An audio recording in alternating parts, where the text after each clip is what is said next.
Win rồi, win rồi, win rồi, win rồi, win rồi.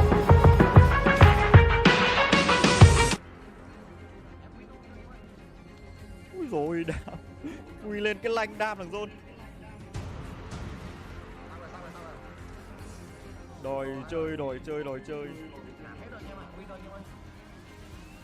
Còn một con lính, còn một con lính, còn một con lính, còn một con lính.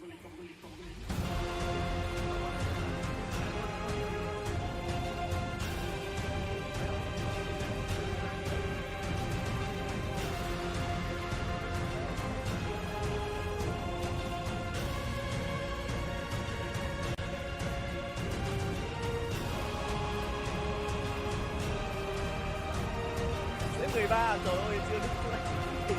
Chưa đứt chuỗi, chưa đứt chuỗi. Về quá, về quá.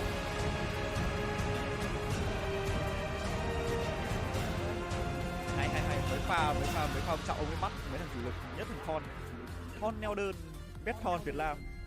Đấy, cái pha nào ông không làm được tôi sẽ làm lên tiếng. Phải lên tiếng thôi.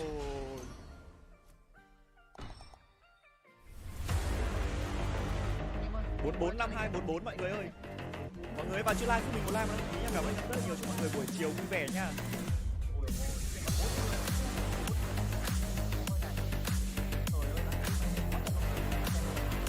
Mọi người hôm nay giúp mình lên 600 like đi anh em. 600 like rồi, 600 like.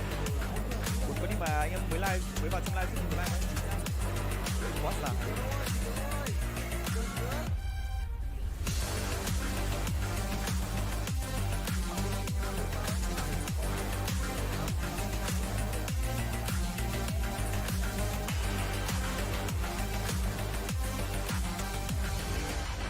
Thôi đang kéo anh em cao thủ thôi, anh em chiến tướng thông cảm đi anh em ơi. Chiến tướng rồi, cuối mùa rồi còn bú gì nữa trời, lên gì nữa, lên rank làm gì nữa.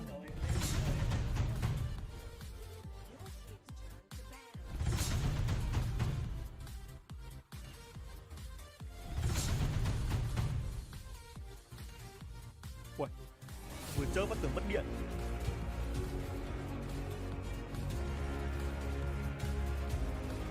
Đánh kích em không? Có à? Trời trời, chắc ấn nhầm đó, mình kích luôn chiến tướng mà.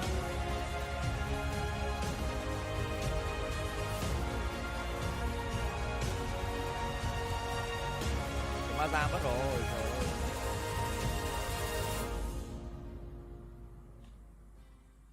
Không đánh chiến tướng em ơi, không đánh chiến tướng. Hello, guys, and welcome back to AIC South Asia Qualifiers Grand Finale where the stakes are high. And introducing ourselves first, this is your host, Torix, joined by my co caster, Riddle to Riddle. First of all, welcome over to the stream and over to the Grand Finals as well. Thank you for having me. This is a very high stakes tournament. I'm very excited to see all the amazing games here today at the AIC South Asia Qualifiers Grand Finals. The stakes are very high. The teams are excited and they're looking forward to put on a great show for us here today. Let's Definitely tune in and check in what we have planned here for us today.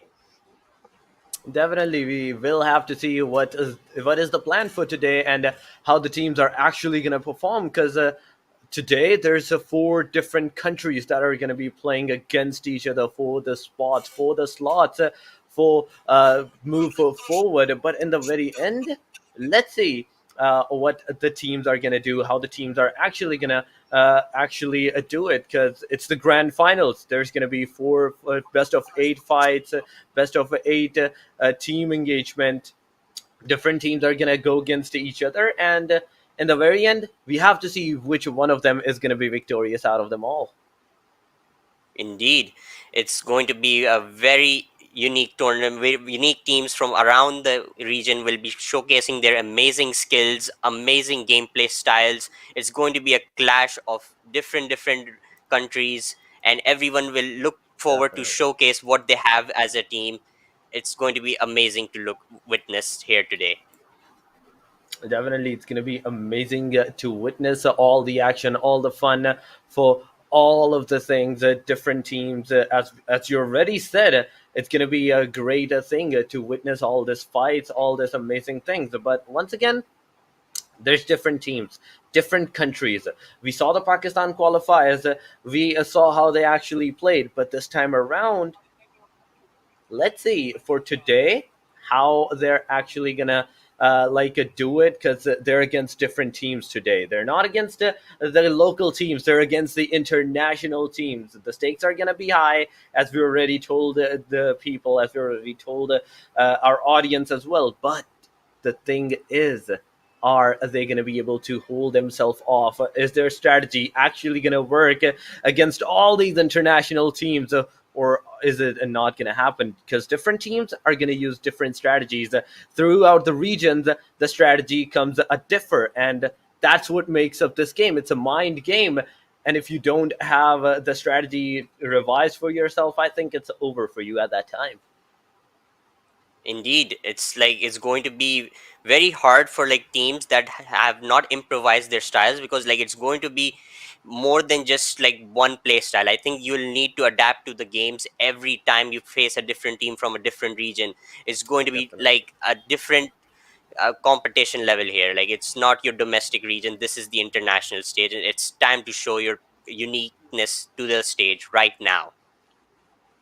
That is definitely the thing that I was actually looking forward to say, and you just stole the words from my mouth. Actually, Riddle couldn't have said it better. They have to rethink of their strategy against each and every single team. That is true, but the question right now is whether their normal strategies that they actually do against the local teams, is it going to work against the international or not? That is the big question We right now, only because have each to and every find out. team, We only have we to only have find to out. find out, because there's the different teams, different regions. All of them needs to devise a new strategy against each other. That is the thing. But if they are not able to do that, if their homework is not done, if they are short on the strategies, they won't be able to perform today. I can only answer that by watching the games. Like this can only be answered by watching the games. Like the stakes are so high. I'm sure every team has some other game plan in their minds. Everyone is coming here to bring their A game. Every team wants to show why they are the best team from their region. Why are they here at this stage today? They have to show us today. Like they have to show what they have in their bags. Definitely, they have to show what they're capable of by their strategy, by their gameplay as well. So, really eager to see how the teams are actually going to play, because we already said it. It's not just a local, it's not just any of the region qualifiers, it's the international. Four different regions of four different countries are going to be clashing against each other in today's matches. Four different teams, four different countries, and as we say, four different countries, we can already think in the back of our mind four different strategies from each of the countries. A riddle. Each one of them is going to bring Yes. excitement. Each one of them is going to bring like a different scenario of the gameplay that we have yet to Indeed. see. Yes, indeed. Like this is going to be so amazing to see that how like four different countries come up with four different metas, and it will showcase how unique the South Asia region is, how unique all the teams from around South Asia can play, like how different Definitely. styles, different metas, different picks, like overall showcase different styles of teamwork, basically showcasing why they have like such a unique what's the unique game plan from every country. Like what do you think, Torix? Like how do you explain these teams in such words? Like you have to watch the matches. Like I'm eagerly waiting for them. I'm actually eagerly waiting for the matches as well. As you already said, there's different countries that is going to be fighting against each other. It's Cambodia, Myanmar, Bangladesh, and Pakistan. So four different regions, four different countries that are going to be showing their meta, showing their strategy power, their mind games, in fact, against all of them. And even one mistake can be actually lethal here. The one short mistake that they're actually going to do, it's either can be their demise, or that either can be their cue to actually go from the bottom side to the upper side corners as well. Indeed, indeed. Like you said, like either this could be their time where they could either mess up and completely crumble, or this could be their wake up call to completely improvise and change up the strat Either now they could resort to their comfort zone, and perhaps that could work, or they improvise and develop a complete new strategy adapting to the what international meta is. Definitely, I have to agree on that. They can either crumble or they can either devise a new strategy that will actually help them against the other team, stand up against the other team, make the tide turns out for them into their favor.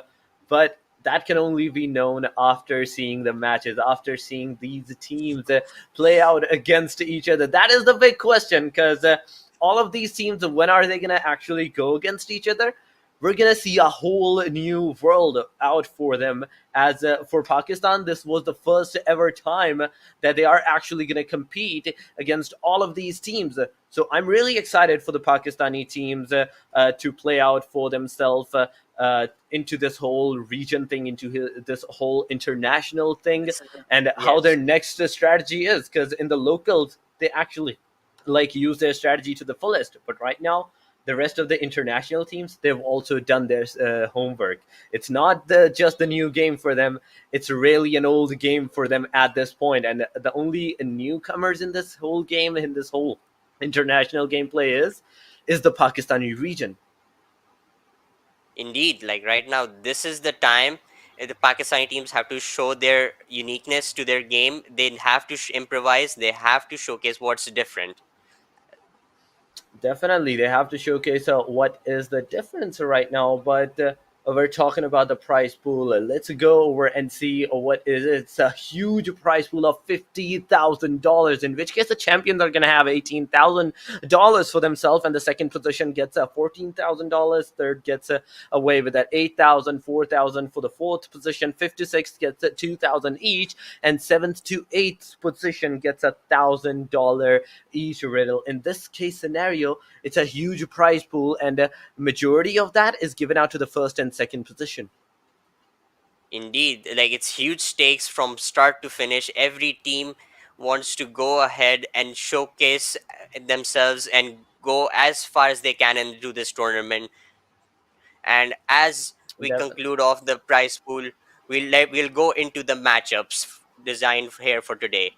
As we go into the matchups, we have our first matchup uh, being wait our first matchup It's a being round of Venom eight. Esports versus, it's a round of eight. Yes, indeed, it's a round of eight with an upper bracket and a lower bracket system, which will go on for the next 3 days. And as we move further into as we go in further Definitely, into I the agree. brackets, we'll be going from upper brackets to lower brackets, eventually leading to the grand finals where we'll crown our South Asian champions. Our first match, Definitely. our first matchup for the day will be from Venom Esports versus Martyr Esports.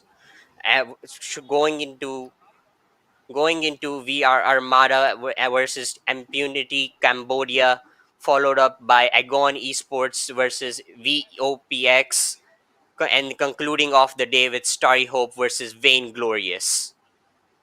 What do you Definitely, think of it's a this round of matchup? eight. It's a round of eight, actually, Riddle. And those teams that are actually going to lose the first match, they actually have a chance in the lower brackets, rounds of eight, to come up for themselves, a second chance for themselves. But once again, we're going to the schedule, in which case, March's BF Dementor versus Venom Esports is going to be our first match in the battle of best of three, actually. And the second one is going to be V Armada versus Impurity Cambodia. The first match is actually going to be Martyrs versus the Venoms. So we have to see what these two countries, same countries, in fact, different teams, have to show us, as they've already maybe have played against each other. They know their strategy, they know what to do. But onto the second round, onto the second match, we will see two different countries. But talking about the other two, the third and fourth match, Agon Esports versus VOPX. Once again, we're seeing Pakistan versus a different country this time around. Two different countries, a whole different scenario. They have to rethink of their strategy in the fourth match as well. The Starry Hopes and the Van Gloria. So a total of four matches that will conclude a top of eight. And all of these four matches from these scenarios the teams that are actually going to lose out the matches, they are going to have a second chance in the lower bracket to outperform the other team from the lower bracket, make themselves get one more chance into the grand final stage as well. Yes, indeed, as correctly you said. But do you want to lose the first game? Do you really want to put yourself in the position where you could possibly falter and possibly get eliminated? So I think every team has the mindset to go as further as they can into this tournament without dropping any games.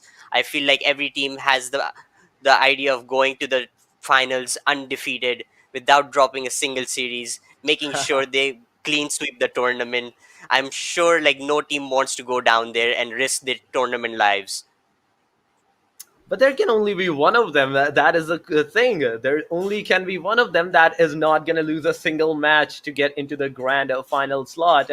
Because if you lose a single one of them, you're going to be thrown onto the lower bracket where you have to actually go forward once again as through the whole stage of the starting into the very end, try to get into the same final position against the same team that hasn't lost a single match, actually, real. So the stakes are really high into that. The mindset is really going to be messed up for them as they know that the other team that they're facing off against, they have not lost a single match.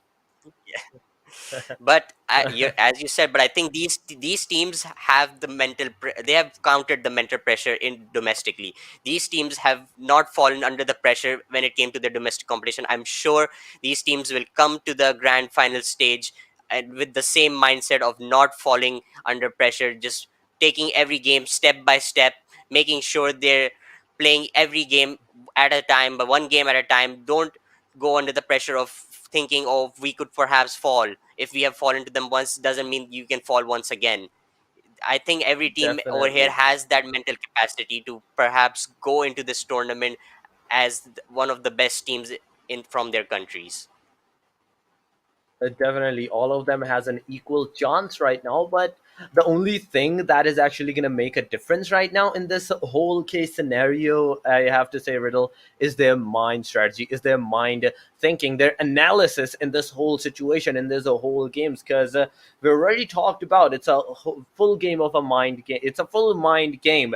One wrong move from your mindset, one wrong move from your strategy can put you either up onto the bracket or into the bottom side of that bracket. So you have to be really careful on what you think and what you do in this whole game scenario. Maybe you're going to go towards the safer side. You're not going to cross the rivers throughout these whole fights. Maybe you're straight up going to go for that aggressive mode through those jungles, through those abyssal dragons or the Drakh Slayers, getting those buffs, using them to their fullest, and the very getting more of those buffs and destroying the towers as you lead up to your team's victory. So it can be either of those situations. You can either go a full safer side, in which case you have to really drag the game if your players, if your heroes are really squishy at the very start. So you have to build them up with a safer strategy. But if you're on the attacker side, if you are on the aggressive side, if your heroes actually uses more aggression into the very start of the game, then this is the time that you need to aggress and get more like towers and kills for yourself. Indeed, correctly said. I think it's just going to be on the stay. It's just going to come down to the game. Like when you go into the game, do you have the nerves? Do you feel like the pressure? Like how do you go from like playing at such a domestic level to now at the highest stage of them all? Like right now, this is like we can only tell this by watching the games itself. Like we have to see how the teams compete. Like we cannot say this by words. The words can are not enough to explain how the teams are going to feel about this. Like the teams will go into the game and they will showcase that themselves. Are they under pressure or are they just playing this like a normal game?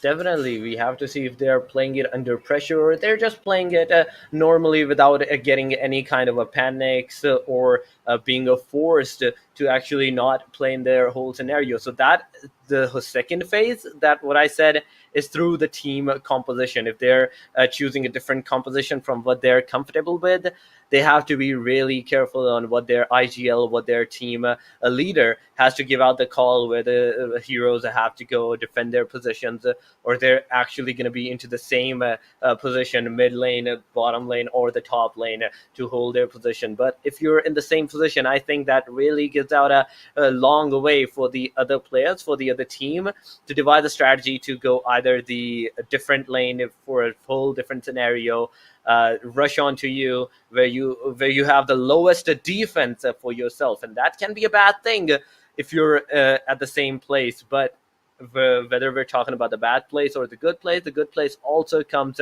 with that, because with every good comes a bad as well, and with every bad comes good. And when you have the bad Yes. position for yourself, the more players that you have in the same position, that means you can defend that area, and you can actually go with those aggressive modes onto the enemy side as well. Yes, indeed. It's like it just comes down to your like drafts and strats of what and how your leaders in the game operate. How do they like devise the strategy? How do they fall Definitely. into the map? How do they like position themselves around the map? How does the map like rotate? How do they plan out these rotations? How do they like implement the strats? How on earth do they like make the miracle plays happen? Like how, like it just comes down to like how they have planned, how they've done their homework, how they have practiced so far.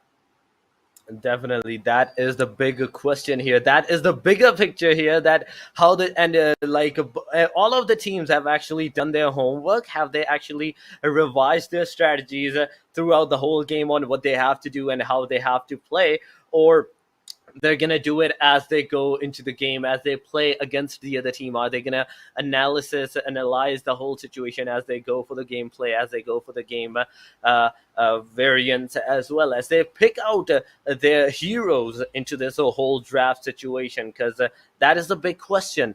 If your draft is not comfortable with you, if your hero selection is not comfortable with you, I think you're straight up put into a really bad position at the very start. Whether it's like the band composition that the enemy team has done for you, that can put up to your demise, or your strats that your leader may even give you to pick out for a certain case scenario. Yes, it just comes down to how the matches pan out. Like it is just like these strategies, how the call outs and everything. Like again, it's just to the match situations. These matches, when they begin, they will be the decider factor of how each team operates. Like how on earth, like one team goes under. Like if their one team falls back to back fights, then how do they find a way to come back into the game? If one team is on the momentum, how do they maintain it all the way through till the end? How do they improvise a strategy that helps them to close out these games? How do they make sure that they have everything, every all of the tools they need to close out the games and get the wins on board? Like at the end of the day, it's just like how each team has practiced, how each team has done their homework, how they have planned to play today, and we'll see it all happen live here at the South Asia Qualifier Grand Finals. I have to say, I couldn't have put it better. You asked the question, and you answered it so perfectly that I did not even have any more words to add on to that situation. It all comes down to their strategy. It all comes down to their like a mental capacity on whether they're gonna analysis the whole situation for themselves or not. Because you ask the question what they are going to do and how they're actually gonna do it. It all depends upon them and their composition. That is the right answer for this whole kit scenario, and we are going to witness that in some time. Because it's the battle of eight, the rounds of eight, the four teams that are going to go from the upper bracket to the forward. The rest of four that have lost the first games for themselves, they're going to push on to the lower brackets, giving out a second chance against each other into the fight scenario, where we're gonna see the lower brackets and upper brackets try to fight more their way into the grand final slot, into the South Asia region whole scenario, into their slot, into their position, and whether they're gonna which one of that team, whether it's either the Cambodian region, whether it's the Pakistani region, or any of the other region that is gonna go into the grand final scenario. Yes, indeed. Like different teams, different regions, different styles. Like all of Different this team. needs to be put in place. Different, like the styles are so unique, the countries are unique, the people playing here, they have their own uniqueness to their game plan. and it will all be shown here today. Different strats, different game plans, all combined at one stage here today at the South Asia Grand Finals. And like, even if the teams fall at the lower bracket today, I think they will have a game plan ready for tomorrow. Like, I'm sure, like, they will make sure that if they have fallen today, they'll make sure to put up a great fight on the next games. They'll make Definitely. sure that they don't go down quietly. And to any of the teams that will fall in the lower bracket, it's going to be the death gauntlet for them. I'm sure the power levels will go higher than 100% from all of the It's teams over that fall today. 9,000.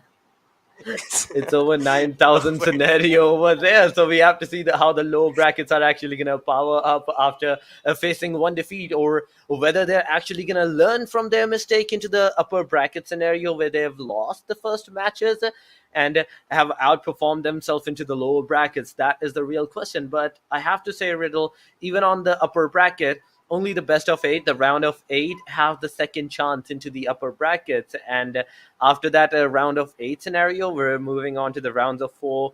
And at that time, whether any one of those actual team gets eliminated, it's a full elimination of them. They're not going to be given out a second chance. yes, So the only start of the match is where the teams that have an actual chance. So even if you won, or even if you have lost, I think it's a pretty even scenario. The players that have actually lost, I'd say they're more lucky into this whole gameplay scenario. They have more chances of devising a good strategy for themselves, making sure they have a first-hand experience of the other teams, the enemy side teams, how they've actually played against them, and they can actually devise a newer strategy. But on the other hand, if we're talking about the newer strategies, that only comes if they're playing against a different country scenario.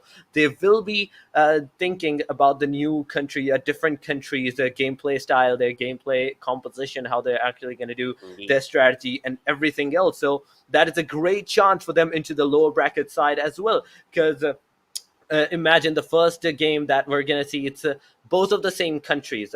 Whether one of them lost, they have to face different countries from the other region side. And when they're going to face the different countries, they have I don't think that they have a better chance. They have an equal chance right now in this scenario to play both for themselves, because even on those scenarios, both of the teams have equal chance. And there we go. The first face off is over here against Team Venom Esports and Team Marty's are Martyrs BF Dementors actually riddled. So these two teams finally they're gonna face off against each other.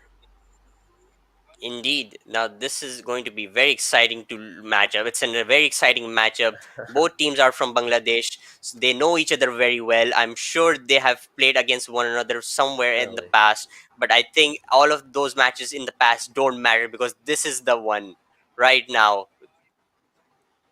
That is the one. That is the definite case scenario, and we're finally back onto the draft space where the teams are actually gonna ban out try to ban out the enemy side composition, and we have to see which one of those bans are actually gonna affect it, because we already seen two of those heroes have already been Bans come banned through from into both the sides. Two bans have come through from exactly. both sides, and we're going into the first pick phase. And like, it's going to as we have come back here right now, we will get back into the draft in a short few minutes, and we'll be going into the draft now. Like, teams have their own play styles now.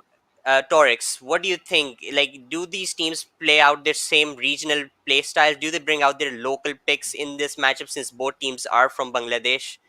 Or do they improvise and bring out a complete new strategy at this stage? That is a definite a great question, I have to say, Riddle, because you already said it. If they're actually gonna bring out the local composition, or they're gonna bring out their international composition, as they're already done it before that as well. In which case scenario they may have faced against each other in some other case scenario, in some other gameplays, like in other tournaments or anything. So they know what the enemy side is thinking. They know what the other side is thinking about taking up the strats, taking up the scenarios of the heroes. So it's really up to them if they're actually gonna go out of the box, or they're going to stay into their comfort zone, take out the local or international composition. But if they do take out the international composition right now, that is the question for other time, because do they even have a international composition, or they just have their local composition for the international as well? So this is the big question right now. If they do have a different composition for international teams, if they do actually take it out, then it's like out of the box at that time. The other players, the other teams that are actually going to face off against you into next matches, they will know what your composition for international teams will be. Yes, indeed. It's like either these teams have perfected their comfort comps, or they have planned something that we don't know, and we will only get to see here right now in the matches. And right now, I'm Definitely. hoping to see something very different from all of the teams. Like, I want to see some unique picks come through from all of the teams here. Like, everyone playing out of their comfort zone, every team bringing out a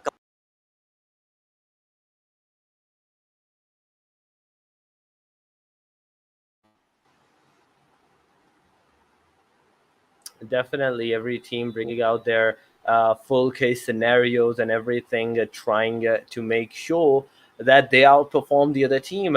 Maybe they're gonna go out of the box. Maybe they're gonna stay into the same case scenario. It's all up to them. In yes, fact, Riddle, I have to agree. yes. They're gonna go out of the box, or they're gonna stay inside of the box. You like put it perfectly. Whether they're gonna perfect their local composition, or they have a new strategy devised for each and every team. If they have actually devised each and every single scenario for a different teams, then I think it's really about the mind game. It's really about the mind set. And even looking at the composition, only two bands. But there we go. As we're talking about the two bands from the team Venom, they've already picked out of four bands already. But onto the other hand, Martis, BF Dementor, they've only picked out so far three bands. But talking about the composition, talking about the drafts, Lorian, Omen, Butterfly from the team Venom, and on the other side, Arthur, the Joker, and Aya. So you can see, like, Martyrs BF Dementors have prioritized their two side lanes, as they have picked up their Definitely. Slayer laner and their marksman alongside their roaming support. On the other side, Venom Esports have heavily prioritized their top side, from Slayer lane, from to jungle to mid lane. Like, they've made sure to prioritize their top side of the map. As we go into the Definitely. second ban phase, and the last ban comes through from Martyrs BF Defenders as Leville goes through the ban. So you can see they're targeting the bottom side pool of their Venom Esports, since they have already picked their top side composition. Definitely, they've already picked out their top side composition, and they're banning out the bottom side composition. So the enemies not only cannot come towards the bottom side, even if they do come from that side, they may not just be able to survive in that composition. But once again, Iris good from the team Marches, BF Dementors, and only Tilanus has been picked. But as we talk about Tilanus, Richter also has been picked out. The draft has completed, and we will move towards the game in a short time, seeing how these top composition is actually going to happen. The mid lane composition is actually going to happen from all these players, the heroes, or they're actually going to go spread out. They're actually going to drag the match to the very end of the time. Okay, like, looking at the two drafts, it's like I can see some like identity behind them. Like, these two teams have a different approach to the game. It's visible in this draft here with the compositions that they have come up with. Now, like, this is not Definitely. a traditional comp you would see back here in Pakistan, but it's a very, like, exciting to see that each region has their own identity, and but both teams over here are showcasing that very well. Definitely. Both teams are actually showcasing their strategies right now. They're actually, I have to say, local composition or something like that, if I'm correct in the scenario. But both of the teams have actually picked out their heroes, and as you already said, we can see the country difference, the country composition difference into their heroes pick. But right now, the main question comes out: who is going to be victorious into the first match? Riddle, I have to ask I for your opinion as well. Checking from the composition, what's your thinking I about it? I'm judging by like how confident Venom Esports was on their top side. If the game falls through relying completely around the top side of the map and Venom Esports find early advantages on that side, I would believe they're the ones to take this game. But if say what do we say, Martyrs BF Dementors target the bottom side of Venom Esports correctly, since they targeted them in the draft, now I think their priority should be targeting them in game and building off their own leads, and perhaps finding their opening to win the game from through that lane. Definitely, we have to see if they might be able to devise a strategy different to the other team, may win out the whole scenario. As already said, the Venom is really confident onto their top lane, but right now we have to see what Marty's BF Dementor strategy is going to be. Are they going to choose the same top lane? Are they going to choose the mid lane or the bottom lane for themselves? That is the big question. That is a bigger picture, I have to say, in this whole case scenario. But once again, the blue team has paused the match. Marsh's BF Dementor, a pause coming in from them.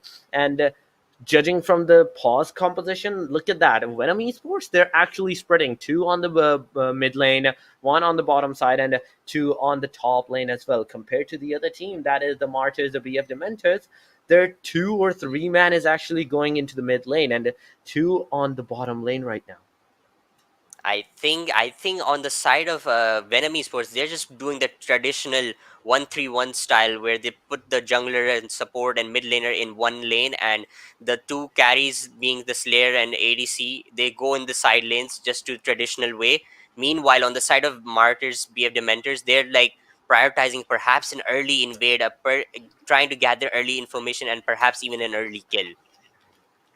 Definitely, they might just go for that because we already talked about the scenario in which case if Team Martis BF Dementors heroes, I have to say, is early aggressive. If they have early aggression onto their side, they might go for those early engagement onto the enemy side. But Team Venom right now, judging from their composition, they were going out for a really like slow pace. Three on the mid lane, two on the each of the bottom and top side, scouting out for them, making sure that as soon as one of those from the other team comes nearby to them, they give out a good call out, and from the mid lane they can either go to the top side or to the bottom side easily. It's a certain distance. It's not really a big difference, a big distance from the mid to either top or the bottom. They can easily achieve that It's short distance for themselves. Yes, indeed. It's the easiest lane to roam from. Like I think that's the reason why they have prioritized going 3-4 people in mid lane, because it allows them Definitely. the agency. It gives them the agency to perhaps roam to a side lane depending on what happens in the early jungle comp. Like if they're going for an early invade into the jungle and they don't gather anything, it's easier to go from the mid lane to the Slayer lane or the Definitely. marksman lane.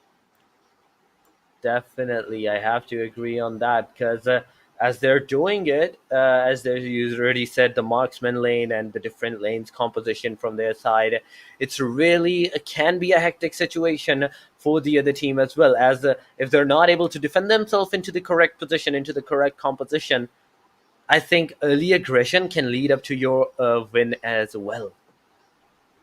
I Early aggression is good if you have it planned and coordinated. Like early aggression is like as high risk and high reward. It's a high risk, high reward thing. Like if you take this risk and if you come out through with it, then you can have a very big advantage in the early game, and this could hurt the enemy team's mental very well.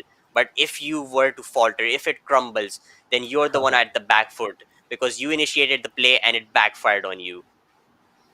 Definitely, you initiated the play and it backfired on you. And I think at that time, at that point, I don't think there may just be a saving for you. Aside that you devise a new strategy, aside that you make sure that your composition gets themselves together into the correct position, into the correct composition, and just straight up roll out that dice, try to win out that situation. And if you win out that situation, make sure you focus and prioritize on that same composition till the very end. If that's really effective onto the other team, if that's really effective on eliminating the other heroes from the enemy side, I think you should stick towards that at that point, unless they think of a new strategy against you.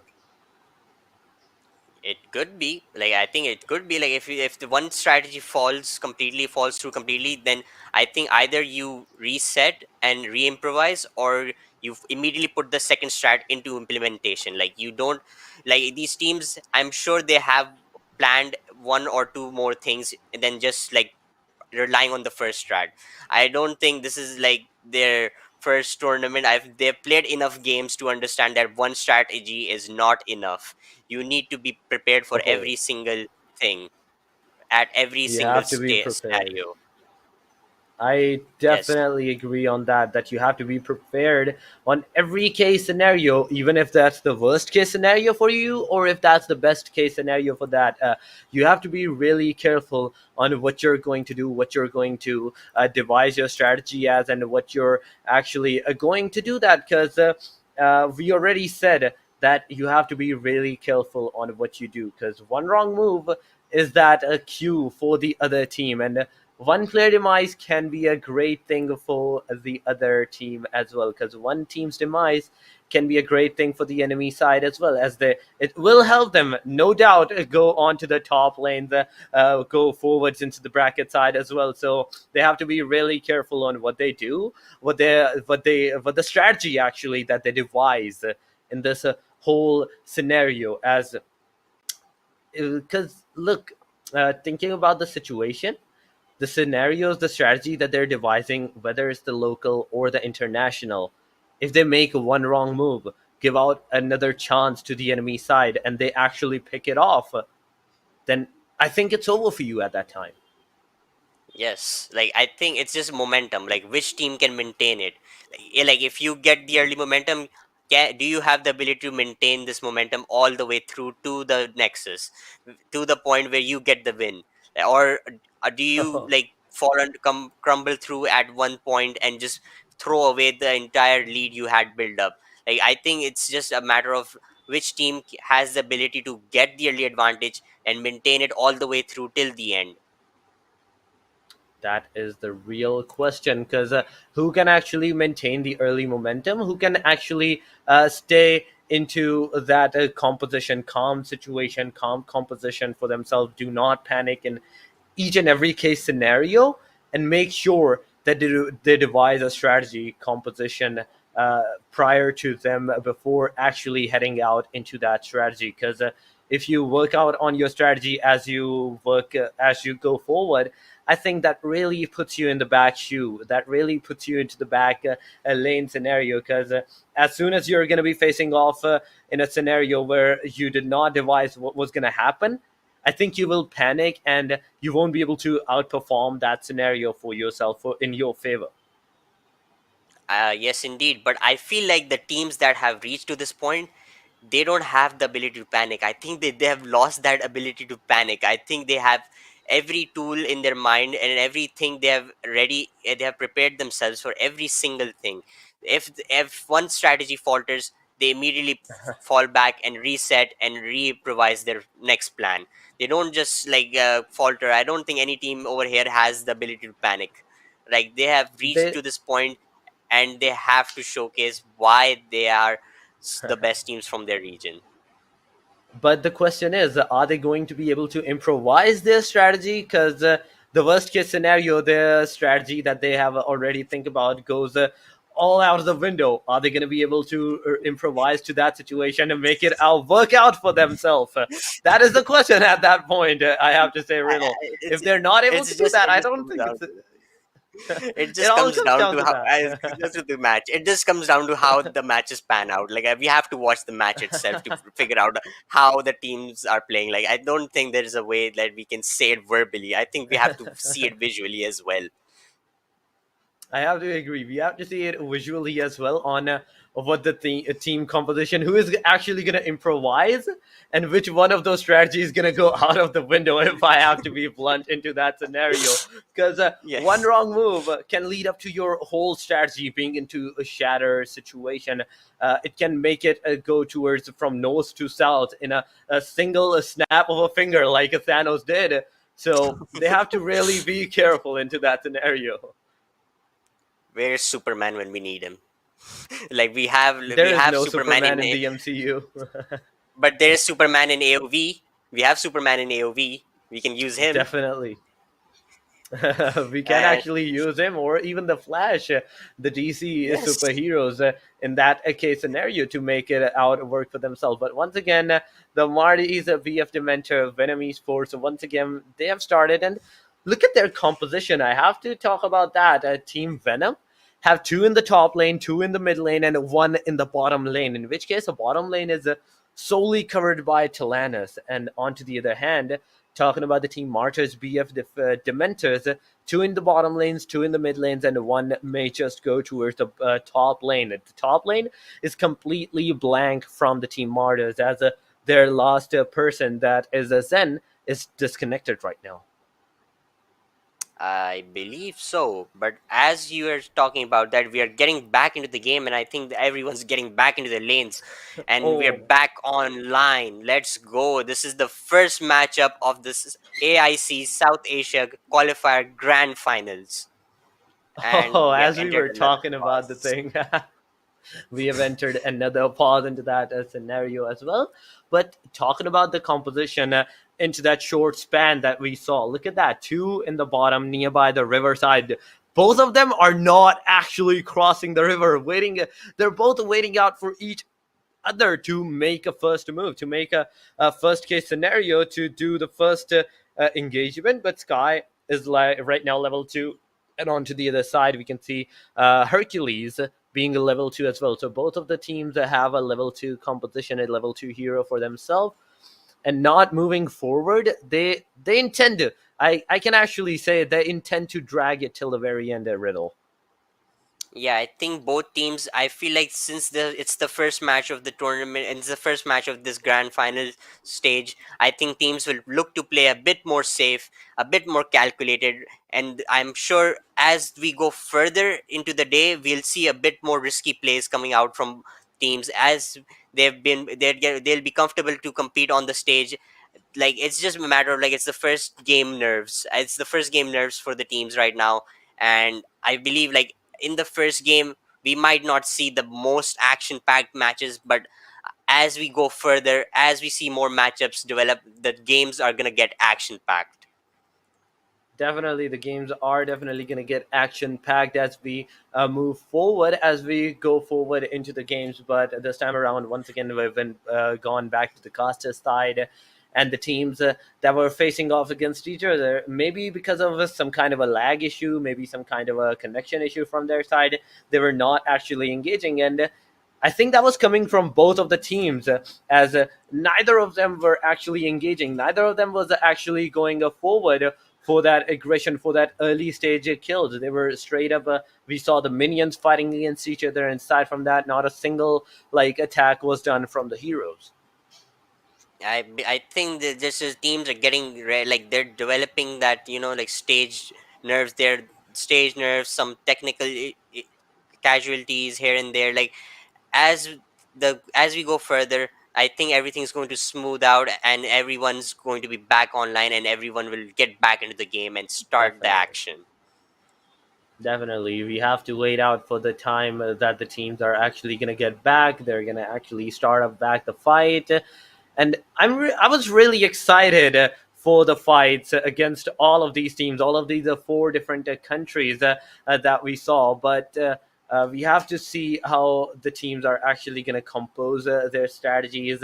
As they did went into the match, but due to some technical difficulties, they were forced to not fight against each other. They were forced to not engage against one another. They were just over there defending out their other side of the river for themselves, if I have to say, their own lanes, and not moving forward. But as we're saying that, I think some technical difficulties are definitely happening from at the game side as well. So with that, we should also uh, talk about these issues.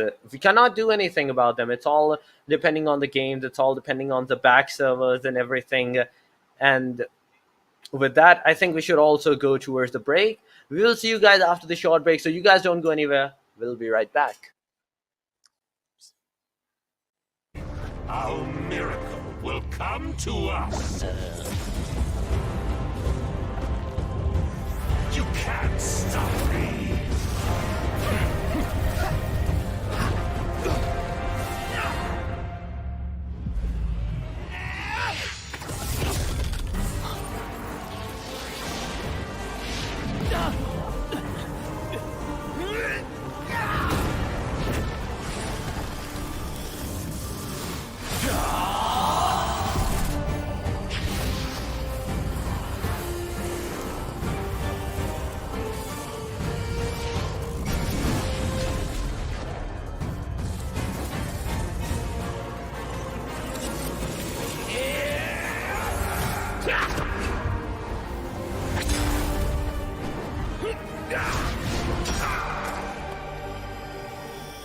You lost.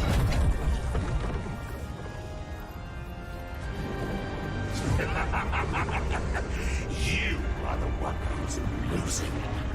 Time is up.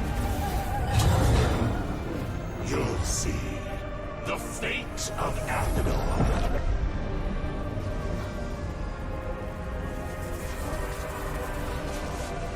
Let's welcome the arrival of God.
To fight the greatest battle,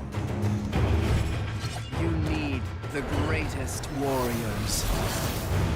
But heroes must be forged in ultimate combat,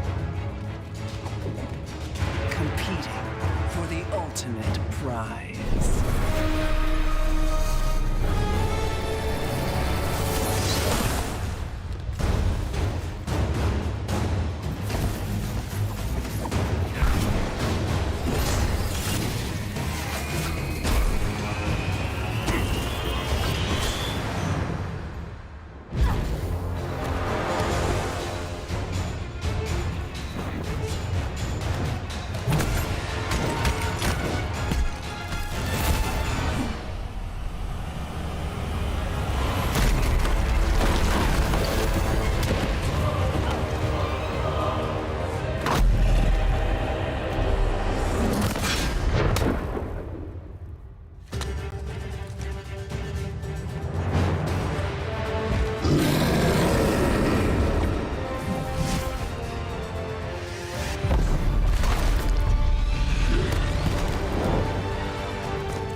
comes to the end of time, our miracle will come to us.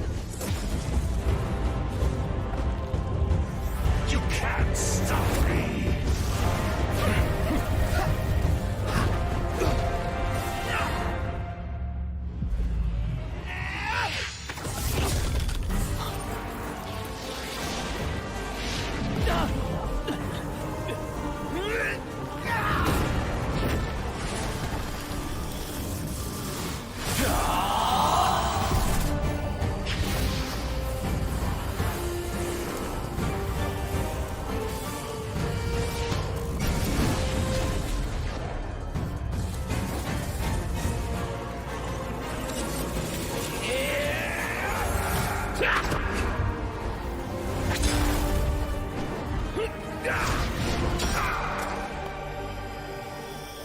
You lost.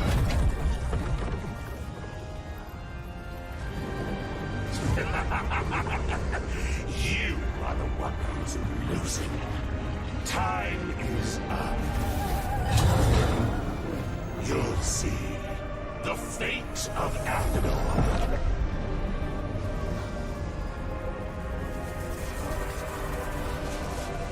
Let's welcome the arrival of God.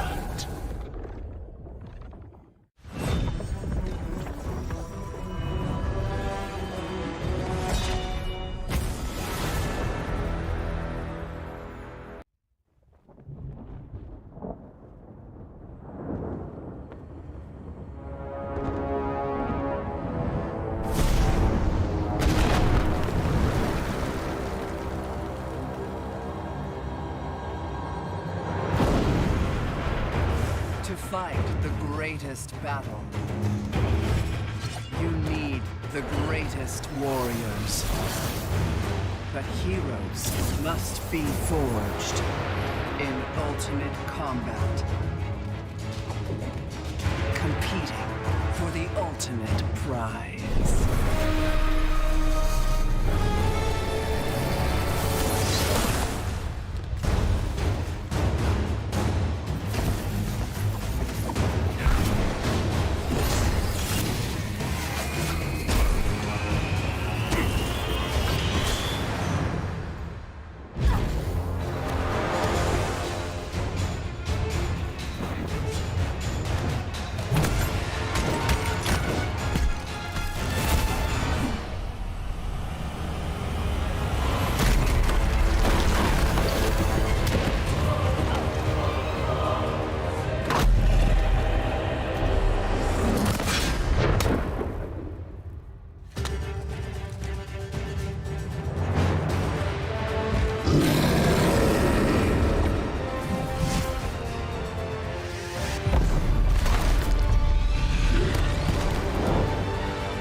When it comes to the end of time, our miracle will come to us.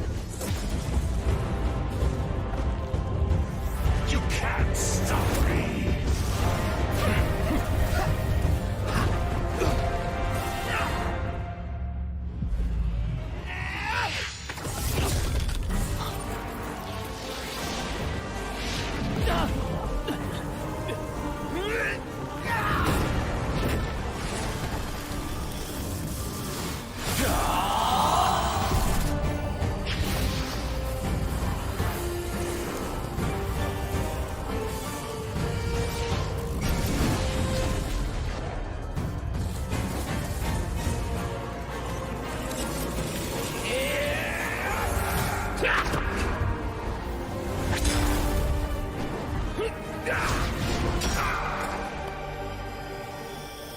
You lost.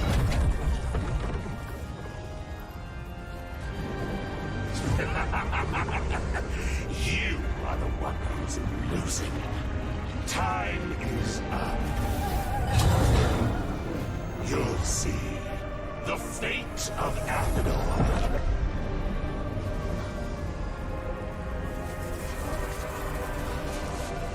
Let's welcome the arrival of God.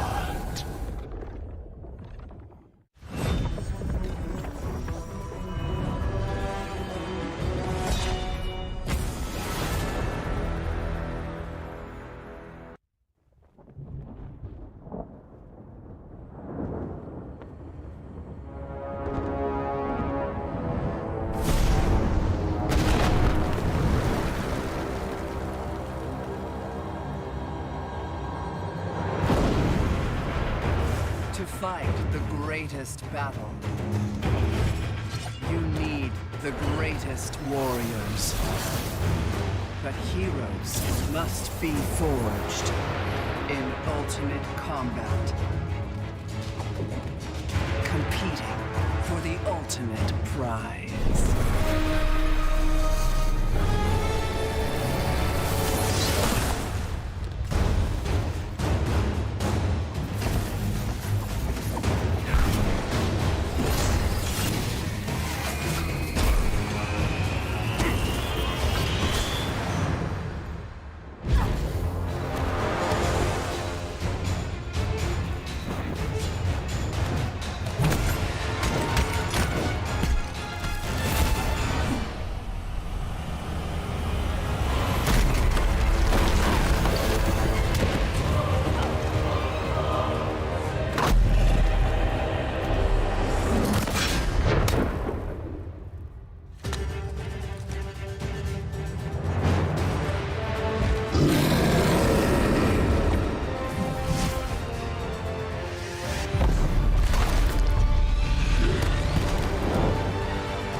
When it comes to the end of time, our miracle will come to us.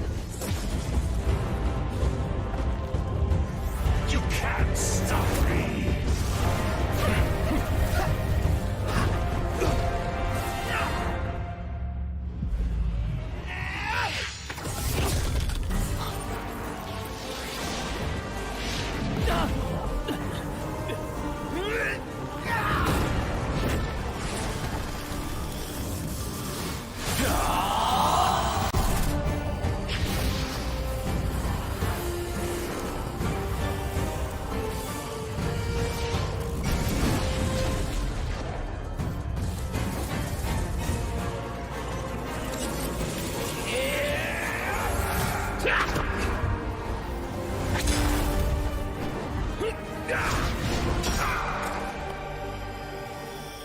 You lost.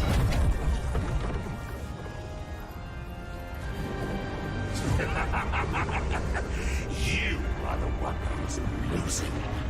Time is up.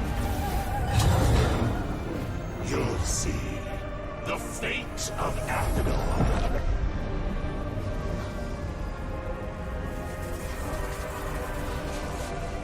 Let's welcome the arrival of God.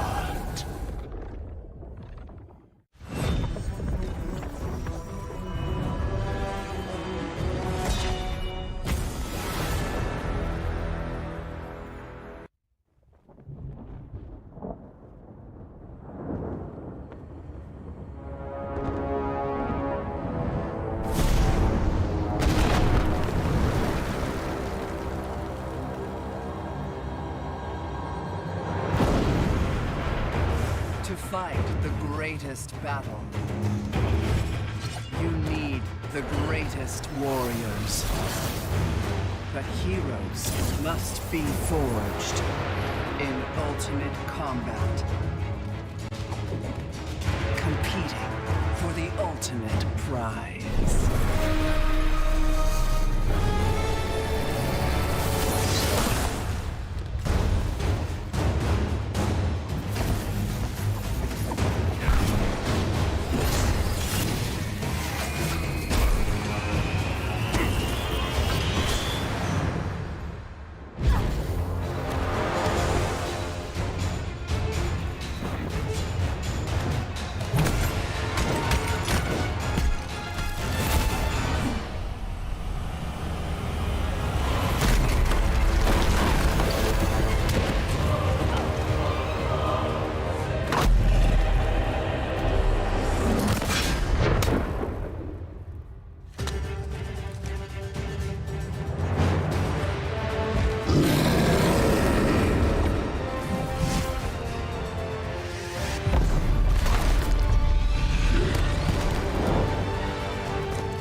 Our miracle will come to us.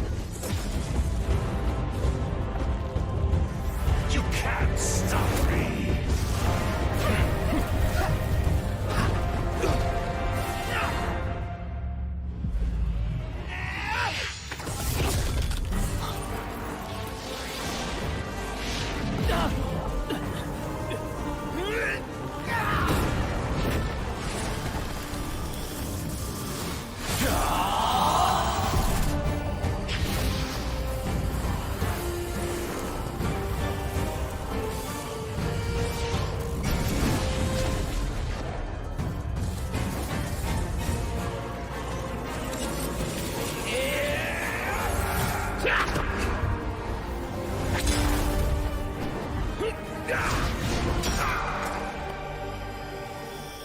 You lost.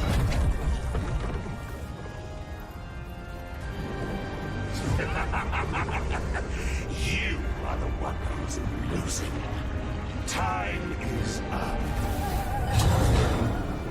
You'll see the fate of Athador.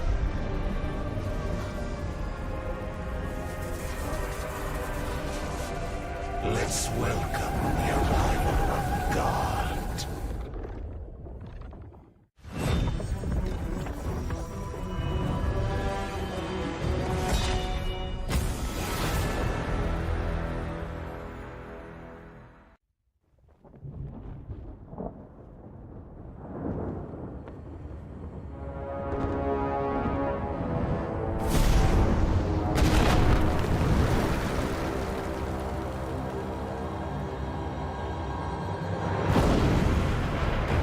To fight the greatest battle, you need the greatest warriors. But heroes must be forged in ultimate combat, competing for the ultimate prize.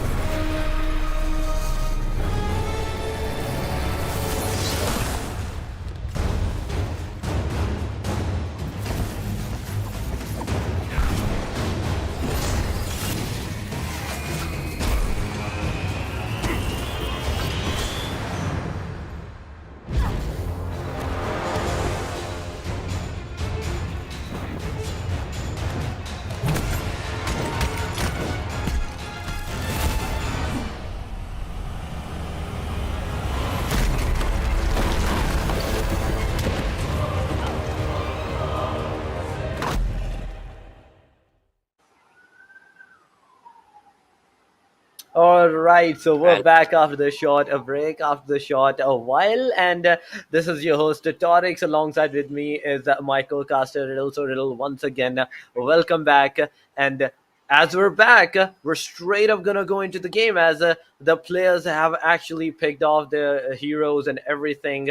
They know their strategy, what they're gonna do. They had the chance to revise the strategy, and finally back into the game we are. And here it goes all down now. Now we can see both teams going in with this strategy for their early gangs going through on the top side for Venom Esports, and Venom Esports pressuring the top side turrets very effectively and taking down in their favor. So you can see the game's already started. There's like one Slayer taken by Venom Esports, as Abyssal Dragon also taken by Venom Esports.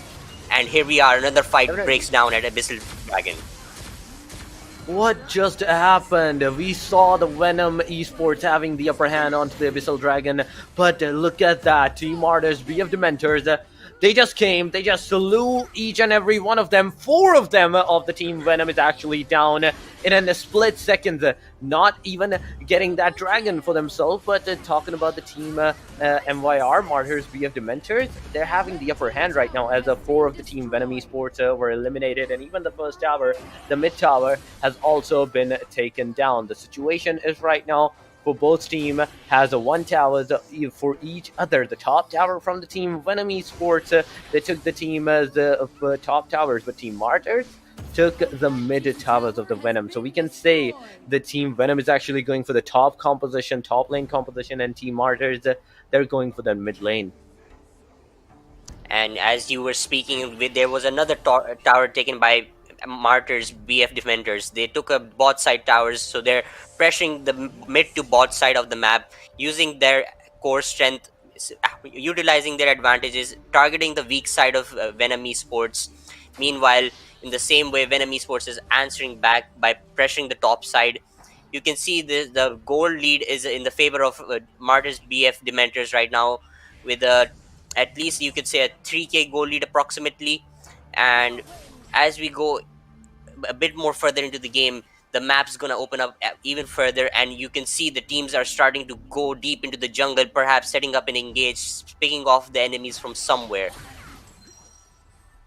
Definitely, they're trying to regroup for themselves, trying to go for those engagement. But right now, as we're talking about the team Martyrs, the BF Dementors, they're having an upper hand against the team Venom, if we have to see. But looking at the team of Venom, they're going into the bottom lane. They're waiting out for the dragon to spawn. They're going to get that buff for themselves. Maybe after that, they might just go for that aggression. But look at that, team Martyrs, BF Dementors. They're actually going the top lane, the lane that they were not like... they were put pressure onto that lane in the very start, but right now they're actually checking out the same lane. They're using the same lane for their aggression as well. Pain actually did a good damage onto Strife, but wasn't able to eliminate him. And on the other hand, Team Venom finally eliminating the Holy Dragon, getting its buff at the same time. Team Martyrs is actually getting the Dark Slayer's buff. But look at that. Team Venom is coming for that aggression. They're coming in for those pick off of the kills, and at the same time the steal of maybe the Dark Slayer as well. And as we see the fights happening, the team of Martyrs is not looking, things are not looking good for them, as Ankh is only one like a percent HP away from being limited. He only has a chunk of HP left, and as Sky dies, they're gonna focus onto the Zen side and Ankh side as well. But as soon as they eliminate the players, they're gonna go for the dragon. Very well played by Venom Esports. Venom Esports quickly rotating over to the Dark Slayer, making sure that they can answer back to Martyr BFM's early aggression. They made sure that Martyr BFM could not sneak away the Slayer. They took the Abyssal Dragon, immediately rotate to the Slayer. They made sure that they would contest this fight and not just let it go easily. And here you can see they have dropped the Slayer in the mid lane, buying themselves time, trying to open up the map, resetting, regrouping, basically giving themselves the resource agency to reset, regroup, and perhaps once again devise a new strat into this mid game. Definitely making a new strategy for themselves, but we have to see if they're actually going to be able to do it, as the team Martyrs already got 6 kills for themselves, and on top of that, 4 towers of the team of Venom Esports have been destroyed by them. Team Martyrs having the upper hand in this mid-case scenario, as we see 9 minutes, 10 minutes have almost passed on, and Team MYRs, they're in a definite advantage right now. But we have to see, after getting those dragons buffs, Slayer buffs, other teams, Venom is actually going to provide a backstabber to the Team MYRs, as we see them, all 4 of them, all 5 of them regrouped at the same position in the mid lane, as they're being contested by the Team Martyrs as well. But talking about the Team Venom, they're not actually over-aggressing. They're not crossing out the river completely. They're staying in a safe side, making sure that the Team MYR comes to their way instead of them going towards them. The reason behind that play, the reason behind that play, Torix, is because if Venom Esports over-aggress and get countered by this aggression of Martyrs BFM Dementor, they will fall and they will allow themselves to perhaps open up their own base. So Venom Esports have to be very calculated while taking this play at the mid lane, because this is the only mid tier 1 turret left in the map that will allow themselves to level up the playing field. Once again, you can see the teams are grouping around mid, but they're not aggressing because they know if one overstep could cost them their own base turret, perhaps. Definitely, I have to agree on that. So both of the teams are not aggressing because they want to hold out their base turret. They don't want to lose in this early stage of the fights. Nobody actually wants to lose in this situation, and that's why they're going for that passive approach for both of the teams, as neither the Team Venom nor the Team Martyrs actually over-aggress into the situation. But as we talk about the Team Martyrs, they may just go for that dragon, as Pain is actually slowly approaching the dragon, but we see him just crossing through it and not doing a single hit, as the wizard is also looking at him. Pain right now is being forced by 4 players to stay into a safer composition, but as soon as he gets hit, he is forced to retreat back. He's forced to retreat into the backside, as his other team members gives him the cover that he needs to get into the backside. One team has to trade one of these objectives. Either Martyrs BFM trade off this turret for the dragon, or they let the Venom Esports have this dragon and save their mid lane turret. So it's like they had to gamble what they wanted to give away, and they chose to keep the turret. But this is gonna be the fight that builds off, and this could be the fight that could perhaps decide. And once again, Venom Esports pick off the back line, and the fight's completely split up. But AIC goes in from the back. Zen is cleaning up the back line. You can see that the last remaining member from the side of Venom Esports falls, and once again Martyrs BFM take this fight, and they will take the Darkslayer and perhaps open up the mid lane base turret. The only member surviving from Venom Esports is Hercules. I have to say, this was a definite chance for the team Martyrs to straight up go for that aggression onto the towers as well, but they choose to get that Slayer for themselves this time around. But once again, Hercules is untargeted. He's not going to be able to get a target, as he gives out he buys actually more time for his teammates to respawn into the scenario, and as they respawn, they're coming into the mid lane, forcing the team Martyrs to go into the backside, forcing them back into their own separate location, as one player is in the top lane, one player is in the jungle of the Slayer side, one nearby the mid lane, and at the same time one in the bottom side. What is going on? Team Martyrs, we saw them having a definite chance that they could have aggressed into the situation, get the towers for themselves, making sure that they win out this whole scenario. They could have squished out the whole situation into their favor, but they choose to wait it out to make sure that their player level, their hero level is back to the max, and after that they might just go for that aggression. Dorix, I think it's just it's the first game of the tournament right now. Like, they need to make sure it's clean, so I don't think they're gonna go for the 50-50 plays right now. They're trying to play it safe and calculated. With that, they take the tier 2 turret on the Slayer lane, and with that they also open up the mid lane, slowly bleeding out Venom Esports. How does Venom Esports answer back? We don't know how they're actually going to answer back, because as we're seeing, the Venom Esports, so far they've only managed to destroy 2 of the turrets from the team Martyrs. But on the other hand, look at that, team Martyrs have actually destroyed 6 turrets, 6 towers of the team Venom, and not only just that, 1 dragon and 1 Slayer for themselves as well. But on to the other hand, team Venom Esports having the upper hand onto the dragons and Venom for themselves, and at the same time the economy goes towards the team Martyrs, the BF Dementors, in which case it's a complete 3,000 difference, more than 3,000 in fact. But once again, in the top lane into the jungle side, this is the skirmish going to happen, 4 versus 4 situation, in which case Venom is forced to retreat into the backside, as team Martyrs also goes for the dragon, the Dark Slayer for themselves. But maybe this is that Q that they need, this is the Slayer that they need, and they're straight up going to use it and push into the team Venom Esports as well. Yes, indeed. And as you can see, the good job done by Martyrs BFM is that they're zoning out Vin.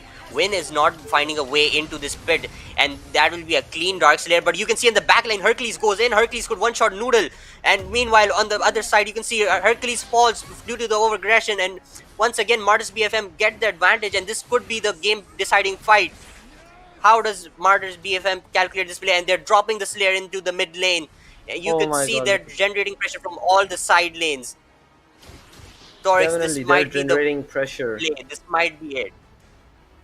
Definitely, this might be it. All they have to do is destroy the minions right now and make sure that the Dark Slayer actually reaches up that position safe and soundly without losing too much of an HP, and that may just be it for the mid tower for them, as well as we see the team Venom is actually holding themselves out, trying to defend out that mid tower, as the Dark Slayer is also there, and the team of the team Venom is also there. All of the heroes is actually there, but look at that damage. Red core tower has been destroyed. Now it's all up to the base side.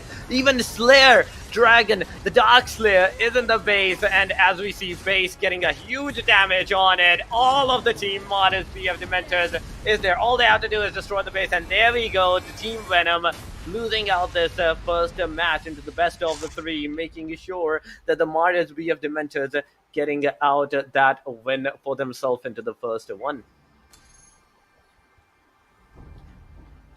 Very well played by Martis BF Dementor. They kept going with the pressure. They made sure that they would not allow Venom Esports a way back into this game. We saw a fight break out into the mid game where Venom Esports had contested very well around the Abyssal Dragon all the way through to this Dark Slayer, but it clearly wasn't enough. Martyrs BFM found their way back in. They maintained their momentum and they kept Definitely. pressuring Venom Esports all the way through to get the win as the score line goes 1-0 up in the favor of Martyrs BFM.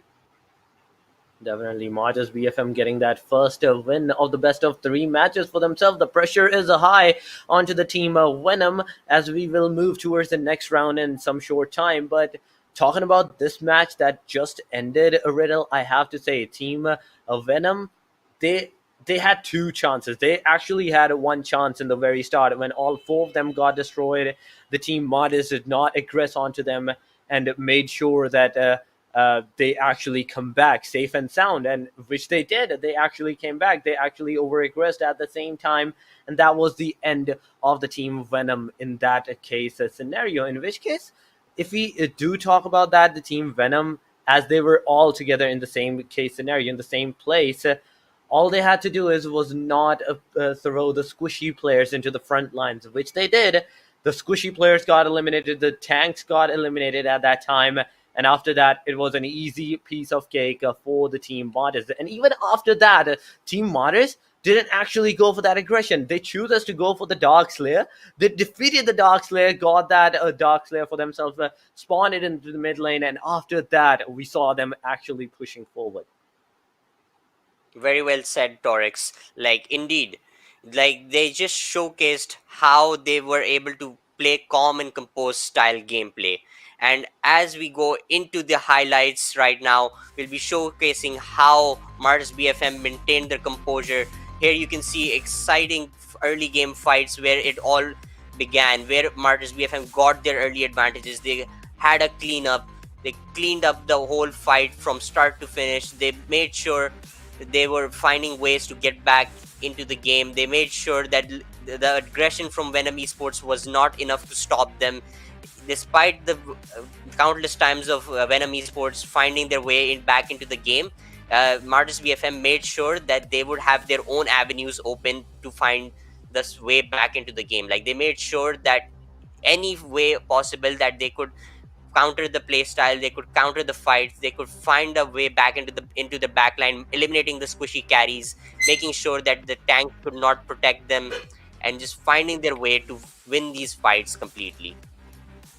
Definitely, I have to agree with you on that because as the team Modders actually did not even let the team Venom stood a chance, and this was the place, this was the actual aggression that we saw. In which case, Modders, BF Dementors actually got those Dark Slayer for themselves, got used it, spawned it into the mid side, and even with all of the team Venom having into the base side, they still chooses not to go for those elimination, not to go for those aggressions, but actually for the slayers and for the towers, the base tower. And in which case, even though they were Team Venom trying to defend, I have to say, the tower, the base tower for themselves, they were not able to do that. But once again, Riddle, I have a question. Will the team Martyrs or BF Dementors going to be able to win this in a 2-0 fight, or is the team Venom actually going to learn from their mistake this time around? I'm gonna revise back to a thing you said earlier. Which team is going to panic? Which team is going to fall under the pressure? Right now, when we were watching the first game, I felt like Team Venom fell under the pressure. That last fight, I feel like Hercules fell under the pressure. He miscalculated an engage and got himself caught out, putting his team at a disadvantage. And now I feel like if the Team Venom have done their homework correctly, I feel like they will find a way back. But if that's the same case, the way its first game ended, then I think it's going to be a clean sweep for Martyrs BFM. Definitely couldn't have said it better. The strategy went out the window in the mid case scenario. Maybe it was to be blamed onto the server issues from their side or something else, but we have to go for the MVP because in all this fight we saw different players aggressing over each other and against the enemies. But MVP, it's finally here, and it's none other than the Modest BFM Dementors MYR Sank. In which case, he got 5 kills, 0 deaths. So he did not even die once, and 7 assists on the top of that, a 64,000 damage. MVP points is going to be 13.3. Kill participants is 92.3%. So almost 100% goes towards this guy. He's the real MVP for his whole team, and the role goal difference is 6 right now, Riddle. He was all over the place with Scud. He had the impact all over the map. He made sure he had his presence. And as you can see, the star players from both sides, like we saw Sank, Definitely. he could deliver everywhere. And on the other side, X-Win was trying to counter on the same side. He tried his best to eliminate the back line on Butterfly. He made sure that he was able to do his job, but clearly it wasn't enough to get them the win. Anyhow, like you can see, he ended up with a 3-3-2 score line with 53,000 damage, 71 kill participation, 11,910 gold. Like he made sure he was even. He tried his Definitely best, in the but I goal feel it wasn't scenario. enough. Definitely. In the goal scenario, there was only a difference of 6 gold, a measly 6 gold. But once again, checking out the full team composition where we saw 13 kills getting from the Martyr side and 7 kills in total from the team of Venom side. Talking about the towers, Team Martyrs got 7 towers of the Team Venom, but Team Venom only managed to destroy 2 towers of the Team Martyrs.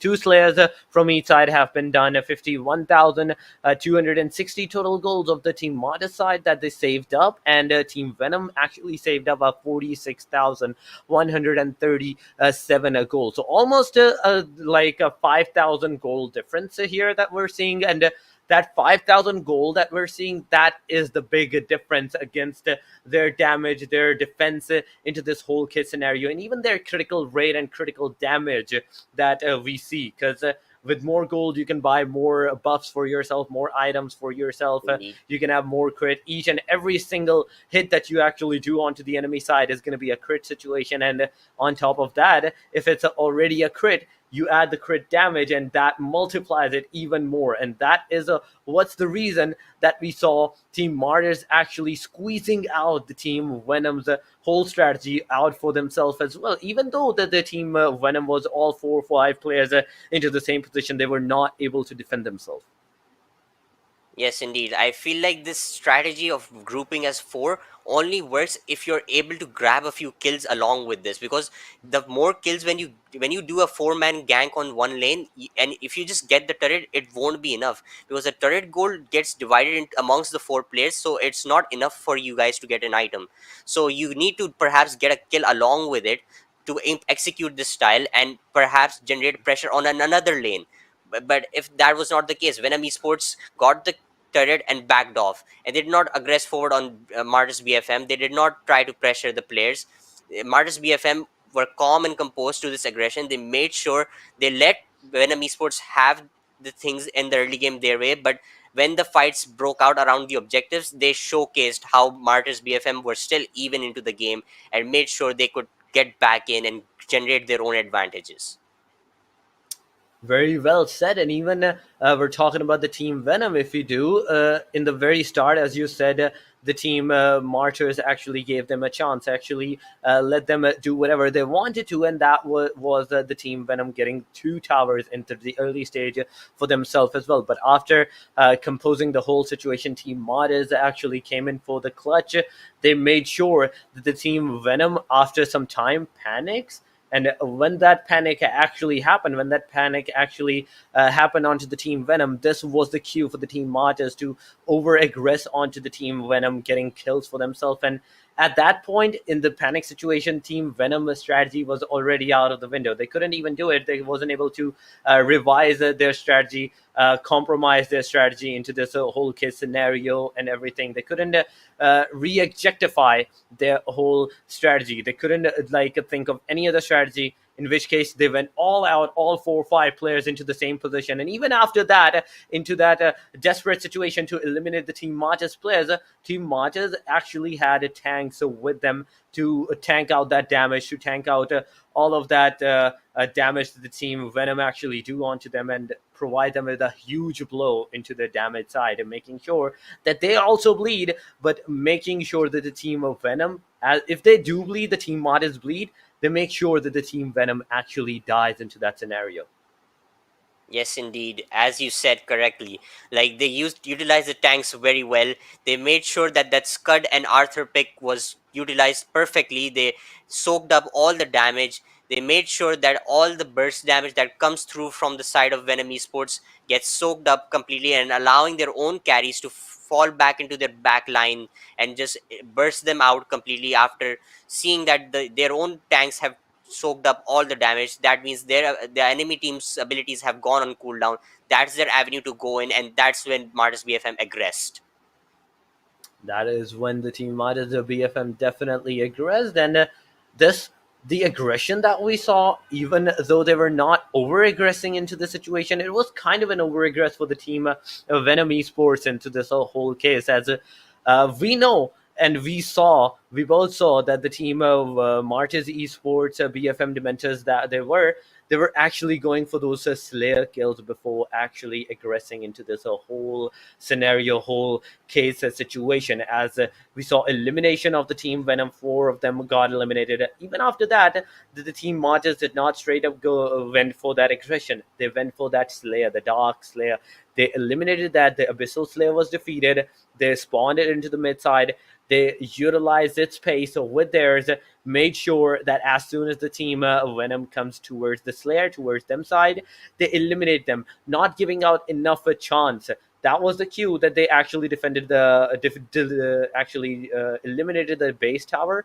Not just the base tower, but the third tower into the mid lane as well, making their way slowly but surely to the base tower, eliminating it as well. As we saw, 2 or 3 players of the Team Venom actually was trying to defend into that desperate situation to make sure that the Slayer actually gets eliminated, the Team Marches actually get eliminated, but they were not able to do that, as none of the Team Marches players were looking out for them. They were not giving out enough attention to them, but they were giving out their whole attention to the base tower at that point. Yes, because it was just too much pressure being generated from all 3 sides. Because Definitely. before that Slayer play came through, the Martis BFM aggressed very like in numbers to the top side. What they did very well was they took down the tier 2 turret of the tier on the Slayer lane, allowing their entrance to be exposed to the third turret from the Venom Esports side to the top side, which meant that Venom Esports always had to send one member to the Slayer lane, making sure they could have to like counter putting them other members on the other side outnumbered, and allowing Martis BFM to just aggress forward with no pressure of having like the outnumber fight, because they were the ones pressuring the map. They were pressuring all 3 lanes at the same time. And once again, as we go into the face off, Martis BFM and Venom Esports will go into the second game. Definitely, Venom and Marches, the BF Dementors, are actually going to go for their second game this time around. And once again, we will see in a short time whether if they're going to use the same composition again, Riddle. If they do, actually, that may just be an easy win for either of the teams, because they knew what the other team's strategy will be. So they have to be really thinking about the picks that they do right now, and even the bans. If they're actually, there's 4 total bans. Are they gonna ban the crucial heroes for each of the teams. Are they actually going to do that? Are they actually going to do their homework in this case scenario? In which case, Team Martyr's position have been their strategy has been compromised, but the Team Venom, after losing the first match, they know which heroes to ban. Maybe they're going to ban those heroes, making the strategy for themselves, making a comeback even for themselves in this whole case scenario as well. But only the time will tell as we go into that draft for the pick off of the heroes. And Riddle, once again, I have to ask you this question in this scenario. This time around, after being pressured, after Team Venom is having the pressure right now for themselves, do you really think they can actually perform themselves, or is it the end for them? I think it comes down to the draft right now. Like this draft has come through right now. I think this is the deciding factor. Now I think Venom Esports need to revise their strategy, rethink what their plan is, and as you can see, they have done it right now. They have picked Hayate first. Their dragon lane, they have taken their dragon laner first instead of focusing on the top side like they did in the last game. Meanwhile, on the other side, Martis BFM also answering back with the mid lane and a mid lane pick with Crixie and a Safony for the ADC. Definitely, Crixie and Caffeine was from the team Martyrs, BF Dementors. But look at that, Hayate, Liliana, and Tachi, all three of them straight up taken without even a second thought. They know the team Venom this time around know what they're actually doing after seeing those band composition from the team Martyrs, the BF Dementors. They're actually going for this composition. In which case, talking about Tachi, Liliana, and Hayate, as you already said, Hayate is the dragon lane one. He's going to go for that dragon lane. Maybe this time around, they're going to focus on the dragons, the slayers for themselves, not giving out the team Martyrs a chance, as we already seen to the back match in the last match. Team Martyrs, they were actually focusing on the dragons and the slayers. The team Venom was not actually giving out enough thinking about the dragons and the slayers. So that was their demise. They were not giving out even for the blue buff or the red buffs. They couldn't regenerate mana or even the attack situation for themselves. And even talking about the levels of the heroes, even we saw the team Martyrs having 15 levels, 2 or 3 players, 2 or 3 heroes for themselves, even before that the team Venom was even level 14. Yes, because it was like because the objectives, they were taking objectives very well. They were pressuring Definitely. the map very well. They did not rely on the kills. They did not focus on getting kills. They made sure that they could just generate XP by taking neutral objectives. That's what got them the early level ups against Venom Esports. And as we Definitely. go into As the second ban phase, we can see that there's this definitely. Varus ban and a Cricknack ban. You can see they're targeting Oh my god. the jungle and a Slayer lane from the side of Martyrs BFM. Venom Esports right now they have locked in their top mid and ADC with the Hayate, Liliana, Tachi. Meanwhile, on the other side, you can see Crixie, Caffney, Omen, meaning they also have answered back with their 3 laners. Now it comes down to the jungle and support, which Martyrs BFM answered with an Elendor. That's a good pick. Now it's the matter of how they utilize it.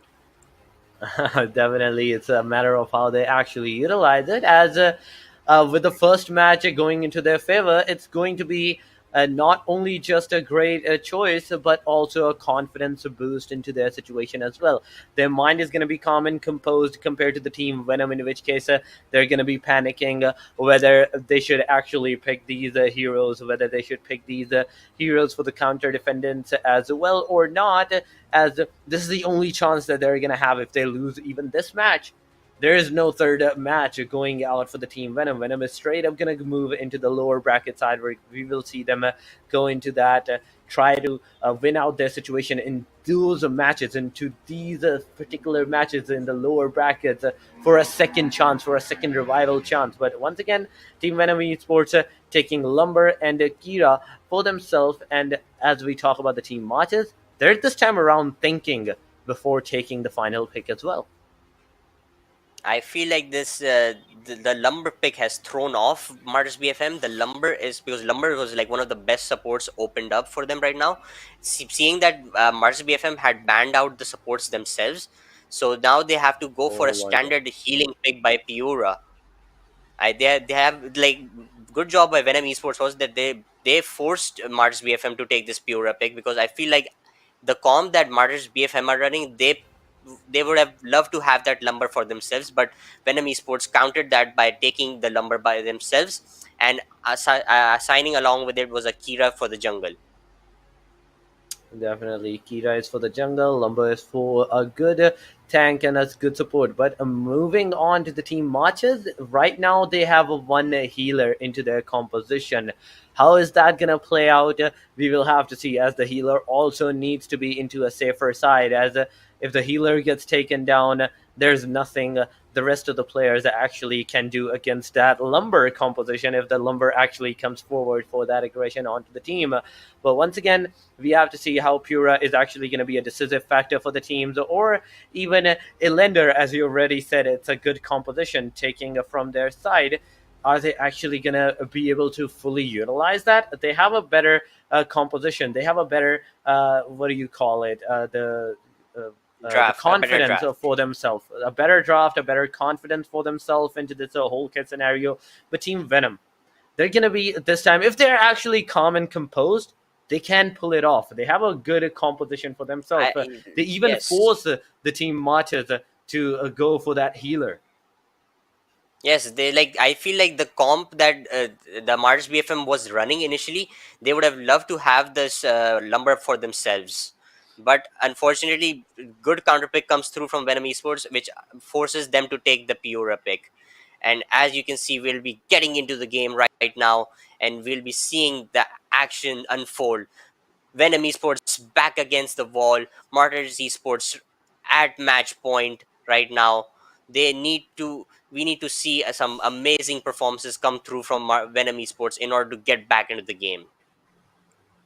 Definitely, they need to make sure that they come back into the game, as this is the final chance for the team Venom into the upper bracket. If they are not able to stay calm and composed, if they're not able to devise a good strategy against the team Martyrs right now, this may just be it for them, and they will move towards the lower bracket. Well, once again, we will see how the team Martyrs is actually gonna play out this composition, how they're actually gonna aggress and hold out their position, as we already saw into the first game as well, as both of the teams were not over aggressing. They were not going straight up for the aggression, as they were staying into the safer side. But once this fight actually starts, as this fight actually begins, the Hayate composition, the other composition, how they're actually going to happen.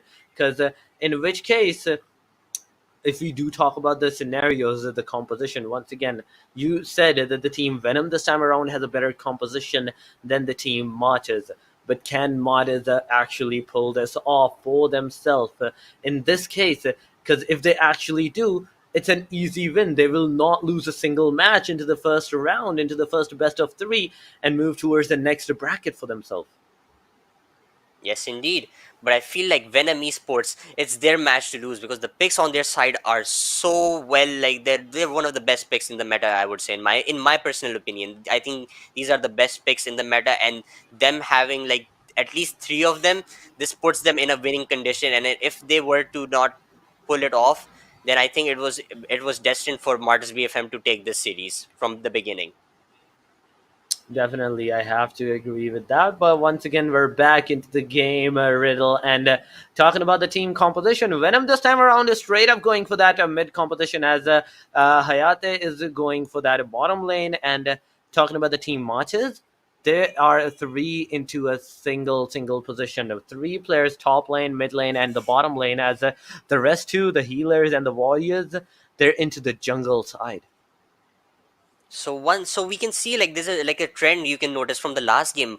Venom Esports did a similar strat where they would like go 3 or 4 people into groups, and like the other team would rather stay in their lane with one or two members. So you can see like the roles have swapped in a way that both teams are now doing a different strat. Like they're redoing each other's strategy right now. And you can see this. There's a fight probably building up here in the mid lane. As you can see, the members are colliding, and there's going to be a pick off in the mid lane on the Omen. The Omen can perhaps collapse, and this might be a kill on the Omen. Yeah. But no, Omen survives, and the No. Mars BFM get the advantage. Mars BFM get the kills. It's a kill or for Risky. This is what I call the calm composition. 2 players were at the same time against 3 players with Team Marches. They called out all of their players, making the composition 4 against 2 or 3. And even on top of that, they're trying to get that Slayer for themselves. But we have to see who got that Slayer. Martyr actually got that Slayer for themselves. And not only just the Slayer, look at that. They even have the Dragon for themselves. Even the Dragon kill for themselves. And on top of that, a Slayer, a great buff for themselves right now against the team Venom Esports. They're straight up pushing the Venom into a corner this time around, as we see Team Venom going for the bottom lane and the top lane, as 2 players in the top lane and 2 players in the bottom lane against the team Martyrs, in which case the top lane is being held out by 1 player from the team Martyrs, but the bottom lane it's being surrounded by 4 players. Just look at that. The Vulture, the Eagle may just be destroyed for a great comeback, for a great ESP situation, in which case they will know how the team is actually moving forward into the jungle side, into the team Venom's jungle side. But once again, after killing that Eagle, they're going straight up into the bottom side, bottom lane, even eliminating the first tower. Both sides have finally taken off the first towers. Venom Esports and Martyrs Dementors. This time around, the fight is going equal, in which case Martyrs inside of the kill section, they have a better chance. Even on the gold section, even on the economy section, they have a 3k difference in this case scenario. And talking about the kills, it's a 1 versus 4 kills difference against Team Venom and Martyrs. Taurus, I think this might be another contested fight right now, but you can see right now in this whole early game, Martyrs BFM are the ones forcing out the plays right now. They're the ones doing the confident plays, and they will be able to take this Abyssal Dragon. And once again, another pick comes through for Martyrs BFM, and now they're running Venom Esports down. You can see Zen is all the way through into the jungle. He wants the kills. He's going in aggressively, and unfortunately, he might not be able to get anyone back, but you can see there's a pressure going down in the middle lane, and this could be another fight. And once again, when the assassination is, Zen gets the kill on the Hayate. Hayate is down.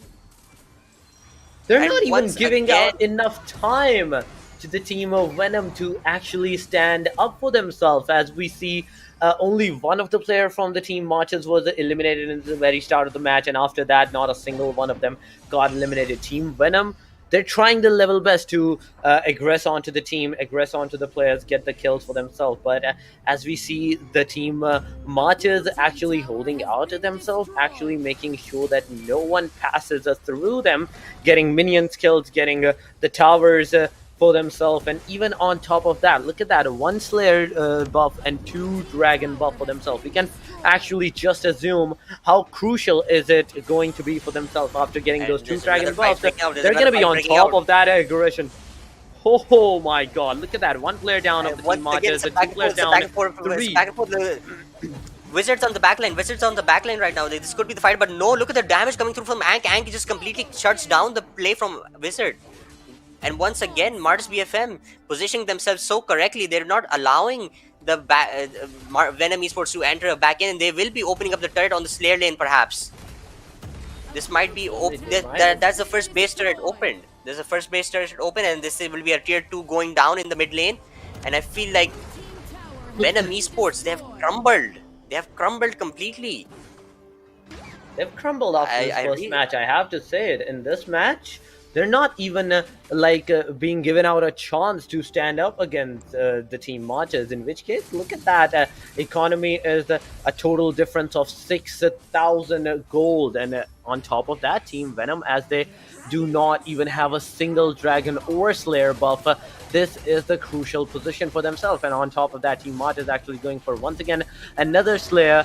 They're gonna get it. The Slayer has been defeated. They might just spawn it and go straight up for that base tower to eliminate it. The fight has actually begun. The Team Venom finally getting Zen eliminated, getting out another kill for themselves. The fight is happening. In this case scenario, the team Martyrs, even after losing one of their players, they're not backing off. They're not going into the backside. They're straight up going for that aggression, in which case the base tower, mid-base tower, has also been taken down. And there we have it. The aggression is real. The team Martyrs not giving out enough chance of the team Venom to hold out for themselves. The 4 versus 4 fight is actually happening, in which case Martyrs actually lost 2 players, in which case scenario Venom lost 1. But right now, talking about the healers, the healer is actually doing its job, giving out enough healing to the team Martyrs, the BF Dementors, and making sure that all 3 of them actually goes towards the base side as well. Martyrs BFM, they have outplayed Venom Esports on every aspect of the game. They have they played the same style like as Venom Esports did in the last game, but they're perfecting it once again. Wizard going in too aggressively, and now Wizard is just doing a Hail Mary play, but I don't know if that's going to be enough because he does not have the health items to perhaps tank them very well. Like, look, you can see one or two abilities is just enough to chunk him down completely. And you can see now Martyrs BFM is just for playing in their enemy team's jungle. They're not allowing Venom Esports to get through it. They're just Zen is a one-man wall right now, blocking pathways from every entrances. And this is going to be another Abyssal Dragon. This is going to be another Abyssal Dragon falling in favor of Mars BFM, and right now this the only turret that stands in the way is the bottom tier 2 and tier 3. So this could be the game decides in a way for both sides right now. Venom Esports, they need to win this fight or else it's going to be it. That's going to be it if they're not able to hold out there and right now in this case scenario, in which case talking about the team Martyrs giving out they're not straight up going for that base tower. Actually, they're actually before going for the base tower, they're eliminating the side towers and the top tower as well, in which case there's only one tower left. 3 dragons, 2 slayers, 33 economy, and on top of that, talking about the Venom side, only 1 tower and 29k economy. I don't think it's things are looking good for the team Venom in this case scenario, in which case look at that, Win has been eliminated, second player also has been eliminated. Wizard Hercules dies. What is going on? Only 2 players left. Even Error has been eliminated. 5 has been eliminated. This is going to be it. Elimination is happening. Team Venom full was destroyed, and Team Martyrs taking out that chance for themselves, getting that second. I think at 12 minutes, less than 12 minutes or something. That was just amazing. This has been a domination. This has been a domination. Like, very well played by Mars BFM. Mars BFM have stepped up big time. They completely stole the show from start to finish, and they will progress forward into the upper bracket. Meanwhile, Venom Esports drops to the lower bracket. They have another chance, but it's now their backs against the wall. Like, Mars BFM outclassed them every way possible. Definitely. If I have to say, it was total abomination of the team of Venom as well, as they couldn't even stood a chance in that case scenario. They were being taken down one by one, and even in the very end, after eliminating the towers, they did not went for the base tower. Straight up, they went for those elimination. They were giving them a head start that we are going to not just eliminate your tower. No, we're not just going to delete your towers, but we're also going to delete you, eliminate you before we go for that base tower. Style points. They were going for the style points. They wanted to just do it the right way, clean At up the fights, they were showing then off. close out the game. Yes, At they that were point, too they far were ahead. showing off. Indeed, like they were so far ahead into this game. Like they did last game, it felt competitive. It felt a bit back and forth. But this game, start to finish, Martyrs BFM crushed them completely.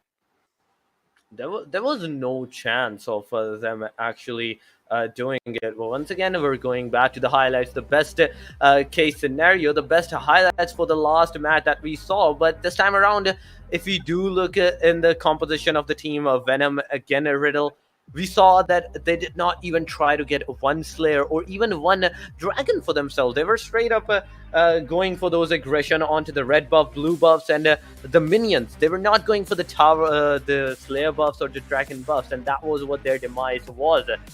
That is what's making them lack out into this whole case scenario. Even in the first match, they did not went for the tower, the dragons or the slayers. They went for the players, they went for the buffs, but not the dragon buffs or the slayer buff. I have to say, after this match, after witnessing it is the crucial thing that you need to get into this whole case scenario. If you're not able to get them, I don't think you can actually survive. And the only reason that the team Martyrs actually had the upper hand, total annihilation upper hand onto the team Venom, was because of the Slayer buffs and the Dragon buff for themselves. Yes, indeed. I feel like the teams did not prioritize the objectives at all. Like Venom Esports did not prioritize the objectives in the second game at all, and it's because of the pressure applied by Martis BFM.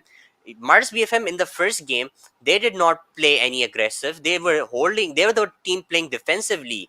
But coming into the second game, they Definitely. completely switched up the play style from like they they completely flicked the switch. Like they really just went from being defensive to fully aggressive. They were the ones pushing Venom Esports back. Venom Esports did not know how to answer. They were, I think, starstruck by Martyrs BFM. Martyrs The BFM just aggression. outplayed them. Yes, they They just did were not know how struck to by answer their it at all. aggression. They did not even had any chance of coming back, making a comeback in this scenario. Even we saw in the highlights that even like in 12 minutes marker, the whole team, the whole tower situation, not just the whole tower, but the whole team was also eliminated into this whole case scenario, making an easy win for the team miners. Like they were not going for the towers, they were not going for that base tower, they were going for the players. They were showing out their aggression. They were testing out their abilities, not only in the first match with their defense, but this time around with their aggression. And even choosing that lower, I have to say, a healer into their scenario. That healer, I think, Mm. was a crucial in that base tower situation. In which case, we saw a huge damage onto the team Martyrs, but the healer came in with the clutch, healed the whole team up, giving them enough chance to over-regress into the situation. And Noodles is that guy that is the MVP for this match with the kill that assist ratio of 4, 1, and 11. 11 assists, I have to say, a riddle. Look at that. But the damage gets towards the 55,000 ratio. MVP points is 13.5, kill part is 93.8, and the roll gold difference is 1,114. Noodle perfected the job of an ADC. Noodle made sure he delivered to his role. His job was to be the consistent damage dealer, and so he did with the 11 assist, 93 kill participation, and with a 4-1 score line. It's amazing to look at. And as we go into the player face off, the side by side comparison of both ADCs, you can see that Hayate pick was utilized to an extent correctly from Venom Esports. Clear, but it wasn't enough. Like Venom Esports Look at fell his under the KP. pressure and crumbled. Yeah, like the kill participation on Look the at the side of Venom Esports, like Error did everything he could for Venom Esports, but unfortunately it just wasn't enough. was 100% enough. kill participation and a 363 score line. Just 363 scoreline, and the goal difference was like 6,000 for the team of Venom, and one like maybe 7,000 for the team Martyrs. But we're seeing the team face off this time around, in which case so Venom in total got 6 kill, 1 towers, 0 slayers for themselves, and 30,000 gold in total. But on the other hand, team Martyrs, that just dominated the whole situation, got 16 kills, 8 towers, 2 slayers, and 35,000, almost 36,000 gold for themselves. So we can just see almost a 6,000 gold difference, 7 difference of the towers, and 2 slayers difference. But on talking about the kills, it's a total of 10 kills difference against the team of Venom this time around. But the way that the team Modges actually played it off, the way that you said they actually flipped up the switch to the aggression mode and straight up went for the annihilation of the other team, it was just amazing. yes, like you perfectly said. Like right now, like I am starstruck. Like wow, like the improvisation from it's such quick in just split moment. They just went from like, oh, we'll play a calculated style into, oh, we're just gonna kill you. We're just gonna kill you. We're We're gonna gonna go take the all objective. out. Yeah, we're just not gonna stop. We're not gonna stop pressing the gas pedal. We're just gonna keep on aggressing, making sure you have no way back into the game. Like they just shut down that carry focus comp of Venom Esports into a split second. Like they from start to finish, Martis BFM have outplayed and countered Venom Esports till the very end. Like from game one to game two, it's just clean sweep for Martis BFM. Definitely, it was a clean sweep for the Martyrs BF Dementors, actually. In which case scenario, that is the team that is going to move forward into the next bracket, and the team Venom, they're going to be given out a second chance into the lower bracket side against the rest of the team. That is going to happen in sometimes that is going to fight against each other, try to win either the upper bracket or the lower bracket for themselves. But once again, both Bangladesh country teams against each other, we saw how the team actually picked off, whether it was their local composition, whether it was their international composition. Both of the teams actually tried their level best, and we have to appreciate that. They tried their level best. They did everything that they could into their powers till the very end. And the best thing in this whole case scenario was that they did not give up. No matter what the situation was, we did not saw in this case scenario Team Venom into the very end. Even as they were losing, they did not lose hope, but they were waiting out for that one opportunity. They were waiting out for that one moment that they could outshine the Team Martyrs and make sure that the composition was into their favor into that situation as well. But once again, Team Martyrs did a great job. They were calm and composed compared to the Team Venom, if I have to say. After the first match, they were slowly into that situation that they were panicking. Their strategy may have went out of the window or something like that. They may have panicked. They may have not revised their strategy into this situation in this case scenario. But once again, Team Martyrs, great job to them. It was amazing that they the way that they actually played, and the Team Venom as well. A great job indeed with the workout. But once again, we're going into the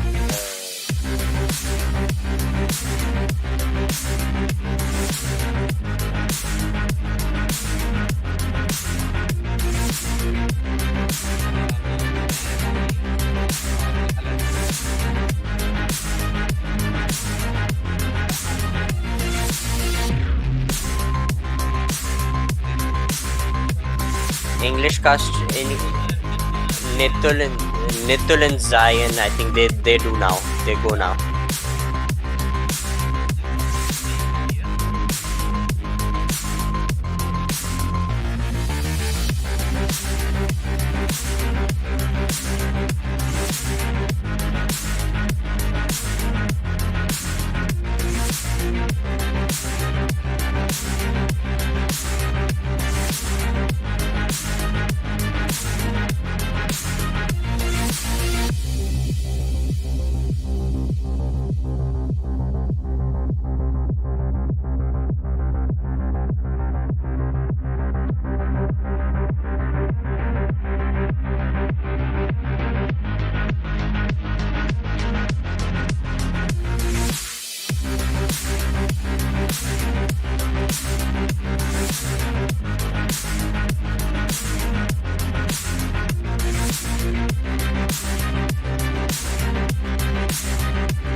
Hello there, Uh, and today we're here at the second game, it seems. I'm here with Riddle, my man. What's up? I saw you casting the what's first game. up? It's really amazing. Yes, thank you for having me, Zion. It's an amazing like first game. The first series was amazing to watch. I'm as excited for the second one, and we're like coming into the second series right now. I am pumped up. The first game was amazing to watch, and I'm as excited for the second one as well. What do you think of this Yes. so far of the first game? The first game, I totally enjoyed it. I was watching from there, like so many actions going on. The first game was absolutely amazing, but the second game, you say it was, I would say it was pretty much one-sided. The Marches totally destroyed them first hand, like single-handedly. I would say that's because of the panics, because when Venom Esports lost their first game, they were under so much pressure and panic in the second game that they couldn't maintain their posture, and that's exactly what happened. And Marches took the advantage of that pressure and applied it such goodly that they were totally annihilated throughout the whole game, and they took it with such an ease. And the second game, I Yes, believe, would like be between Armada and Cambodia, right? yes, yes, indeed. Like you said, like the pressure got to Venom Esports. Venom Esports were playing a very defensive game first few fights. Like the moment the game started slipping out of their hand, they would resort to defense mode or completely hail mary fights, which never work if you're on the back foot. Like this would only work if you're like even in the game, but if you're on a back foot, if you're just doing random plays, it will not work out at all. And Martyrs BFM were able to counter that. But enough said. We're going to the second game. We have V Armada uh, and versus Impunity Cambodia. What do you think of so Yep. far, Zion? Last game was between a team from, both of the teams were from same country, so it was like a one country battle. But right now we have two countries fighting each other, not physically, of course. It will be a country versus country in the game. No feelings attached here, but yeah, it will be amazing because we'll see. Of course, these teams who are fighting in these top 8 teams are the best teams representing their countries, right? So they're no joke. So we have one of the best teams of Bangladesh is going against one of the best teams of Cambodia. So this is going to be very interesting to see what and how will they represent their country in this international stage here. And I'm totally excited to see that. Actually, after the first game, it was pretty much, I would say, still local, but right now we are at the international level where people are here to see the international stages of this game of Southeast Asia qualifiers. I mean, South Asia So qualifiers. right now in this current series, I'm the neutral guy. I have the neutral ground. I'm not Yeah. representing Cambodia or Bangladesh, but you on your hand. So what do you think of this series? Give your insight from in depth. Like, what do you think? How does V Armada have a chance against Impunity Cambodia? Um, by far, like looking back at how Armada used to play their game, I believe if they get their strong heroes, if they get their comfort heroes, they can perform pretty well. I mean, they've came all the way here to be the top 4 from Bangladesh, and they're no joke, of course. So I believe their favorite heroes like Hayate and their favorite some heroes like Omen, if they get those heroes, I think they can really perform really well. And it depends on the draft actually. And about the Cambodian team, um, they're also one of the best teams of Cambodia. So they will try not to give. I mean, they obviously in the main stage they will be studying the opponent. So if they ban out those heroes, that's gonna be hard for Armada. But of course, I am from Bangladesh and I will be rooting for Armada. But I wanna see more than that. I wanna see a really great game, a really great fight, because when you witness the great fights with your own eyes, nothing is better than that as a caster. So I love watching these games. And so even though I will be rooting for one team, if even if Armada loses, I will still be happy to see such an amazing game. But let's see a really good fight. So do you have I'm no I know you are neutral, so do you have any choices from your end? I, I'm gonna support your. I'm gonna support my casting duo here. I'm gonna guard as well since you're my casting duo for this game. I will wish if they get the win, but overall, I would love to see an action-packed game from both sides. Like And yep. here, we can see the uh, bracket, and the bracket we and have yeah, as here you is can see, the upper bracket round of 8, and Venom Esports versus Mart is already over. Mart is taking the victory, going to the upper bracket semifinals, and with next game we have is We Armada versus Impunity Cambodia, and after that will be followed up by Agon Esports from Pakistan. I believe that's what you're waiting for, Yes. Riddle Yes. versus We Yes, indeed. OPX. And then we have to finish up the upper brackets, we have Stereo Hope versus Vainglorious. Also something you've been waiting for, Riddle. So these two games Yes, are indeed. what brings you the joy. Yes, indeed. Like exciting games from start to finish. But we gotta focus on V Armada versus Impunity Cambodia right now. This is the game Right to now. decide right now. Like this is the game to be focusing on right now. So by like stylistic matchups, what would you define the ways of V Armada compared to Impunity Cambodia? Have you seen Impunity Cambodia play before? If you have, give your insights on it.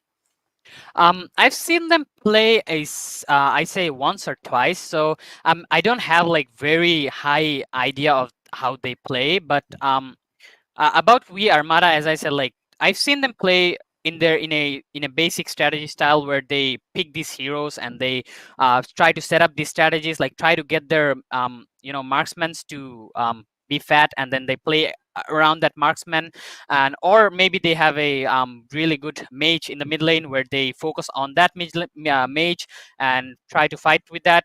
But yeah, in the end, I think it all ends up with their draft. So yeah, I'll be excited to see what kind of draft We Armada brings in here.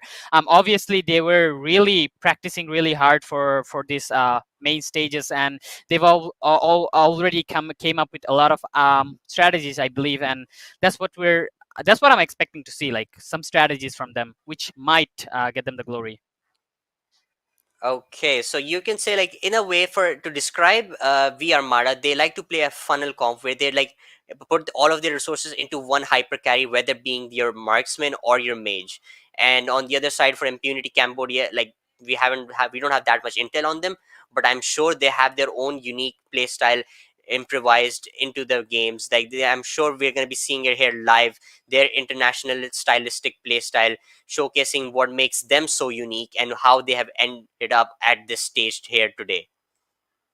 So, what do you think about this like matchup between like a team from Cambodia going up against a team from Bangladesh?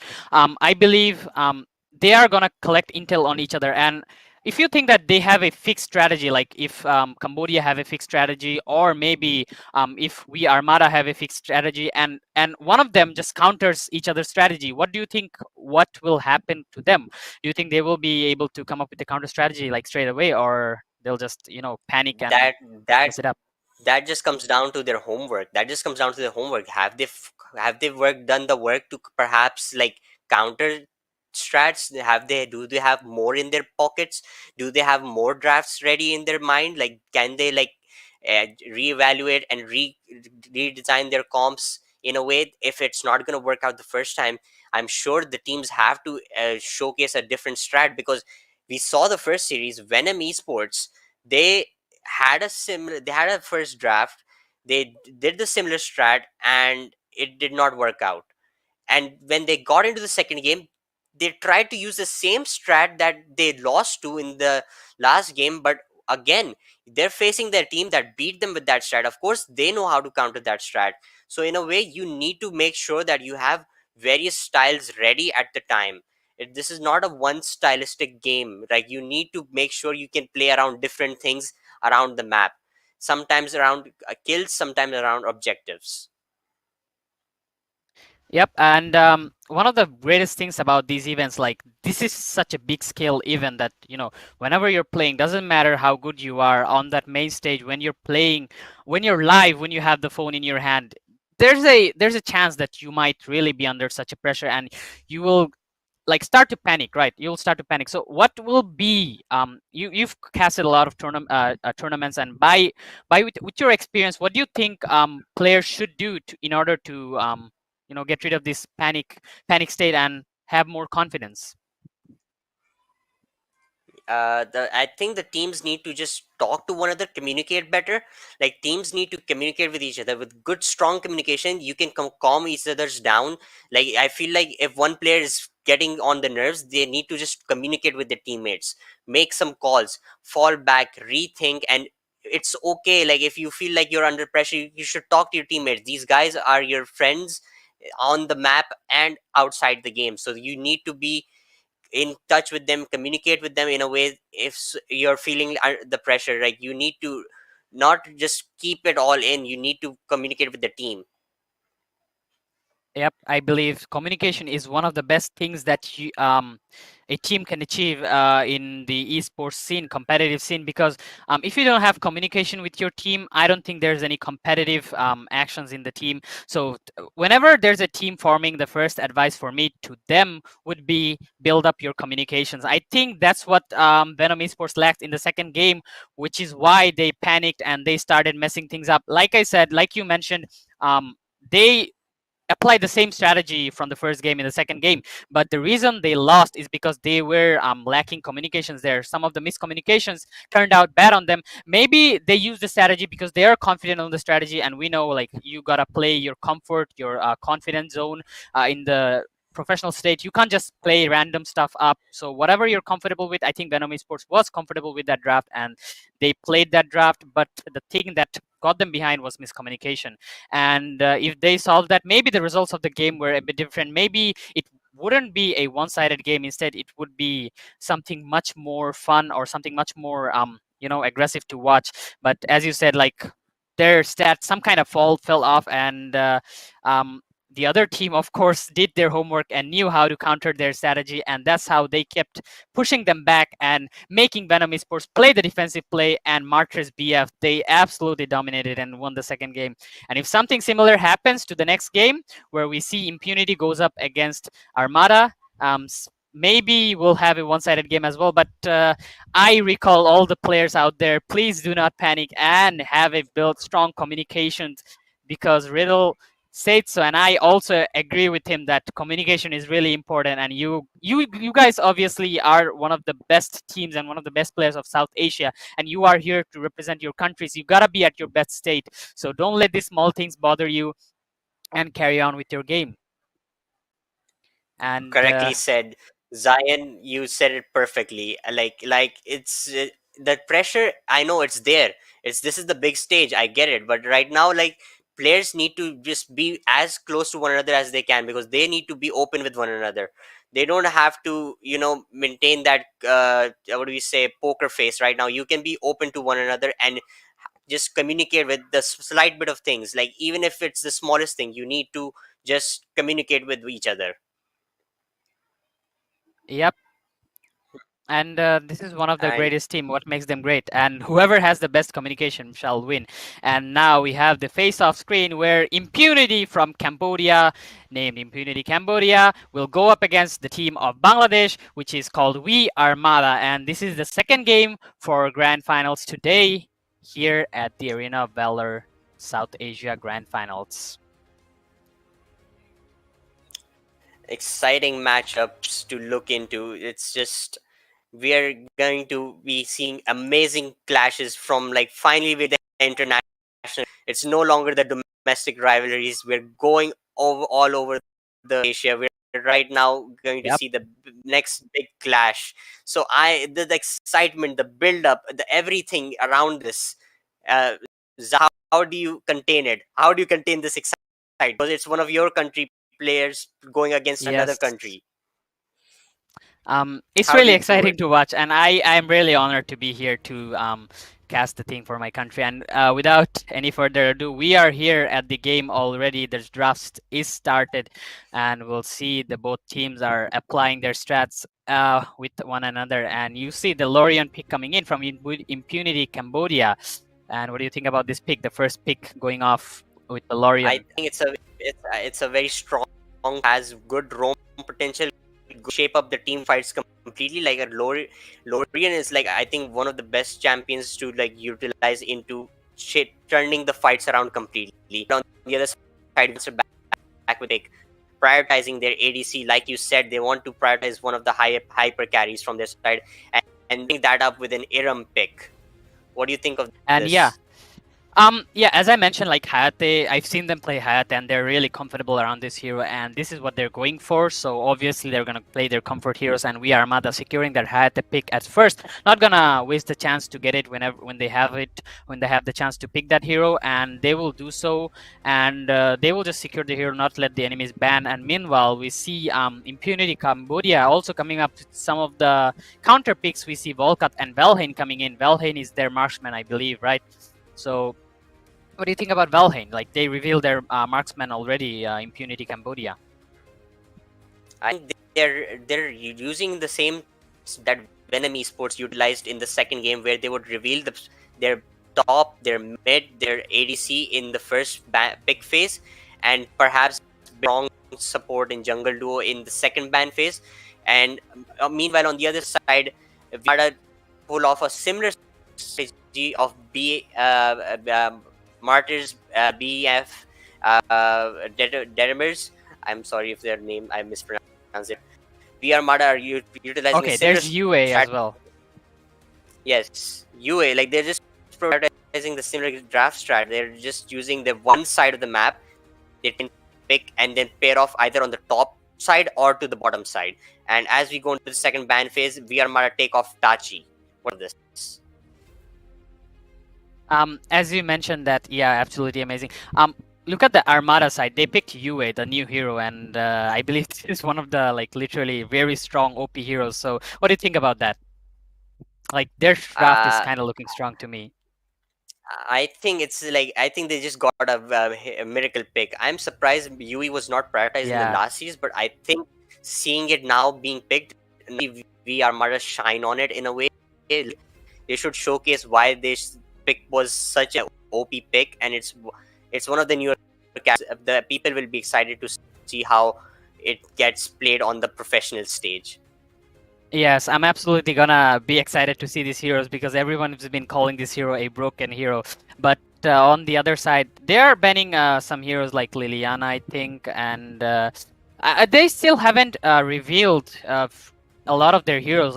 We Armada, so we still have two big major picks coming in from them. So this Lorion and Volkat from Impunity Cambodia, do you think they can take down Hayate? Volkat is a strong pick. If he gets going, I think he can take down more than 2-3 champs in a go. Like, while he's a consistent ADC, he can dish out consistent damage. But if you pair a Lorien's ultimate CC along with the Volkat's relentless rage with his ultimate, I feel like they can chain a very good combination, Impunity Cambodia, with their Lorien and Volkat. And seeing Hayate, he's not a mobile ADC, so if they were to get on the backline, I think V Armada will face a very huge problem. But I think getting in Arthur for that, I think he's gonna be a good front line to buy themselves time and to reposition. Yep, that Arthur pick like solves all the problem you just mentioned. Like that front line is so when they have a Valdom to kind of support that Arthur pick there. So this is gonna be a bit interesting as I see these picks right now. Oh, and they have a Lubu right now. Okay, this is kind of getting interesting right now. Like this just got interesting. This literally just got interesting. Yes. After Aerie, they picked Baldom. Like they were so sure about this combo.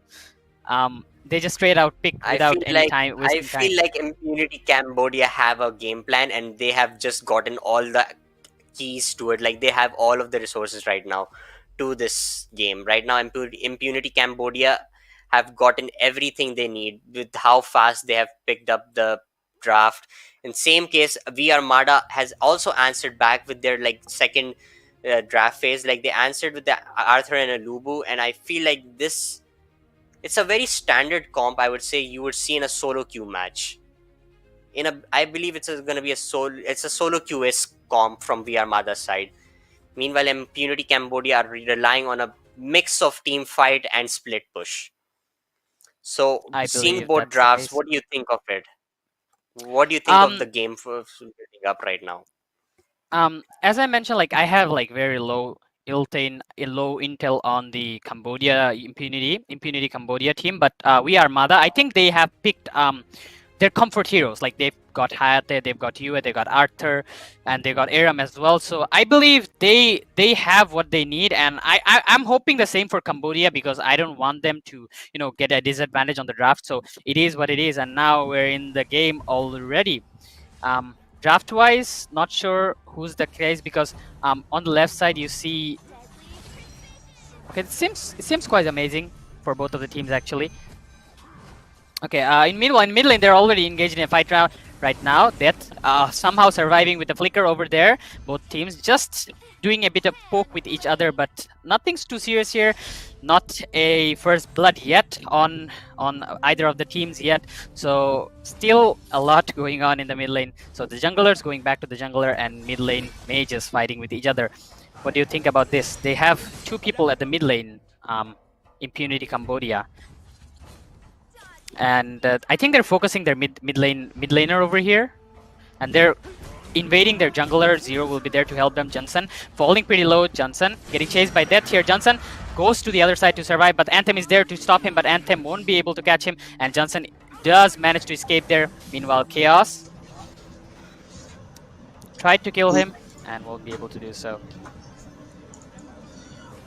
Well, we're seeing a little bit of early action in this game. Well, we don't usually see that from Armada, because they like to play it slow. They like to take the game to the late game and surprise their opponent with some late game action. But this time I think Cambodia is forcing them to fight here. But let's see what they do, if they want to change their strategy, or they want to fight in the early game. Okay, we Armada meanwhile just took down a really early, like a 2-minute Slayer, I think, and that's gonna give them a really nice advantage. And now after taking the Slayer, they don't waste any time and they go straight into the fight, and they are pushing Impunity out here. Impunity Donut falling pretty low, and Impunity Donut will be taken out, and that's the first blood. And Armada will lose one of the members as well. Armada, they are winning the fight yet, but it seems like quite even right now, and both teams will lose one member each, and they will just respect each other and get back behind their towers right now. Johnson taken out by Blinken here, and that was a really even fight here with both teams not overcommitting here, so they just respect each other and fall back. What do you think about this fight after the Slayer? Well, this fight actually favored Armada, because they're at 7k net worth, and whereas Cambodia got only 6.6, so they're ahead of 400 gold, and they will definitely try to utilize that. And look at that. Look at Arthur. He just poked Rez, and now Rez is out of the lane. Like, he needs to go to the base and heal himself. Oh, Donut catches Death here. And seems like a bit of an action coming in, but these are just pokes. And Death, he isn't cared of anybody, and now they're trying to go for the dragon. But Death is in a little trouble here, because he is dealing with 3 members. But backup is coming. Okay, they're still fighting over the dragon, Donut is still surviving, and Donut will survive with 5 HP, and Death will almost go down, and Death will go down. He wanted to take down Donut, but Donut with 1 HP, and they're focusing on, oh my god, Cambodia is focusing on the Holy Dragon, but Donut, he needs to get out, but I don't think Blinking will let him go away, but now Donut will live to fight another day. Yeah, absolutely. Like as you mentioned, the advantage we Armada had, they just came out of here and out of nowhere, and this was a kind of a piece of miscommunication from them, I think. So they weren't able to do much here, and the Impunity Cambodia will just walk away with 2 kills and making the score 4v3 right now. But yeah, in the end, Blinking, he gets jumped on by Johnson, but I think Blinking is safe. He is a tanky guy. Arthur is getting chased inside the tower. Johnson will get inside the tower and take the kill of Arthur, and he's one pukey boy right there, taking in on him just like that. And now they're gonna try to go for the dragon once again. but Armada are there. Impunity will take down another member, and that will be a pretty easy dragon for Impunity there, and this should give them the network lead right now. And Abyssal Dragon was taken out by Impunity. Armada tried to stop them, but they went one by one instead of going all together to do that, and that paid a really high price for them. But on the other hand, they not only secured 2 kills in the bot lane, they also secured the tower of the bot lane. So their Armada is in real trouble because they lost the gold lead, and now Yui going for Chaos will fall down by Yui. Look at the damage. Yui That damage is is a broken absolutely hero, by the disastrous. way. Yeah, it is broken. I mean, look at those damage. The way she's throwing her spells, absolutely dementing the opponents right now. Donut is in trouble. Donut got only 50% HP, and they cannot compete here. Armada will secure the Slayer, and they're waiting for another fight. But will Cambodia give it to them? Because they're running out of one member, because they lost one member here, and now Sun will try to get out of here. And look, they just secured the mid tower, so now We Armada is also like not giving up, and they're trying to zone them out. Impunity is currently like scattered in their jungle, and We Armada just zoning them out so much in their jungle. They're like 3 people around here now. It's 2. Death, he's not done yet. He's still poking them around. Donut is waiting. I think they will go to the base to reset because they're pretty low on HP and they don't want to take risks, because Yue, you know, you don't want to be low HP in front of this hero. And now look at him. They're jumping on him, and Jensen, they're going on him, and Jensen, he's staying alive. He's activating invulnerability, so he won't receive any damage right now. Jensen, that was quite a clutch play here, trying to survive against a 3v1 situation. Jensen, I have to salute him right now, but Impunity, they're not done yet. Now it's time for them to attack, and We Armada falling behind. They're going for 0-0, won't do anything. They try to go for Yue right now, but Yue don't want to take risk, and now Impunity want to take that mid tower to balance the game on their behalf, and I think they will be able to do so. And the tower is on 4 HP, and the tower will fall, and We Armada won't be able to do anything as Impunity just walks in strongly, aggressive movements from them, and just takes the mid tower just like that. Well, their Armada actually went for the early fights in this game. I'm quite surprised by seeing their changing strategy, but I like the old strategy better, because look at that. They already lost 2 towers in the early game, though they secured 2 Slayers, and on the other hand, Cambodia got only 1 Holy Dragon, but I don't think this will favor them much. But now these solo pickups will definitely give them... these solo pickups will definitely give them a lot of advantage, and now the Holy Dragon is here. And now there's another Dragon's up in 8 minutes, and also the Slayer's up, and they will take the tier 2 mid tower, and this gives them a lot of opportunities, a lot of map openings for We Armada. We Armada are all over the place right now. Impunity will also take the top tier 1 tower, but objective wise, I would say Armada is currently dominating the game. And now look at Blinking going in without being scared, because each of the teammates are surrounding them, and now I think Chaos is left alone here, and he has nothing to do as he gets killed by all the members from We Armada, and now they will walk towards the Slayer and take this Slayer, and I think this Slayer will be able to spawn, and they will use the Slayer to take another tower or another objective, or maybe win another team fight. Impunity is around to know, and now We Armada without any trouble takes the Infinite Slayer, because Chaos is dead, and meanwhile Impunity is trying to take the Dragon on the other side just to make it not so bad for them, and now they will kill the Holy Dragon, and Johnson will be the one to kill it. But We Armada, they're still having the advantage here, and looks like they want to go on Donut right now. Donut, he seems to be caught. He goes for Death, and Death's received quite a bit of damage, but he is safe. No aggression here from any teams. They just poke each other. But We Armada, they're... Well, Death is a tanky baby right there, because Donut and Sun actually went for the head of that Death guy, but unfortunately they couldn't finish it up. Like, it feels like Death is not afraid of Death. Like, he's not afraid of dying. Like, he is going in, he is just dealing a lot of damage towards his enemies, and he is blinking out, he's getting out of the fight like a hero. I don't know, maybe Death is super confident about this game, and he is super tanky as well. But I still wouldn't give this game to anyone. If you compare their ADCs, like if you see Valor, he has 7.2k net worth, and meanwhile in the other side, Yue has less net worth than him. Meanwhile in the here, we are already fighting. Infinite Slayer joins the fight, but Impunity, they're already wrecking. We Armada here. We Armada already lost 2 members. Impunity looking really strong.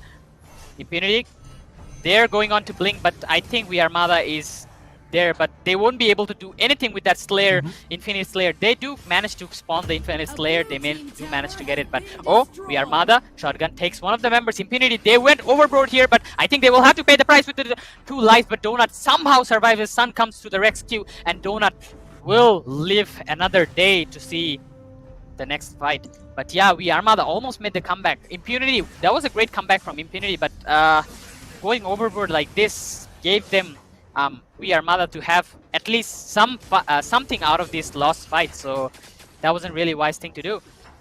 Yep. If we analyze the last fight that happened, well, Shogun was a little bit scared, I guess, because they lost 2 members in the early stage of the fight. So Shogun didn't commit properly, and that's how Donut actually managed to survive. Because I don't think Sun would be able to finish Shogun off, but blinking will go down. Arthur is a tanky baby, but they took down Arthur like it was nothing. It was like a paper. Yeah, it was 3 people after all, and now Impunity, I think with Arthur gone, they want to try to make something out of it, and we Armada also staying in the corner, like not letting them get it really easily while they're trying to defend this tier 2 tower. And that, look at him, he doesn't care of anything, he just goes in and kills their carry just like that. Valheim gets spotted inside the bush and gets taken out immediately, and that was a really nice play from Death. This man is really not scared of Death. I don't know what to tell him, but he's just going ham right now, and they're not done yet. They're chasing after Donut, but they won't go overboard like Impunity went last time, because they do respect the opponent team and they know they have very high damage even without their Valheim, even without their ADC. But Shogun, they spots Chaos in here in the bush, and now Donut tries to goes in, show some of his tanky powers that you can't do anything to me even if I poke you just like that. And now at the 12 minutes in, the Slayer is spawned, and this is the most powerful Slayer of the game, by the way, and whichever team gets this one will be having a really upper hand. But I think yeah, so they're fighting over it, and Slayer and Slayer gets taken out, and now we Armada having the upper hand. Donut is pretty low, Donut falling pretty low, but we Armada going behind to save their carry, because Anthem is getting taken out pretty easily, and they will spawn the Slayer, and the Slayer will take out Junsan as well. Now we Armada taking the lead right now for their team, because Impunity just don't know what to do. Meanwhile, Blinking and Sun having a 1v1 fight at the bot lane. So what do you think about this Slayer fight? Well, Chaos was a little too late, because he went for the Slayer, but he was a little too late to deal the damage. So that's how Armada actually secured the Slayer, and then it was easy for them, because they had 5 members there, but Cambodia got only 2 that crossed the rock. So it was a little tough fight for Cambodia, and Armada actually secured the fight really well, because Johnson went too far. He was trying to chase none other than Yui, and that actually cost him his life. Yeah, that turned back on him, and now they create the diversion on the top lane with the Slayer, and they are trying to go take the bot tier 2 tower, and now they're engaged in a fight with Impunity. We 0-0 will take down Yue, will take down one hero from Impunity. Impunity are looking really bad here, because we Armada are absolutely dominating here, and Impunity will get a wipe, and that's a wipe from we Armada. Impunity just get taken out just like that, and Armada just playing this game super seriously, and this should be the game for them. We Armada are going for the throne, and they will be taking the game 1 just like that. We Armada made 1 or 2 mistakes, but they hold their grounds. They did not overcommit, and they secured the victory. We Armada are the winners of the game 1 of this series. So what do you think about this last movement, Nitul?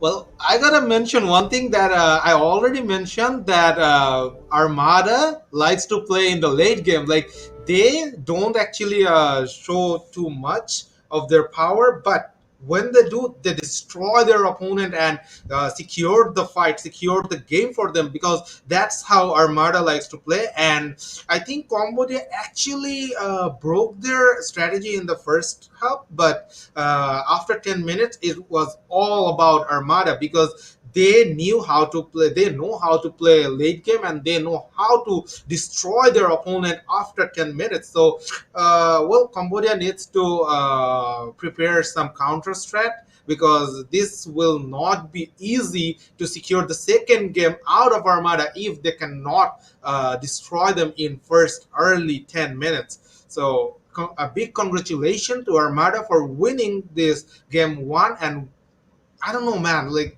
Armada was totally dominated by Cambodia in the first 8 or 10 minutes. But look at that. Yep. I don't know what to And say, man. yeah, but as I mentioned before, Armada getting that their draft is what caused them to dominate this game and play so calm. And we'll go see some highlights from the game. And we see the first layer was taken by We Armada as they play objective-wise the game. They do not care about killing the people. And the mid lane, the first fight in the mid lane, which was a 2v2, I guess, but still pretty dominative here. And now in the Dragon, We Armada was a bit overwhelmed by impunity here. But they managed to catch up to them really soon after that, because when they fought and got the Slayers, they got the second Dragon, I think, and that's what caused them get this huge advantage. And they played it really calm. They played it back. They didn't become greedy about those Dragons, and they played it like super nicely, where the impunity just was overtaken by them, and that was super amazing thing to watch. And yeah, that's it. Like We Armada, they have their futuristic design, and they have UA in their team. You saw what UA did in this game, right? Well, in my opinion, Yui is like a broken hero. Like, he dealt a lot of damage in this game. Like, he was surviving with probably 10% HP, but he destroyed his enemies with one shot. Look at this fight. Look at Yeah, Yui, look at the how UA. he Look at the damage. destroyed.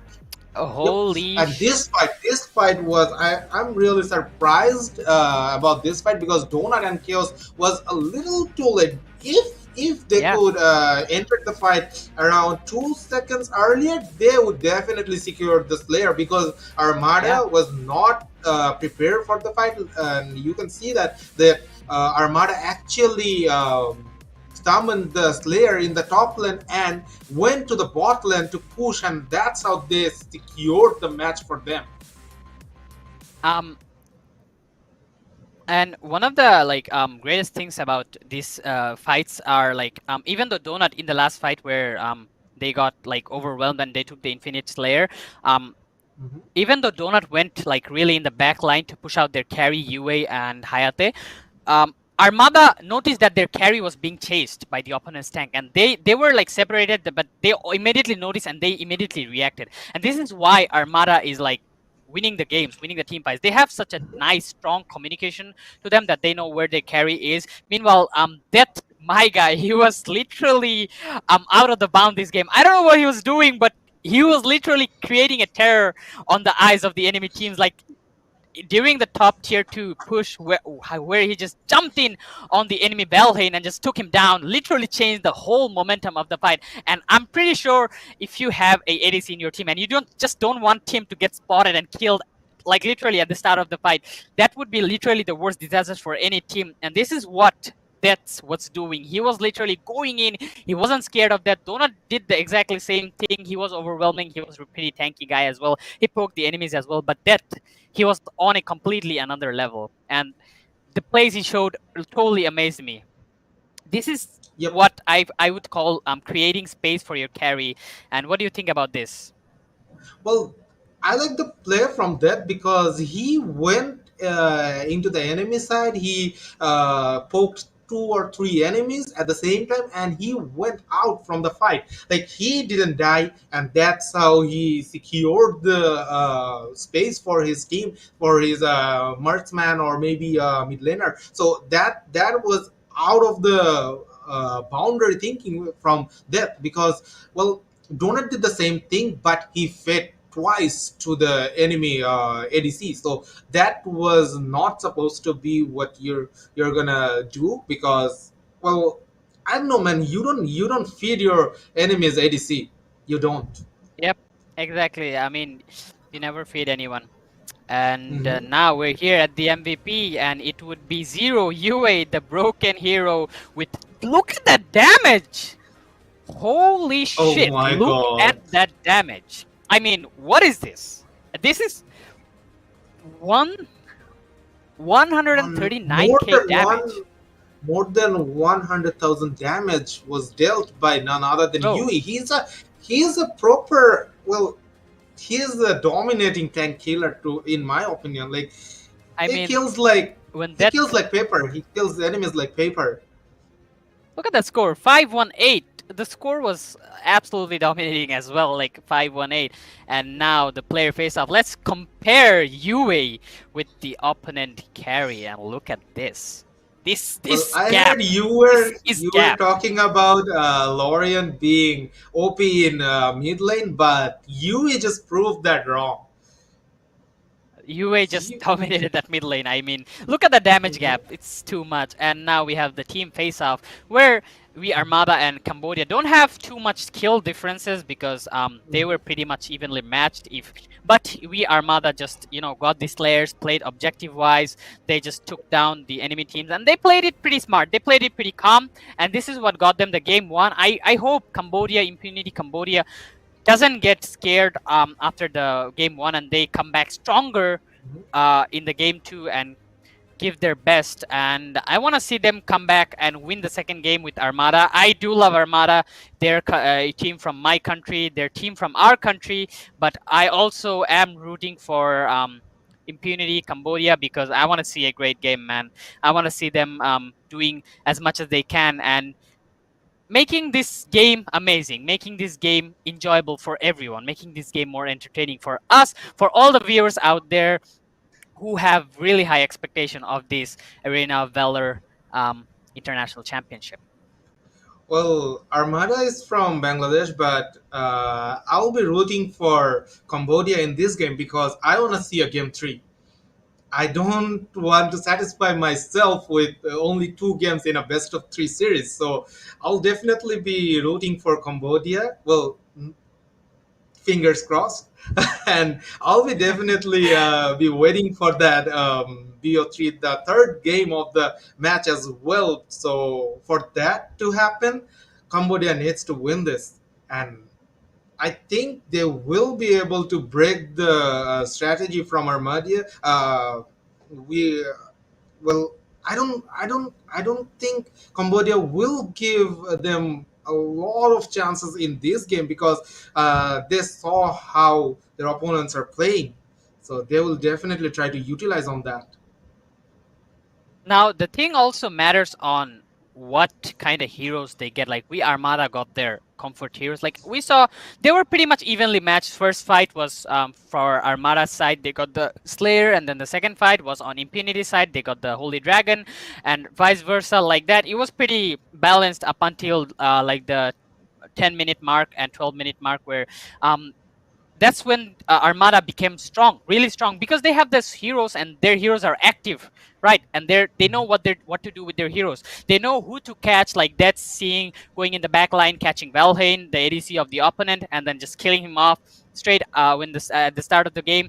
And then Yue dealing so much damage when Death is standing in front of him. So this is what I would call the strat from We Armada. They get their heroes. They know how to imply those heroes. They know where to place these heroes, and they know how to play with these heroes. So if they get the same heroes, or maybe their comfort heroes again, I would say We Armada would perform the same and give the same performance.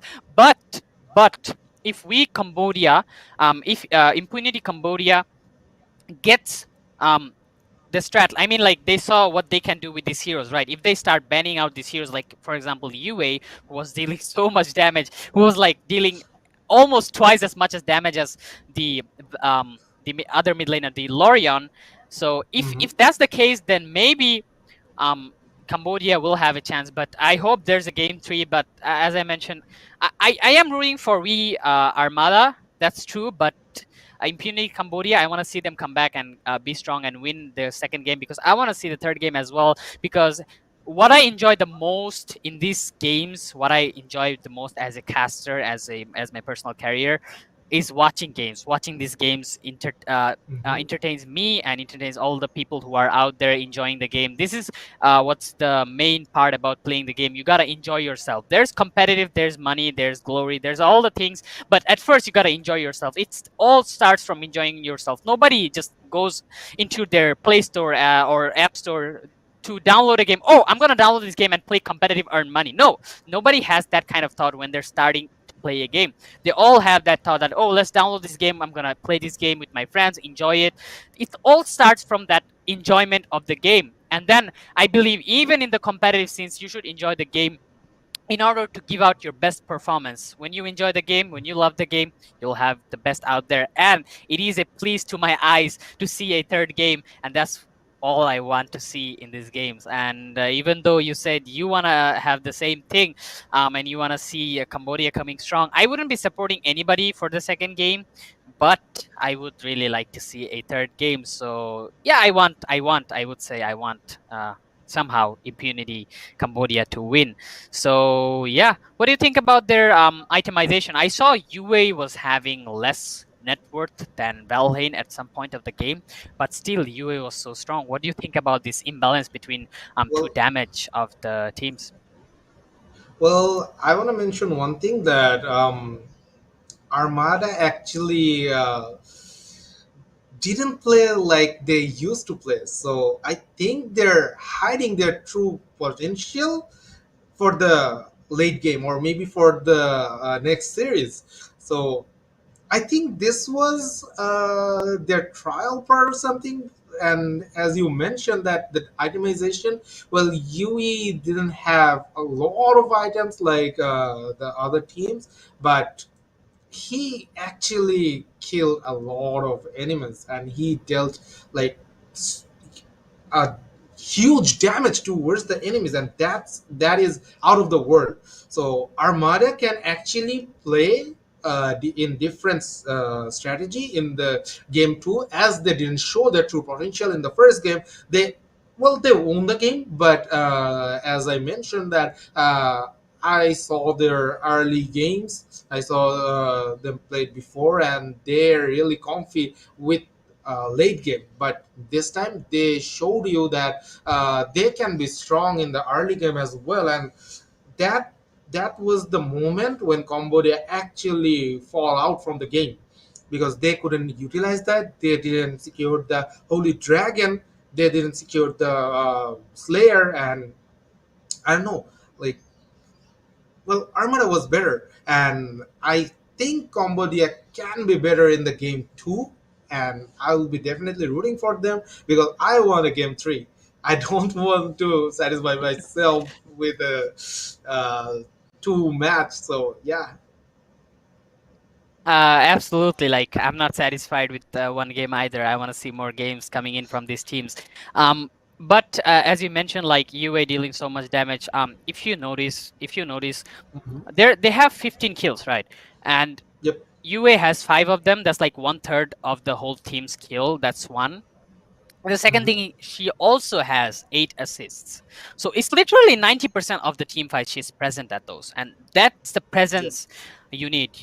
You wanna have your ADC on those fights. So this is one of the things amazing. Yep. And not to mention, well, Armada's mid laner is really good. He showed his potential before, and he's just countered Lorian in mid lane. Like, I get it. Yui is a broken hero. Like, in my opinion, though, Yui is a broken hero in my opinion. But I don't think Lorian would lose to a Yui in that early stage of the fight, because they actually pulled the assassin towards the mid and they actually tried to force some early fights. But I don't know, like, Yui just destroyed Lorian in mid lane, and that might be the reason that Cambodia couldn't come back. And we're once again, back with Armada and Cambodia up against each Mhm. other. We're So facing towards the we're facing the game two within a few minutes. Well, I don't think Cambodia will lose their guard in game two. They'll definitely utilize that. They're getting ready for it. They're trying to get some tactical yeah. strategies. So I think they will come I back hope they don't stronger. And panic. That's the most important thing. Like after losing well, one game, they have that pressure, applied on them. I'm gonna predict something. I want to see UA banned in this game. I want a UA banned in the second game. Like I don't want her dealing all those damages. And we're inside the game already, where we'll see the draft is happening, and the first ban from Armada this time is Hayate is Hayate. Okay, actually they banned their Hayate. banned. Mhm. They banned their own hero actually here, so that's kind of surprising. I think they studied the gameplay from Cambodia, and I think they found out that Cambodia are actually confident with Hayate, so that's why they don't want that Hayate in their opponent, and I think they're planning on something different in game two because I think they're the draft they're trying to show us, and maybe Hayate is not in it, so they don't want that hero. Yeah, and absolutely, Liliana. like first pick coming in from Armada is gonna be Liliana this time. Like last Mhm. game, they picked Hayate as their first pick. So as you mentioned, yeah, I mean, if maybe the both of the teams were comfortable with this hero, so I mean, none of them wanted to play each other. And we Armada already showed their strat with Hayate, so they just literally banned this hero, and they don't want to give it to Impunity Cambodia this time. So this time around, they're going with a different strategy, and that's why they go out and ban this hero immediately.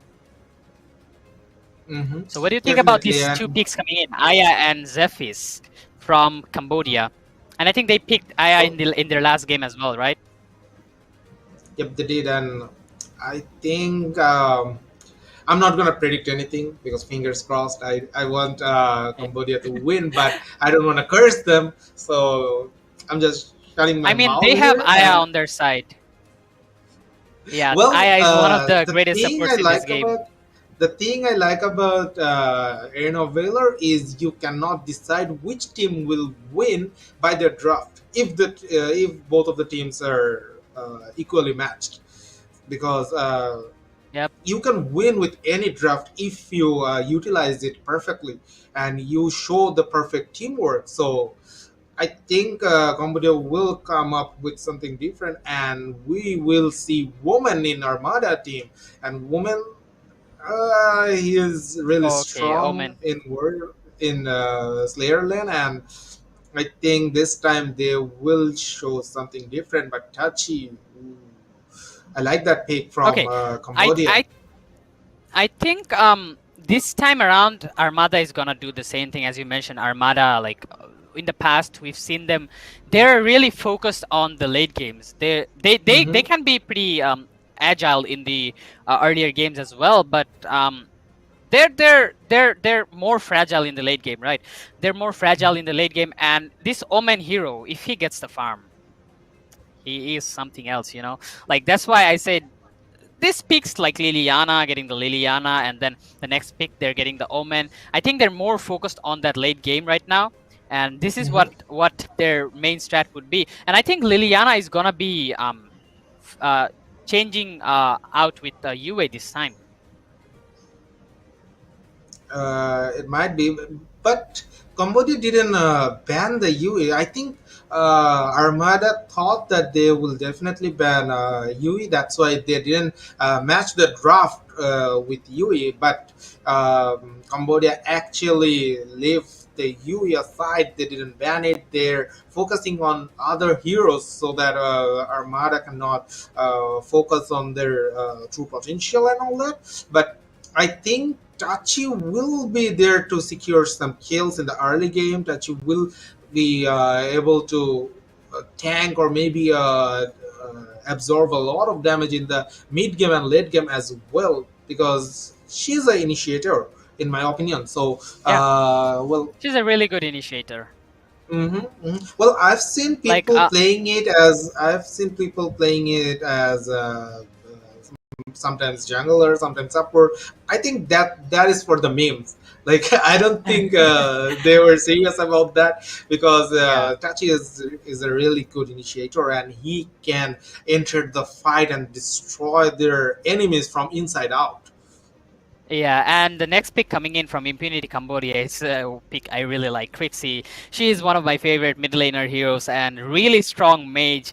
The way she controls the team fights, like she has this really strong AoE abilities and very high magical damage that you really can't stand against them. And I think both teams will Ooh, reveal their mid laners, Kira. and it will be Kira from We Kira is Armada, really and annoying, by the way. Oh, yeah. Armada banned Yui? What? They're banning their own heroes?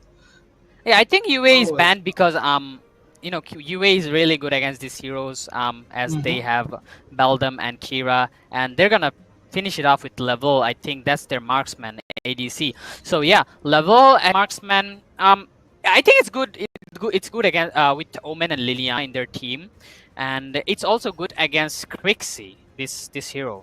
This hero is really good against Crixie because uh Level has this spell which kind of enhances his physical damage, and he deals more physical damage. And Crixie is one of the really squishy heroes, so Level has a high chance of taking Crixie down in the team fights. So that's one thing. And also he has this shield on his second ability, which stops attacks. I think absorbs the attacks from the opponent. So I think almost 80% of the attack damage. So that will be really something against Crixie. And wrapping things up, it will be a Wisp. Wisp.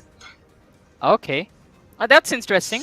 Both teams have their draft pretty strong. So now, draft-wise, who do you think has the upper hand right now in here? Frankly speaking, I didn't expect Wisp to be in this draft. So I'll go with Armada, Cambodia. I'm confused. Well, I'll go for Cambodia because I want to see Wisp to work with this draft. I mean, I think Impunity Cambodia, as you mentioned, like We Armada, they're like early game, they're pretty agile. They do not wanna go super aggressive, and they're just playing normal neutral game. They're just like playing for the late game, securing their carries, making their ADC strong, making their mages strong, getting those networks, getting those objectives like slayers and stuff. So yeah, I think the reason they kind of Impunity Cambodia, they kind of realize that, and they want to go for that early game, and they want to be fragile and aggressive in the early games. And this is what an aggressive early draft would be, in my opinion. Crixie is really strong in the early games, and we have Wisp. I mean, sorry, not Crisp. Wisp, who's a really good tower pusher. So as an ADC tower who's good at tower pushing, as a mid laner like Chrissy, who's like really good with controlling the mid lane, controlling the team fights. I think they want to get those towers first and zone We Armada out of the game, and that's what the plans for Impunity Cambodia would be. Yep, and we are in the game already, and Death is looking forward to gank in the mid lane. And Trixie will survive because he could predict the movement, and Donut is here to secure some vision for the team because they don't want to let Death enter this area. And oh, look at Zero Kira, he's moving towards bot. Oh, both of the mids are in the bot lane, so I think. I mean, they're just waiting for the wave to come. Yeah, well, they just go around, have some fun in that area. But look at Slayer lane. Like, no one from Armada in the Slayer lane, and now Woman is going towards there. But Cambodia member will go there fast, and maybe he will get a little bonus XP. More than Omen, I guess, because he entered there first. But the network actually seemed quite the same, and a fight going on. Johnson coming in with the charge, and Johnson falling pretty low, but he will be able to survive. The Dragon lane, as you mentioned, nobody was there up until now, but no, not the Dragon lane, Slayer lane. Nobody was there up until now, but Vera just moved there. I think Kira is doing both jungle and the top lane. So, and as you mentioned, like the pick coming in from them, which was the rotator. That's the hero you don't want to play against Aya, right? Aya was supposed to play top lane, but I don't know. Maybe she's rotating and like making plays around the whole game. Oh, Donut. Oh, they're fighting around the dragon. Oh, Quixie's there. Quixie's pretty deep behind, but she is safe. The Chaos dealing quite a bit of damage to that. He's falling pretty low, and that will be taken out. The first blood, and they might just secure the dragon with this first blood. That wasn't expecting it. He used the flicker. He tried to survive, but he couldn't. Oh, Zero!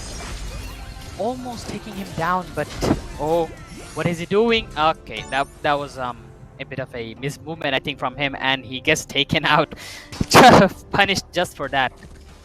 Cambodia already secured 800 net worth, more than 800 net worth, more than Armada. So this will cost Armada a lot of farm, I guess. Oh, that is going towards the death zone. Oh, that's once again he's in a really bad position, and okay, he's gone again. That's 3 kills for Cambodia already in 3 minutes. There's 1 kill per minute, and now they want to go for the Slayer here in the top lane. And this is what I mentioned, like Cambodia, they want to play really aggressive in the early game, and look how fragile they are. They're just walking in, and last game we saw them play aggressive as well, but we Armada was patient enough, and they had the drop. They could punish them, but this time around it's kind of different, because this time around Impunity, Cambodia are different. They are aggressive and fragile at the same time, and they know what they're doing, so they will be doing that. And meanwhile, well, they are not showing any mercy towards Armada like they did in the first game. Like, they're like super aggressive in this game, and they don't want to show any mercy towards Armada, because they want to win. They mean business here. They want to win this game. They want to move towards the third game, and they want to secure the third game as well. They want to secure the series and move towards the upper bracket side. And now, this time, Sun will be in trouble. He is dealing with 4 enemies at the same time, and he will survive here. We're watching. Okay, the Sun gets taken down. Yep, Sun will be taken down the 3 enemies, but Shogun, Woman, he's in trouble here, and 2 of the teammates from Cambodia will take down Woman by themselves. And they're just rotating like everywhere in the map. The fight's going on in the top lane, the fight going on in the bot lane, and now Impunity, Cambodia, once again they're stacked up in this top lane over here, in the Slayer lane, and they're going for 0-0, dealing quite a bit of damage, but he's out of the zone again.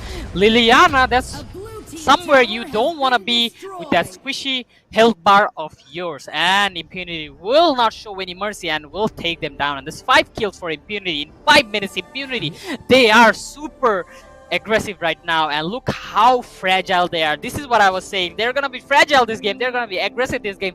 They're gonna dominate the early stages of this game, and they are doing so. And they should be focusing on the objectives as well, and I think they're waiting for the dragon and the Slayer to be respawned, and the dragon will be respawned in 10 seconds, and that's why they're holding the bot zone right now. They want to get the Slayer when it respawns, but Armada this time don't want to give them the dragon for free, because this is, I believe, the holy dragon, so they just don't want to give it to them for free. So looks like Impunity are going for it. Rez is dealing damage to the dragon here. And I think this will be no, my bad, this wasn't the Holy Dragon, this was the Abyssal Dragon. So the Abyssal Dragon will be secured by Impunity Cambodia, and look at the difference between their net worth. What do you think about this one? Oh, there's another fight going on. Nova gets taken out immediately. Nova doesn't even stand a chance. Impunity, what are you guys doing? You guys are going ham right now after losing the first game. We would be fools if we thought that they would panic or feel the pressure of getting knocked out to the lower brackets, but I don't feel any pressure from these guys. I feel pressure from we Armada right now, because Impunity Cambodia, look at them go. They're just going ham right now and taking down the tier 1, tier 2 tower. We Armada doesn't have any answer for that. They didn't even get the question paper, but the exam already started. How would you answer a question like that? How would you answer in this situation? We Armada are in that state right now because they don't have any answer. But oh, Impunity Jensen, he's quite deep in, but he is one tanky guy and he won't fall. And now we Armada doesn't know what to do. And look at this net worth difference in between them. What do you think about that, Nito? Well, it's only 7 minutes. Oh, there's a fight going on Oh. there. Oh, Oh, my Chaos. god, Chaos will go down by Shogun, and now Yes. Nova will move forward, but I don't think Nova will be able to take down anyone, and Raze will survive with a little bit of extra armor and stuff. And now Sun, Yep. he's in a really good position. He's going to secure the Slayer as well. They lost one member. They lost their mid But they laner, don't but care. they have no shield, and they secured the Slayer, The Dark Slayer. just like that. Just like that, they secured the Slayer, and with that, I think he still have the red buff on him. Jensen. Oh, I think they're Not- waiting. They're trying to do something here. But yeah, I mean, Impunity right now, like, look at them. Even without one member, even with the 4 members, they're feeling so strong that they just want to go in. And look at Jensen, he's going deep in, and now they're trying to surround We Armada here in the mid lane. We Armada. Oh, Jensen gets caught here, but I think he will be able to get out. Shogun is there to catch Jensen, and now Donut gets out of Jensen. Donut was sitting inside Jensen all this time, and now he gets inside KO'd as well. He's just sitting there, and Death is falling pretty low, but he gets saved by his teammate Sansan. He's pretty low. He's gonna survive with 10% HP, and he's gone. But We Armada loses 2 members. Shogun and Nova already fell in this team fight, and this is disaster for We Armada because Impunity Cambodia is not even gonna give them a single chance. They're not gonna make a single mistake. They won't lose a single member, but will take down 2 members from We Armada, and this causes them to lose the tier 1 mid tower as well. We Armada doesn't know what to do at this stage. They just got only one objective, that is bot tower. They couldn't get 1 dragon, they couldn't get 1 slayer, they couldn't get even like 1 kill of the ADC of the opponent team. So this is gonna be hard. Now We Armada, they're still not done yet. They're coming in with full force. They have 4 members coming in. Rez is hiding inside the jungle. He will be caught out, and he will receive quite a bit of damage from Zero there, but I don't think that's enough to take him down. He will get the shield right now. So Zero I think they're respecting the team. is really angry with their enemies because Jensen. Armada, they're coming back. At least they're trying to come back into the game. They were losing by 4,000 net worth, but now they actually bring it to 3,700. So I think they're slowly but surely going towards that I don't know, that winning zone, I guess, because I don't think they want to lose this game. I don't think they're giving up so easily here. And now Shogun with Woman and Zero, they're moving towards this area, this Slayer, and who will get the Slayer? They really want this Slayer, man. They really want this Slayer. I mean, actually trying to see if anyone is hiding in the bush. Shogun gets caught here by 3 members of Impunity, and Impunity just takes Shogun like that, and this should create the opportunity for them to take the mid tower. But in the mid lane, Johnson is once again caught with Chaos over there, but 0-0 is falling pretty low, and they come back here, and Rez will secure the kill, and they're here now. Impunity Armada just coming back strong on Armada here. Armada wasn't expecting this in the mid lane, and Armada losing members 1 by 1, and only 2 of them, Death and Nova, will save their life, and now they might pick up their tail and run towards their base because Impunity just outsmarted them, outplayed them just like that in the mid lane, and they were totally not expecting that in the mid lane. Like how Anthem now Death, he's poking him a little bit.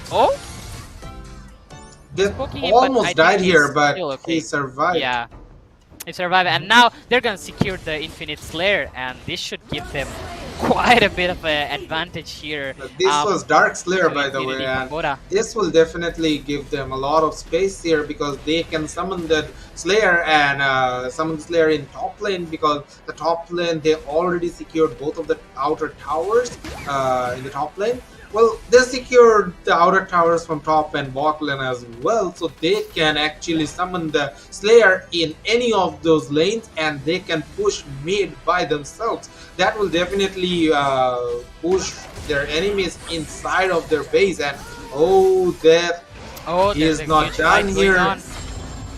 He will take down the mid laner from Cambodia, and he is looking Chaos for more. is down. Yeah. Cambodia is still, I mean, Armada is still not done yet. Like, look at how still they're holding on to this game, and they're not like really far behind of Cambodia right now. But look at the Cambodia; they're not gonna give them another chance. They're still going ham right now, and they're coming for the dragon. Now the dragon is quite low, and Cambodia just comes in and steals the dragon just like that, and that was pretty sad actually, because Armada lowered the dragon so many. They actually dealt a lot of damage towards the Holy Dragon. I guess they dealt about 95% of the damage, and then Cambodia came from nowhere and secured the dragon. Oh my god! Yeah, and that is Impunity really heartbreaking to now going into high ground. Armada side. Yeah, and now Impunity going into the high ground, and he Rez, look at this guy, he's just so strong right now, he's unstoppable, and 4 people is dead from Armada, and Impunity. Cambodia is really looking strong right now, and they're not overextending, but they're like so aggressive. I don't know if that I would call it overextend, but they're just so strong. Even if they overextend, I don't think Armada has any answer for that, because they're dying one by one, and this is just happening right now. And look at them go, and Impunity Cambodia just securing these towers one by one, heading towards that crown to the second game, and now they will take down all of the towers. Sun and Jensun is quite low here, but they're not low enough to be dead right now, so it is what it is. But Impunity Cambodia still, Nova their ADC is still dead, so I don't think they have any answer. This is the last fight probably. They're going ham right now. Impunity Cambodia just so strong that, oh my god, we Armada doesn't have any answer, and Impunity Cambodia are taking them down one by one, and that will be almost a wipe, and the second game will be taken by Impunity Cambodia. What do you think about this one, Nitu?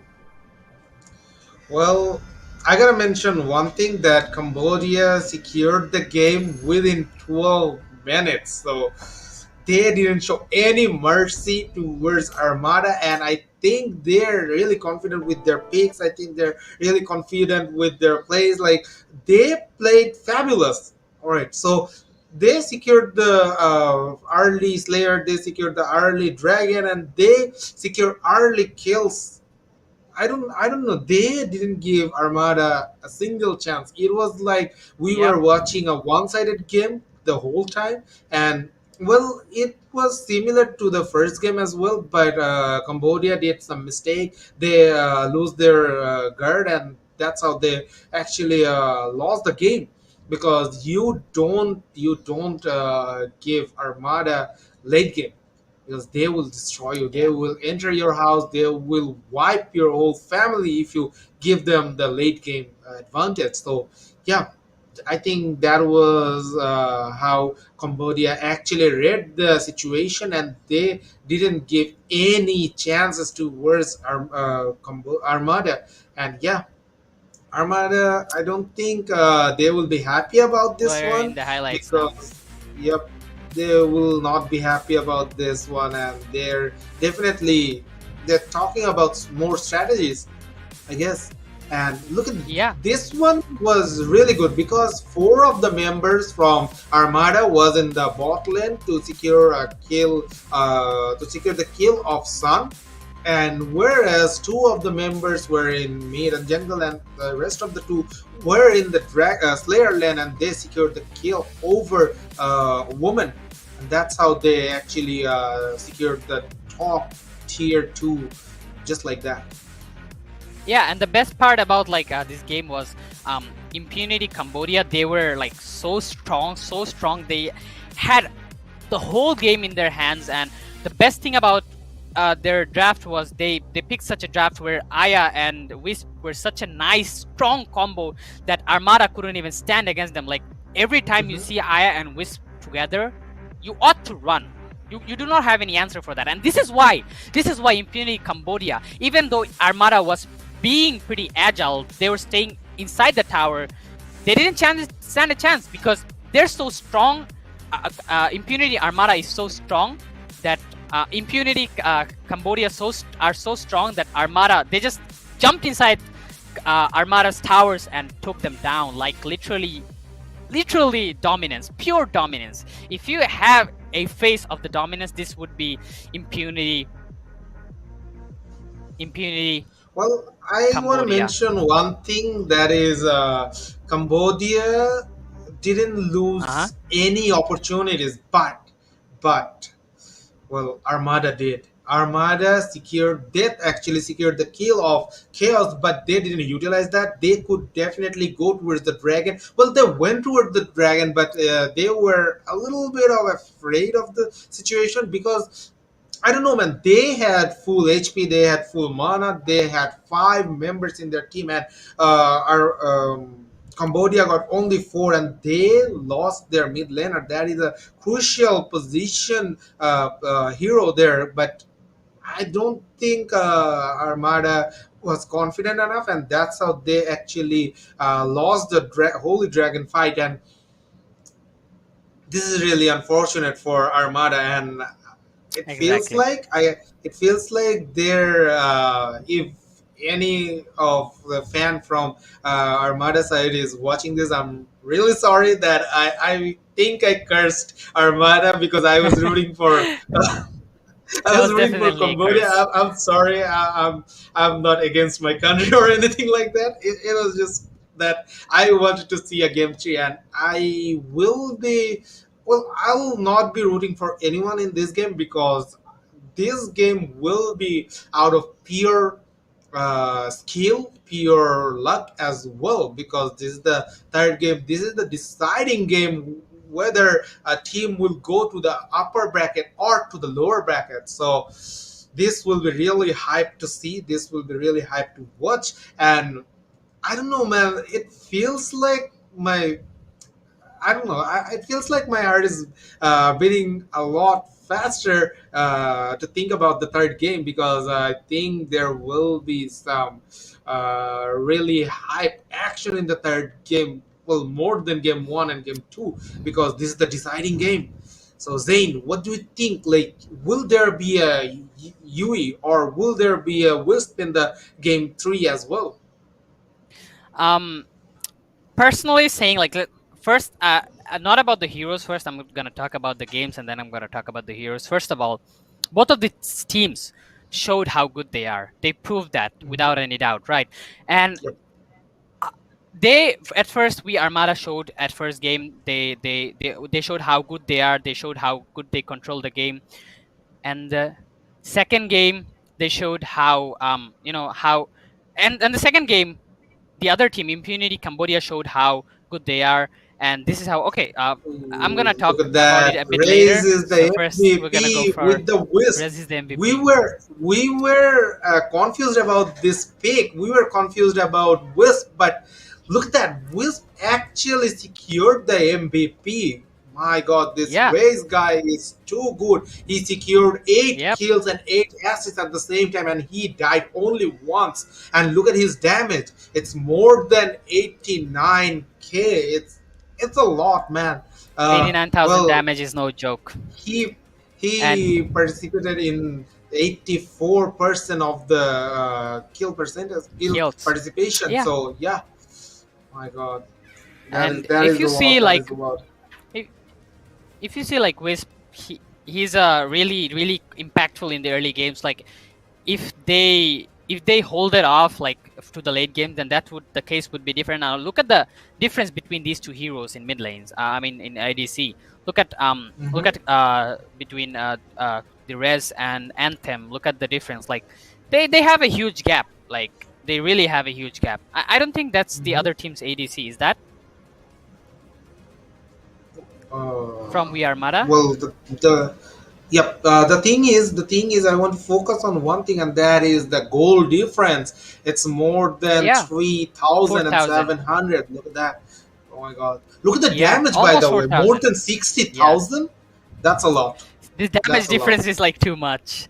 And Mm-hmm. there's a team face off, and it will be We Armada securing 6 kills, and Impunity Cambodia with the dominance of 19 kills. Where in the first game they had a difference of 5 kills, and now look how much the difference is. Like Impunity Cambodia, they just went ham on Armada right now, and they took all the towers, all the slayers, and look at that goal difference: 10,000, almost 10,000.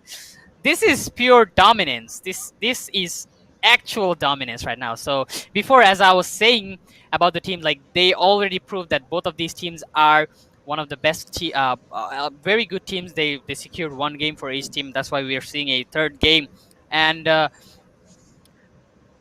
we Armada, they know that Impunity, if they come at them, their strong side would be the early games, and we Armada, I think they would try to come up with a draft which doesn't rely on the late game, which doesn't rely on the mid game, who can sustain really good in the early games. Because if I say like if I say Cambodia, Impunity Cambodia coming up with some early game heroes like that, like Wisp and Aya, like that again, then this would be hard for Armada to hold off this game. So if they want to secure the third game, they have to fix a strat, or maybe they have strat which they're hiding. They maybe wanted to use that on the next levels, on maybe the semifinals, maybe the finals. They have to use it right now because this is a do or die situation. Not do or die exactly because they still have the lower bracket, but if you win this game, there's a team already waiting for you at the upper bracket semifinals.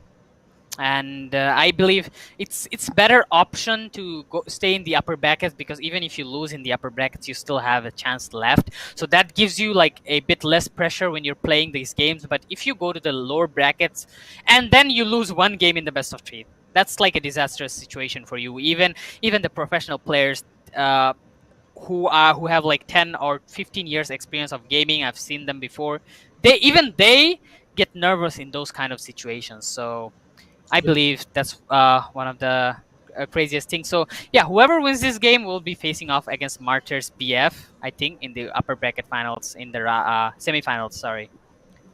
So yeah, and I think we'll be heading to the draft right now of the game 3, and here we are. And This time around- Hayate is banned in this game as well. Well, we're not gonna see any Hayate in this series, I guess. Oh my God. So we have Hayate 100% ban rate or 100% pick rate on this hero. So yep, it is there. Impunity Cambodia, if you look at them, I think they're sticking with same kind of ban phrases because they've done their research and they want to get rid of these heroes. They just don't want them in the opponent team. So they've banned these heroes in every single game. So yeah, that's that for them, from them. We're what do you gonna think about see early pain peak coming in from Cambodia side, and well, this might hurt Armada a lot. Yeah, this pain jungle is kind of really strong, really annoying. Like, you know, he's so good. He's so good at a point where he can just jump on in and enemies and kill them instantly. So I'm kind of scared if Armada picks a squishy hero. This would be like really bad for them, because Pain's Soul Tidings, his ability, makes his movement fast and dealing ability power, magic power to the enemies, and an assassin doing magic power is kind of, you know, he's kind of Pain. He's an assassin, but he deals a lot of magical damage. So that's one thing. I want to mention one thing that is Wisp was picked by Cambodia in the last game, but this time Armada got the Wisp, and they go for the Tachi as well. 2 tanky heroes in the same game. I think Armada will try to secure the early game because they already saw that Cambodia is focusing on the early game and they're really destructive in the early game. Okay. Oh, Yui! Okay, we have a Yui alongside Arthur. Arthur and Yui is like a golden duo. So. Oh my Arthur God. and Yui would be like you've heard of the combination of Arthur and Merlin, right? Like they're like super nice duo combo, and like from the novels, from the where Arthur actually came from, King Arthur.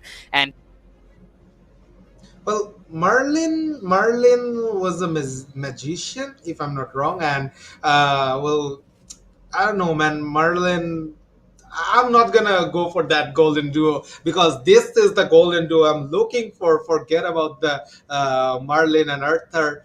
Go for Arthur and Yui. So yeah, I'm rooting for Cambodia this game. I'm sorry, folks. I'm sorry, but this is the deadly duo in my eyes, and this will destroy their opponent when they get the chance. And oh, look at that lumber. Armada is going for some tanky heroes here. They don't want to go slow. They just want to dominate this game in the early game, I guess, because they're well, yes, they're waiting for the early game destruction because our Cambodia will definitely destroy the early game of Armada, and they picked three tanky heroes, and we're on the fourth ban, and this is really getting hyped up. What do you think, Zane? Um, I think this UA and Arthur combo, as I mentioned, Merlin and Arthur, is really strong with Pain in the jungle lane, who has a really high area damage, his ultimate, and it gives him armor as well. So he can also do frontline with Arthur. So they have two front lines for UA, and with that UA would be really strong. And they have Lumber as their tank as well, who can sustain UA's damage quite a bit, but at the end of the day, you are facing off against a lot of damage. Like Pain deals a lot of damage. Arthur is a really good tank and a front line and a good initiator. And then you have UA with the insane amount of damage. Like the last two games we saw, I didn't find anybody who could compare the damage that UA dealt on the first game. Not even Wisp from last game. I think Arthur will be playing the Slayer lane in this game because he's really good in Slayer lane. Because I haven't seen much teams using Arthur as a tank because it didn't suit him that well. So Yui with Arthur, he will definitely be initiating the fights, that's for sure. But Yui will be the destruction, will be the actual destruction of this game. And I want to say one thing. I want to mention one thing that Cambodia actually utilized every single moment they had to study Armada, because look at that. They had some ups and downs in the first game. They didn't ban the UE, and they made sure that Armada banned UE themselves. They actually secured their picks like that, and Armada did just like that. It feels like you're just, I don't know, you're just playing with your opponent's mind. And this time they definitely got the Arthur and Yui, the deadly combo in their team. And Armada couldn't ban any of those. And Armada, I don't think they can counter them in this game, but Errol will. I'm gonna wait for Errol and Lorian to break this duo. Yeah, and they also have Violet as their marksman, so this is gonna be interesting. All right, so they have Violet, who's also a really good ADC, and they have Yui as their mid laner and Pain as their jungle. Cambodia looking a bit strong here, but on the other hand, they have Lorian as well. So yeah, I mean, Armada doesn't have that bad. They have the early game advantage. Only the mid lane will be a bit tough for them because this UA, it's really hard to play against this UA with anything, because this hero deals quite a bit of damage. I mean, I personally played against UA in mid lane, and we've seen it in the first game as well, UA versus Lorian, and how Lorian got beaten up in the mid lane. I think we're gonna have something similar in this game. Maybe. I personally think that it's really hard to play against UA in mid lane, even with Lorian. Lorian is one of the greatest mid laners of this game, without a doubt. But with UA on I mentioned something in the first game, that is Lorian is the only hero that can actually play really good in mid lane against UE. But well, Chaos couldn't find the opportunity. Chaos couldn't utilize the opportunity in the game where he played Lorian. But this time it is the opposite. Zero is playing Lorian, and Chaos is going for the UE. So this will be a much better game in my opinion, because well, we all know that Chaos is a really good mid laner, but can he be doing some more to the enemy side, some more damage towards the enemy side. And look at that. Ooh, Armada, they're trying to play dirty. They're going for the buff. But Johnson will spot them there's and a go donut. very mixed Play. situation right now. Mm-hmm. They're going for Nova. Nova is falling They quite secured the low, buff, and though. yeah, they secured the buff. Oh, that was very cheeky, man. That was really very cheeky. Just going in and taking the. I believe it was the Sage buff. No, it wasn't the Sage buff. I think it was the Knight Armada buff. didn't take the Armada couldn't secure the buff though. Yeah. Cambodia actually did, but Armada did the most of the damage to the buff, just like the Holy buff. Dragon from the last game. Yeah, it was like a comeback thing for them. But this time around, you see, like last game, Impunity Cambodia was like really aggressive in this state of the game. But this time around, I think Armada is holding pretty good. Oh, Chaos UA rotating to the bot lane, and look at that damage! Oh my god, that damage is so much that Anthem have to run right now, and they're doing the same thing again from the last game. Impunity Cambodia just going ham on Armada right now. Armada have to get back right now, and now they're gonna go for the dragon. And look at the damage coming in from UA. This is so much that they will just secure the dragon just like that. Abyssal Dragon is fallen without any single blood in this game. They take down the dragon, and this will be quite a bit of gold for Impunity Cambodia once again. And Cambodia starting off really well in this game as well.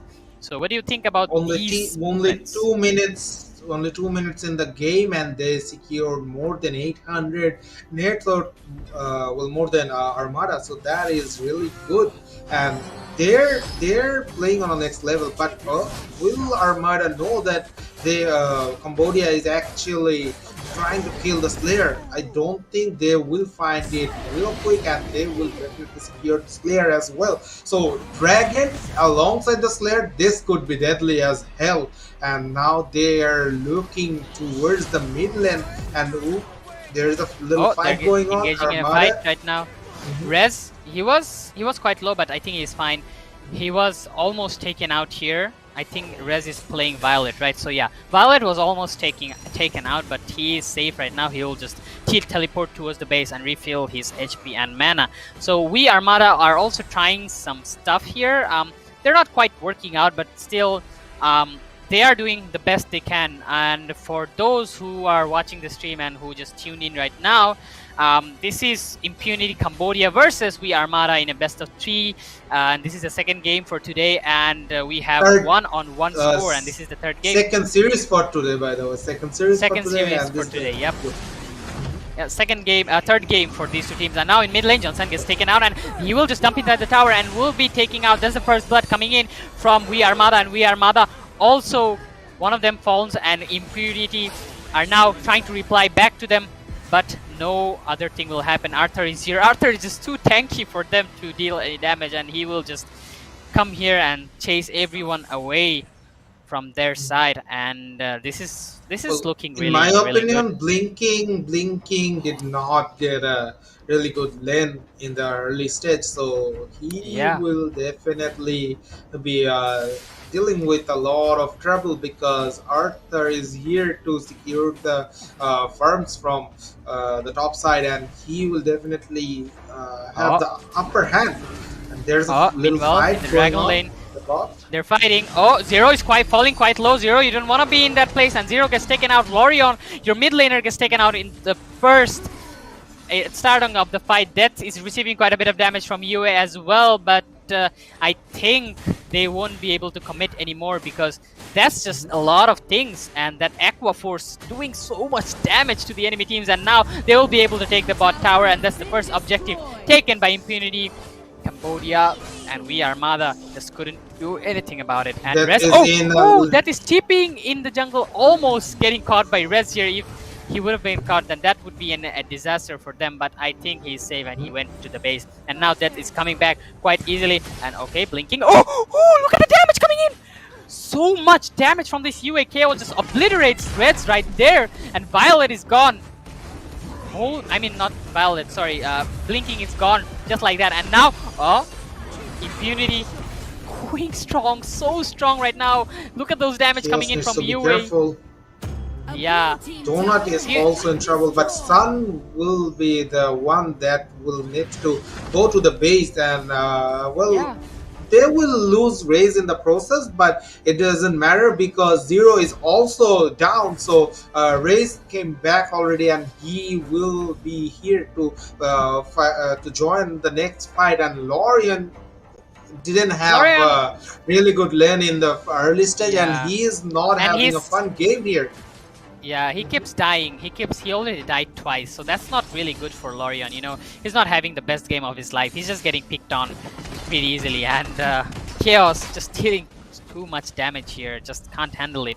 And now, oh, look at Blink. He's getting. Oh my God, this guy's Aqua Force is so much damage. This It really Yui needs hero to be is. nerfed. I already told you this. Yui hero is, well, he is really good with his positioning, and he's the hero itself is a broken hero in my opinion. Yeah. So this And will currently- definitely deal a lot of trouble towards the Armada side. Okay, Impunity Cambodia. They're going for the Slayer right now, and I think they Slayer. will secure it without any hassle. So Dark Slayer secured for Impunity Cambodia, and they're gonna go in the top lane to take the second mid tower. That's, I think he almost got caught, but he will survive using his skills, and now he doesn't have anything else to do besides sitting under the tower. And meanwhile, Impunity Cambodia. Oh, look at the combo coming in! Look at the amazing combo coming in from Wing Armada. That's a great comeback from them, and they secured double kill, and Chaos and Rest doesn't expect that. Now all of their carries are dead, and now Donald is also in trouble. We Armada just showing absolutely amazing things, and there's 3 for them. We Armada. I don't know what just happened, but something really happened here. That was a really nice combo, and this is what makes this game such an amazing player. Impunity Cambodia thinking that they were strong, thinking that they had it, but no, We Armada just came back with strong answer, and look at that. We Armada are owning the stage right now. Just amazing triple kill right there from We Armada. That was really This is what amazing happen- movement This from is Lumber. what happened when you feel overconfident and you underestimate your enemies, because, well, they didn't include blinking in the fight, and they secured that 3 kills by using only 4 heroes. So that was really Yep. amazing, and And- look at that. That is Yeah. really tanky here, and Sun couldn't deal. Well, he couldn't even deal 50% damage towards that, and this is what I was expecting. Like, Armada took really tanky heroes in their side, and they will definitely be able to handle this mid-game scenario, and if they can survive till 12 or 13 minutes, okay. they will definitely Oh, that's be winning this We game. Armada. Oh, We Armada, they're not done yet. They're really looking strong right now, and they take down 3 members from Impunity. Armada, what are you guys doing? You guys are absolutely going ham, and they also secured the Slayer.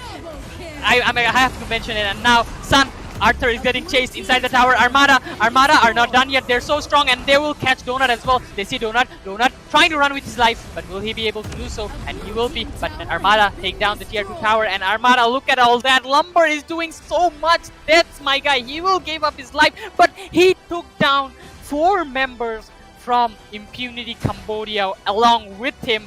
That's amazing, Armada. Look at the comeback. Look at the network. That's a huge jump for them. And Cambodia, they I don't know what will be their answer for them this time around. I think the game is going towards Armada's hands. The late game they wanted. That's where they won. Larion, look at the comeback he made. Lumber is doing so much for him at this stage that Larion, despite having a rough lane, he already made a comeback, and now he's overwhelming UA right now. And what do you think about this, Nitro? What do you think about this comeback? Were you expecting this? I was not expecting this at all, because they lost Lumber in the early stage of the fight, and I thought this is the moment. This should be the moment where Cambodia finishes the job and maybe takes some tower with them. But I don't know what happened there, because, well, they lost Lumber, but they didn't care about that. They just went like heroes, and they destroyed their enemies. Like, well, I think Cambodia actually focused on the Slayer more than the team fight. That's how they secured the Slayer, but they couldn't win the team fight. But the Slayer was not worth it because the Slayer was on the top lane and it couldn't take any tower with it, and it died in vain. Like, it didn't even cause a single damage towards the top tower. And look at that, there's a fight going on. He'll raise, he's trying to take down Death, and Death will use the additional armor, but he will go down. But now Zero, they're on to Zero, but now blinking went too far, but now they're on the move, they're in charge here, and Donut Race, they're not done here at all, and they're looking forward to Armadia. But now oh, never mind, Zero, he will live to fight another day, but Sun is trying to kill him. Can he do it? And Sun will finish the job all alone, and Lorian will die again. I don't know, maybe Lorian died like 7 times in this game, or maybe 6 times, like 3 times. He died 3 times, I think. 3? Yeah, he died 3 times. Oh yes, he died 3 times. My bad. Yeah. And he died 3 times. This is not a comfortable game for Lorian because he is a true magic damage dealer, but he another fight utilize that. Breaking in. Impunity, they're trying to take the Slayer right now. I think this is an Infinite Slayer, and they will be able to take the Infinite Slayer. And meanwhile, look at Arthur. He's chasing away the enemies so that they can't contest this fight. And I like how Impunity Cambodia also made the comeback. Like, Armada was having their time, but Impunity Cambodia just made a straight off comeback, and now I think it's on their hands right now. Well, in the last fight, this last layer fight, if Armada could pass the Arthur's defense, they could definitely win the whole fight, because 2 members from Cambodia was really low, and now they're on to Sun. Oh, Arthur, he is looking to fight again. I don't get it. Oh, he's not done blinking. with it. Impunity, they're going aggressive again.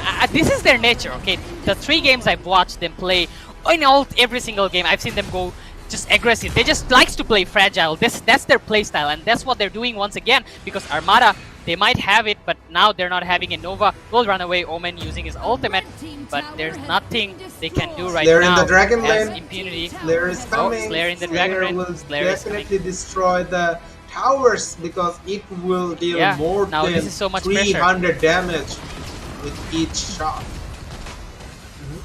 Yep. And well, they will secure the bot and top tower at the same time. Well, they will deal a lot of damage towards the top tower, but they will not be able to finish it at all. But Johnson is look at the Slayer, how strong he is.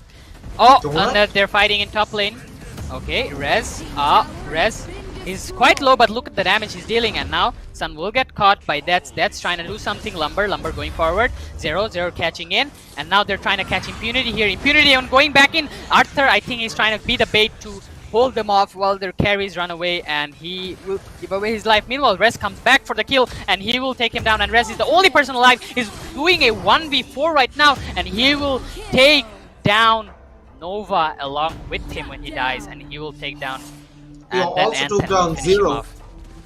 Yeah, he also took down Zero. So this was a really nice fight coming in from Cambodia, because they secured the top tower. They dealt around 90% damage towards the mid tower, and they dealt around 20% damage towards the bot tower as well. So this is a really flexible play coming in from Cambodia. They don't mind losing their members here, because they already destroyed their top lane, so they will be having an upper hand in these fights. And look at that, they will Armada will go for the tier 1 in the bot lane, which is the Dragon lane, and now they are moving towards the mid lane.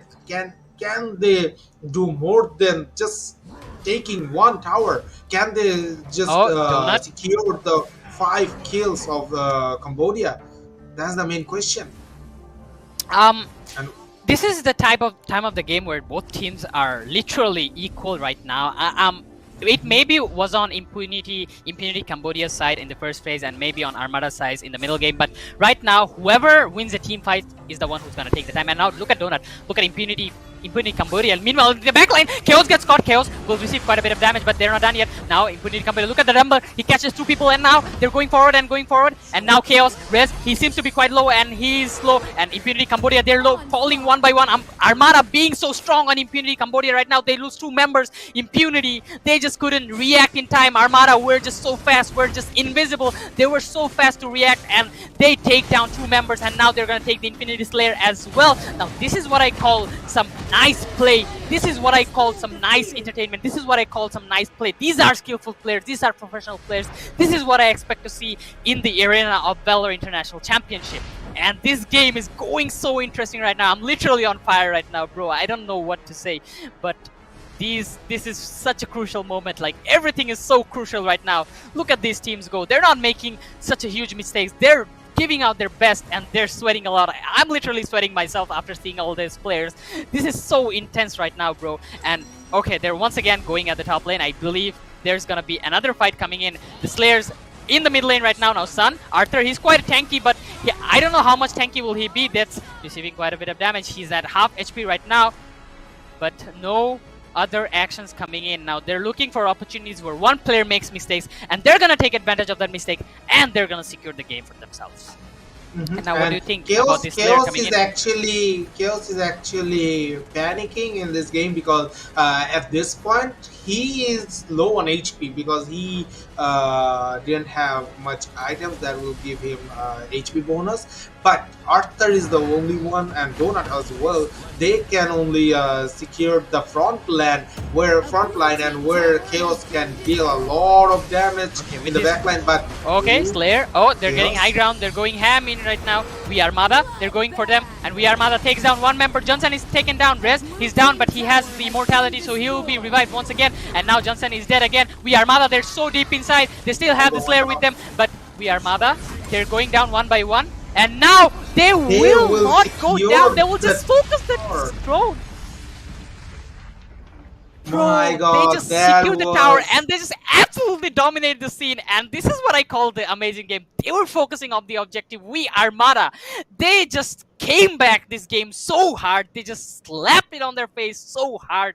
Bro, it's hats off to We Armada. Not because they're from my country, but because how amazing they perform this game. Just as you said, if you give these guys the late game, they're gonna get inside. They're gonna get inside your minds. They're gonna wipe your mind. They're gonna cut off your brains. They're gonna cut off everything. No harm, no violations here. Just talking about the game. They absolutely dominated. We Armada, absolutely amazing game. But amazing performance coming in from Cambodia as well. I want to mention one thing, that is Armada read the situation perfectly. And we have here the winner of the series. Yep. The winners, We Armada. Absolutely dominant. Salutes, hats off to you guys. I wish to see you guys more in the future. And I think We Armada will be facing off against their brothers, Martyrs BF, in the next game.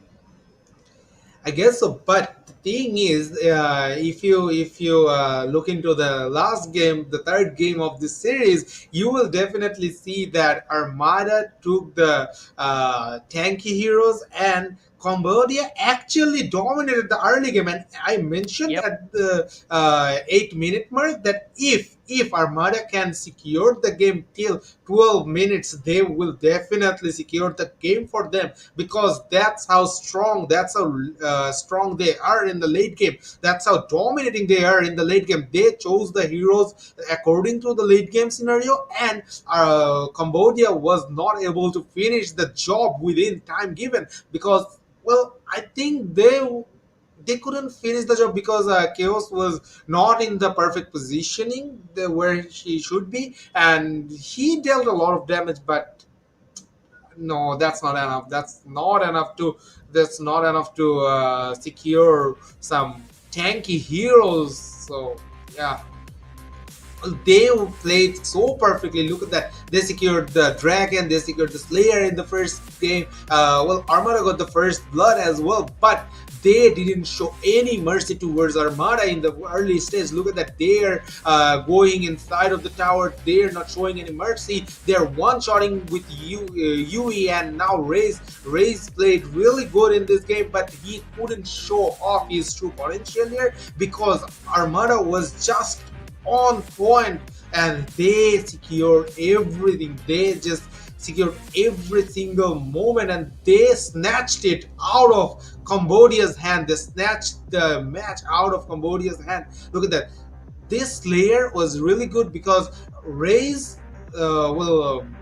he tried to focus on the Slayer and he couldn't deal a lot of damage towards the enemies. He couldn't focus on the team fights, so that's how they lost that fight. I think that is the most crucial fight that actually gave the opportunity to Armada, and they utilized it so perfectly that look at that. This was a really nice fight. Blinking went in, Nova went in, and they secured a kill, and then they went for another one, and they secured the whole team wipe. But well, this fight was, I don't know, this was a random fight for me because Arthur sacrificed himself in order to save Raze and Chaos at the same time, but Chaos was taken down by Armada, and Raze was also taken down by Armada. But Raze could take down two members from Armada side, and that is none other than Nova and Zero,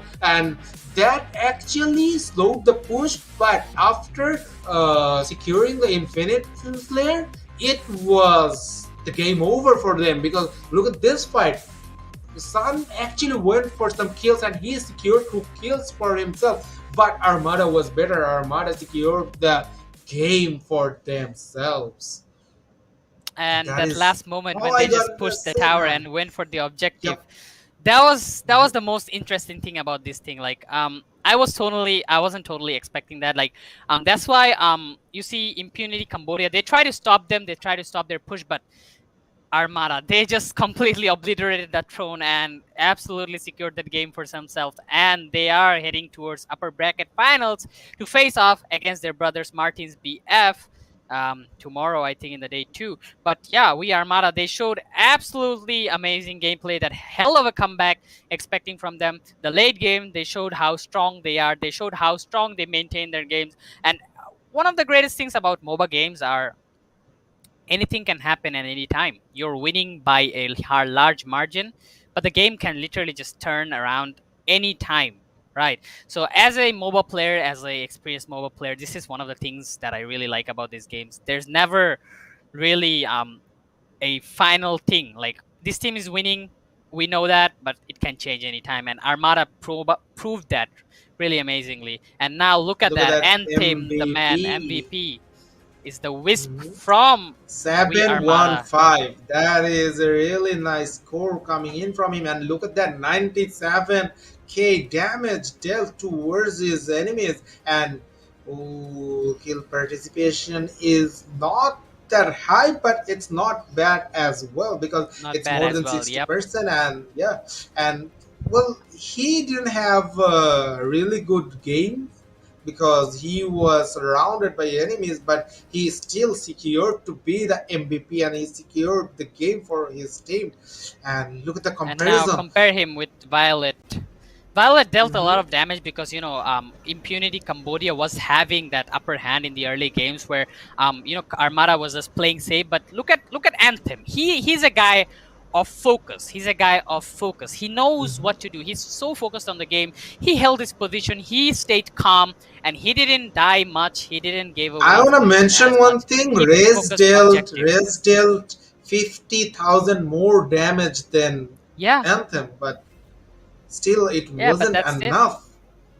And now the team show off, like, look at how like close they are to each other on basis of the objectives. Both teams had objective because, you know, the game was like a ball. It was like sometimes going towards Impunity Cambodia, sometimes going towards Armada. So it was pretty balanced, I would say. But yeah, it is what it is. Slayers, maybe Impunity was holding off that early game. They were killing more Slayers. and that's why they have 4 Slayers. But then Armada come back and they had 1 Slayer only, but that 1 Slayer was enough for them to push through the mid tower and just literally obliterate the throne and secure the game for them. Yep, and I want to mention one thing, that is, they didn't go for Armada didn't go for a lot of towers because they were not sure about the thing that they can, if they can secure every tower and secure the game for themselves. So they were trying to farm up. They were trying to push the lanes in the early game. They were trying to avoid the fights, but unfortunately, Cambodia took the fight towards them, so that they cannot escape from the fight. But unfortunately for Cambodia, that Armada got super tanky heroes in their team, so it was super hard to take them down. And you can see by the damage dealing scenario that Raze dealt more than 140,000 damage, and still it wasn't enough. It wasn't enough because only 97,000 damage was enough to finish the job. Yeah, the reason why Rez had such an high damage is because as I mentioned, Impunity, they tried Impunity Cambodia, they tried to play the early game, they tried to play the early stages, and that's why Rez he was more active in the team fights, and he was like literally everywhere, and he was dealing those damage. Meanwhile, on the other hand, Anthem, he was playing a bit safe. He was playing it like really safe. He didn't want it to overcommit. He was playing for the late game, and he showed what he could do. So yeah, Armada, absolutely hats off to you guys, and amazing that was a really good Impunity Cambodia. That was a really good series, and we will be waiting for the third series of the game. So don't go anywhere, everyone. And we'll just be taking a break right now. We'll be back within 5 minutes.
So hello and welcome back after the short break, after short a while, and once again we're back after 2 or 3 rounds, and this is your host Dorix. Alongside with me is going to be Zen. So first of all, Zen, this is our first time casting. I humbly welcome you onto the stream.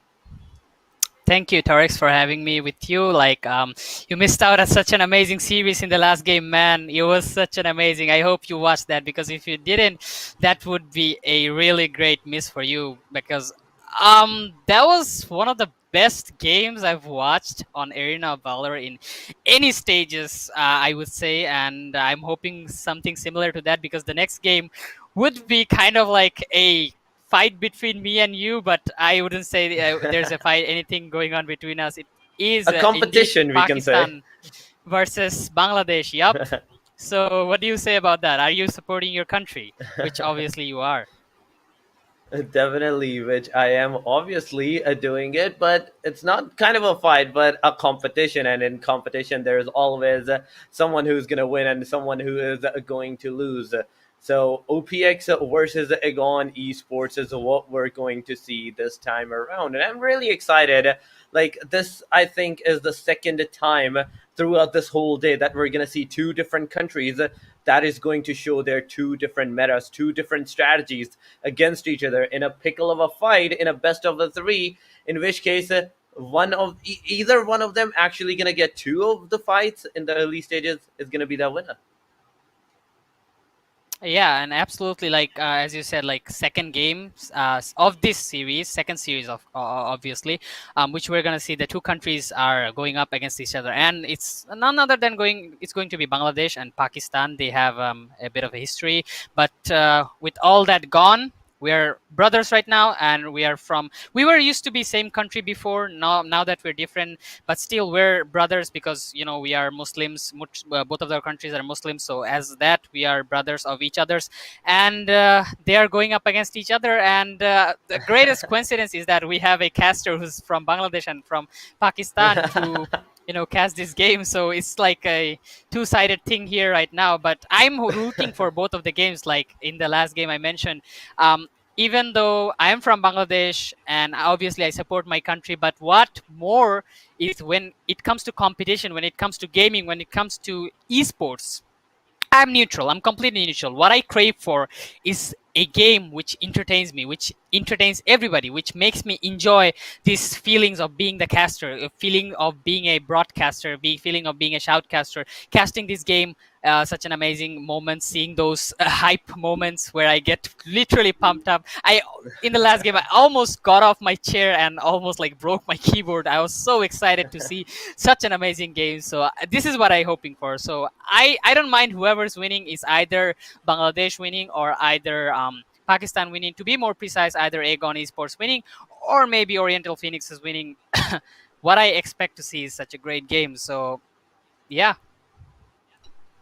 What we expect to see is a great sportsmanship from either of those teams, because that is what matters through this whole game. It's not any of those situations. It's a game. You can either win or you can either lose. So what thing that is going to differentiate between them is going to be their mindset, their thinking in this whole case scenario. Two different mindsets are going to clash against each other in this whole fight, in the best of three situation, in which case they either have the chance after one fight to change their mindset, to change their strategies, or go with the same strategy at the same time into the second match as well. But the time will only tell, and the match is the factor that will tell who is going to be the winner with all these different strategy from two different countries. So I have to mention one thing here, that is this Oriental Phoenix, this team OPX. They're the champions of the last tournament of Arena Valor, which was held in Bangladesh between Bangladeshi teams, and all the other teams that we've seen so far, like We Armada and maybe some teams like Venom Esports, they faced off against these teams and they won the tournament. So you could say they were one of the champions from before. They won the Bangladesh championship this year, actually, a few months ago. So they are strong. They are kind of strong. They are really strong. And do you think against Aegon Esports, will they be able to Aegon Esports? How do you think will prepare against OPX, who are like the previous champions? Depending on the situation, as you've already said, the OPX is the previous champion. They have a great knowledge of the game. They have a great knowledge of the strategy and what to counter each and every single hero with. But Aegon Esports, on the other hand, they just came in recently in this whole of a meta, in this whole of a game fight, AOV situation fight. So we have to really think about. As for the experience side, Team OPX definitely has the upper hand, but on the strategy side, that is the real question, how it's actually going to work for either of the teams. Because there's always a factor in the MOBA games that one of your wrong move can lead up to your whole game Yep, demise. exactly. In which case we see Aegon Esports versus the team OPX right now, and only the time is going to tell how their strategy is going to make them different from each other. Yeah, nonetheless, as I mentioned, OPX was the previous champions of Bangladesh in Arena of Valor, and Aegon Esports are also nowhere less from them, because they are the champions of Pakistan. That's why they're representing their country in this international event, right? So they won't be any less from them, even though they started recently. I'm pretty sure they are amazing at this game. That's why they're representing their country in this stage. That's why they're gonna fight one of the champions of Bangladesh in here in this LAN event of Arena Valor South Asia Championship. So I'm looking forward to that amazing game where the number one from Bangladesh and will be facing off the number one from Pakistan. Definitely, a So country's yeah, number one is going to be facing off against each other, and off against each it's other. definitely a fight to be witnessed, actually, because finally Yes. two different countries after one lost game that we're gonna see. Because this is the second game, as we already said, in this whole tournament, in which case two different countries. Are facing off against each other. Each and every single pick, each and every single ban is crucial for them. Each and every single tower this time around in this game is crucial for either of these teams. And as we're talking about the towers, we also have to talk about the economy and the slayers and the dragons as well. Yep, and with saying that, we're already into the drafting phase, and we'll see Aegon Esports already going with the very hot pick, I would say, UA and Omen. We've been seeing these heroes play a lot of heroes, and UA, trust me, bro, this hero is literally broken. When you play against UA, you have to be scared. And we OPX also going with Mina and Volcat, and I've seen Mina getting banned a lot by Impunity Esports, and this hero is one of the really versatile heroes where you could put her anywhere and she would perform really well. And we see Hayate getting banned. Hayate literally has 100% win ban rate or pick rate in this tournament by far. So what are your thoughts about that? I agree. Hayate ban, I'm seeing that can be a crucial thing for the teams, as well as if it's on the enemy composition, if it's onto the other side of the enemy composition, that can be a great strength to their addition as well. But once again, this time around, Hayate has been banned by Aegon Esports.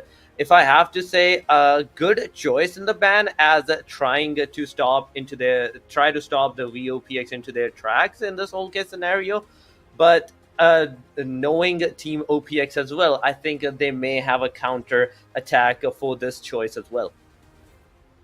And you see, we OPX will just ban out Aram and Kira right after their first ban, and this is a very interesting choice because we've seen how good Kira is in the last game, even though they lost, but Kira performed really well. And yeah, and I think Liliana is also a nice pick in their side. That's a really good mid laner.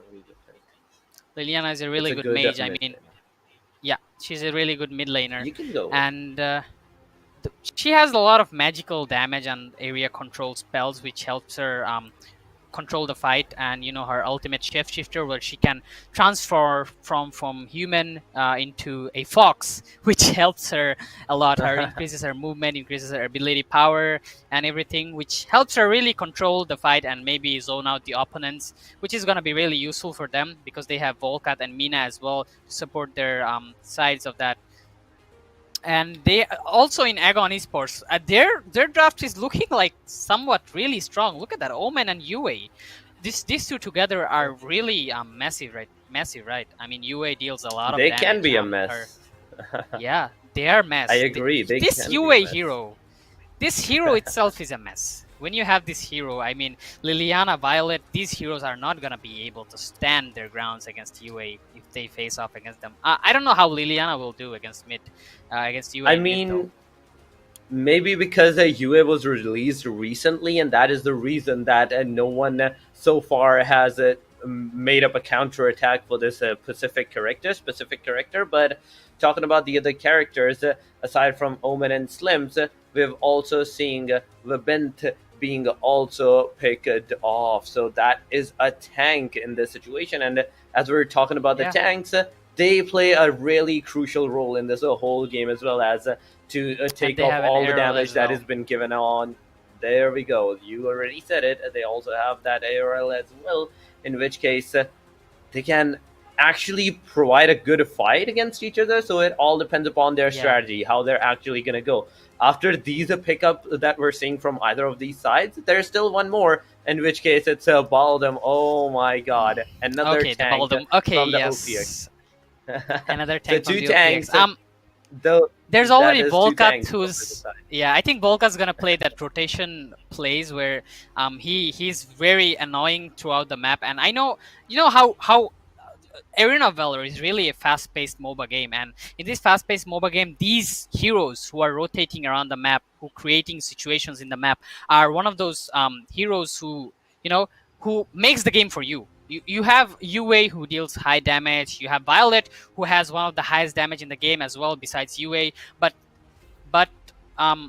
Volcat and heroes like Omen who rotates around the map are the ones who actually decides which side the game's gonna be, because early game you have these heroes rotating, getting kills on the lanes, jumping, initiating on the mid lane, helping your jungle, maybe helping your others, and they just help you get up, help those ADCs get up, and help them do the things they want to do in the game.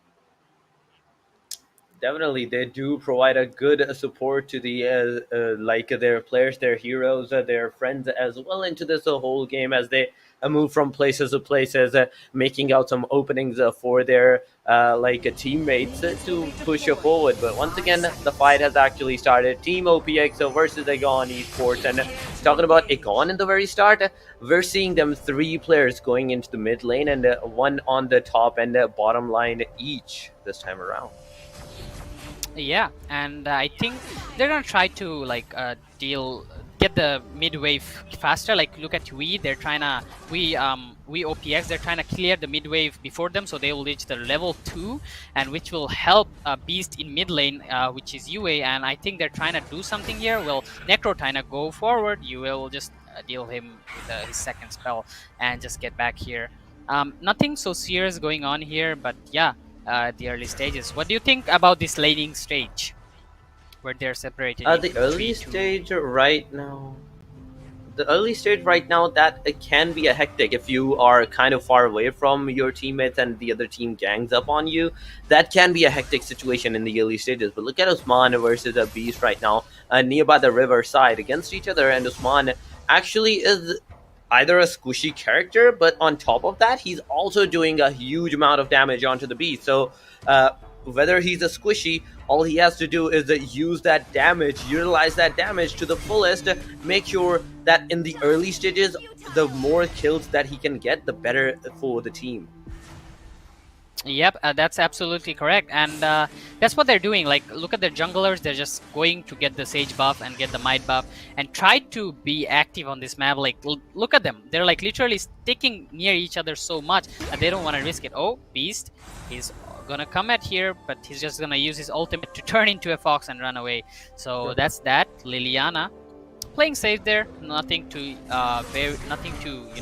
aggressive here. Oh, Necron. Okay, just poking each other. Nothing serious here.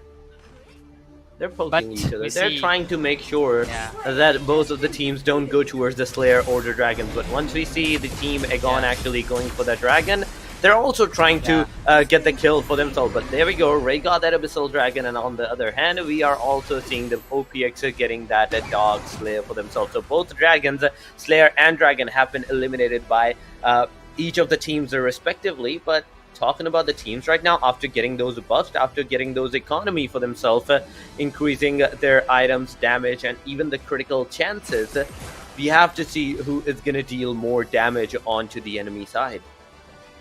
Yeah, I mean, both of the teams are looking pretty balanced right now, even though we OPX, in terms of net worth, they are a bit ahead because they got the Slayer, which I think gives more gold than the Dragon. Yeah. So they are a bit ahead on that terms, but Aegon Esports are not that far behind. It's still, I would say, still balanced and still like at the same level of the game. So still no actions from both teams. They are really playing it cautious, and they're being cautious, and they're respecting each other and not like overcommitting and being overconfident, you know, in these fights. So okay, in mid lane we'll see Worthless getting some jumps, still nothing serious, just some pokes. So yeah, both of the teams, they acknowledge each other, and that's a really nice thing, right?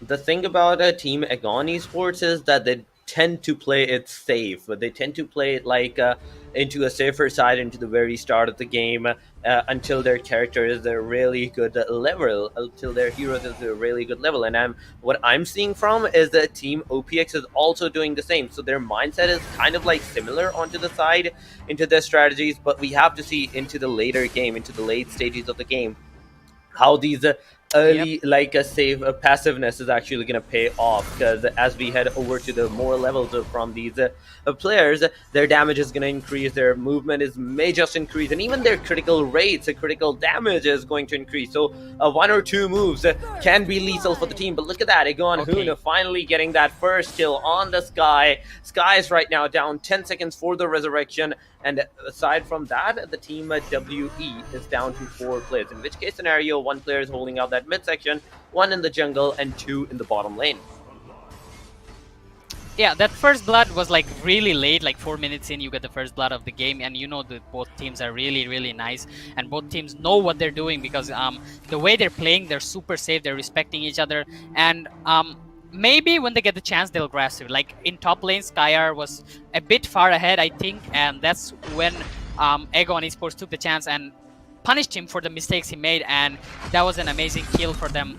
And Aegon Esports, as you mentioned, they like to play safe, they like to use their brains, they like to use their strat on that thing. So that's what they're doing right now, and we OPX are also doing the same. They're not giving in too much, they're not losing too much here. Maybe they lost 1 member, but now it's gonna be the real deal, because I think Aegon is going towards the Slayer, and we OPX, I think they're not gonna contest it, they're just gonna take the Dragon on the other side. So Dark Slayer is gonna get eliminated by Aegon Esports. Definitely, Aegon Esports got that Dragon buff, Dark Slayer buff actually for themselves as well. But on the other hand, OPX trying to get that Dragon, they got it finally. The Dragon and Slayer numbers from each and either of these teams are finally on the equal side, 1-1 of the each side, but no tower whatsoever has been destroyed. The goal difference is only a measly of 600 as well, but finally we're seeing some towers being contested into the side of VOPX, in which case the top tower of Team Aegon Esports finally has been destroyed. The first tower goes towards the team VOPX. They're finally initiating into this fight, in which case scenario, one player that was on top lane is not moving forward, as we see the bottom lane being contested by a 3 versus 3 fight. Yeah, and meanwhile in the top lane, Skyar is getting dived in by Ray. Ray is trying to escape right now. He's a 2v1 situation he doesn't want to be in, but now he has help from Hoon here. Hoon is here. Mr. Chairman and Skyar, do they want to get in though? I don't think they will get in. They saw another player coming in, so they will respect that, and they will get back immediately from there. And this is pretty balanced game up until now. Nothing's going on. So I think this is gonna be a great contest between these two teams, because, you know, like when you have players from same level and same skill set, this is what happens. Like nobody is making mistakes, nobody's overcommitting, nobody's like, you know, dying without any reason. Everybody is just playing the objective wise. And as you mentioned, OPX, they have 1 tower taken, top tower, after taking the kill of Hoon, so they will have a little bit of advantage over here. And yeah, this is what matters after all, the objectives. So I think both of the teams will play objective. Meanwhile, there's a fight going on here. Oh my There's a lot of things going on. Skylar, okay, taking out. And one member from Aegon Esports will die, Bappa. And now Mr. Chairman is also falling pretty low. UA dealing so much damage over here. And now Aegon will take down another member from OPX as well. But Aegon, they lost 2 members here, but they're not done yet. Okay, getting inside the tower. Oh. Skylar, look at his HP, so low. Just one more hit should defeat him. Usman trying to get him with his Echo Slash. Oh, Skylar, he's getting chased by Hoon. Hoon will secure the kill, and that will be death for Skylar. And Beast receiving quite a bit of damage. Liliana, that damage from UA is insane. Absolutely monstrous, man. This is what I was talking about. Look at those and waves. monstrous.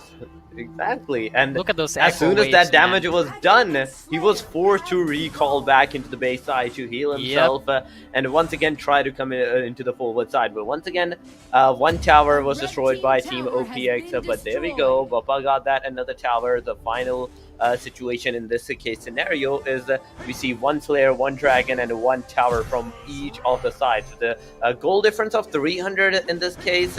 The team is really into the same pace, same scenario cases, and as we see them slowly and gradually making their way up forward, we're also seeing similar strategies. Not just that, not just the similar thinking, but we also are seeing the similar strategy as the one goes for the Slayer, the other goes for the Dragon, the other goes for the Slayer, the other goes for the Dragon in that case. It's scenario. basically But give and as soon take. as they get that, it's basically give and take. There we go. Couldn't have said it Skyer better, is but inside. once again, 4 versus 4 situation. We versus Aegon Esports, in which case, look at that. Team Aegon Esports Ray finally killing Sky in this time around, and at the same time, Bappa also got eliminated. 2 players from Team Aegon is right now down. Necro and Bappa leaving Ray Hoon in the same position. But look at Ray, even with that low HP, he finally got that a kill. Beast has been taken off as well. The fight is back to a 3 versus 3 situation, in which case Ray right now is super low on the HP side, and yeah, he will get out. He will get out somehow, yeah. That was really amazing. Like, this game by far is basically like give and take. They're like giving something and taking something from these from each other, and I like how OPX just took the Slayer on the top lane, and then just immediately rotated to engage in a fight with Aegon Esports, and Aegon wasn't really expecting that, and they lost a few members, but then they kind of reacted fast. That's why they also managed to kill 2 of the members from Oriental Phoenix, so that was a really nice engagement from them as well. Yeah, made the situation equal. Definitely. Yeah, the game was once literally again, equal UA as well right now. damage. Oh, I'm just Dude, amazed this on guy's this so much UA damage. Like a 1 skill, and that is a half health onto the enemy side. Whether it's the tank, whether it's the mage, whether it's the warrior, you take a half off of that health straight up with a single move, and that can be lethal in the group stages of fight, in the group fights where there's 2 or 3 players at the same time, and you're doing the AoE actually onto the enemies, in which case around UA can be lethal for all of the OPX right now. Indeed. Yep. And as you can see, all the movements are like scattered around the map, and meanwhile in the top lane, Ray is trying to do something, and now he will use his ultimate to get out of there, and he will be able to do so. But we OPX still trying to get them, trying to do something around here, but no actions are still happening. Both of the teams are like literally on par to par, like nobody's dominating or nobody's walking onto each other right here in this stage. Even look at the kills. 5 by 5. It's a give and 5 take by 5. situation at this point, as you have already said it. And talking about the Slayers versus Dragons, 2 Dragons of the Aegon Esports and 2 Slayers from the VOPX side. What is going on here? But the only difference that is right now making is either the economy or the towers. I like how they just engage in a fight and then just hit their spells on an enemy, and then they just leave. Like, literally, they don't even care. They don't want to commit. It's a hit and run. Fully. Yeah, it's just hit and run. Just literally a hit and run. That's the right way to put it. Just a hit and run, and they just don't want to care. Like, oh, there's a nice arrow coming in, and it'll connect to Hoon. It's connect to Skyer. Sorry, my bad. But nothing else happening. Now the dragon and Slayer is spawned once again, and now will it be a give and take? Because this time around it will be an Holy Dragon and Infinite Slayer. and you don't want to give that big Oh thing my to God. a team just like that. Oh my God! Look at that. Chairman, That was he a walks into bait on Aegon. the German side, but he still manages to save Yeah. himself. And that's another get hit and into the run there. backside. That's another There hit we and go. run. And Look at looks that. like Team OPX. Agani Sports Yeah. is right now facing some danger from the top lane, as from the top lane and the bottom lane, 2 towers have been destroyed. Yep, and OPX are ahead in terms of objectives here. They're doing give and take, but you know, in terms of tower, I don't think they're doing give and take yet, because OPX is still ahead in the towers. Meanwhile, Aegon Esports Ray is committing after getting that red buff. They're committing towards the Slayer, but OPX are still there. They're not leaving. No! And OPX will steal the Slayer, and that's huge for them now. Aegon Esports has to retreat because OPX just took the food out of their mouth, and now they will take down Ray as well. Ray fallen, and now OPX is going ham on them, but look at the damage coming in from UA. That's too much. But Aegon Esports is falling one by one. Ray is gone, Usman is gone, Bappa is gone, and Necro is also getting chased by OPX here. OPX, are they overcommitting? No, they're not, because they will take down 4 members from Aegon Esports, and that was huge. That was the time that they needed to go straight up for the towers in the top lane or the bottom lane as well. As the mid towers, there's 2 of them, but in the bottom and the top lane, there's only 1 tower. You could have gone there, you could have destroyed the tower, you could have straight up went for the base, but right now, as we see Team Aegon Esports finally reviving one of their player, and the rest 2 is gonna follow right behind them as Usman and Bappa also get Rev. The fight might just be an equal this time around, but look at that, a Slayer has been spawned from the top Slayer lane. just taking The Slayer the is gonna tower, come yeah. on. Yeah, it's gonna come down, Slayer's just take gonna the tower, take the tower and as just we like see- that. There The we tower's go. gone. And Deep OPX, yeah. As far as I know, these guys, these OPX, they've been together as a team for quite a while now, so they have the communication with them. You can also already see the results of it, and they've been playing MOBA games for quite a while now. I think they've been playing MOBA games for quite a while now, and they've been playing Arena of Valor for a while now, so they know the game. They have very high knowledge, as you mentioned before, because they're the champions of previous game, and they're showing the impact of it. They're showing that they're good at this game, and look at how like how good they're reading Aegon Esports right now. And Aegon Esports looks like they're engaged in another team fight. Skyer, he's super inside, but he will receive quite a bit of damage. And now look at Necro. Necro received quite a bit of damage from Liliana there, but nothing so serious here. They won't overcommit or try to go for any kills here, but Worthless, he's not done yet. He's going for the chase, and Usman dealing quite a bit of damage. And now, Mr. Oh Chain, my Mr. God. Chairman, he's inside, and he will take down Usman just like that. UA is gone. He's very squishy hero, and now they're not done yet. They're going straight in. OPX going ham on Aegon Esports right now. Aegon Esports doesn't have any answer to them, and 5 versus 3 right now. 5 versus 2 right now. Aegon Esports falling one by one. OPX are super OP on them, and that was almost a wipe, and OPX just wipes out the floor with a straight win just like that. Nothing so serious happened this game, and OPX just secures the game, and they're the winner. Torix, what do you think about this one? I have to say it all comes down to their prior experience and their prior beauty of those experience that they had throughout this whole scenario of the games and whole scenario of the games that they've been gone through. As you already said, they have more experience of the MOBA games and even of the Arena of Valor, as this was the first time it came to Pakistan, and for the Bangladesh, there may have been a more tournaments, local tournaments, or whether it's the international tournament that have been going. So you play as you make your way of make your strategies, make your work all around the places, wrap your head around the strategies, everything, and the way that the OPX has played each and every single one of their strategy, as they actually knew what the team Aegon was going to do, shows their experience by a majority at that point. Yep, absolutely. And but still, even though OPX have a lot of experience of these MOBA games, and in Arena of Valor they're the previous champions as well, but still Aegon Esports showed that they're not so far behind them. Like, they played such an amazing game. Like, OPX did not literally outplay them. That was a pretty even game up until to the point where the experience kicks in, and OPX knew what to do in that situation, and that's how they just dominated in the last few fights. And secured the game. That was just one fight. You know MOBA games, right? It only takes one fight to end the game, to decide the game. It only takes for one that. fight, yeah. Yeah, and I think this fight was the one where OPX decided that they're gonna take this game, and they outsmarted Aegon Esports here, where they took the Slayer and came back to them, and Aegon wasn't really expecting it. And I like the play from Usman here. He ran away somehow, and yeah.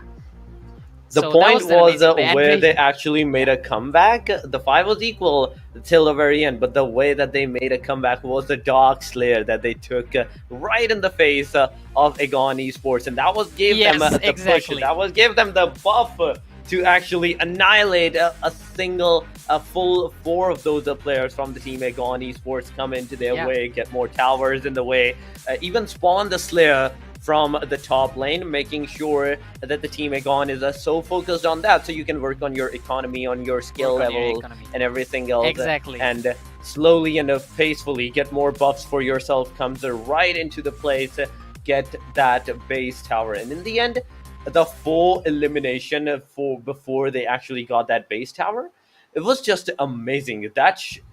That straight up shows that the team OPX, where they stand, on what level they actually stand in this whole fight scenario. Yeah, and the best part is like when you mentioned that one fight when they took the Slayer. Yeah, that was the really nicest move. And after taking the Slayer, the Liliana getting the quadra kill, I think that was the time when OPX decided that they will win the game. And that's the turning point of the game. Like, it was going pretty straight, like pretty even for both of the teams, up until the point where they finally took the Slayer and Liliana got that quadra kill. And I think she's deserves the MVP of this game, because Liliana against Yue in mid, Yue kind of won the mid lane, but you saw how high damage was Yue dealing in the early stages. But then Liliana made the comeback and made such a great impact on the game as a mid laner. That's why I personally think Liliana deserves to be the MVP, but we don't know who the MVP is yet. We will be showing the MVP after a few minutes. But yeah, personally, I think Liliana deserves to be the MVP after that quadra kill. Definitely, we have to see who is going to be the MVP, as the MVP works differently for different games. And for this game, it comes down to all the damage, all the assists, the deaths, and kills combined into this whole case scenario, whether you have given out some covers to your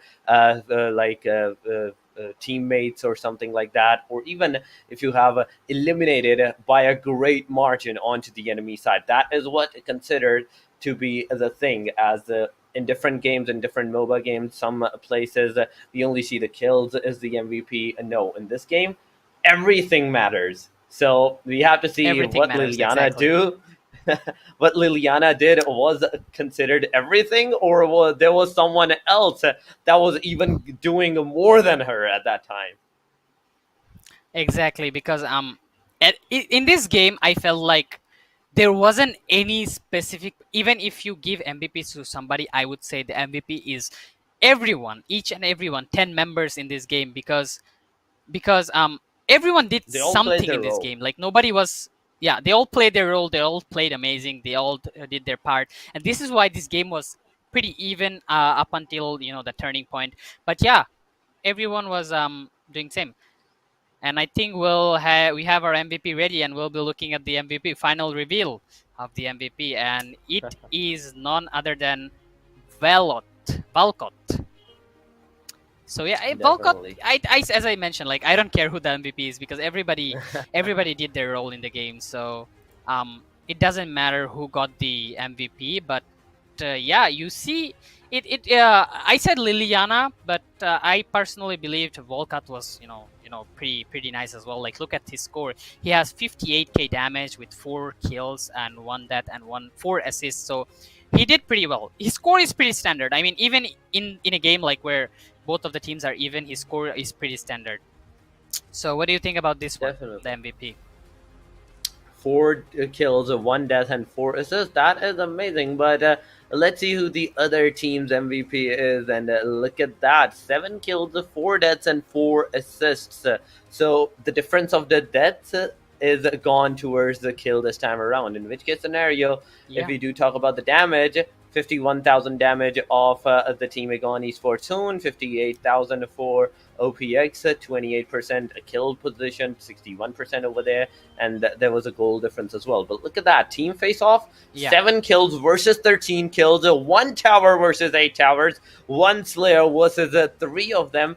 And the goal difference is 44,000 versus the 51. So almost a 7,000 goal difference. And those amazing tower difference plus the Slayer kills. It's just amazing throughout till the very end. And I have to give it to the OPX, the way that they displayed their strategy, the way that they actually displayed their gameplay. It's just amazing. Even Yue was doing a huge amount of damage into the very start from the Team Aegon Esports. And but it wasn't enough. It wasn't enough, and they beautifully survived that. The hit and run situation was amazing. The equilibrium was amazing till the very end, and that Dark Slayer made all the difference into that final moment where you get the Dark Slayer, you eliminated, annihilated, I have to say, all of the Team Aegon Esports players that made sure, and you made that push. That is what you needed for that win. Yep, and another nice thing about this game was like OPX from the start, even though the game was evenly matched, OPX always focused on the objectives. They played the towers. They tried to push, Aegon Esports out of the area. They tried to control the map as much as they could, OPX, and that's why the first tower, it was them who, I think the first tower who was fallen for Aegon Esports, for OPX actually. Aegon Esports took their bot tower of OPX, and OPX. No, it was they OPX had a bit of a disadvantage then. Yeah, and then OPX was took the down one that top got tower. the first one. Yeah. OPX got the one. Oh, okay. Then OPX was the first. But then they started, it was equal. Like the Aegon, first tower were equal, and after that, equal, the team OPX started to get the upper hand on the tower side, and Team Aegon was trying to catch up, but wasn't able to do it in the same time. Yep, and that was a bit of a upper hand for the OPX team because they had the objectives. This gave them more Slayers. They had 3 Slayers compared to Aegon Esports who had other 1 Slayers. But yeah, I think playing objective is the one thing that Aegon Esports should focus on in this game if they want to get in the second game, if they want to get out of that upper bracket, if they still want to give them a fight. OPX is gonna be facing against Aegon Esports once again, which is basically Bangladesh versus Pakistan, and this series best of 3, we're already in the picking phase of the second game. This is me, Zane, and with me I have Torix with me to cast this amazing second game with you guys. Definitely, and talking about the pick phase, we can see you this time around from Aegon Esports have been put into a banned section, so no one can take it. Even Team Aegon Esports at this point knew that how much damage can you do towards the enemy side, towards themselves as well. So they straight up ban it. But talking about their composition, Mina, Wildcat, and Crixie is from their side. But on to the other hand, we can see Hayate, Pain, and Dachi. So a good composition from OPX this time around as well. But talking about Wildcat, the last match MVP was Wildcat from the team OPX. This time around, Team Aegon Esports is actually trying it. Taking the Wildcat, yeah. Wildcat, as you mentioned, is a really good hero. I mean, what I said before, the Wildcat is the type of hero who controls the game from the early game. Like, he rotates and he decides how the game will be. Either it will be on your side or their side. And as we see, in Aegon Esports, they already revealed their mage, which is going to be Crixie, and Crixie is a really nice mid laner. She controls the fight really nicely, and once again, Hayate is there on the board. I've seen Hayate on every single time in this tournament's board. 100% win rate, or 100% pick rate, or 100% ban rate. It's either banned or picked. So yeah, Hayate is always there, and looks like from Aegon Esports they will be banning Yue, Liliana, and Lariox. They're banning all mid lane heroes. They're banning all the mid laners there. So they're banning all the mage mid laners. So what are your thoughts about that? Aegon Esports is trying to get all the mid lanes out and secure Crixie, one of the greatest mid lane in this game, for themselves. What do you think about this strat? Maybe this time around they're straight up gonna go for that mid lane aggressive mode, as we have seen Aegon Esports they try to in the country qualifiers.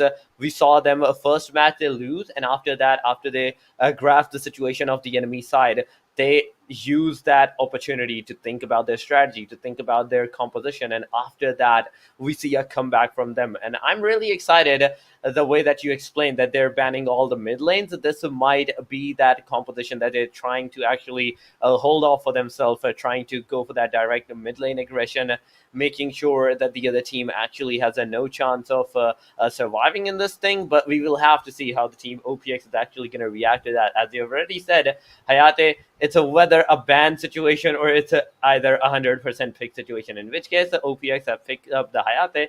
How that is going to actually make them go from this situation to a good one, or that is going to put them into a different situation. And even Pain is a great character as well, as we it's a really aggressive one. You can actually use it for direct aggression onto the enemy side as well if you want to. But talking about Pain, I have to say a really good combination with Hayate, if I have to say that.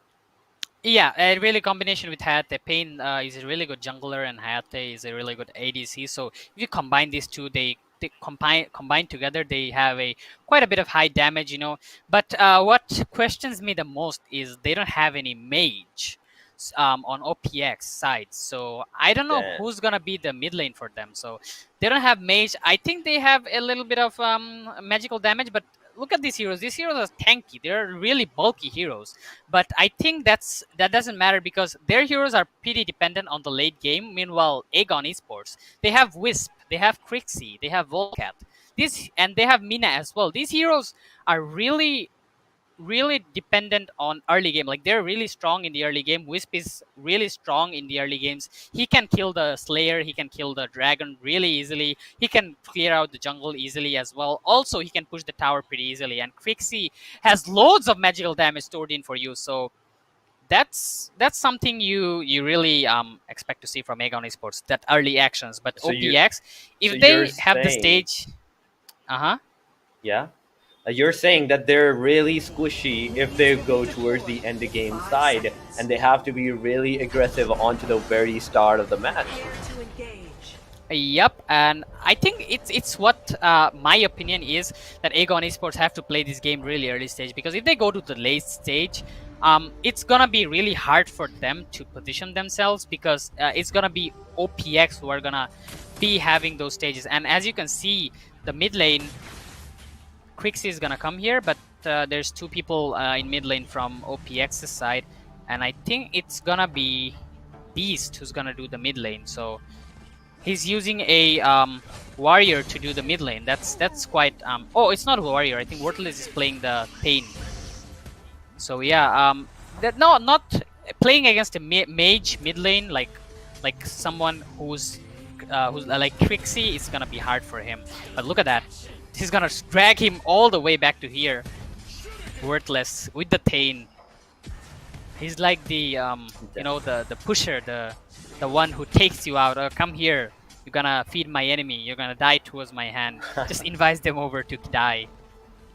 But yeah, definitely. Nothing, and so talking about even the team Aegon Esports right now, they're forced to retreat back to their tower. Worthless is not letting them actually go forward, as Worthless is holding them off. We're also seeing into the top lane section, into the top jungle, if I have to say.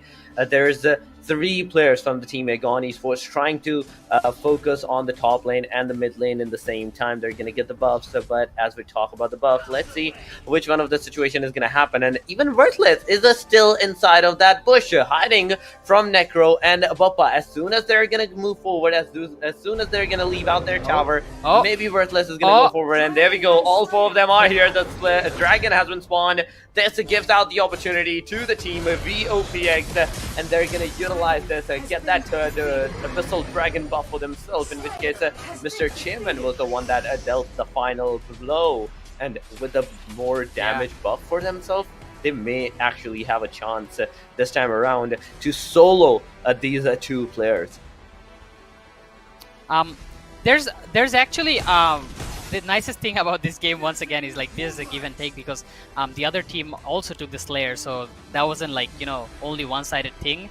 Meanwhile, they were killing the dragon. But what I liked was Worthless from OPX tried to pull someone, and he couldn't do it because of a few seconds, but if you were able to do that, then that would have been nice. And now look at Worthless being inside and stealing the buff for himself. Worthless, you thief in the night, just like that. Oh my god, He's Ray a must knight be in sad right shining now. armor for his team, I have to Yep. say, getting all those buffs for the team and everything. But as we're talking about the team Aegon, I'm seeing them forcing themselves into the bottom lane. They're not going for the mid lane, they're not going for the top lane. They're trying to make their way from the bottom lane, in which case Worthless and Pika, these are the two guys that is always there to hold themselves into this scenario. But as we talk about these two guys, there's in the top lane, there's two players from the team OPX as well, trying to make sure that the fight actually happens against Toon and Necro in this case scenario. And Crixie, as soon as Usman comes into the bottom lane as well, we move over to the top lane, in which case Hoon definitely got that huge damage onto himself. And on top of that, Mr. Chairman also got that damage, but both of them just did a hit and run and made their way back into the safer side. But look at that, Mr. Chairman used the teleportation. He went into the backside, he went into the safer side, and maybe this time around he's gonna recall himself back into the base, heal himself once again, comes out with a full power, and there we go. He's back into the base, and the minions have been deployed. Yep, and this game is actually the same, and same for both of the teams, and 60 seconds for the Slayer and Dragon to respawn. So I don't think any actions will be coming in, because they will just keep on farming in their side. I was expecting more aggression from Aegon Esports with this draft, but it seems like they're playing safe as well. But we never know, you know. They have maybe they have a trump card up in their sleeves. Maybe they're hiding something. Maybe they have a bigger strategy. So we're gonna wait for that and see. But meanwhile, they're just, look at Worthless. He doesn't care. He's just walking around. He'll try to push Necro, but Necro will be safe. So, Usman dealing quite a bit of damage with the Crixie, but Mr. Beast will just, Beast. Sorry, there's no Mr. on the Beast. That's just there's no Mr. on the Beast, this one. Yeah, this one doesn't have Mr. on his name, so only Beast. Yep. But no actions yet. So, the 6 seconds for the Dragon and the Slayer, and the Slayer and the Dragon are respawn. Now we'll see some action going on in the top lane. They're trying to get out from the location. Look at Worthless, he's just waiting for them. And Pika as well. Oh, they're gonna go for it. Necron tries to go. Oh, Worthless won't be able to catch him. And they'll throw some punches, but nothing happens. They're not letting each other get the Slayer and Dragon this time. So exactly. Yeah, no give and take this time.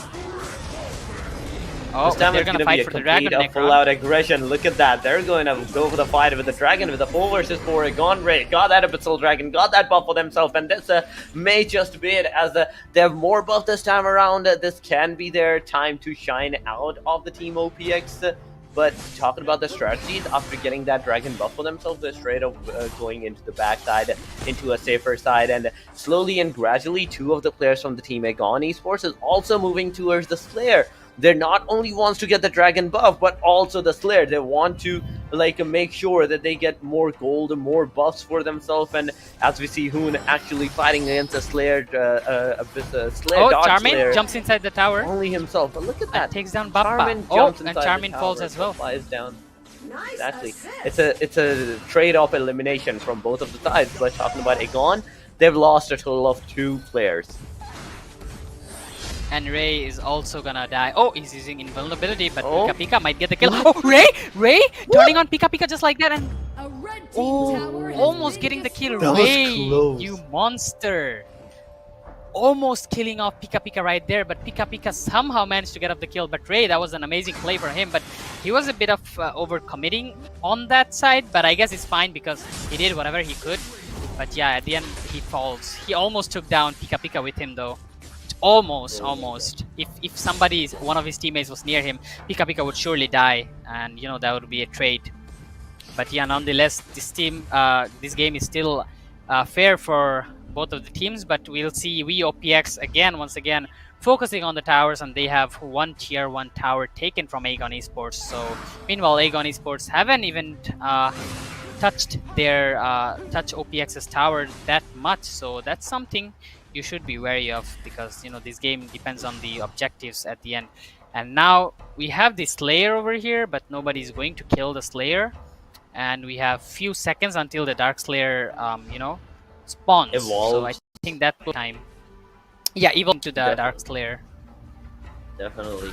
So we have to see how the team is actually going to do. In which case scenario, the economy is only measly of 800 in this case. But talking about the teams, there's maybe this time around they're actually going for that regression. Once again, we're seeing the hit and run situation. But look at that, Necro going for the Worthless.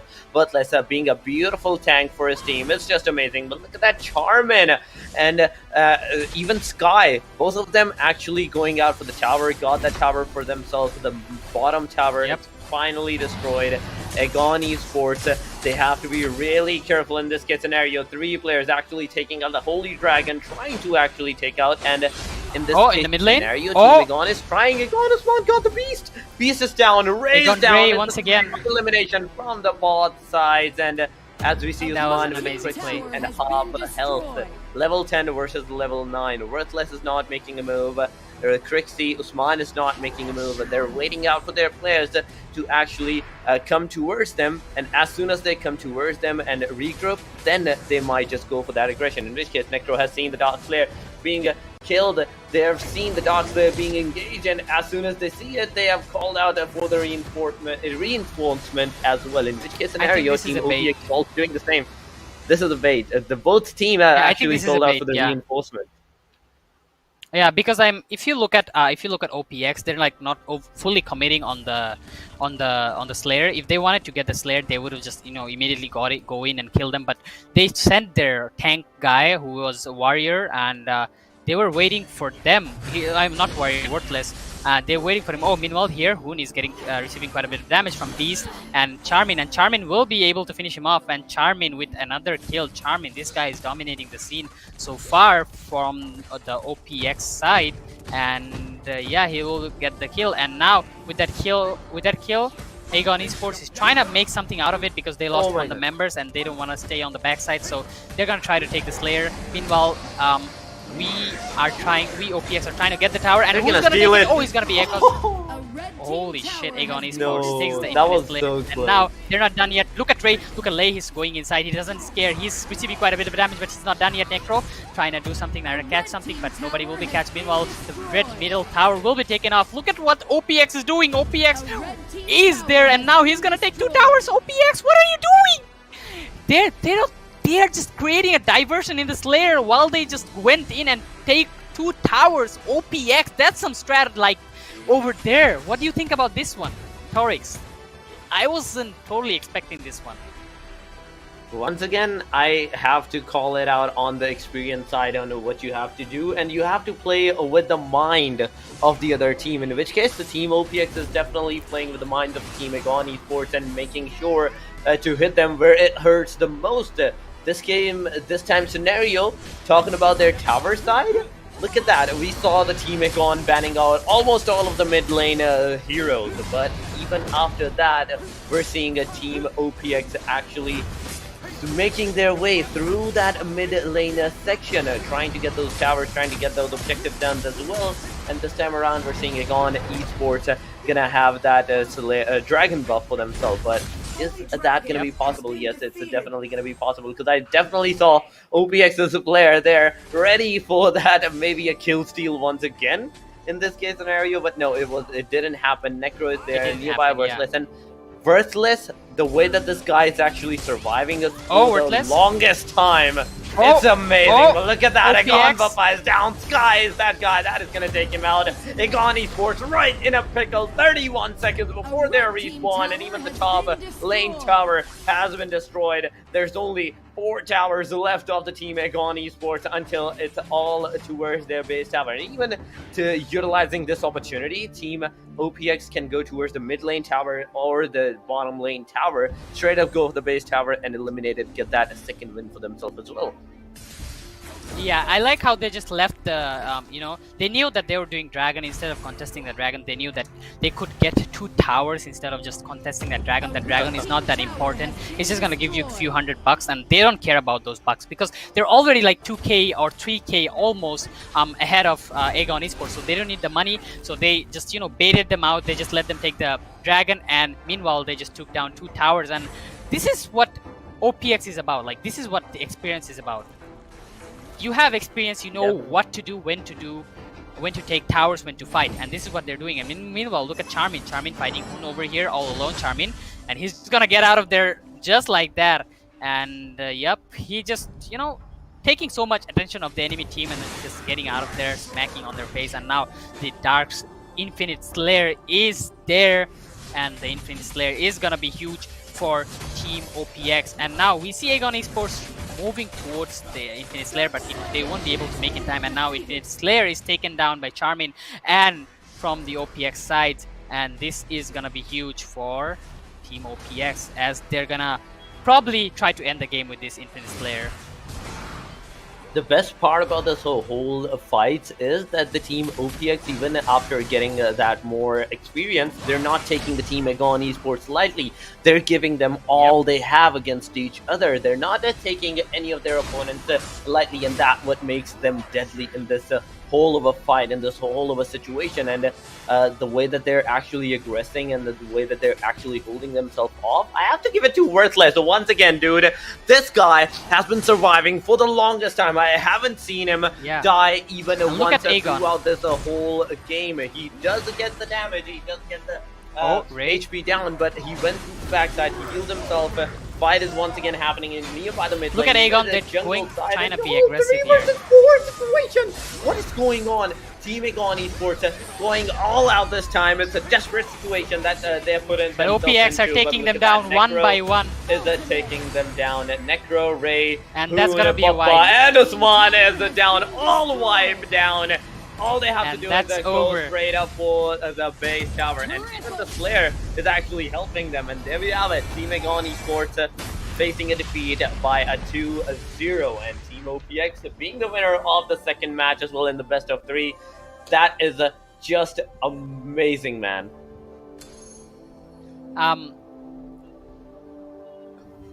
OPX, like you said, the experience comes in and they absolutely know when to take a fight, when to take the objectives.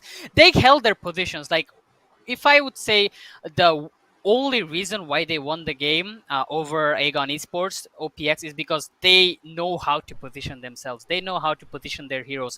Even when they're losing a fight, even when they have the disadvantage, they're making something out of it. Like, if you saw how Charmin was playing in the bot lane, when they were taking the fight on the Slayer, they let Aegon Esports take the Slayer, but at what cost? At the cost of their 2 towers. They lost their mid tower, they lost their bot tower, and like literally OPX never gave them anything away. Actually, we were saying that it's a give and take, but OPX was never giving them anything. They were always taking these things.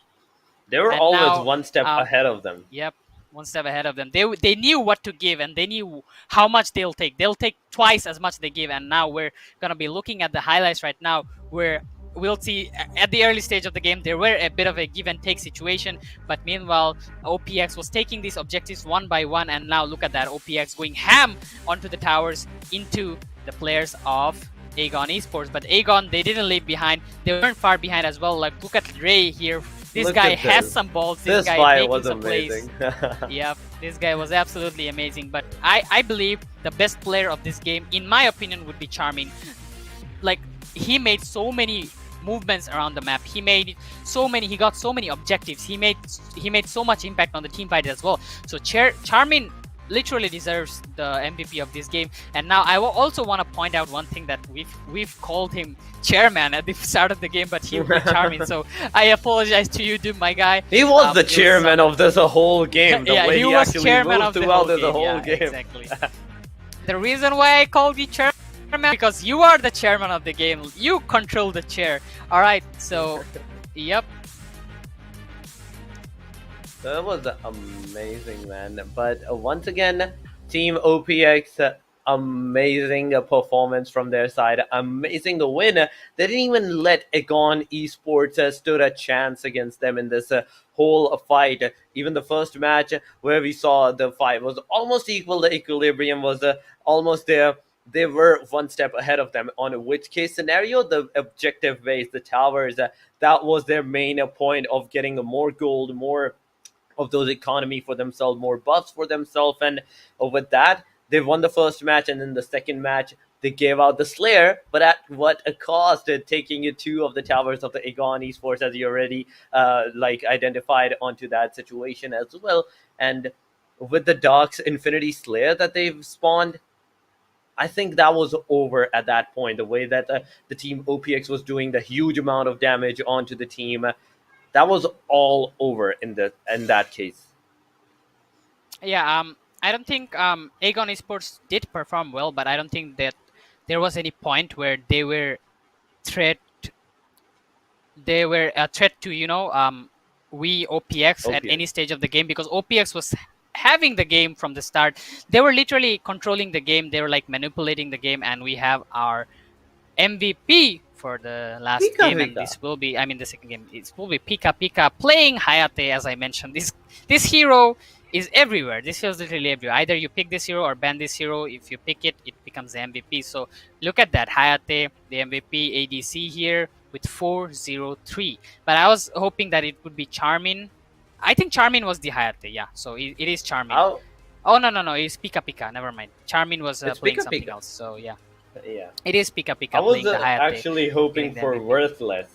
I was actually hoping for Worthless as the way he actually tagged everything throughout this whole scenario. He was the first one to actually move forward for the towers as well. But once again, a player face-off is there. Aegon Esports MVP is going to be Bappa with 1 kill, 3 deaths, and 0 assists, 41,000 damage, 33 kill points for himself, 33%, and the gold is 9,000. Whereas we see only a measly 1,000 gold difference onto the Pika side from the team OPX. That's only 1,000 difference. It's not much, but that. Even this shows that a small amount difference can make is a huge lot. difference.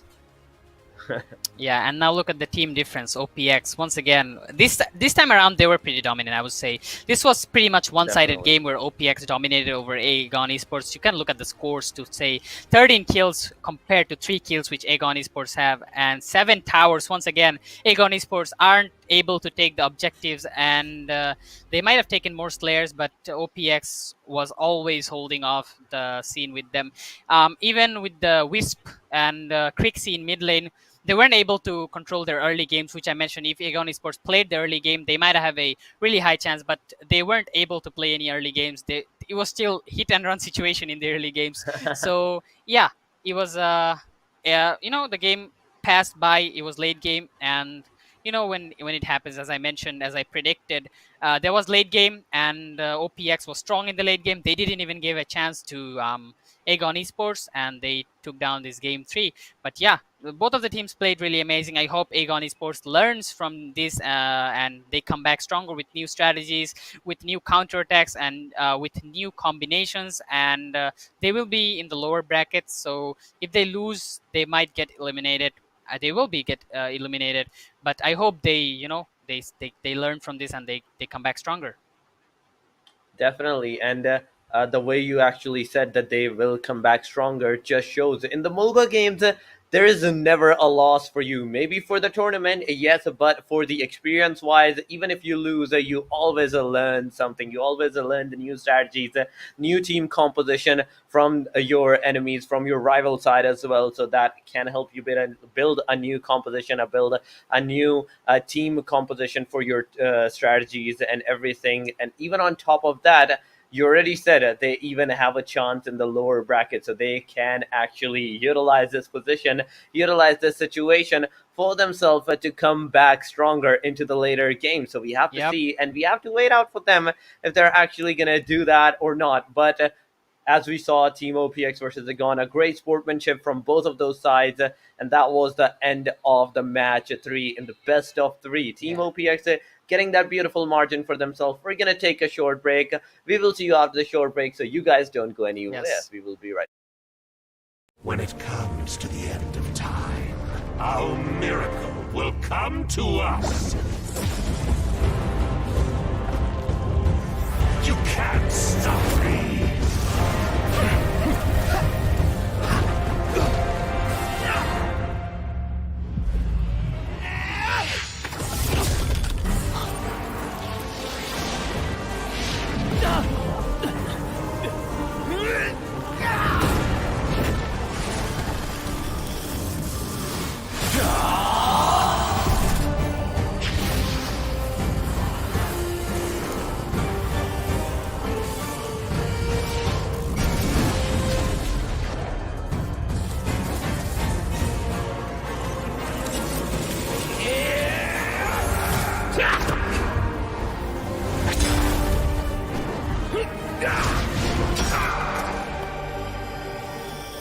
You lost.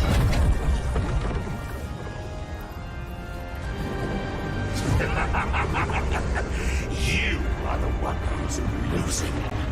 Time is up. You'll see the fate of Athador.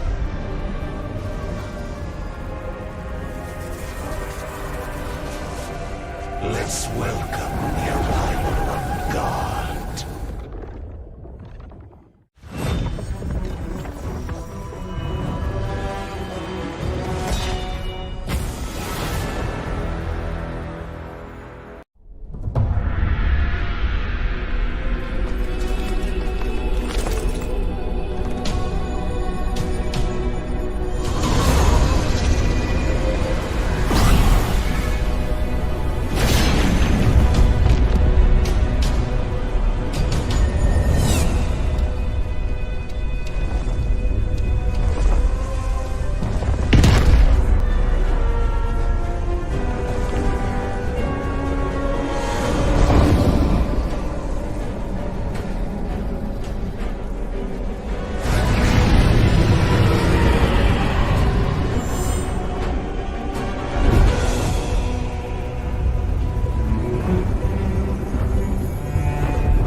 To fight the greatest battle, you need the greatest warriors. But heroes must be forged in ultimate combat, competing for the ultimate prize.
lust.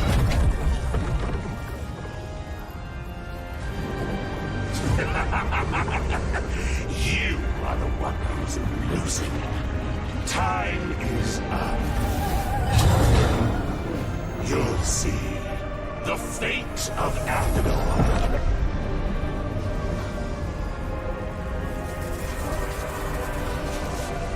Let's welcome the arrival of God.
And welcome back, everyone, to the after that short break. We just had an amazing series between Aegon Esports and VOPX. Both teams played exceptionally well. It was an action-packed series, and the like we could see the games were competitive on both sides. Both teams were pushing each other to the limit, but eventually VOPX came out on top. What do you think of it, Nitul?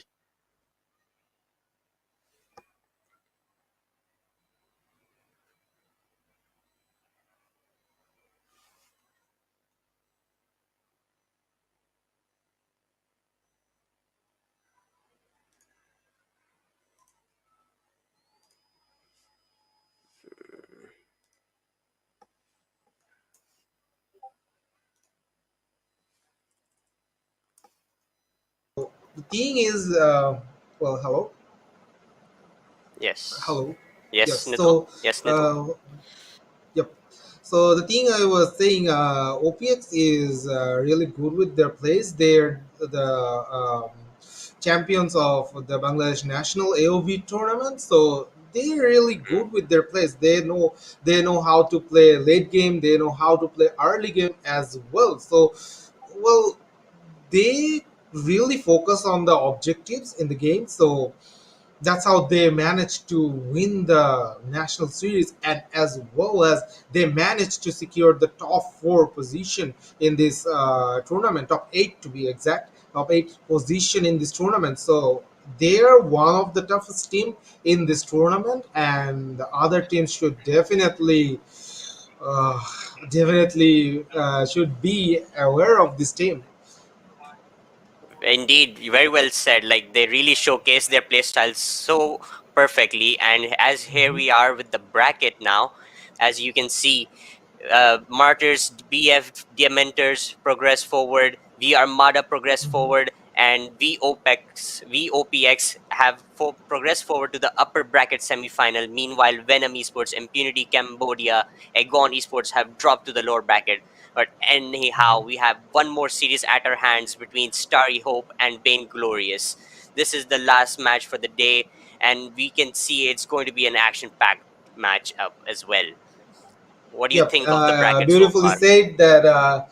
Well, I'm really looking forward to the match of Venom Esports and Impunity Cambodia, and this is the Stereo versus Vanglorious. This is the last upper bracket match of the day, but we also have some lower bracket matches, and this series will decide the last lower bracket team and the last upper bracket team as well for the day. So I'm really hyped about this game because this is a best of three series, and we might see three games as well. But the last game was 2-0 clean, 2-0 by OPX. But this time, I'll definitely hope for the best to both of the teams, that they will definitely show their true potential. They will definitely secure every single details, every single objective of the game, and yep, I'm hoping that they will definitely deliver a really, really, really good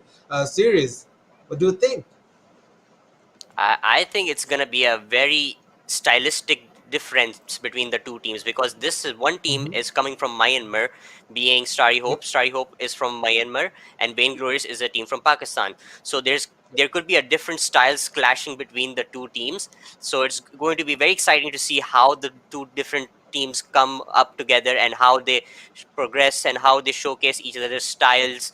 It's going to be like a very action packed game, in my opinion, because Vainglorious as a team, I know them personally, and they are a very action packed focused team. They like to take fights every step of the way, every single minute. They want to force a fight at every stage, every occasion. So they're a team that does not back away from action. And not to mention, Stereo Hope will show us a little hope in the early game because they are really good with their early game plays. If you seen them play, and they're not gonna bag it off because Banglorious are really good with their plays as well, because I've seen their drops.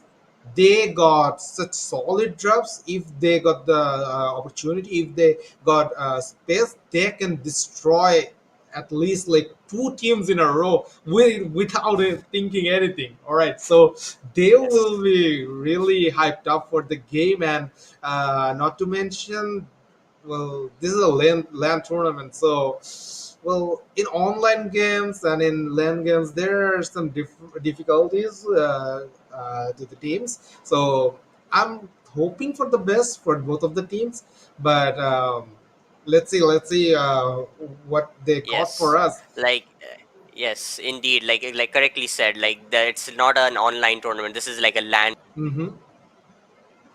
tournament. This is the domestically. You have to play at the international level at this point. And right now, the stakes could not be higher. So both teams, I'm pretty sure they will be having the nerves, but it's the time where they have to put the nerves aside and they have to go into this game and play their hearts out. So anyhow, what do you think of the like brackets that have been unfolded for us here today? Like, how have you seen any big upsets happen in today's matches so far? Like, of all the matches overall, what do you think of this day so far? Well, I want to talk about the first series of the day because it was the rematch of Bangladesh Regional Championship final, Venom Esports versus Mature. So both of the teams were really good with their plays, but Venom Esports actually won the series in the last regional final, and they became the regional champions. But this time they were just like taken down just like that. Like, I don't know, man. Like, Matchert were too good with their plays. They gave a clean 2-0 to the regional heads. So maybe that would be the upset for me for the day. And another one was the game three of We Armada and um, Cambodian impunity. something impunity Cambodia. Sorry for the mistake. Yes, yes, yes, yes. Impunity It's Cambodia. okay. It's okay. So yep. So the third game was in favor of Cambodians, but unfortunately, they made a little mistake in the Slayer, in taking the Slayer and also the Holy Dragon, and that cost them the match. That was really unfortunate for them, and Armada didn't get any counter attacks from the impunity side. So that was another upset, I would say. Yeah, that's pretty much it because what I saw in the third series, it was, I've seen OPX play before, and they're really dominating with their Okay. plays, and they showed the same thing. So, what do you think? So from what you said, OPX did what they were like known to do. So they played their play style and Hmm. they showcased it perfectly. Meanwhile, Yeah, you said like Team Venom crumbled despite being regional champions. So yeah. do you think this was stage nerves that got into Venom Esports? Venom Esports had the stage nerves, in my opinion. Like I feel like they got nervous after the first game, like when the fights started to slip out of their hand, they completely crumbled in both games. Otherwise, they were showing a very competitive fight from the start. But when the mid game came around, few fights slip out of their hands and they drop the ball completely. I don't. I guess Well, the impunity and Cambodia match that you said, the impunity mhm, Cambodia versus V Armada, the point mhm. where you made that like one fight was enough for them to turn around.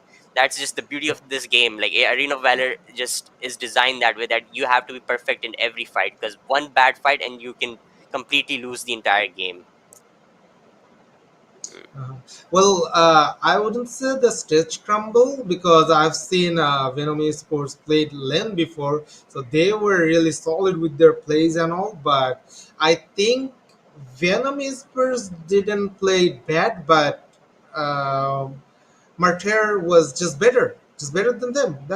That's what I'm gonna say because Venom didn't make any mistake, but they were just outplayed by their opponents. That's it. And another thing I gotta mention that is Venom. Uh, well, they're no doubt they're one of the best teams in this tournament, but unfortunately they were the target by other teams as well because they're the regional champion. You gotta keep that So in mind because the target. every other They had a target yeah, marked. yeah, every team Okay, that's studied their exciting. strategies, and yeah, that's just And like that. as we get into this game face off Mhm, between Vainglorious and Starry Hope, you can see the two mhm. teams, the two flags of the two countries. The stakes could not get any higher. So anyhow, like have you like ever seen like the Starry Hope's like play styles, and how can you describe them in few words, in a few sentences?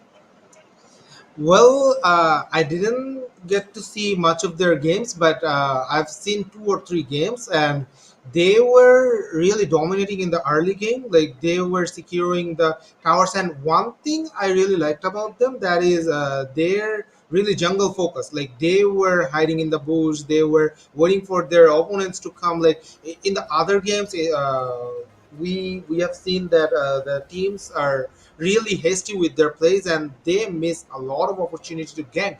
But these guys, they don't waste any moment to gang our opponent. So, So they will definitely so wait for. Mhm, to put it in short words, they double down mhm. on every play. They don't back away from like it. Like they don't halfway. They don't back halfway through. They just go all in with their plays. Yep. If It that's how doesn't you matter want to if they summarize it. die or not, but they give their full to secure a kill or secure a team So fight. we have entered the draft now. We have entered the Mhm. draft now, and we can see the bans come through from both sides.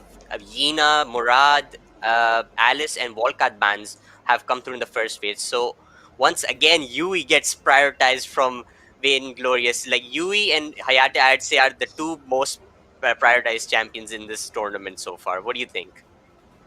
Yep. Well, I mentioned it in the last series as well that Yui is broken in my opinion.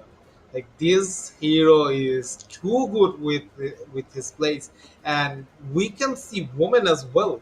Well, Yui and Arthur is a really deadly combo, but woman can actually fit in the warrior land alongside Yui in the mid lane as well because these two guys are really good with their combo. Woman with the disabling and Yui with the high potential damage. That is really good. But I'm surprised to see Chi in this game because Yes, I it's. don't I think think. it's Richter Mhm. and Key both are like unique picks. We haven't seen them here played today at all. Like I think these are the Starry Hopes is coming with a complete different approach to the meta so far. Oh, Chi carry on. is a bit. Chi is a bit. I don't know. I would say. Uh, I don't know, man. Like I haven't seen a lot of chi in this tournament, so it feels like that. Well, I have seen the Bangladeshi qualifiers a lot, so I think it's like Bangladeshi people don't like to play this hero a lot. But maybe this Myanmar team got something in their bag, and they will definitely show us. They will definitely surprise us with this hero Chi, Laurier, and Victor. What do you think? What do you Okay. think about Violet, by the way? Violet, like I think she's one of the safer ADCs. I would say she has a lot of consistent damage, and she can like chunk champ Hmm. squishy targets very quickly. But and she has a bit of a mobility skill as well. Like she can dodge out a few ranged crowd controls. If for instance, if we see a ranged crowd control get launched from the side of Starry Hope's side, then I think Violet has the ability to dodge it. So it makes mobility makes their ADC very mobile from the side of Vainglorious. So overall, I think it's a very hard, it's a good pick if you know how to position well. Well, And as the I gotta second ban mention one phase goes thing. through, Yep. I sure, gotta yeah, mention please one go thing on. that Hayate is again banned. So I don't think any The teams is ban continues. comfortable with the Hayate pick, and they literally, I don't know, man. They're against this hero because every time a team gets this hero, they actually win the match. So the other teams are a bit worried about this hero. And look at that, we are seeing a Joker. This, I don't know, man. Do you think Joker is a good marksman here? I don't. In my opinion, it's not. What do you think? It's not a traditional meta pick Mm-hmm. what we have seen so Yep. far, but that's the same trend that Starry Hope's been maintaining throughout this draft with their Richter pick, with their key pick, and now the Joker. So I think they have a game plan in mind, but I feel like it's going to be hard to execute because we have seen a common trend on the other side. Like Vainglory is picking up champions that we have seen throughout the day so far, and so they are really not like changing the draft in their side. They're continuing the same trend. Meanwhile, on the other side, Starry Hopes is bringing out a completely 180 in the draft. Like they have a complete different approach to this. Well, this is not the first time I'm seeing this Joker as a marksman here because if I remember it correctly, we had another one in the first series, Venom Esports versus Matchers BF. Matchers BF got the Joker as their marksman in the first game, if I'm not wrong, and they secured the game. Maybe Sterry Hope will try to do as Martyrs BF did, or maybe they have a different approach to the game, or maybe they have a different strategy to the game. And meanwhile, while we were talking, Kira was picked by Sterry Hope. And the last pick in comes in with Kira. So overall, Mhm. after seeing the draft from both sides, how do you like depict this? What's the strengths of both sides? What do you think could be the defining factors for both comps? Well, I gotta say one thing that is, I'm not a huge fan of this Joker pick, but Chi and Lorian, maybe they can. I think Stereo got some hopes in them, and maybe they have some plans in their mind. That's why they pick such non-traditional heroes, as you said before. So maybe this will be a little hard to read for Banglorious, but I think Banglorious will get the upper hand as they chose comfort heroes. They We have already seen them playing these heroes, and you have seen them playing these heroes as well, if I'm not wrong, right? Yes, I have seen them, and like Mhm. right now, if I look at the draft on the Vainglory side, it's all comfort pick. These none of these champions I see are like something that they haven't played. Maybe Mhm. the what do you say, the support pick for Inertia is a bit unique because I didn't see him play, but perhaps he has been practicing it in behind the Mhm. scenes. This is the first time he'll be picking it on stage though. Meanwhile, the other four picks are very common from the Vainglorious players side. Like these four picks, I have seen them play frequently. On the other hand, the on Starry Hope's side, like these picks are I feel like they have good reads on some of the champions. Like for instance, Lorien, Vainglorious is aware of. Richter, they have a Richter player in their team. They're not playing currently on stage, but they do have one. Uh, and Joker and Kira, these three picks are a bit unique. I don't think characters have a bit idea. So, what do you think about this pick, Kulin? What do you think? Kulin. Can Yep. Kulin is a comfort pick, I would say, of Trident. Trident is a prolific Kulin player in Pakistan. He's like recognized as one of the best ones, and hopefully, I feel like he can showcase that here today. All right. I'm hoping for the best as well. And meanwhile, Jeremy actually went there to get the buff, but I think he was unable to get that. And he's back here, and Shark is having a lot of trouble in this mid lane because well, he is being targeted by Jeremy, and now Inertia, and I feel like I'm not sure about this play. And this could be a dead Shark, but Shark uses Flicker to escape, and this is a very well chunked Lorien, and Lorien is perhaps gonna fall, and that's going to be first blood for Vainglorious. Vainglorious pick up first blood. Good rotation by VG Cat to completely outnumber the fight, and once again we're entering another pause. Yep, both of the pause was given by the red team, so maybe they're having some technical difficulties there.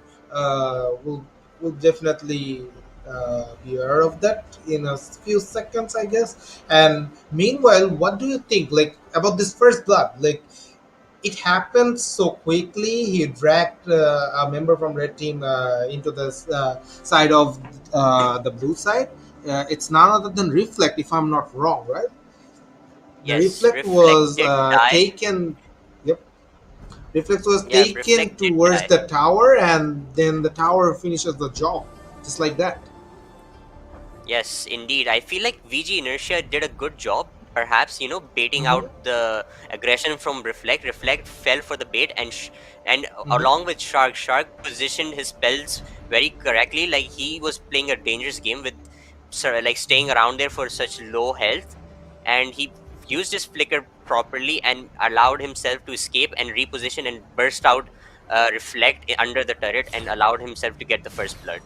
And along with that, like overall, I think the Vainglorious had the advantage because VG Cat had already rotated to the mid lane, so it was already an outnumbered fight. So in a way, it was a planned rotation by Vainglorious, in my opinion. And it's only been 1 minute into the game. Well, now it's 2, but they secured 600 more net worth than Starry Hope, so that is. But our Vainglorious are outnumbered here. Vainglorious are outnumbered, and Vainglorious members will fall. And there will be 2 members falling. VG Inertia and VG Cat fall for the in front of the Abyssal Dragon, and this will be the first objective taken by Starry Hope. Starry Hope taking the Abyssal Dragon and immediately are rotating towards the Slayer. Now this could be another fight breaking down or at the Slayer. Right now at the Slayer. Yep. Reflect is maintaining a good positioning, whereas Shark is trying to bait him and dealing a lot of damage, and Trident is going towards Jeremy, but Jeremy will fight another day, and Shark was unable to finish Jeremy, and Jeremy is stepping towards the base, and he will definitely heal himself and come back for the Slayer fight, because we are entering the 3-minute mark, and both teams are actually eager to get the Slayer in their hand. So they are waiting for the perfect moment. Look at that Shark, Trident, Inner Tier. Everyone is here. They don't want to miss any opportunity. I feel like right now this objective matters a lot for Vainglorious because they already had lost a fight at the previous objective. So they must get this objective. That's why they're highly prioritizing members around this area. I wouldn't be surprised if I see VG Cat rotating upwards here as well. You can see they're trying to zone out, trying to dive Ashtray, and Ashtray goes 1-for-1 trade in the Slayer lane, and this could be a collapse on Reflect, and Reflect uses Flicker to escape and reposition properly, and oh, what a knock-up used by Reflect. Reflect turns it around, and Hero solo kills VG Cat, and Jeremy goes in the backline. Jeremy cleans up Shark, and this could be a dead Inertia as well. Inertia stuck in a choke point, but right now Trident and Inertia are in a very sophisticated position and they can't really take the fight, and Starry Hope have taken the advantage in this fight. Like, they have really split Vainglorious and divide and conquered them. Well, Stereo Hope didn't lose anything in this fight. Actually, they gained one tower in their name, so they will be the first team to get the tower in this match. And now, well, it feels like that everyone from Stereo Hope is focusing on the main objectives. And look at that, Trident is in here and Shark will follow Trident into this fight, but Jeremy will survive this time, and Jeremy is moving towards Inertia, and Inertia is in a lot of trouble. He is low, and Astra will survive by 1 millisecond, and Jeremy will be I guess he will be regretting this because he got the chance to finish off, but he missed the chance, and Astra will leave. Well, Astra didn't have a lot of farm in the top lane because he was being ganked by two heroes at the same time in top lane. Well, twice to be exact, and he is not having a good lane as well.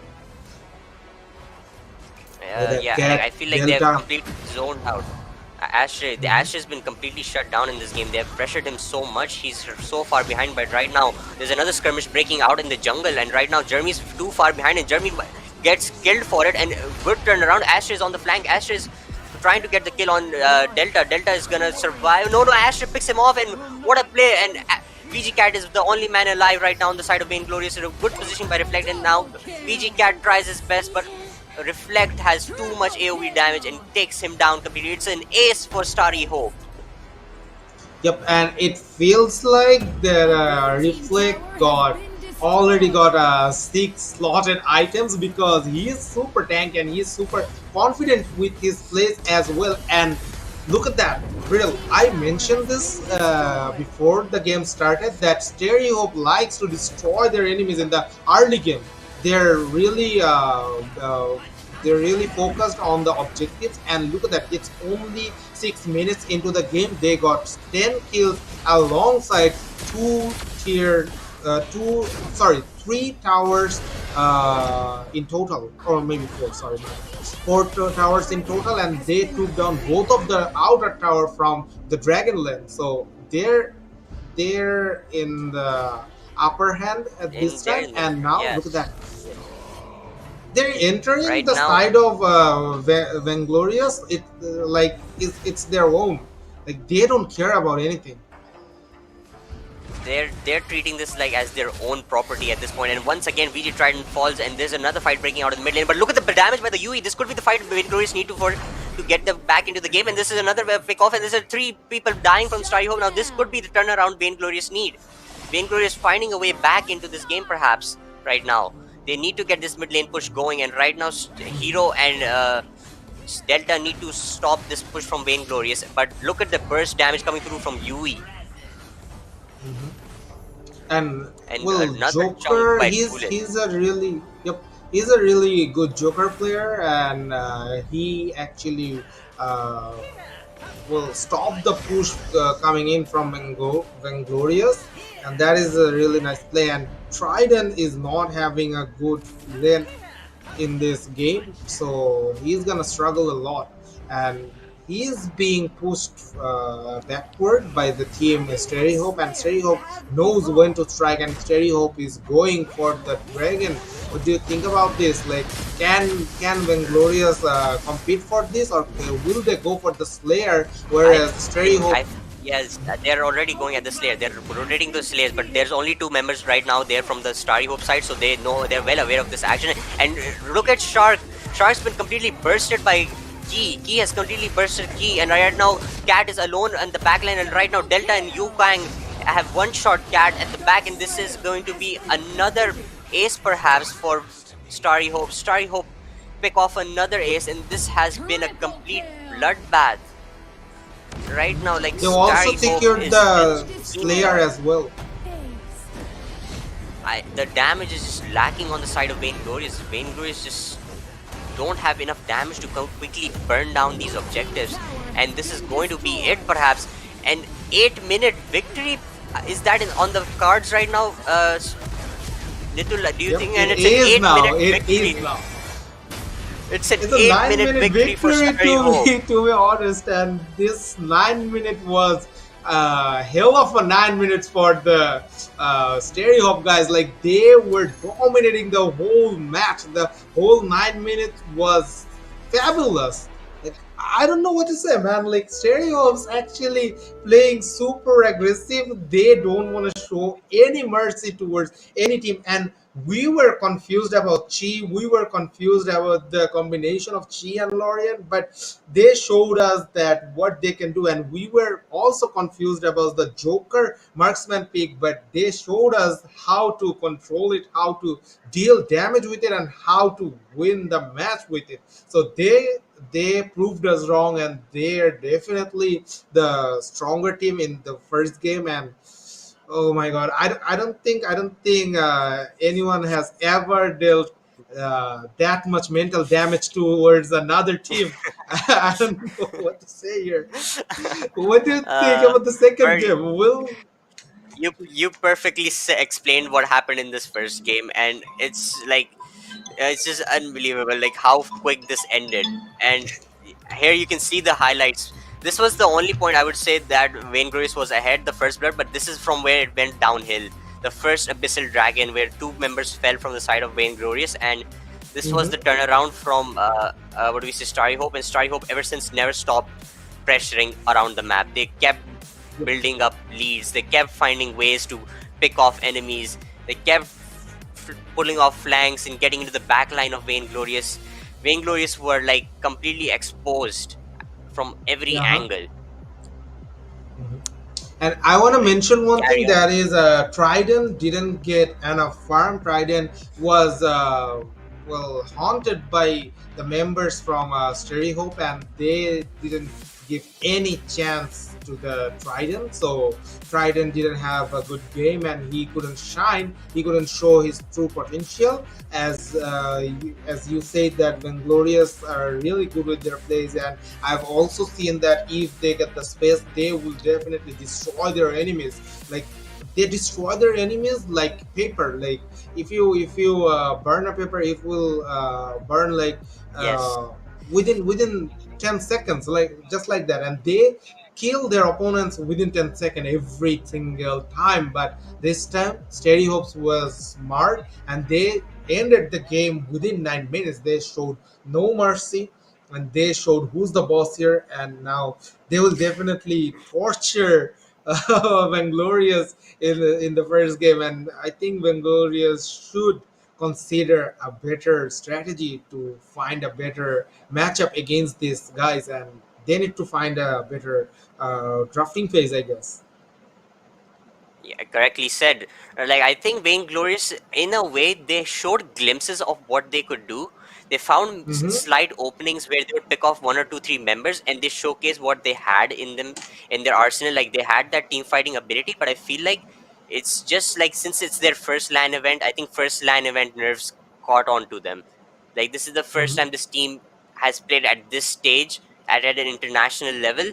So in a way, they showed glimpses of what they were capable of, but it wasn't enough because this is like another team is also there to play. They're not gonna show mercy. They're also here to play. They also want to win. They will also show the same amount of aggression, and like they cannot just back off. And so in a way, I feel like they had a bit of nerves, but they also showed glimpses of what they were capable of.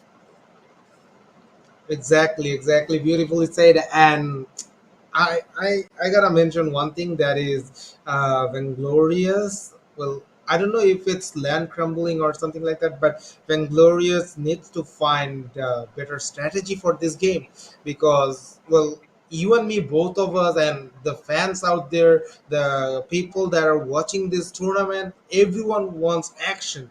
Everyone wants three games in here, and look at that. Reflect is the MVP of the game, and we have seen how Reflect died in the early Oh stage, but then he came back with his full force. yes, indeed. Reflect really going up with the 636 score line, 59,000 Mhm. damage, 75 100% kill participation. He just like, despite the rough early game start, he managed to get back into the game. And if we Mm-hmm. compare the two MVPs from both sides, it was also VG Shark who was really like pushing Reflect in the Mm-hmm. laning phase. Like he pushed Reflect to the limit, Yep, he despite the definitely did, damage differences. and Despite the damage differences, look at the Yui. kill Yep. participation score. Whoa. Both got the same, and both got Yes, almost the same gold as well. But I want to mention one thing. That is Yui. Despite being a broken hero, he couldn't do much with Yui, and that just caused them the mid lane. That just caused them the team fights, and that caused them the game as well. And look at that. They got Stereohopes got double the kills of Vanglorious, and Vanglorious got zero towers and zero slayers as well. Like this is. I feel like the crumbles, the like they couldn't play around the objectives. They were Mm-hmm, like they in every fight you could notice that Starry Hope was the one initiating it.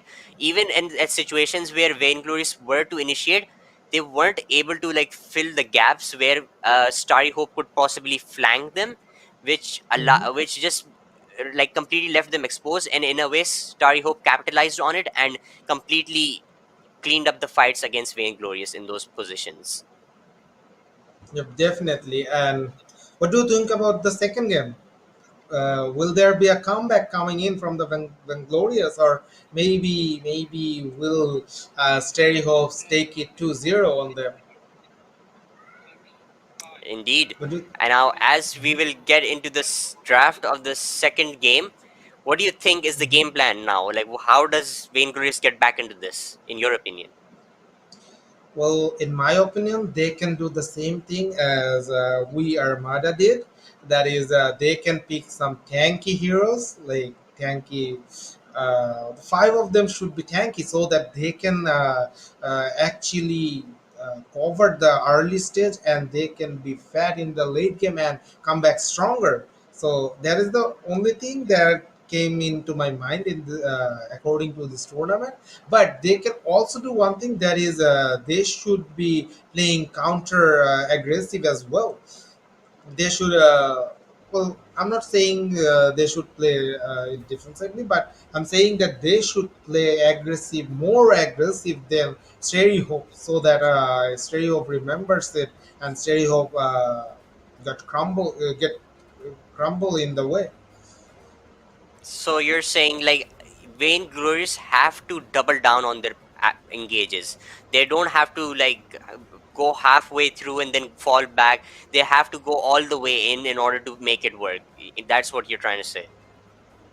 Well, that is one thing, and I'm saying another thing, that is they should focus on some really early fights. Like they should at least try to push their opponents back so that they can secure the buffs, they can secure the jungles, they can secure the dragons, and also the Slayer as well. Because they secured zero Slayers in the last game, and they actually took down zero towers as well.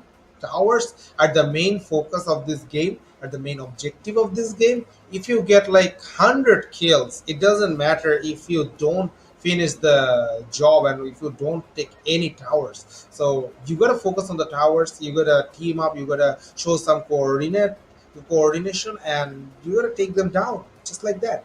And we can see some really uncommon picks coming in. Look at Hmm. that. Once again, Hmm. there's a unique picks on both sides this time around. I think I see. Okay, Lumber may be a common pick, but Elsu, Yep. this might be the first Elsu of this tournament so far. Yep. And Yep. again, the common Yui. Meanwhile, on the other side, we see a Thane and a Pain and a Hayate. So we see Yui and Hayate go head to head against one another. As once again, now the ban phase is going through the second one, and the Lorians off the table, Murads off the table, Omens off the table, Volkat and Aya is also off the table. So like they're removing the characters that were played earlier in the day, and now everyone's just picking something different and unique. Oh, I gotta mention one thing, that is, I haven't seen a Hayate versus Yui before, so I'm really excited for this. What do you think? Which one will be the victorious, Hayate or Yui? I if it's like, if one team plays defensively very correctly, if Starry Hope knows how to play defensively, then UE will win the matchup. But if Vainglorious find a way to jump on Starry Hope, then Hayate will take over the game. That's my like theory behind this. I think that's what I can say. If one team can play defensively correctly, then UE will win. If one team knows how to jump on the other team, then it's Hayate's game to win. So Definitely, it's a will say. battle of defense and aggression. Defense and aggression. So it's a battle of both. Like one team needs to play defensively to in order to play their carry correctly, and one team needs to play giga aggressive in order to just execute their champion very well. Well, there, I want to mention one thing. I just remembered it by uh, what you were saying. So, the thing is, there is the MOBA, PC MOBA, and two of the characters from the game, they speak the opposite. Like, one says that defense is the best offense, and another says that offense is the best defense. So, it's kind of like that. Like, you said it. Yes, You yes. said I think that's the perfect defense way and to describe the mentality. I think that's the perfect way to describe the mentality of the two drafts right now. The one team is gonna play the defense as their offense, and the other is gonna do the same for their offense as their defense. Yeah, so which team will go for the defense? What do you think? Which team will go for the defense? I believe it should be Starry Hope. I believe it should be Starry Hope because Elsu is not a mobile carry. Yui, her abilities excel if you poke from a range. So I believe Mm-hmm. Starry Hope will play the defensive side. Meanwhile, on the side of Mm-hmm. Vainglorious, Thane will look to go in and provide knockups. Pain will try to go in the back line and assassinate the squishy targets. And same with Zata, with the Zata pick locked in.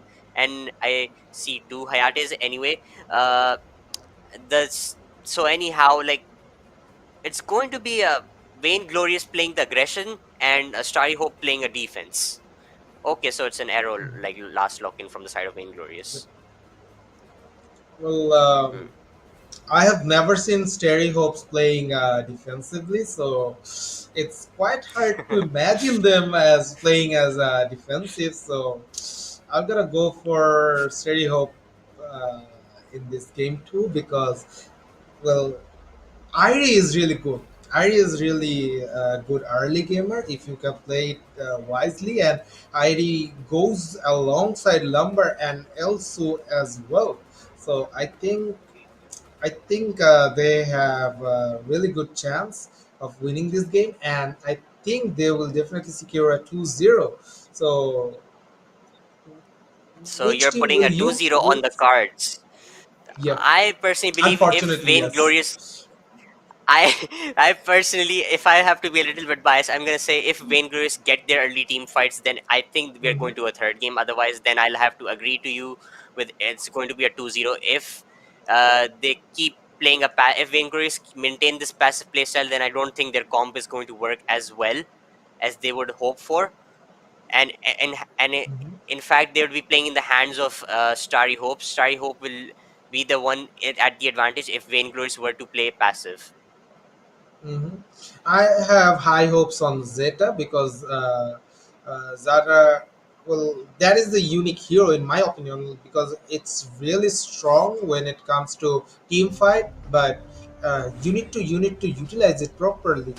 That is the main thing. And look at that, Trident is here in the jungle and he's trying to get the buff, and he will get it. But meanwhile, Reflect is not having any chill at all. He will definitely deal damage to a shark in inertia, and Trident as well. But Trident will be managing to jungle as well. But look at that! Look at that! They're hiding in the bush and they're not moving. That's what I mentioned in the before the game started. Like, they're really good with their ganks. Like they don't show you that where they're hiding. They will definitely hide forever until you come, until you believe, until you manage to believe that no one is nearby. You will definitely go on and you will die. That's how good they are. Like they don't mind wasting a few So seconds to destroy you from the inside. so they like to play around your enemy team's mental. They don't target the in-game objectives, they target the mental game of the enemy team. They like try to play mini games around the map and just just confuse the enemy team into taking odd plays. Yep, we call it mind hacking, right? Like they're really good with mind Mind. hacking. Yep. Okay, so first Abyssal Dragon is spawning, and you can see the players are surrounding this objective, and I can see there's a skirmish going down in the mid lane now. This could be a collapse on the mid lane. Ari might fall, but no, Ari backs off. Trident and Astray targeting the Ari and zoning her out completely, but you can see Starry Hope have killed the dragon halfway through, and Inertia goes in aggressively, and Hayate goes in with the kill, but now he's going in first blood, and this first blood goes to the Starry Hope side, but the members are very low on the side of the members are very low on the side of Starry Hope right now. And look at the burst damage, and the Abyssal Dragon resets, and this could be the turnaround for Starry Hope. Starry Hope have bought enough time for the Abyssal Dragon to reset, and Astrid gets a 3-man knock-up, but VG Trident is not playing, and look at VG Trident. VG Trident is alone, and he steals the dragon away. Despite the numbers advantage in the favor of Starry Hope, VG Trident steals the Abyssal Dragon away. But I don't think it matters that much because Starry Hope already secured 4 kills in their name, and they are definitely they will be in a upper hand. So I don't think that matters who got the dragon at this point because well, the gold lead says that Starry Hope is probably gonna win this as well. But let's not make any prediction at this early game because we have seen upsets before. Like only one miscommunication, only one misfight coming in from one team will definitely cost them the whole game. Reminds me of Impunity versus Armada. That was the summary of it. Anyhow, there's another skirmish coming down in the middle lane. VG Inertia might be caught, but he's trying his best to escape, but unfortunately he will fall now. 5 kills to 0 for Starry Hope. And the goal lead continues to grow, and once again VG Shark also 6. VG Shark also falls down, and maybe this might be VG Cat falling down too. Jeremy tries to pull off an engage, but it misses completely. Now Astray also getting engaged upon on the top side. Pressure being delivered on all sides of the map from Starry Hope. And Vainglorious is actually well, facing the pressure here, and Inertia. Ooh, what is he gonna do? Cat is here to support him, but I don't think Inertia will be able to take the fight here, and the Slayer is going down to Starry Hopes, and Starry Hopes will be focusing on the next drag and Slayer as well because they lost the first Abyssal Dragon, and they will not be showing soft corners to the next dragon. Indeed, correctly said right now. Like they lost one dragon. Now I feel like Starry Hope will pull off a better setup this time around in order to secure that second drake. But that also matters. How does Vainglorious answer back? Like if they have one objective and they're dropping kills like flies right now. How do Vainglorious stop this bloodbath? Like they're just getting bleed out completely around the map. This is like the goal deficits is just growing by the minute. Definitely is, and this will be the first turret. Yes, indeed, the first turret falls on the top side, and Astray is completely Astray is completely far behind now. Like it's common trend from last game. Even in last game, we saw that how Starry Hope targeted the top side of the map first, then rotated over to the other side, and you can see the second Abyssal Dragon's here. Now, what do you think? Who's gonna take it, Nitul? Well, in my opinion, Starry Hope's got a a lot of opportunities to get this dragon, because look at that, the fight didn't even started, but three members from Vainglorious are already low on HP, so they will definitely move back. And oh, look at Reflect, he is dealing a chunk of damage to the enemy side, and ooh, Inertia almost died by the damage from Reflect. And also Astre is really low on HP, and look at that, just like that, Delta secured the dragon, and now they are on the move. They are moving towards the bot lane. Cat is all alone, but Cat is not afraid of them. But Jeremy is moving towards the tower. He is securing the minions, and he will definitely go for. Oh, never mind. He will back off because he is being chasing by three members: Astre, Inertia, and Cat. And now they will definitely join in a fight. And Jeremy is low. Jeremy is very low, but he will not go down just like that, because he is a tanky boy and he will take one down with him, and he's still surviving. But Cat is in trouble, and now Astre is also low, and Inertia, he is low as well. But Reflect is surviving still, and he can deal a lot of damage because another man is coming. Youngkan is there, and now he will initiate, and now Reflect is on the way, and Reflect will deal a lot of damage, but he is being chased by Astre, and Astre will leave. Oh, never mind. Oh, there is another fight going on, but no one will fall right now, and X-Hero is the only one that will fall, and Jeremy will survive, and Youngkang was unable to deal anything, was unable to secure any kills at all. But this time Shark, he's just changing his position, and he is really on to Reflect, but Reflect will survive, and my god, Shark will go down on the process. And I feel like this is what you said correctly, that the mental pressure is building up on the side of Vainglorious. Vainglorious are crumbling, and they had a good fight, they had a good skirmish in the jungle, but it faltered the moment Airy showed up, the moment Yongkang showed up. And what a play! VG tried it all the way from the jungle to the mid lane, gets another pick, but it goes 1 for 1. And I think this is the position where he shouldn't have fallen down, because right now the dragon is up, the Slayer is up, the jungler is one of the key requirements for this, and Astre goes in aggressively and he'll have to escape. And look at the burst damage from the UE. VG Shark once again trying to stop the side of Starry Hope, and look at the burst damage. And this could be the turnaround fight for Vainglorious, but right now Inertia is the only one there to stop them. Right now the damage is just lacking. Well, Reflect went out. Reflect was taken down by Vainglorious, and they secured a really good kill here, because Reflect is one of the top base is open. Yongkang just opened up the base. Yep. With the cost of his life. I think it's worth it. It's worth it though. Yep. It is definitely, it's worth it, because they opened the top lane, and now they can easily push the main target by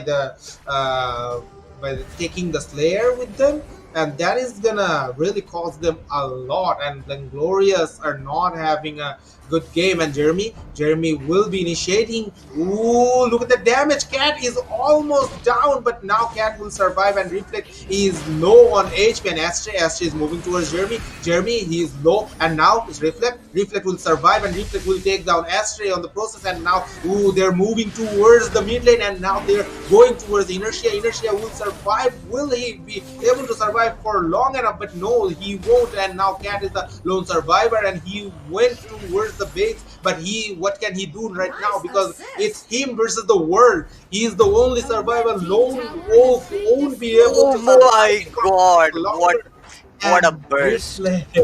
Reflect almost took down Cat.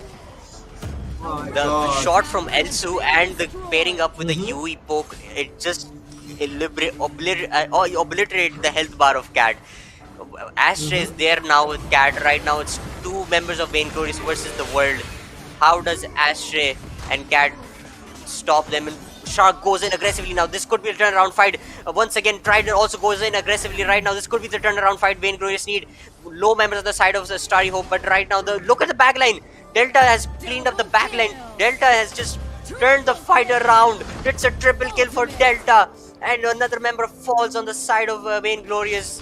It's a triple kill for Delta. Delta just saved the game for Starry Hope. Starry Hope, while they were almost gonna die, Delta just came from the back and cleaned up, and now it's one Ashtray versus everyone. Ashtray gets a kill, but I don't think it's going to be enough, and this is going to be it. It's going to be a clean sweep 2-0 for Starry Hope over Vainglorious. Ashtray secured the last kill on Reflect, but at what cost? I don't know.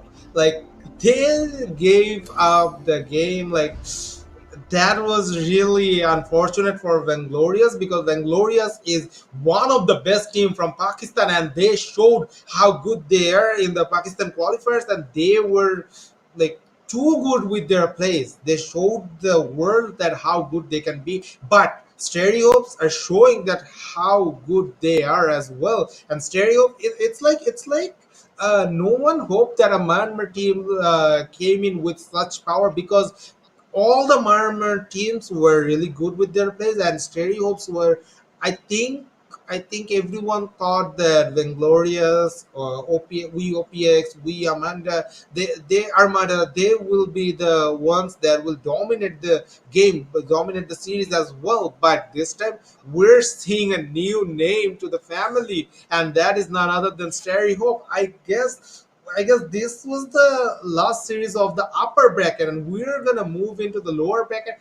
But the upper bracket teams, that is none other than Martyr BF, We Armada, OPX Phoenix. They will definitely have to keep that in mind, that there is another beast that is in the jungle, that is looking for some food, and that is looking for some fresh meat as well, and that is none other than Starry Hopes.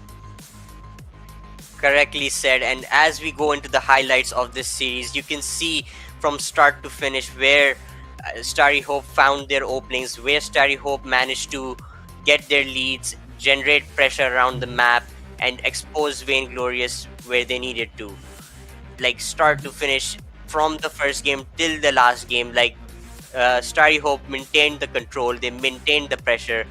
Overall, it was a very skirmish heavy game, I would say. It was not a game where it relied like heavily around objectives. I feel like teams were playing very much focused around kills, in my opinion. Maybe the first game was a bit more objective focused from the side of Starry Hope, but the second game onwards, I feel like it became all about brawling.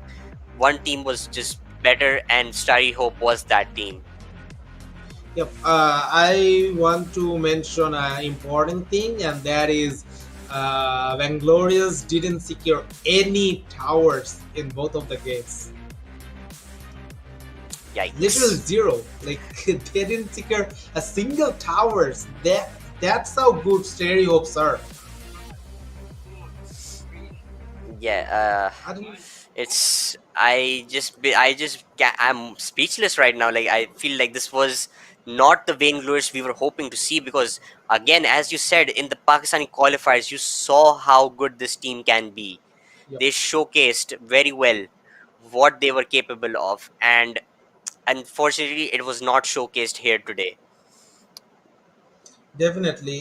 There can be two things. That is, one can be like Stereohope studied a lot about Benglorious. That's how they knew how to counter them, and that's how they did it. And another thing might be Stereohope is just on the next level.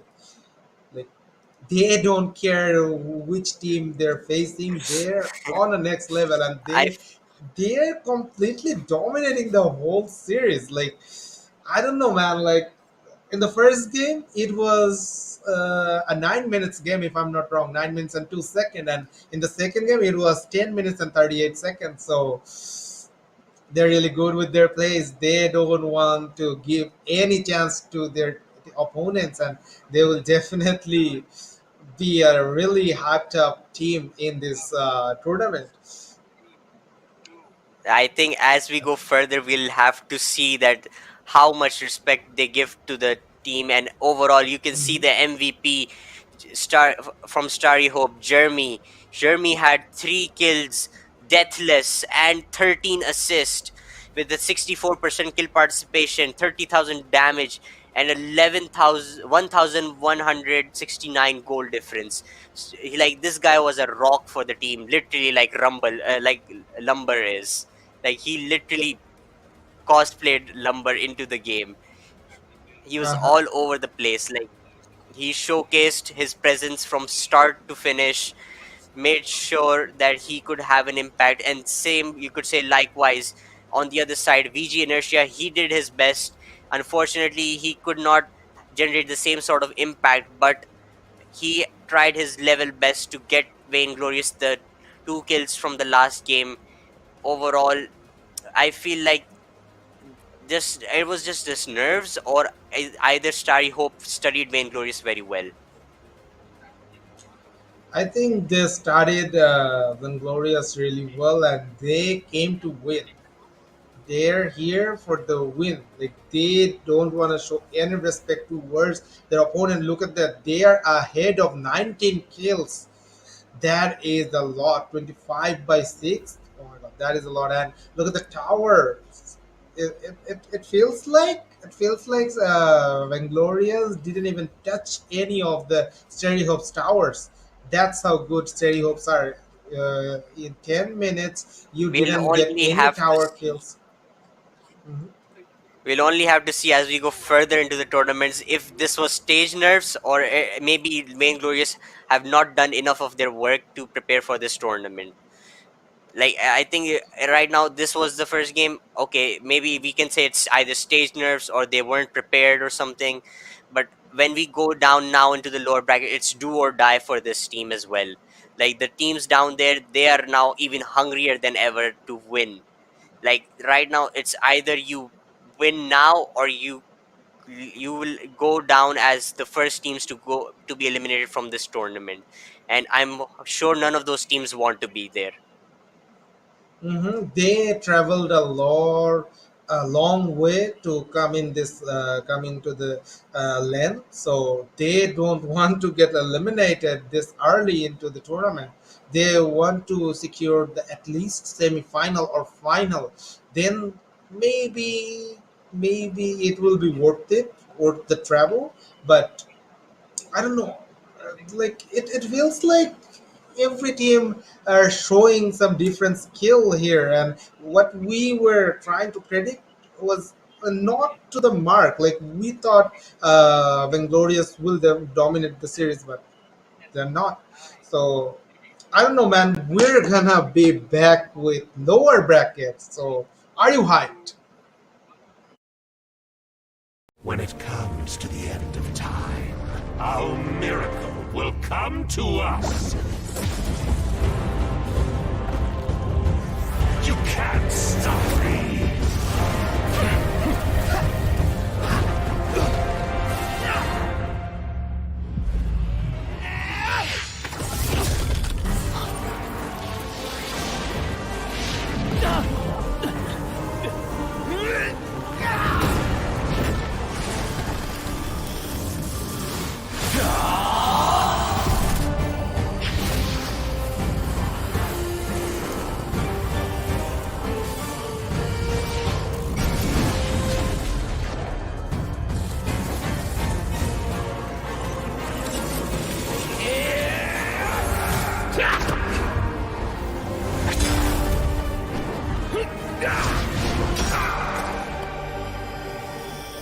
You lost.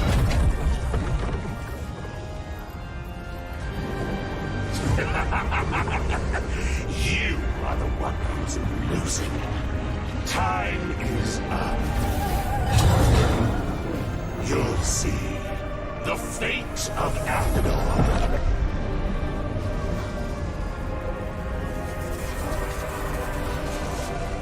Let's welcome the arrival of God.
fight the greatest battle,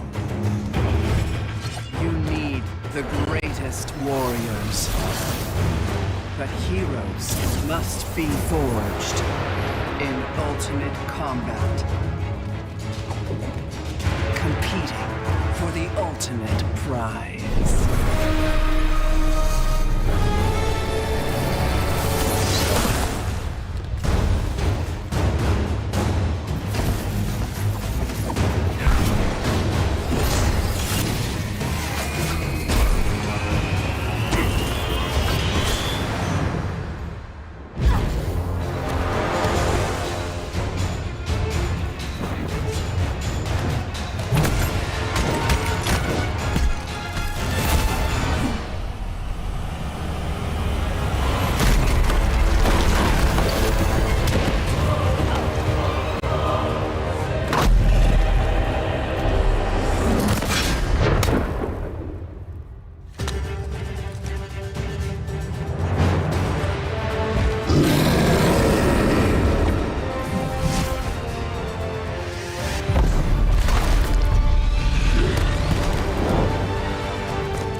When it comes to the end of time, our miracle will come to us. You can't stop me.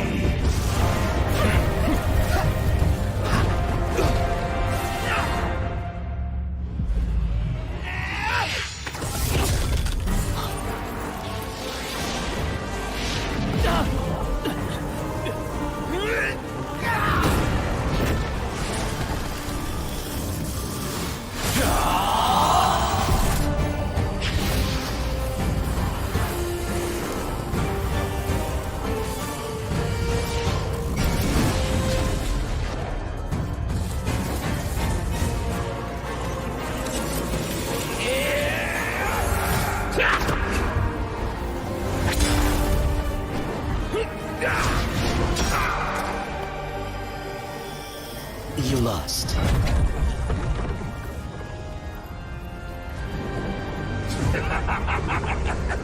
You are the one who's losing. Time is up. You'll see the fate of Athador.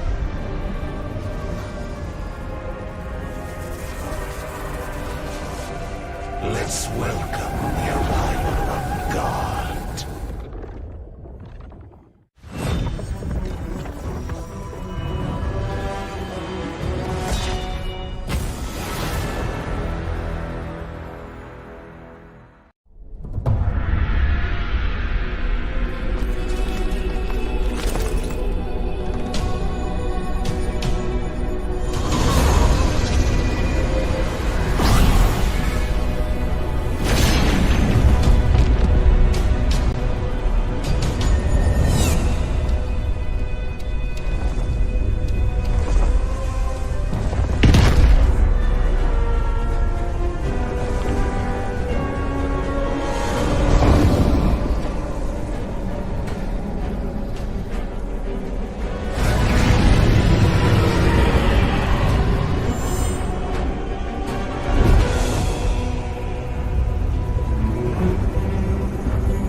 fight the greatest battle, you need the greatest warriors. But heroes must be forged.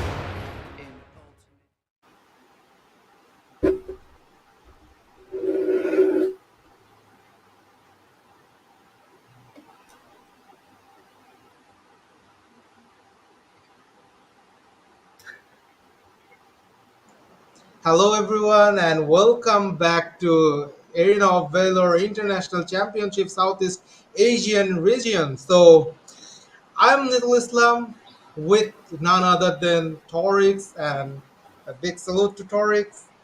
You're one of the greatest caster of Pakistan and of all time, in my opinion. And what do you think about the game so far we saw? Thank you so much, first of all, for that. A warm welcome, Nitil. And judging from the games that the past four games that the teams actually played, they were showing the domination, whether it was the Wayne Glorious, whether it was the Aegon Esports, OPX, any of the other teams. They were just amazing in their own brackets, into their own games. They were not giving out time for the other teams. They were giving out their best. I have to give it to them that whatever they did, whether they lost or they won the matches, they did gave out their 100% into the whole games, into this whole game scenarios, and that what matters into this whole game. Whether you lose, whether you win, you do gain experience for the next rounds, for the next matches. But once again, we're finally gonna face off. We're finally gonna see these two teams face off against each other. In which case, it's gonna be Venom Esports and Impunity at Cambodia in the lower brackets.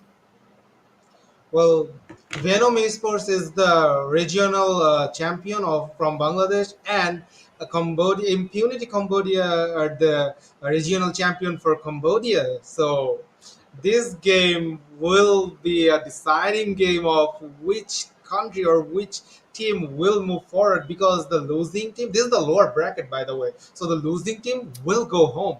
So if it's Cambodia, that is the end for Cambodian region, because there's only one team that came in from Cambodia, and that is none other than Impunity Cambodia.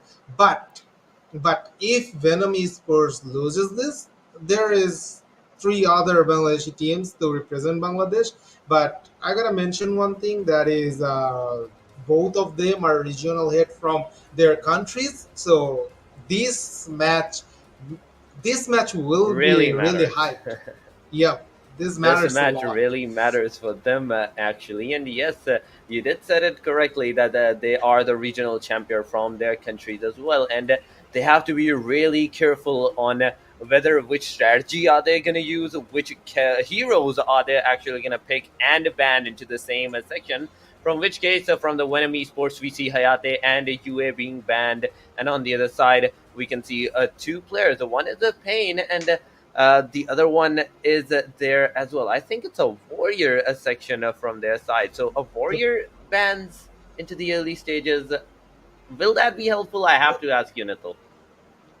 Well, I'm not worried about the Warrior ban, but I'm worried about two mid laner ban from Venom Esports, and both of them are really good with their playstyles. So that matters a lot, in my opinion, because we've seen Yui and we've seen Hayate in the early stages as well. These two heroes are like the best heroes at the moment in the meta. So they banned both of them. I don't know what they're planning. There is Lorian, there is Trixie, but I don't know, man. Like Impunity, they did play really good with Yui and Hayate. Well, they didn't play Hayate in this tournament, but they played Yui in this tournament, and they dominated the scene. And meanwhile, we're seeing Mina and Volcat from Impunity Cambodia. What do you think about that? Mina and Volcat, those are two picks. We've seen Mina not that much, but Volcat from the past 2 or 3 games, that there is someone that actually picks her, that actually chooses that specific hero. And even on the one side, against the team OPS and the team Agon Esports. We saw Volcath being the MVP, so he does have a potential of being the MVP, of being that most average character that can do all good in all of the fields, in fact.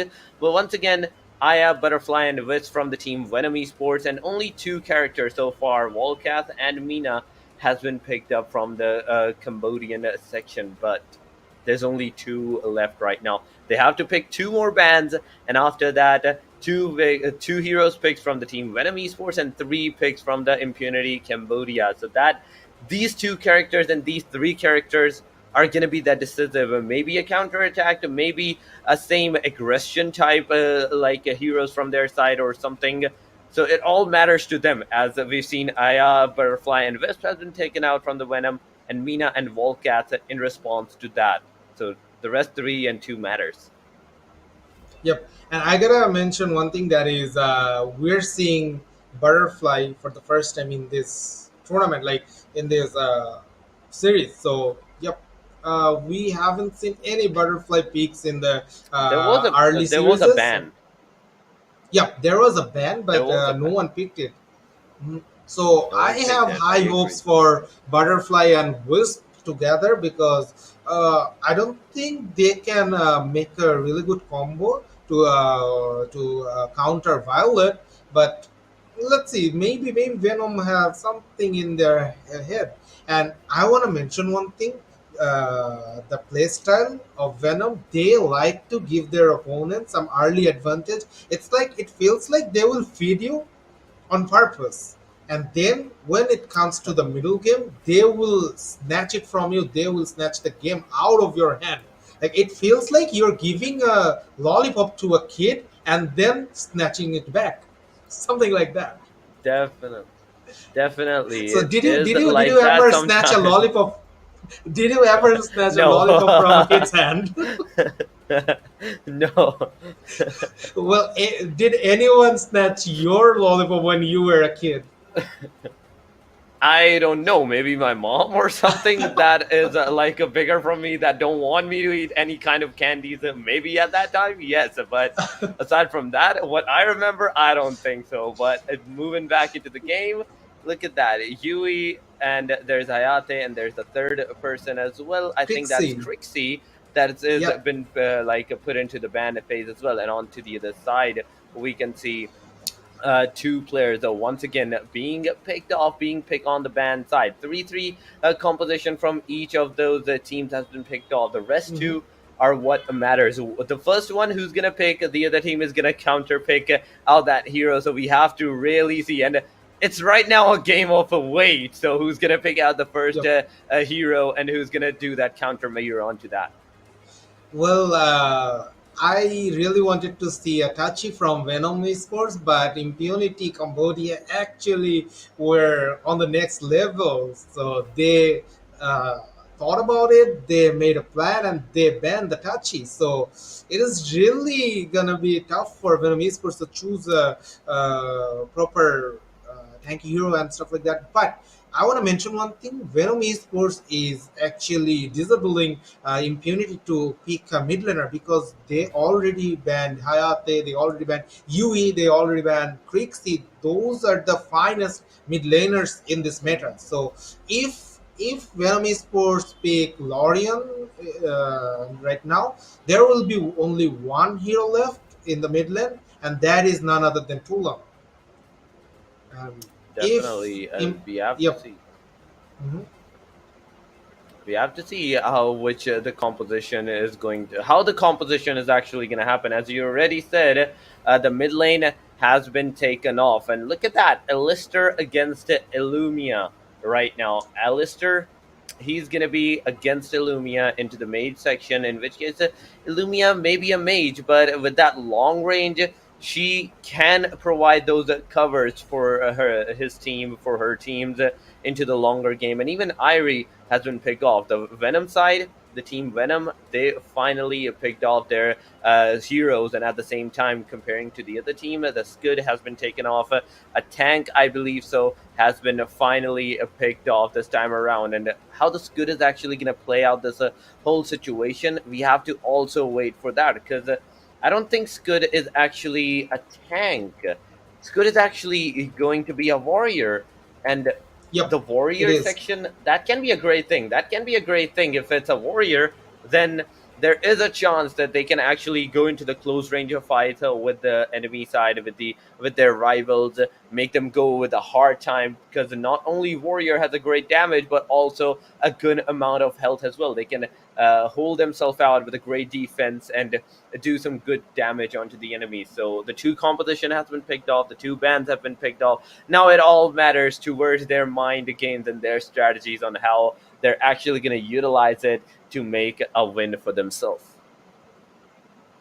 Exactly, beautifully said. And now we're into the game, and this is a do or die situation for both of the teams, because the losing team will be going home and the winning team will advance to the next lower bracket match. So this is getting really hyped, and look at the positioning from Hercules. Hercules knows how to position himself really well, so he will just show off that. And now Donut and Chaos, they're a deadly combo, so they will definitely try to push them back. They will definitely try to push Venom Esports back from this side. But now they're moving towards the bot lane, and Error is all alone here. But Wizard will try to give Error some company, but will Wizard be able to do that? Because Error is receiving a lot of damage, and now Wizard, he will go inside Error and now give him a little bit of bonus armor. Oh, but Error, he is very low. By Error the way, is we have a really new low, but player. We have a new player in Cambodia side, and that is previous. That is none other than previous X. He didn't play in the upper bracket match. okay, so that might be their substitute or maybe their main player. So we have to see how the new player addition to their whole composition is actually going to play them off, how it's actually going to either help them off, or the things are going to stay the same as it was into the upper brackets. But right now, talking about the team Impunity Cambodia, they're straight up forcing their way whole towards the lower, the bottom side, actually, into the lower lane. And as we talk about them, all four of them are in a 2 split. The solo player, that is, I think, I have to say, Sun is onto the top lane right now. Is it Donut or is it No, someone Donut else? actually died. Donut actually died on the process. Oh, okay, the Donut actually died. He was in the bottom lane then there. But there we go. Look Yes. at that. Impunity Cambodia finally got their first dragon. Chaos eliminating Strife over there. Strife also has been eliminated 6 seconds before he respawns back to his base. But as we talk about the win and error, they're kind of low. Not mentioning one of the players that was a win is super low. One more shot, 2 more skills on that guy can be his demise. But he went back for the recall, went back to his base. He's gonna like heal himself back to the fullest and maybe come back. But Impunity Cambodia, once again, after getting the dragon buff, they're going for the Slayer buff around this time. In which case, they're definitely gonna get it. But can any of the team Venom Esports steal it from them? No. Josan is gonna get that Slayer buff for his team. 1 dragon, 1 slayer, both buffs have been given to them, and with the economy of 7.4k against 6.3k, they might have a better chance against Team Venom this time around. Yep, definitely. And now Venom is losing the network lead. They're down by 2k, I believe 1.5k. So they are focusing on the farm, but I don't think Impunity will give them the opportunity to farm. Look how low Arrow is now. Oh my god, it's a really good turnaround fight coming in from Venom Esports, and Donut will go down again. And now, they're going towards Chaos, and the mid laner of Impunity will go down in the process, and Error will go down as well. But now it's another fight going on, and previous X will go down by X win. So this is a pretty win I would say in my book, because Venom Esports lost 2 members, but they secured 3 kills in their name. But oh, the fight isn't over yet, because Juzan is here for some revenge. But oh, he will almost go down. But now X-Wing will go towards the base, but now they are moving towards the bot tower. They want this tower. They want to take the fight against Donut and previous X, because they know that Donut is not really farmed up here, and now they're going for it. They're rushing towards the tower, and they're going towards the Donut, and Donut is really low, but Arrow is low. Arrow is also low, but they will be satisfied themselves with the tower and 0 kills in the process. Definitely, they got the tower and 0 kill in the process. The fight process, the kill process is actually a 4-by-4 situation, in which case Team Venom got 4 eliminations so far, and even Team Impunity Cambodia got 4 kills so far. But the economy is what matters right now, as we seeing the 1.3k, 1.2k difference into the I have to say, economy from their side. And even on top of that, the Slayer and Dragon buff into the Cambodia side as well. They might have a better chance against the Team Venom this time around, unless Team Venom picks themselves back up and gets the Dragon buff and the Slayer buff into the same spot as well. But right now, things are not looking good for them. Error and Hercules in the mid lane, straight up for that aggression against 4 of the player. 1 player is inside the jungle, holding himself inside of the bush, hiding, and the second player, Donut, is actually doing the same. Team Impunity Cambodia and Team Venom is super close by to the Dragon, but look at that, Josan getting another Dragon buff, but this might be it for the Team Venom Esports, in which case, look at that, Hercules got eliminated, at the same time, Donut got eliminated, so it was a trade-off elimination, but talking about their health, talking about their positions right now, Chaos is the final player for the whole team. He's the final solo surviving player. As soon as he's going to be spotted, he's going to be surrounded by 2 players, and as we talk about these 2 players coming on top of him, Win and I have to say Error got better of him as well, eliminating all 5 of the Team Impunity Cambodian players, making sure that none of them actually survive. And as they eliminate them, they also got another tower into that same area. Damage was done, but not the elimination. But as we talk about the Team Impunity Cambodia coming back into the game after respawning, they're straight up going for a different approach, as 1 player goes back to the top lane, rest 2 or 3 goes into the mid and the bottom lane as well.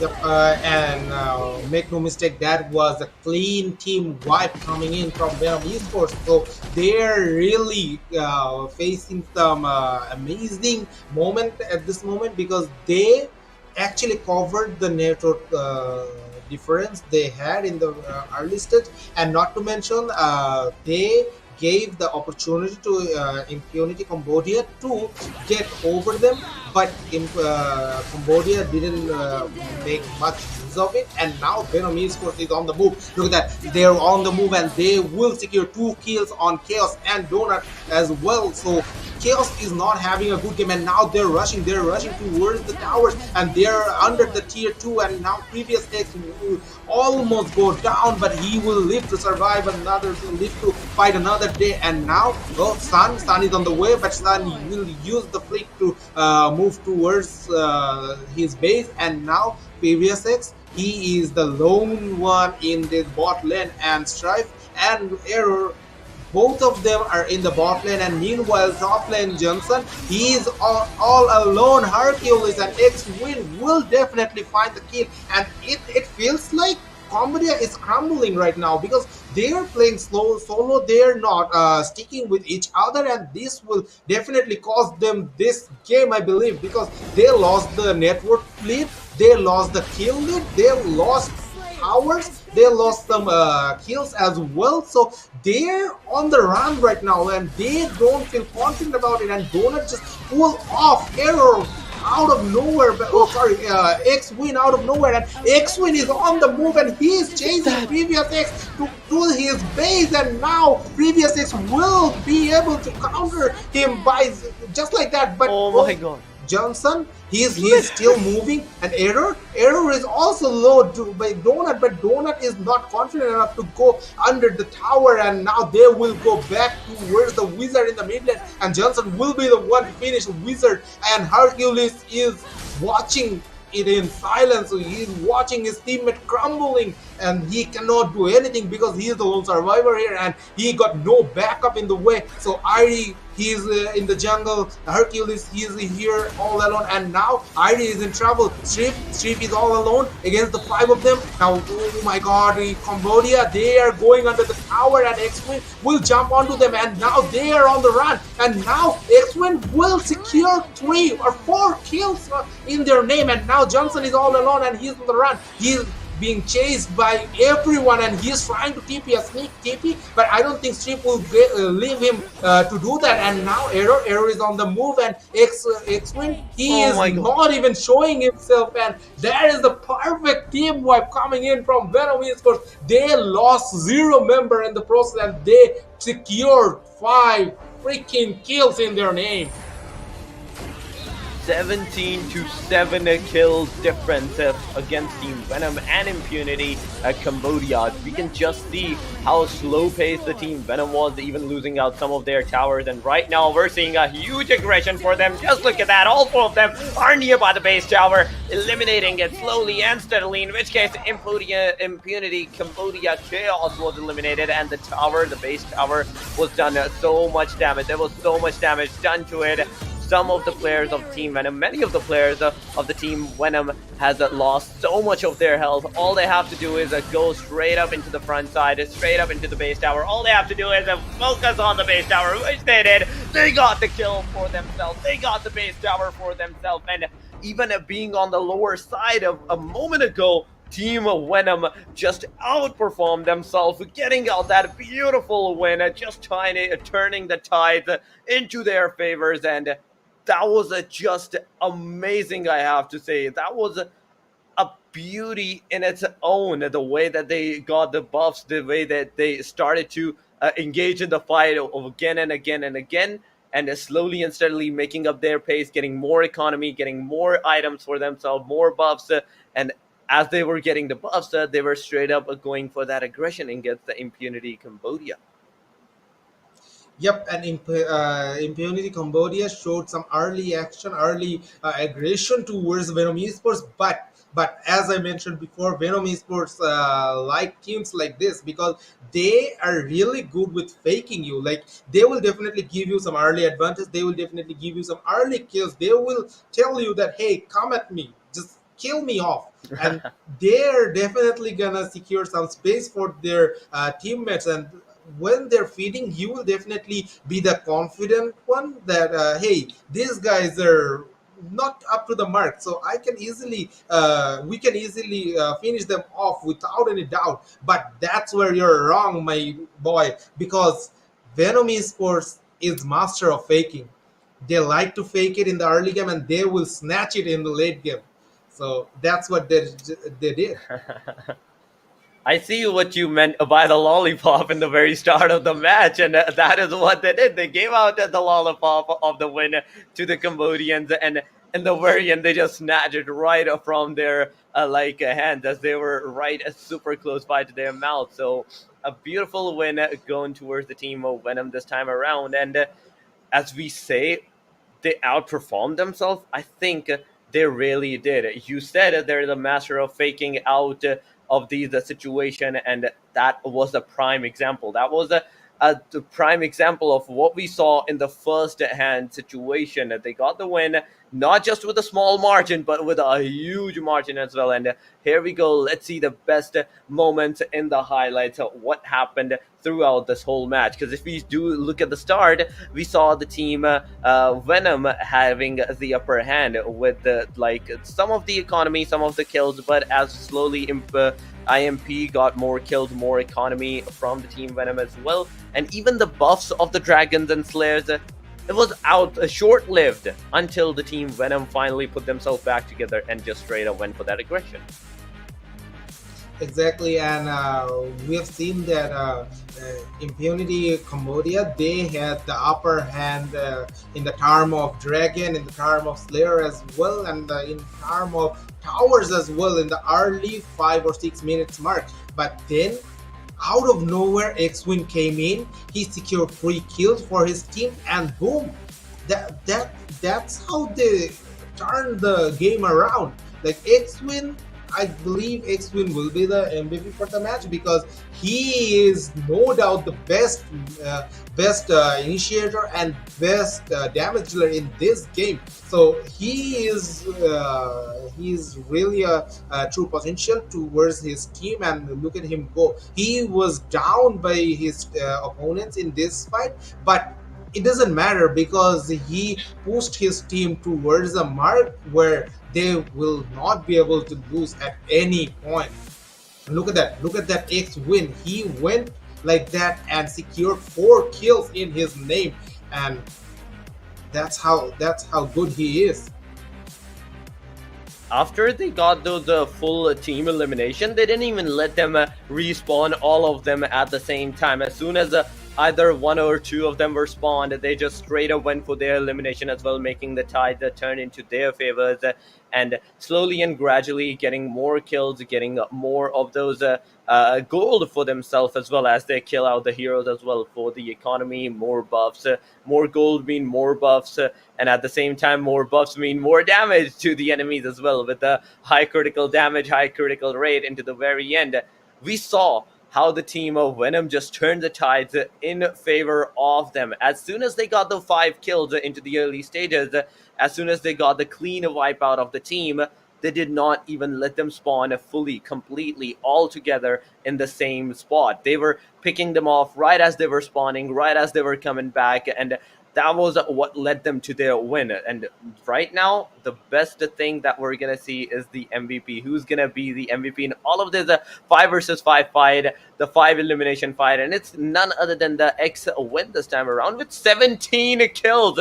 18 out of 18 kills, only 17 kills have been done by this guy. 1 death and 3 assists throughout this game. 1,09,175 damage done to from this guy's side. MVP points is going to be 15.7. Kill participants is going to be 95.2, and roll goal difference is going to be 4,700. Definitely, and oh my God, look at this comparison. Well, Johnson was really good with his plays as well, but he couldn't utilize it properly because, well, X-Win was up to the mark. X-Win was just better. It's better than anyone because look at the goal difference. He got almost 10k gold in his pocket, and whereas Jason got only 5k. It's almost half of X-Win's gold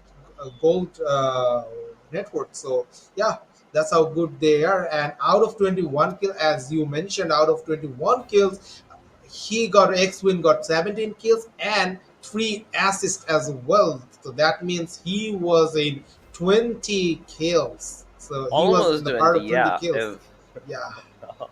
He was on the par of This is 20 kills. 21 total by 7, 6 towers by 1 tower, 2 slayers by 1 slayer, 39k versus 30k gold as well. So a huge difference throughout the Venom and Impunity Cambodia as well. But this time around, Impunity Cambodia have finally saw a defeat into their face. This time around, in the next match, are they going to be able to make a comeback? Because I'm really excited. I'm really hoping, actually, for them, because I want to see that a final match. I want to see a best of 3, not just a best of 2 in the scenario, in which case 2 straight up wins. No, I want to see an actual fight where both of the teams are actually sweating off. They're getting a really panic into their situations of whether they're going to win it, and a really close fight. So I'm really excited throughout this whole situation, and I'm really rooting out for this next match in favor of the Impunity Cambodia.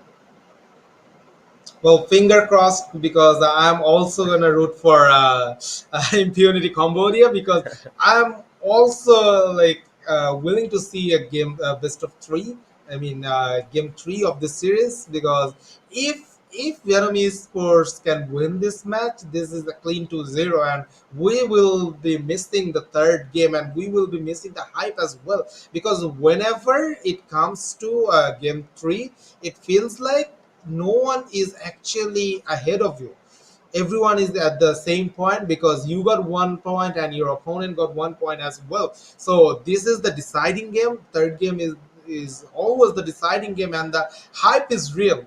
If you make one mistake, the whole game will fall down on you. So it's really easy, and it's really comforting to see a best of two series. But if you want some hype, if you want some tension going around you, and if you Oh, want some excitement, you definitely need the third map of the day of the series, so that you can enjoy the proper game. So yeah, just like that, I'm also rooting for Cambodia, because I really want to see game three of this series. So yeah, let's hope for and the as you best. already talk about the panic situation and the hype situation, the team that has already lost one match, they're going to be the only team that is going to be in a panic situation in the best of two scenario. But in the best of three, both of the teams having an equal amount of panic can lead up to a different strategies, can lead up to a different outcomes of the whole game as well. So we really have to see if it's actually going to go towards the best of three, or it's just going to be a 2 wins for the team Venom, and they're going to move forward into the bracket side. It all depends upon that. And even the next match that is going to happen, how the team composition is. Are they going to learn out from their mistakes? Is the team Impunity Cambodia actually going to learn out, or they're going to try to make the same mistake? In which case, the team Venom will definitely have a better chance of picking them up in that case scenario. Because you already said it, team Venom tends to fake out their demise and then strike where when the metal is hot in that scenario. And in the last game, they actually did it. This time around, are they actually going to do it? Or will they be able to do it? Will Impunity Cambodia be able to make a comeback? This is the bigger question for the round five, for the game of five this time around. Well, if you have seen any match from Cambodia side, they're really good with their early game, but they're really weak when it comes to their late game scenario. Like it feels like they never won any late game. It feels like, well, they definitely did win some late game scenarios as well, but on the pro stage, they never won any long game or maybe late game scenarios. So they're really good with their early action. They're really good with their early fight. So if they want to win this time, they will definitely need to secure the kills, secure the dragons, layers, and objectives as well. They need to shut down each and every player from Venom Esports, because if you look at Hercules, he is a god of mid lane. If you look at X-Wing, he is really good with his position as well. Oh, If you look at Error, he is he is like a virus. Like, he will come into your lane, he will play with your mind, he will and be he will spreading leave. everywhere. Exactly, he will leave like a small virus to your brain, and that will definitely show you some errors in the late game. I think that's how he named himself Error, because he is really good with his mind plays, he is really good with his mind games, and you'll definitely love the way these three people build up in each and every game. So they're really good with their plays. It feels like when you see them play, you'll definitely understand that you'll feel like that they know what they're doing. When I play Definitely. mid lane, when I play Slayer lane, it feels like, hey, I'm going with the flow. But when you see them play, it feels like they know what they're doing. Each and every movement, they're calculating it. The math is going on in their mind. Like, what should I do? Where should I move? Right, left, in front. Use your spell, something like that. Like, they're really satisfying to see. They have anticipated each and every single move of yours, and they're actually using it against you at that point in this case scenario. But once again, Impunity Cambodia versus the Venom Esports are back over to the draft side, and two bans have been picked off from the each side. One from each side, making a Yeah. complete of two, but no Mhm. picks off so far. They're actually going for the bans first. They're discussing which character, which hero to ban, and after the bans, they're gonna pick off their heroes. Well, one thing I've noticed about Venom Esports from the previous games as well, like they like to play in the lower bracket. Well, I'm not saying they did it on purpose in this tournament, but I've seen them dominating the scenario of Bangladesh for 2 freaking years. Like they're that Oh. good.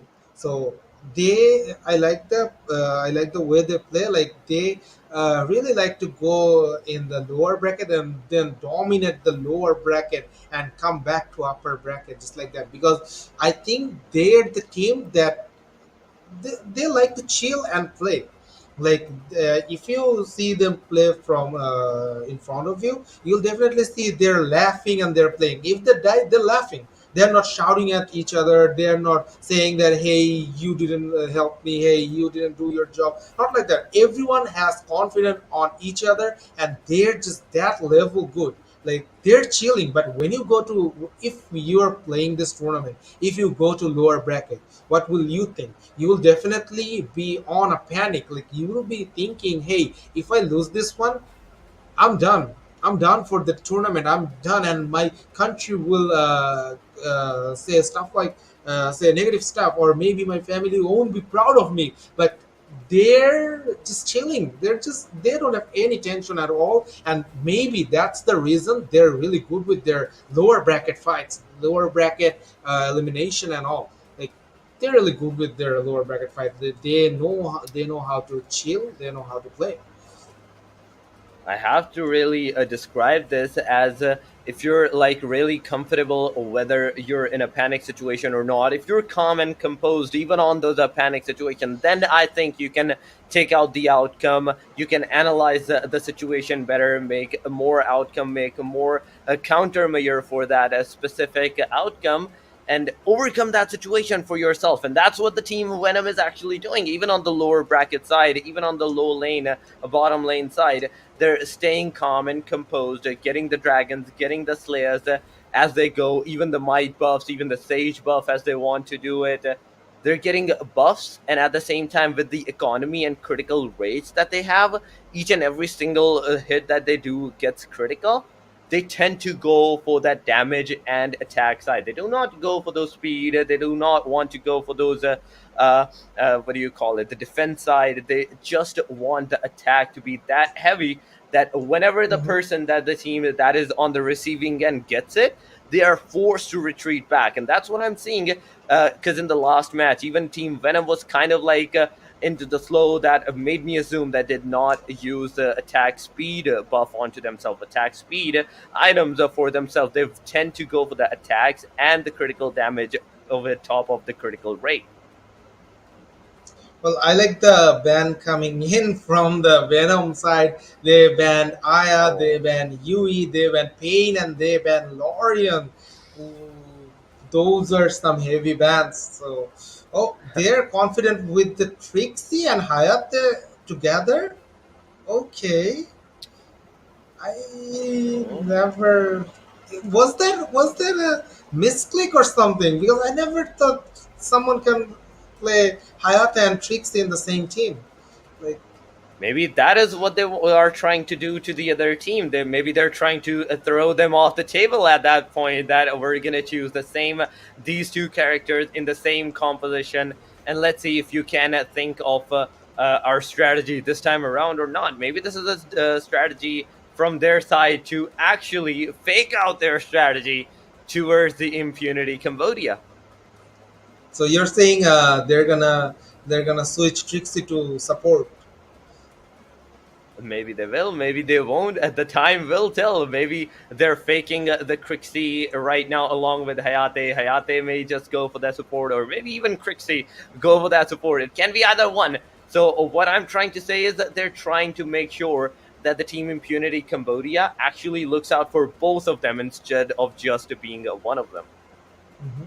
And meanwhile, Cambodia picked Zada and Arthur along. So Okay. these two were some tanky babies. Like Arthur knows how to tank, and Zara is tanky as well. So this is going to be a tough fight for Venom Esports. It feels like Venom Esports are giving it away. If you see the picks from Venom Esports, they literally got one tank and four squishy babies.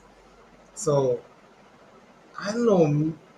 Hayate is really squishy, Trixie is squishy, Elendor a bit squishy. Only the one that is a Volcat, it will be able to do a better job in this game. So I don't know, man. It feels like Venom Esports are giving them a chance. And maybe Venom Esports heard what we were saying. Maybe they want us to see a game three. That's why they're trying to go soft on them. But will Cambodia be able to utilize this opportunity and win this game? What do you think?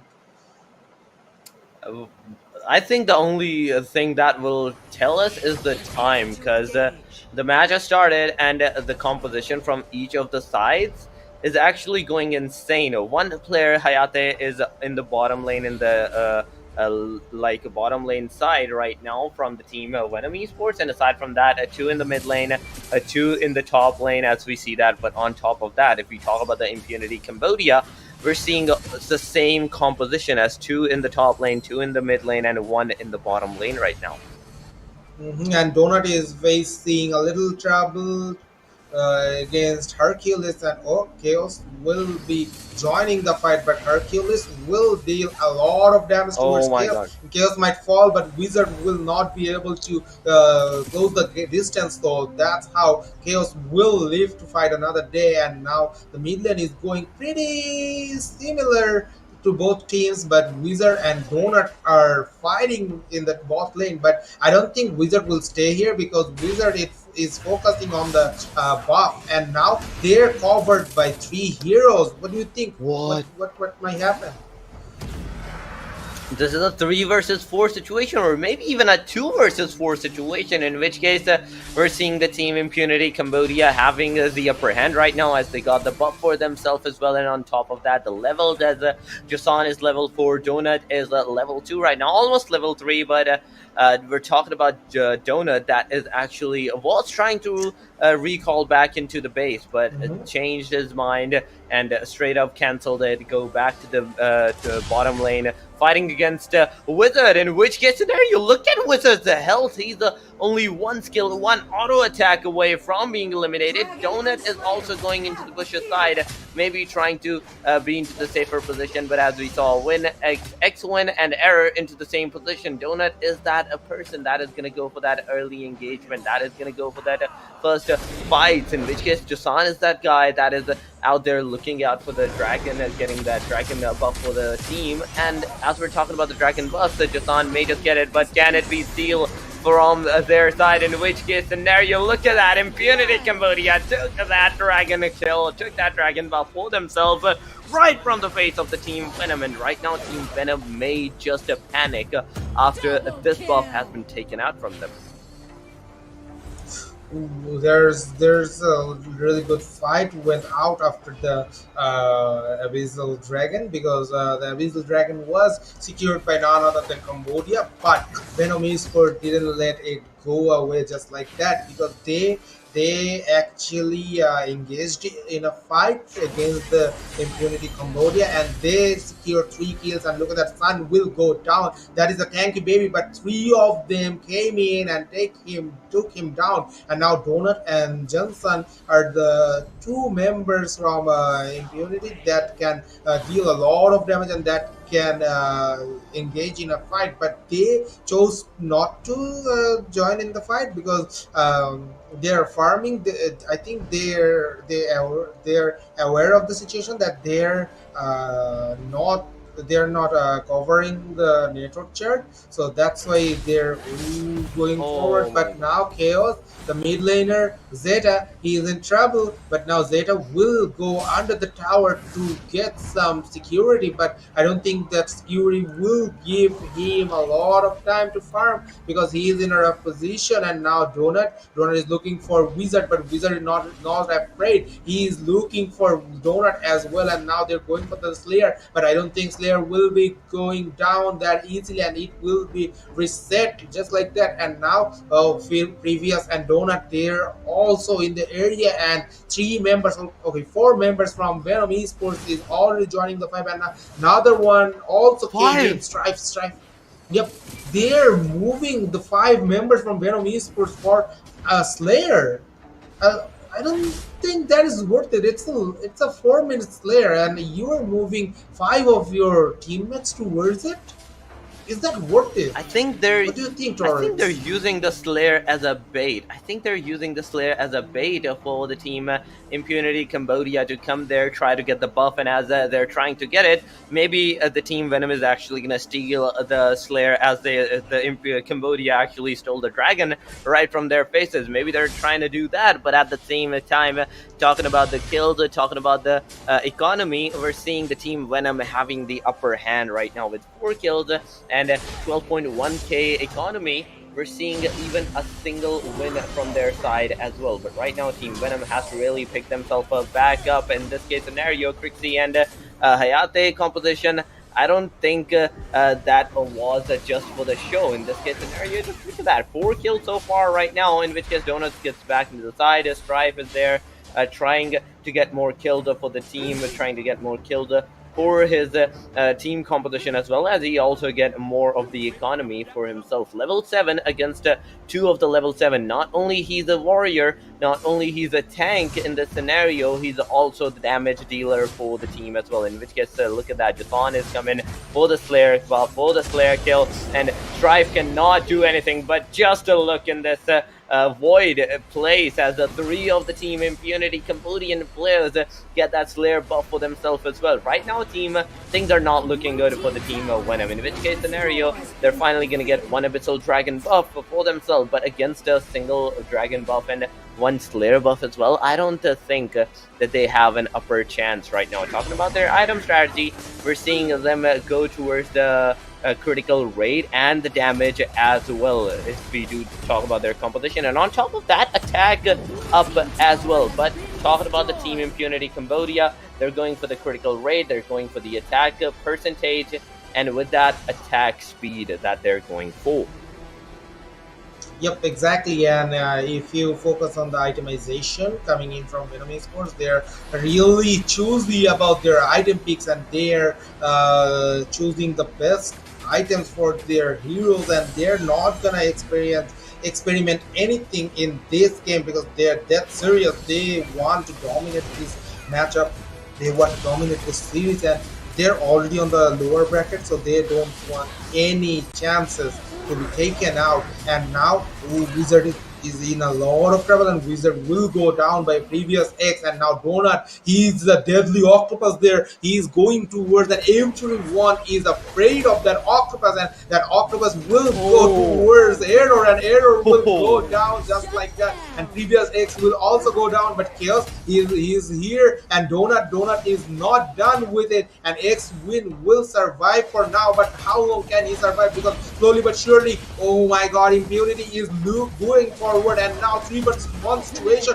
but Chaos will go down on the process, and X-Win is also going down, and he went down just like that. But Donut will survive the attacks from Hercules, and Hercules and Wizard are going towards Johnson, but Johnson will be able to retreat from that fight, and that is the total win in the book of Cambodia, because they got X-Win, they got Error, they got Wizard, 3 kills in their book, but they lost their mid laner on the process, and that is not a fun thing to lose, because their mid laner is already on low HP, and now UX, he went down just like minion. It feels like they're killing a minion, and now they will secure each and every kill from Cambodia side. And now look at that, Johnson, he is not tanky enough, and Donut, he cannot tank just like that, and he is a deadly octopus, but he's in a lot of trouble. It feels like someone is frying the octopus just out of the oven, and now Donut will go retreat, and now it is the Dark Slayer for them, for Venom Esports, and it's a free Dark Slayer actually. And San will try to contest. I don't think he can, because there is a lot of teammates of Venom Esports, and now they will scare San from taking the Slayer, and Sun will leave it to Venom Esports. Not only Team Venom Esports did a great job in eliminating the players, getting 8 kills for themselves, but also 4 towers, right as we talked about it. Not just 1, not just 2, but 4 towers back to back. Team Impunity Cambodia, things are not looking good for them right now. They have to make a comeback, in which case scenario, this time around, Team Impunity Cambodia is going from the bottom lane, and Team Venom is facing maybe some issues, and look at that, Team Venom picking off not 1, not 2, but 3 of the Team Impunity Cambodian players.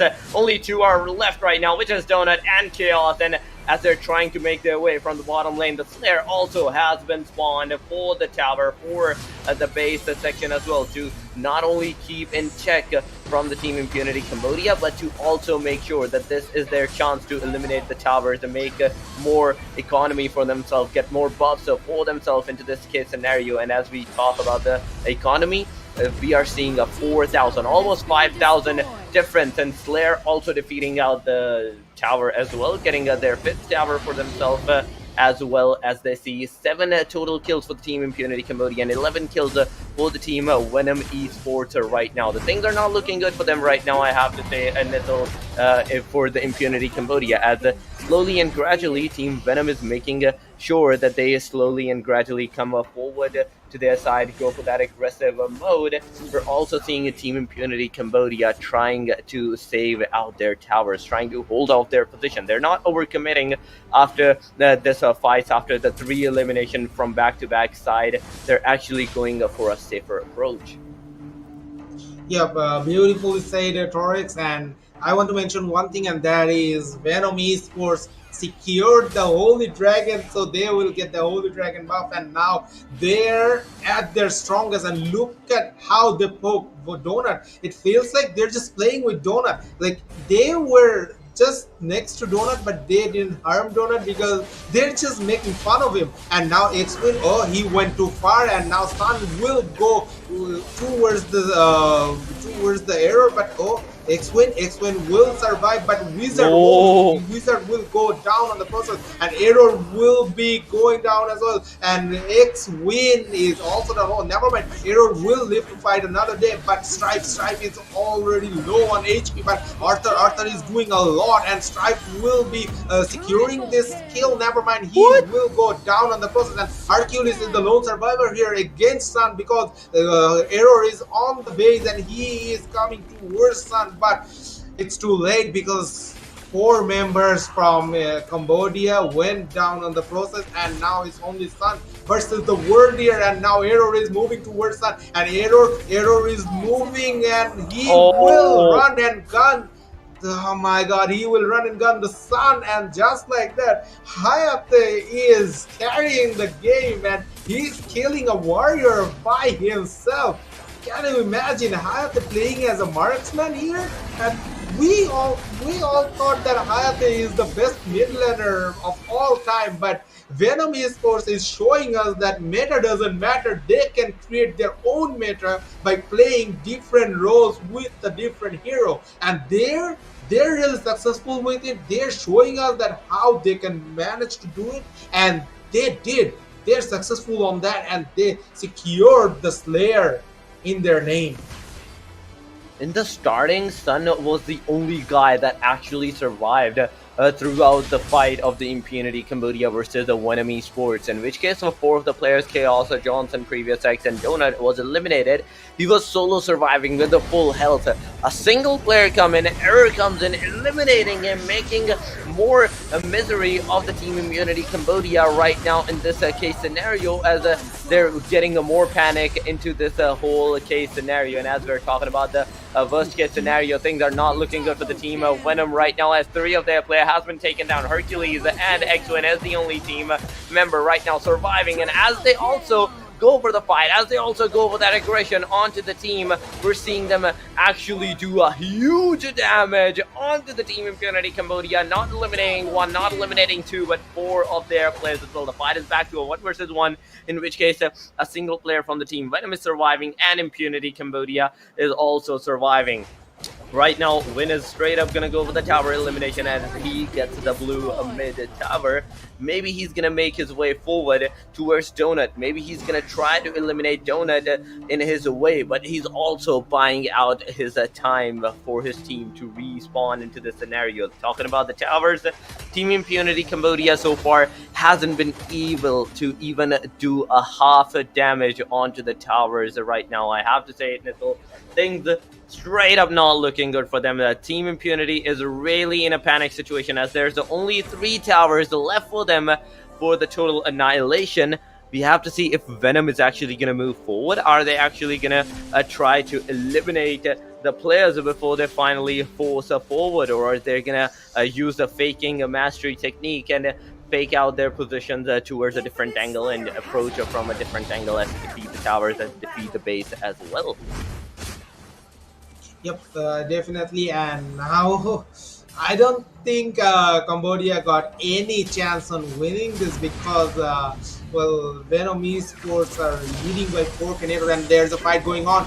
Oh my god, Error is in a lot of trouble, and Wizard will go down, and X-Win is also low on HP, but oh my god, Error is coming towards this fight, and now Error will go down just like that. Hayate is no longer with us, and now X-Win is all alone here. Oh, that's a nice flick coming in, and he faked his opponents, and now Stan is in a lot of trouble because he entered the death zone, and he will die in the death zone. And now Donut tries to kill X-Win, but now he will not be able to do that. And with that small HP, oh my god, with that small HP, Strife will finish the job for his team. And now Chaos versus Hercules, the both mid laner, and now they're gonna face each other. But I don't think Chaos is confident enough to face him alone, because X-Win is on the area, and these guys are really good with their prediction. They know that no one will stay here all alone. Then just like that,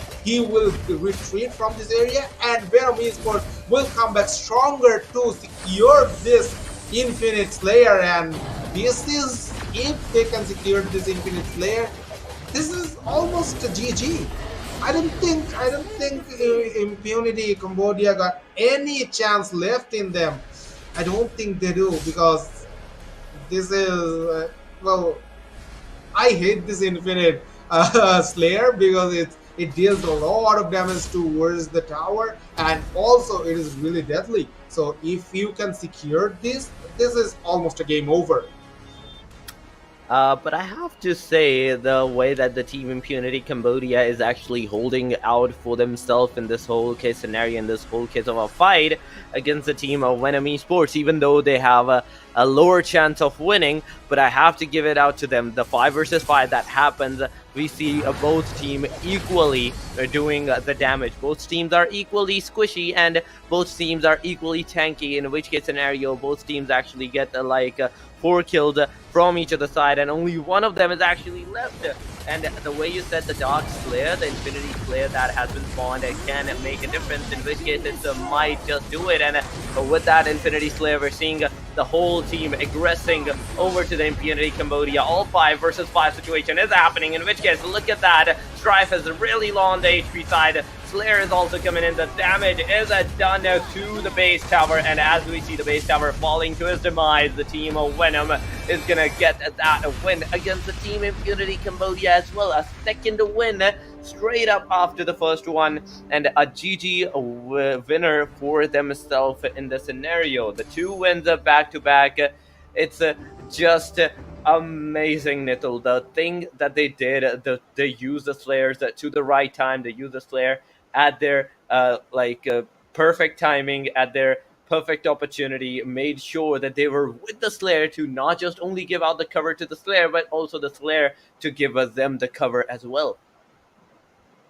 Definitely, definitely, beautifully said. And we are seeing Venom Esports at its finest. That's why they're the regional champion from Bangladesh. That's why they're the best team from this country. But Cambodia, Impunity Cambodia was the regional champion from Cambodia as well, and they showed us how good they are against Team We Armada. But unfortunately, Armada got the upper hand in the third game, and they secured the series for them.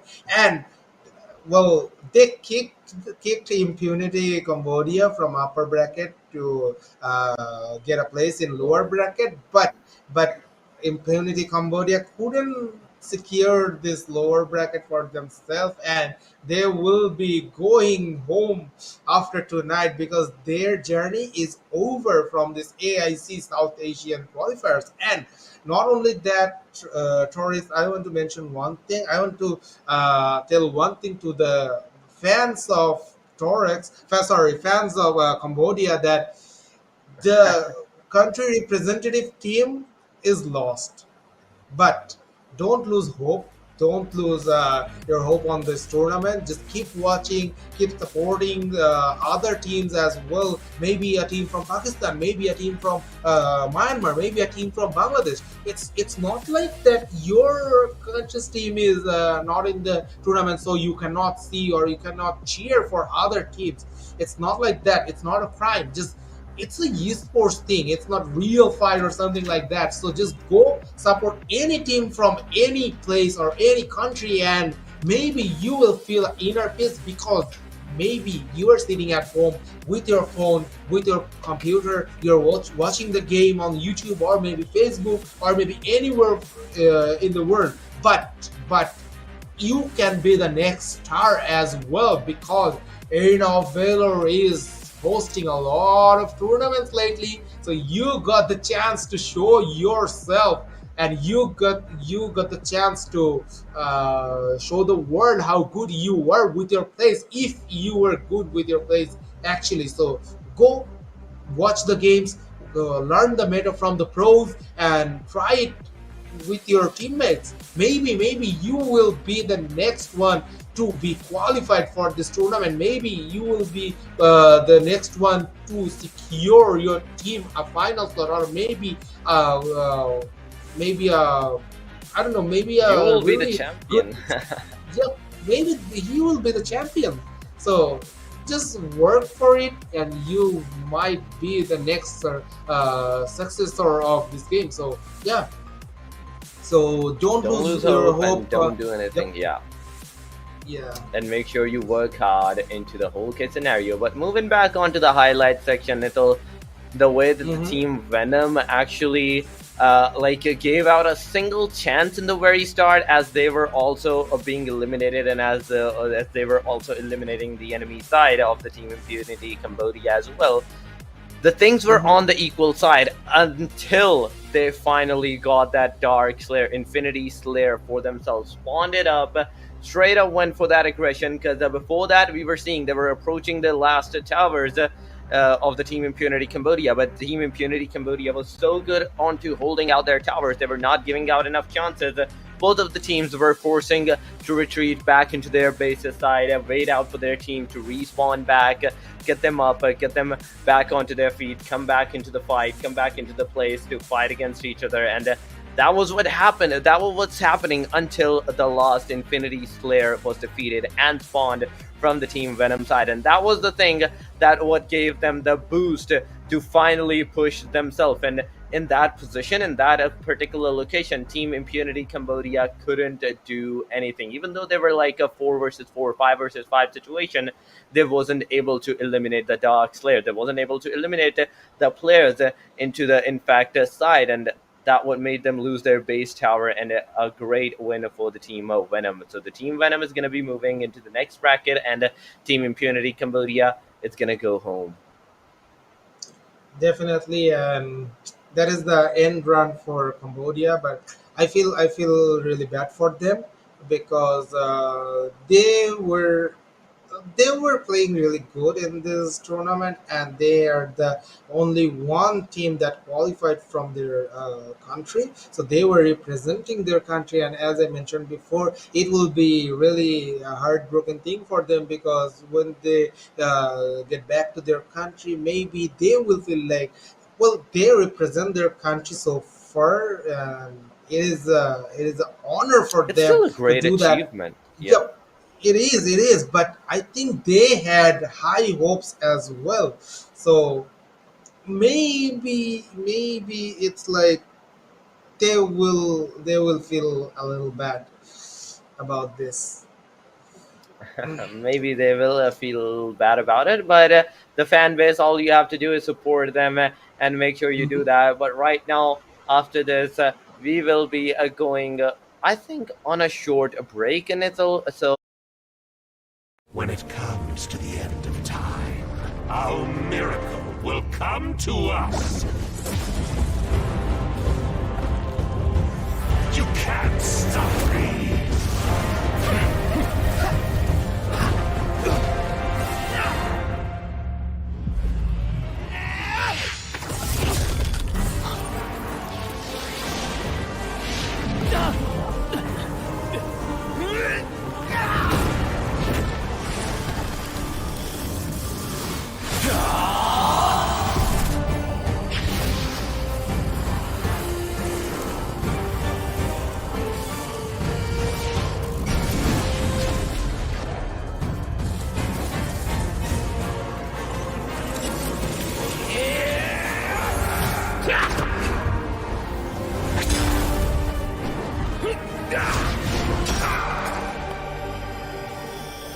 You lost.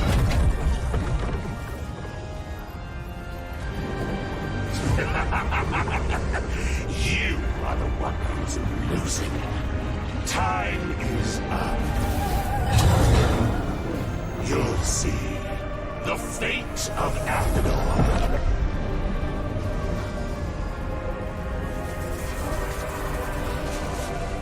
Let's welcome the arrival of God.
To fight the greatest battle, you need the greatest warriors.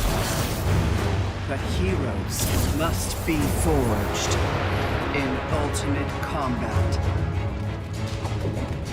competing for the ultimate prize.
come to us.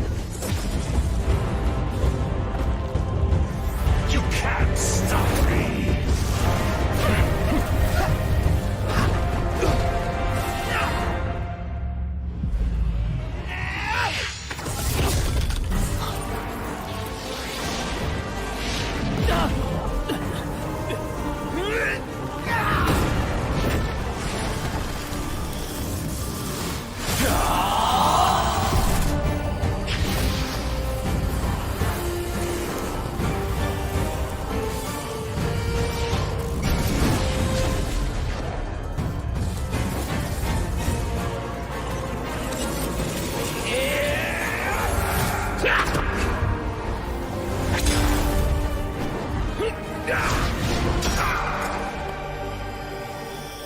You lost.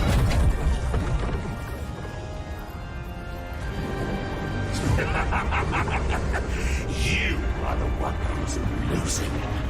Time is up. You'll see the fate of Athenor.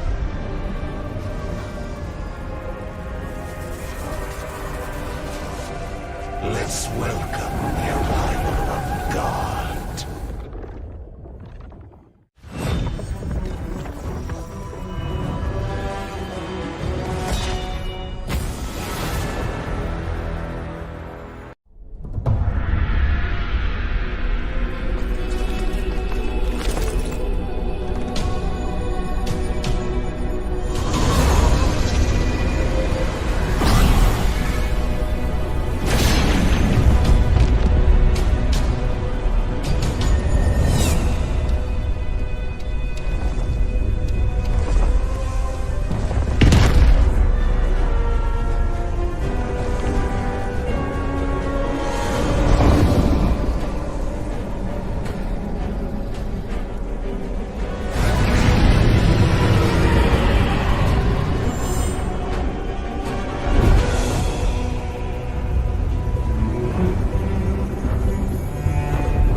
To fight the greatest battle,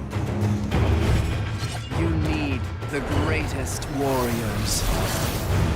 But heroes must be forged in ultimate combat, competing for the ultimate prize.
Our miracle will come to us.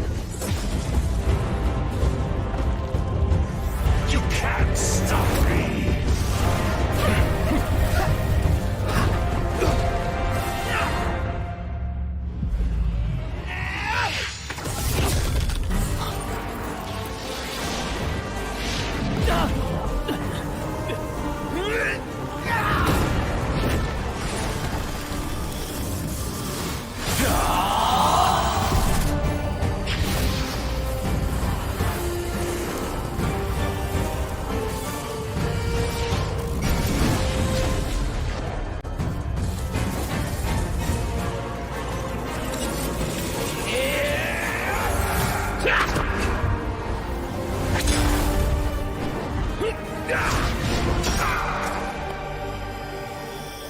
You lost.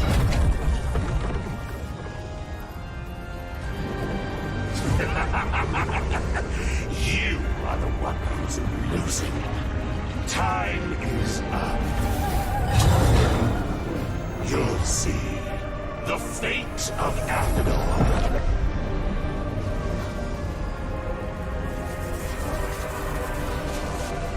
Let's welcome the arrival of God.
To fight the greatest battle, you need the greatest warriors. But heroes must be forged in ultimate combat, competing for the ultimate prize.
comes to the end of time, our miracle will come to us. You can't stop me.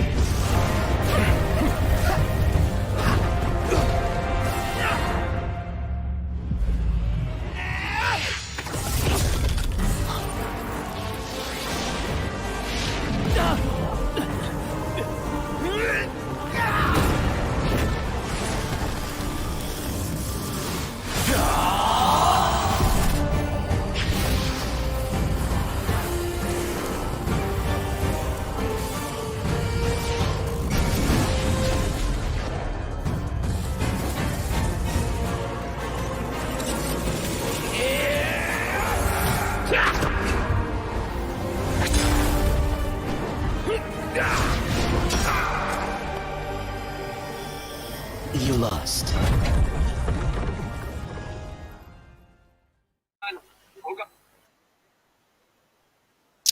All And right, we're back. everyone, we're back to cast the last game for the day, and it will be against two of the Pakistani teams. And apparently, very sadly, they're at lower bracket right now. So this is a do or die situation right now. And this is Zain, and I have Riddle with me to cast the game. And Riddle, I believe this is your ground, right? Both of the Pakistani Yes, teams. it's very unfortunate to see how the situations have panned out. How both Pakistani teams are right now in the lower bracket, and they're going to go face to face against one another. Unfortunately, we'll have to say goodbye to one of those teams here today.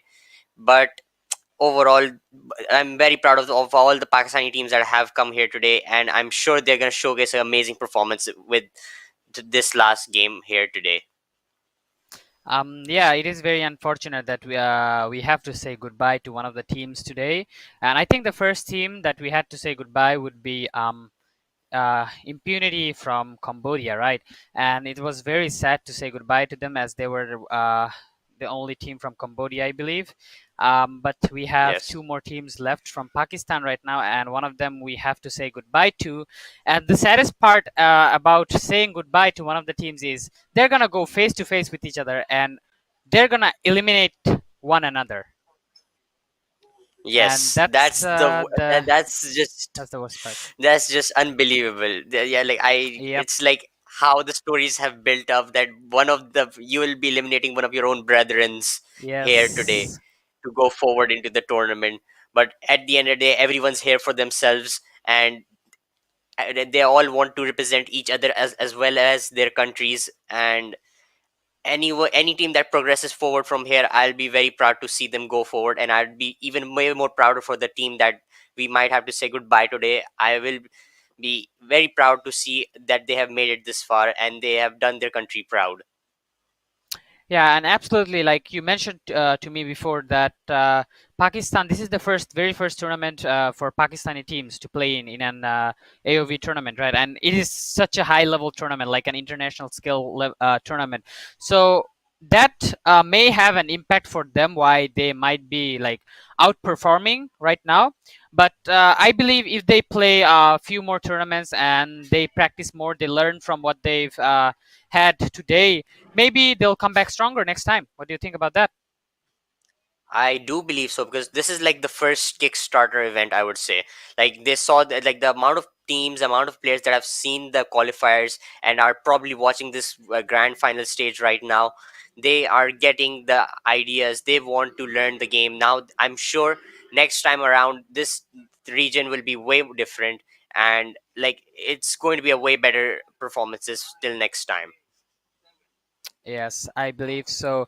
And the third game between the two last Pakistani teams will be starting right now as we're showing the brackets. It is very sad to see that Aegon Esports and Vainglorious are facing off against each other in the lower bracket.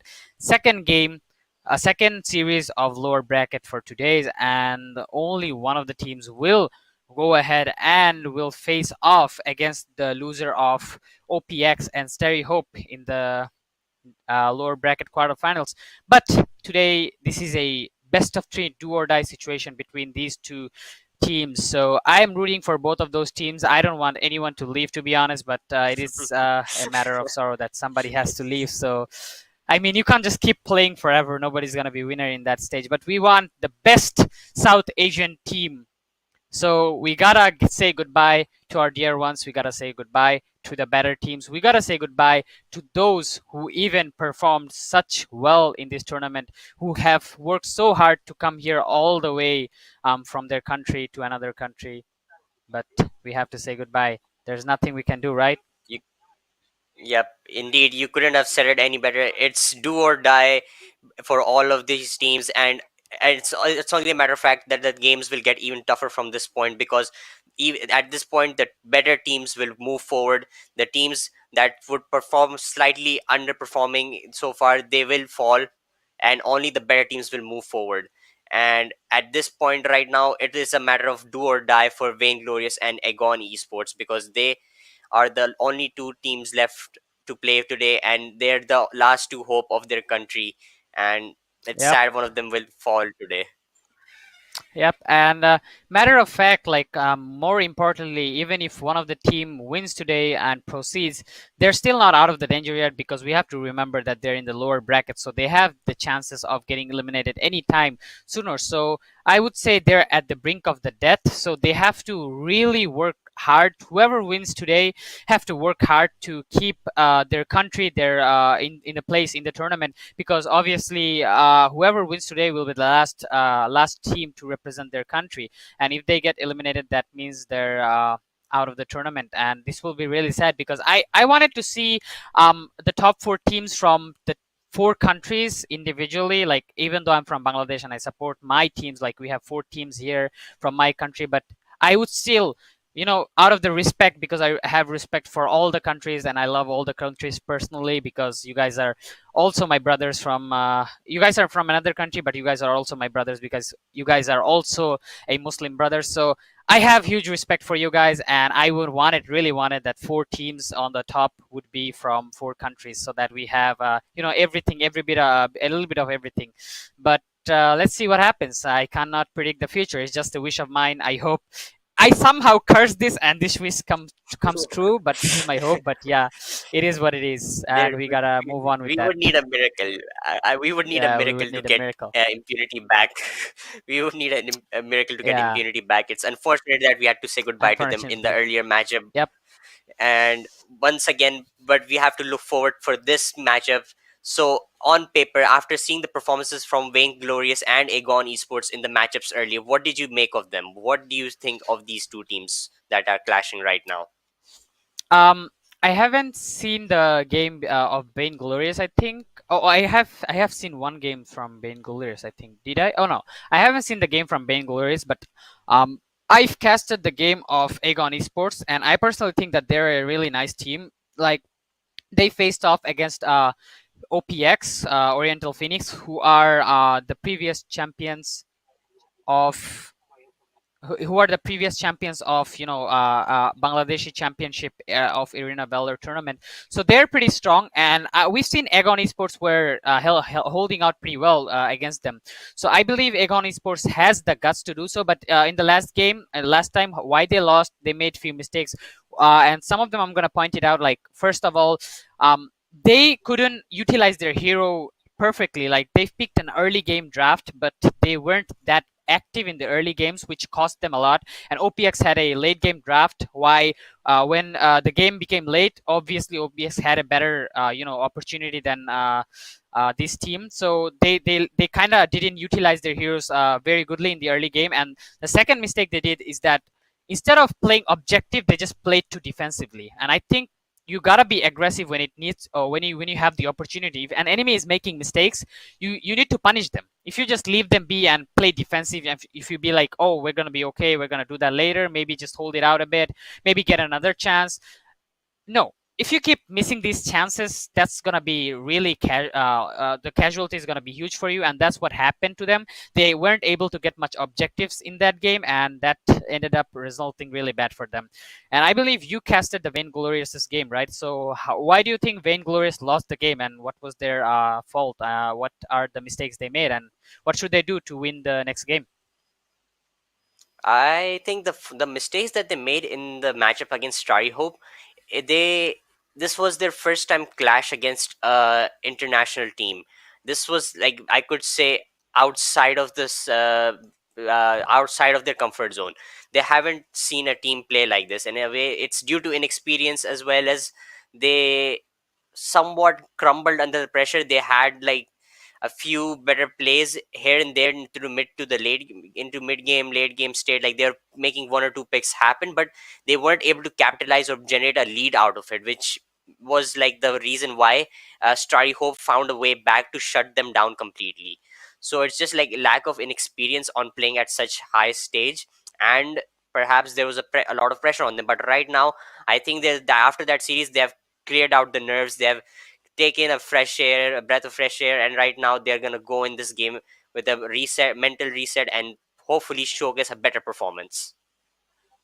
Yeah, I'm also hoping for the best for both of the teams. I hope nobody panics and nobody, gets under the pressure, because under the pressure and under the panic, they cannot give out their full potential. So I want to see both of the teams who are representing their countries go out all out, and give out their full potential. And as you mentioned, like Glorious, they haven't experienced playing with outside teams, and they don't know much about them. They don't have much intel about them, maybe, and that's why they weren't able to play against them. But this time around, when Glorious will be playing against Aegon Esports, I think they are quite familiar with those faces, with those people, and this game is gonna be quite interesting because obviously they faced each other before. I hope so, and they should Oh know yes, each they other's did. countermeasures, each other's weaknesses. So this is gonna be interesting. We'll see some similar bans, similar picks, and some whatnot, or maybe try a different strategy, because obviously they know each other's strats already. So what do you think about that? Yes, indeed, you said it very correctly. But I to add to that, you said that they have faced each other in the past, and guess yes, these two teams were the grand finalists of our qualifiers in Pakistan, and they put on a hell of a show right there. Like, they made sure like it was entertaining for the fans, and Vainglorious and Agony Swords showed each other tough fights back and forth. They made sure that it was competitive. So I'm excited to see what happens this time around, as this is like this is even higher stakes now. Like, at that point, they were both teams had already secured a spot at this stage, but they were playing for just seeding the first and second place. But this time around, I think the stakes could not get any higher. Right now, these both teams are playing for their tournament lives. Okay, so I believe Aegon Esports was the one who were placed second, and Vainglorious is the one who won the No, no, no, no, no, qualifiers no. from It's Pakistan, vice right? versa. Vice versa, vice versa. It was vice versa. Agony Sports finished first, and Vainglorious finished Oh, second. Aegon in front. Okay, okay. So Vainglorious finished second, and Aegon Esports. Yeah. As I mentioned before, like Aegon Esports, they were really, even though they had a few mistakes, they had few back a few things that hold them back, and why they lost the game against OPX. But still, they performed really well. They really performed well. Like, they weren't so far behind OPX in those games. So I believe Aegon Esports are strong, but I want to see Vainglorious put up a great fight as well, as you mentioned, like what their weaknesses are. Based on that, if they can come over that, maybe they can perform really good in this game, and that's what I'm expecting from both of the teams. Like, whoever wins, I'm all out in this game. I am betting for, rooting for both of the teams. Whoever wins, I just want to have a great time and great show, and best of luck to the both of the teams. Actually, I'm rooting for both of them. I cannot pick a favorite here. It's too hard for me to say so. Like, both teams are from my country. Both teams mean a lot to me. Like, I cannot pick a winner here either as well. I am gonna root for both teams to put on a great show. It's like it's too hard for me to just say, oh, if I want XYZ team to win here. It's just like XYZ. both teams have done a lot to get here. I've seen the hard work they've put into this, and it's a shame that we'll have to say goodbye. But it's like right now it's time to play, and it's not like you cannot get away with it. Right now, you have to show why you guys are the top teams from Pakistan. Okay. So as you mentioned here, we are like, at at that stage where there's so much pressure here. you know them, right? Like you're from there, they're from your Yes. country, so obviously you must know them. So you must know both of them. So knowing those players, do you know them personally though, like as a player, or do you just know the teams? Maybe not on the Aegon esports side, but on Vainglorious side, yes, I have very, very like close connections with the Vainglorious players, so I know how much they have gone through to get to this point. Like I've seen the potential these guys have, and at their day, they're the best team in the tournament. Like at their day, no one can touch them. And maybe today was not the start that they were looking for, but hopefully they can perhaps close out. But Aegon are like the heavy favorites because of the previous win record against them, so it's going to be a very close matchup.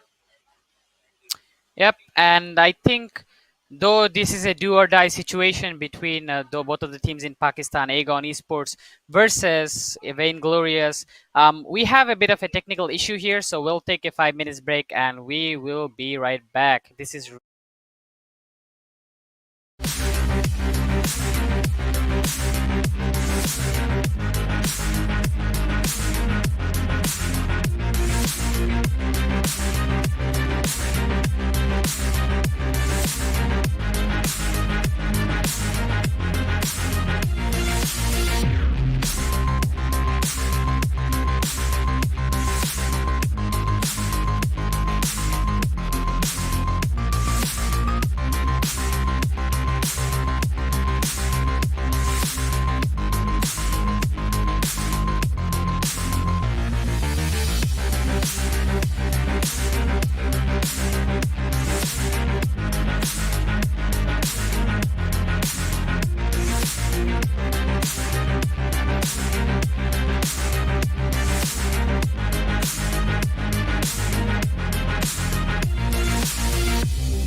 All right, and we are back.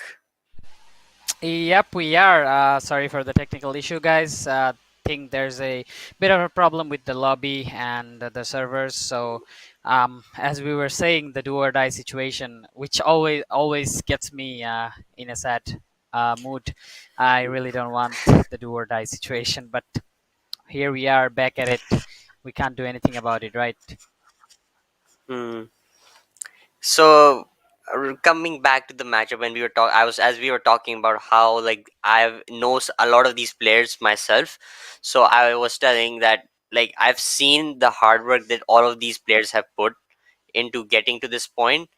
A lot of them have seen downfalls in other games in other genres, and them getting to this point means a lot to them. But I feel like they all have potential to get to that higher stage. Like I feel like they all have that potential, but unfortunately we'll have to say goodbye to one of them here today.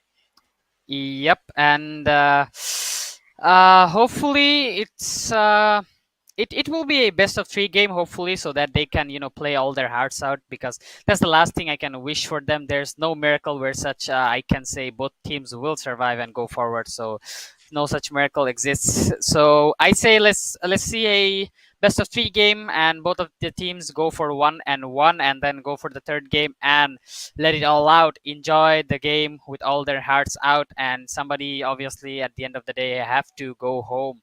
And this is the third game, last game for the day. And tomorrow we'll get to see the upper bracket finals and lower bracket quarterfinals, I believe. So it's gonna be interesting.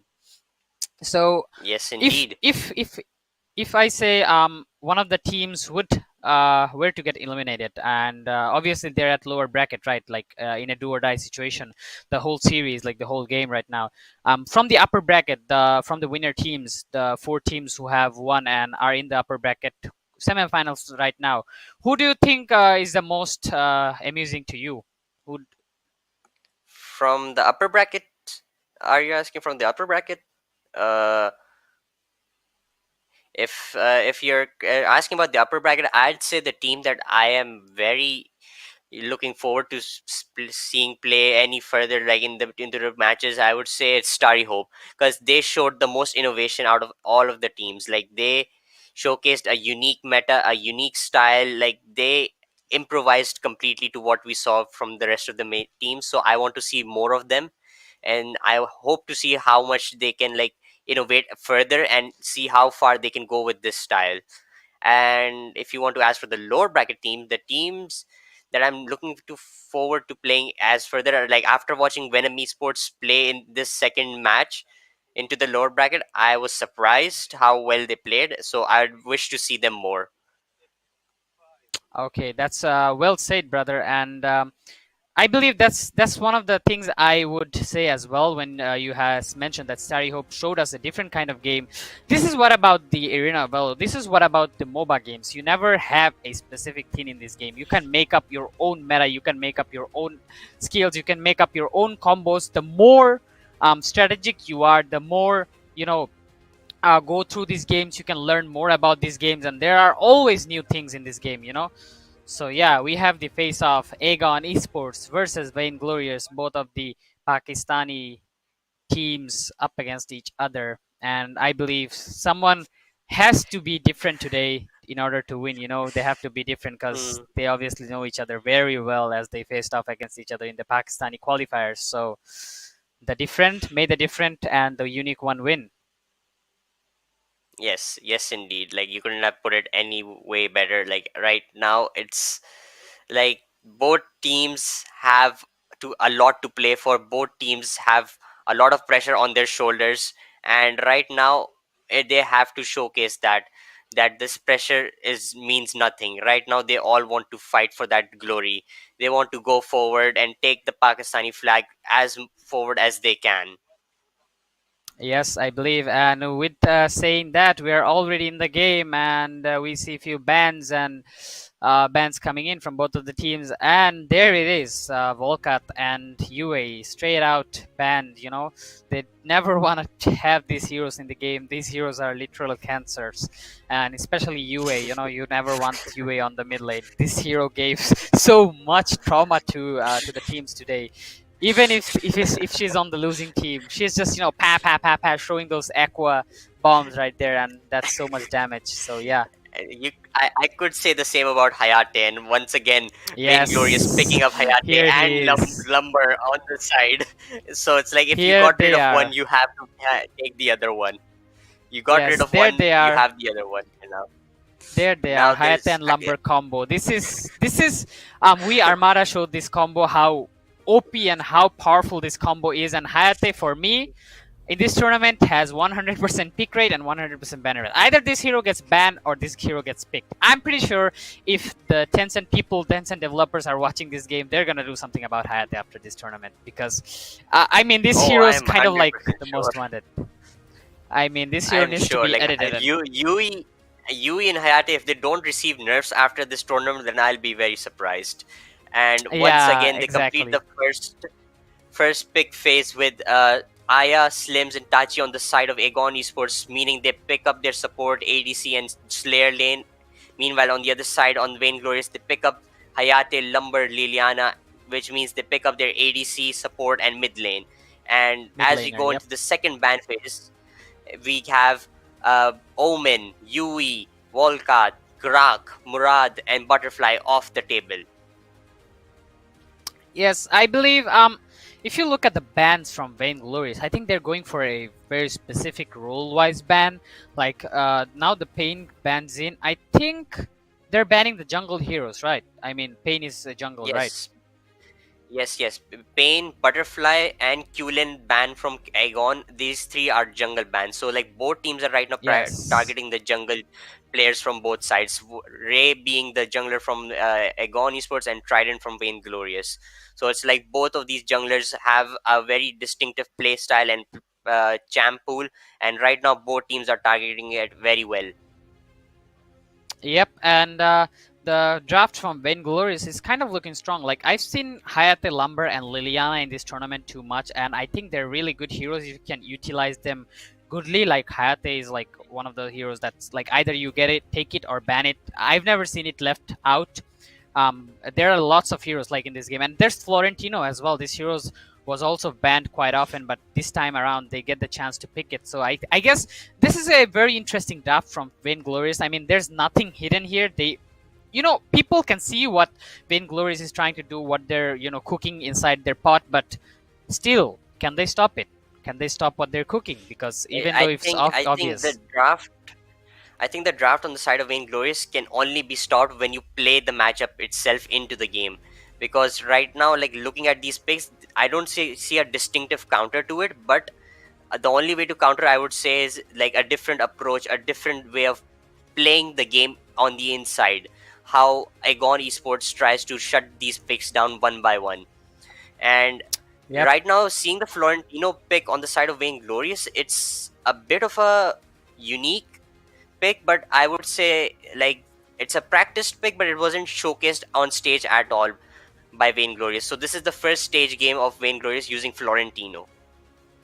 Okay, and Aegon Esports, they go for Alistair and Zephys. This is quite interesting pick. I want to see what they want to do with Alistair in this game. I think it's a pick to counter pick the opponent's Vainglorious, but I want to see how they utilize this hero because Liliana and Hayate, they are pretty nice mid lane and ADC. So in order to stop them, you really need to push yourself really hard. Liliana has a lot of damage as a mage. So you gotta be aware of that as Yes. well. Yes, indeed. And right now, I think maybe if Aegon Esports have done their homework, they perhaps the Alistar pick might be the counter to Liliana, and I guess that will be the pick that might shut down this Liliana. And same case for the junglers right now, Zephys and Lubu.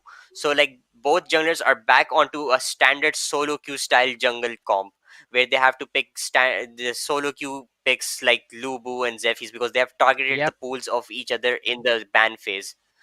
So you can see that this game will not have that much impact from the jungle side, but it will have a lot of impact onto the other lanes. Yep, indeed. And this is the final draft for the game 1 of Aegon Esports versus the Vainglorious. And this is a very interesting game because this game holds a lot of things, you know, like whoever wins this game will have an upper hand, and whoever loses this game might get under so much pressure and stress that it might be, you know, really bad for them. So may the best one win. And I wanted to apologize for the person who got thirsty after me drinking the water bottle, so I hope it doesn't bother you. So yep, so with that said, let's get back into the game. Alright, We you can have- see 3 people in mid lane from the side of Vainglorious. I think they're trying to just gather early information. VG Inertia going in aggressively right now with VG Shark. So they're just trying to gather early information and perhaps look to play from here on forward. So you can see it's a very standard positioning on the side of Aegon Esports with 1-1-1 player on each lane and just the support in jungle roaming around. And meanwhile on the side of Vainglorious, they started off with multiple members in one lane. Now they have split into their lanes. With you can see a 2v2 in the mid lane, and both junglers just focusing on the jungle creeps. Yep, and I like how you know, in this game they in these professional games they just, you know, stick around the mid lane to support the mid laner because they have a really short, you know, bush areas near the mid lanes where you could easily get ganked on, right? Anytime, like somebody just can come and jump on you, and mid heroes are usually very squishy, so they can literally die very easily. So, you know, there's always a support staying near them in order to prevent that and maybe turn it back on the opponents. And this is why they are professional players, because they read the gameplays of them. So yeah. Once again, look at the Ray trying to find a pick. Like he's trying to constantly leap forward, grab onto someone, but VG Cat good counter picks, and this could be a caught out Ray. Ray goes in, but look at the burst of damage from Ray. Ray might get the kill on first blood. Shark's very low, but Ray goes down. First blood falls for Vainglorious. Vainglorious gets the first blood, and right now Usman's very low, and there's another kill dropping in the favor of Vainglorious. And meanwhile, on the other side, Hoon goes in on Shark, and Shark is down. It's like another cleanup from the other side on the map, and right now, like the members are falling from all sides forward, and Vainglorious 4 members going down in trade of 2 kills. Yeah, and I like how Shark was like alive for so long, but then she finally fell. But she was alive with a little bit of HP for so long. Liliana, I mean, Liliana is a pretty squishy hero, and you have to stay alive. Oh, that's a pretty nice arrow on Daze. He is receiving quite a bit of damage, and I think he got dazed there with the arrow, and now he's alive, Liliana. And Aegon showing a little bit of aggression over here into the dragon, but I don't think they were able to get anything out of it. But yeah, both of the teams seems to be pretty low. I think it would be better if they reset and then come back. Oh, another arrow. That's it. Those are really nice arrows coming in from Bappa. Yes, indeed, Bappa really like trying to pressure on his own very well. Like despite the like a lot of numbers showing up in his lane, he's holding his own ground and making sure that he can do something by himself as well. Yep, and now the dragon and the slayer is up, and I believe teams will try to contest the slayers, and they won't be giving it to each other for free. So this is a slayer contest, and I see Vainglory VG is like literally around the area while Aegon Ray is hitting the slayer. It's gonna take time to take the slayer because they're still like you know, at the early stage they don't have much items now. I think they're gonna give this up. I think they're gonna give this up, and I think he's caught. Astray, yeah. he's overstepped a bit, and right now Shark is not in a good position right now. And oh, once again, good attempt by VG Cat to perhaps steal it with his ultimate, but unfortunately Ray gets the dragon. And this is a good knock up by Inertia, but look at the low target to the side of. Look at that! Look at that Ray! The low target. He almost got him. Oh, Almost. Ray is bursting them so well right now. VG Inertia trying to get a kill back in the favor of Vainglorious right now. Astray, look at Astray's back again, and this could be the clean up fight for Astray. Ray, my man! Ray outplays Ray outplays Vainglorious What off is the map. that? Ray, man, I remember. Jeez, dude, I remember this dude from the last game. Even when he played against OPX, he showed this kind of gameplays. Ray, he is a legend. This is a really good player. I mean, the way he gambles with his life, the way he gambles with his plays, he is a one of a kind, man. He is one of a kind. That is for sure. Yes, indeed. Ray just like escaping and getting 2 kills out of that with it's such little health. Like he just outplayed by such small margin. Anyhow, Aegon Esports building up a sizable lead right now into this game. Yeah, and still the game's kind of like favor of Aegon Esports. Like you know, with Ray doing those clutch thingies, I think it is going now. Ray is once again going ham on the opponents, and Ray taking down one by one, but he's alone right now. He's alone doing 4v1, but he will go down immediately, and now Necro is left alone. He just got out of the rain. Yep, that was pretty much overstepping. That was overconfident. Yep, and they got punished for that. Vainglorious won't leave you just like that because you are strong, I admit it, but that doesn't mean you can just step on their face and they will let you go with that. There's no hit and run in this game. They will just literally take you down for that. And with that, we have the goal lead is back in the favor of Vainglorious. Vainglorious have built a small goal lead in their favor right now and are looking to build off of it. And once again, VG Cat goes in. VG Cat is starting to grab a few kills, and right now, if this guy gets fed, and I'm sure he's gonna completely steal the show. I'm pretty sure because Hayate is one of those heroes that really needs to be taken care of, you know. And we have Necro as well, who's playing Aya, and I think he's showing really good movements with Aya because, you know, Aya is one of the strongest supports, in my opinion, in this game. So when you combine Aya with the hero of Ray, I think they get pretty unstoppable. So yeah, it's what we're seeing right now. And a blue team tower yeah, pretty much they're doing movements. If you pair any hyper carries with an Aya, then I think they will get an extra buff with them. It's at some point some of them become unkillable. Oh, VG, they're being very cautious here. Hoon, he'll try to go in, and Hoon almost gets caught, but no, it won't be. And I think his duration for Liliana's Fox is over, so they might want to get back right now. Meanwhile, in the top lane, Ray is back at it again. Ray goes into the tower and takes down Ray just like that, and he's a dominant monster right now. Meanwhile, VG won't just let VG's trying to answer back. Yeah, they're answering back with the Slayer. They're answering back with yeah. They're answering back with the Slayer. Oh my god. Hoon goes in, he attempted a steal, but unfortunately it's not enough for him. But meanwhile, on the other side, look at him. Their 2 tier turrets. 2 tier 2 turrets have been taken by the side of Aegon Esports. Aegon Esports need one more turret to open up the base from the bottom side. And look what's there. They collapse in the mid lane, and Astra's fallen, and they will perhaps take down Ray doing too much. Unfortunately, that was a bad pathing by the side. That was a bad pathing by the Ray, side he's of not done yet. Astra Inertia. Yeah, yes, Aegon indeed, Esports, they're not done yet. They're going forward, look at Usman. Yeah. This is just action-packed. Like I said, I told you, this is not going to be a quiet game. This is going to be action-packed right from the get-go. Yeah. I mean, Aegon didn't just give them the Slayer for nothing. They took 2 of their towers, and as I mentioned, like Aegon Esports, what they lacked was the objective-wise gameplay, and I think this is what they needed in the game versus OPX. In every single game, actually, if they play like this, then they're really strong right now. And as we can see, Aegon Esports will be taking down the Infinite Slayer right now. And with this Infinite Slayer, Aegon Esports should be feeling pretty confident, and they will be able to take more towers, maybe secure another lane. Now, Inertia is in face-to-face with Hoon, and they will get spotted out, so they have the information of where they at, and they might try to take this dragon in order to, you know, oh, it's not a normal dragon. It's not a normal dragon. It's an empowered abyssal dragon. Yeah, it's a holy dragon. Yeah, it's a holy dragon right now.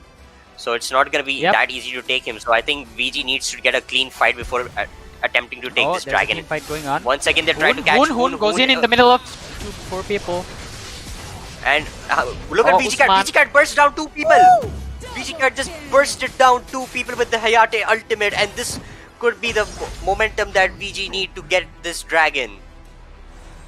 Yep, and VG, that was a really nice comeback from VG, and this is what they required. But I don't think that Aegon Esports will just give it back to them. And Aegon Esports, Ray, he's not done yet. Ray, this man is a literal monster right now. He just goes in between 4 players, and Shark Cat is very low. Cat needs to be careful. VG, Ray is not done yet. He's fighting 1v4. What is he doing, Ray? You cannot do that in an international stage, bro. This is not your personal home. You cannot just go in and fight 4v5 like 4v1 like that. What are you doing, bro?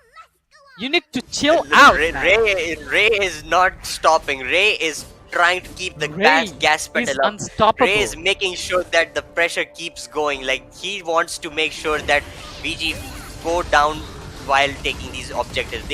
He's not gonna give them up that easily. And look at Bappa. Bappa just one shot, Strident, and Inertia as well. That's damage. Inertia's off the table. Members are dropping Shark on the side of Vainglorious. Shark uses the flicker to escape, and look at that. Oh my god, who survives with 1 HP? My god, this fight, there's so much things going on, but I don't know what this man, this Ray, is doing. He's like doing so much alone, bro. Like, as I said, he has Aya beside him, so that Aya is like playing a huge role inside his body. I think Aya is the one who gets inside the body, right? So yes, indeed. Aya is playing such a big role with those buffs and shields, like protecting Ray like that. That man, literally going ham right now. I told you, like, if one hyper carry and an Aya, it makes them unkillable. Pair a hyper carry with an Aya, and that's like you will have one unkillable player in your team. Yes, and that's exactly what Ray is abusing right now. Having a really strong support with you, and who knows what he's doing. That's how an hyper carry who's talented such as Ray becomes an extraordinary player and gives us such shields like this. And I can certainly say for sure that Ray and Aya together have no chills. And looks like we have a bit of a technical issue, so we'll pause the game for a few seconds. I hope it's fixed soon so we can continue the game. But yeah, saying that, what do you think about the game so far? Do you still think that the game's in somebody's favor, or maybe the game's still balanced, or maybe there's a chance for the other team, whoever you think is, losing, will have a chance to come back? What's your opinion on this? I think right now, I think if the way Aegon Esports is playing this match right now, they're not taking a full 4-5 man team fight. They're splitting the members up. They're splitting the members up into 2 different assignments. Like, if 3 players are contesting an objective on the other side, then on the other side the other 2 players are trying to push down a turret.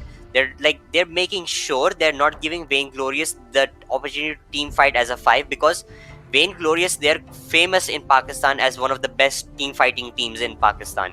So like, they are not giving the strength to Vainglorious. Like, they're making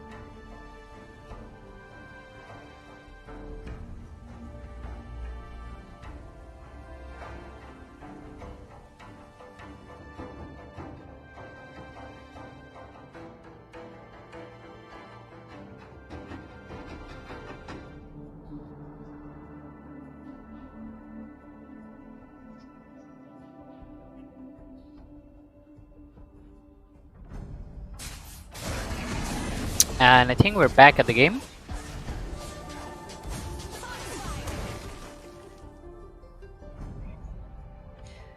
okay.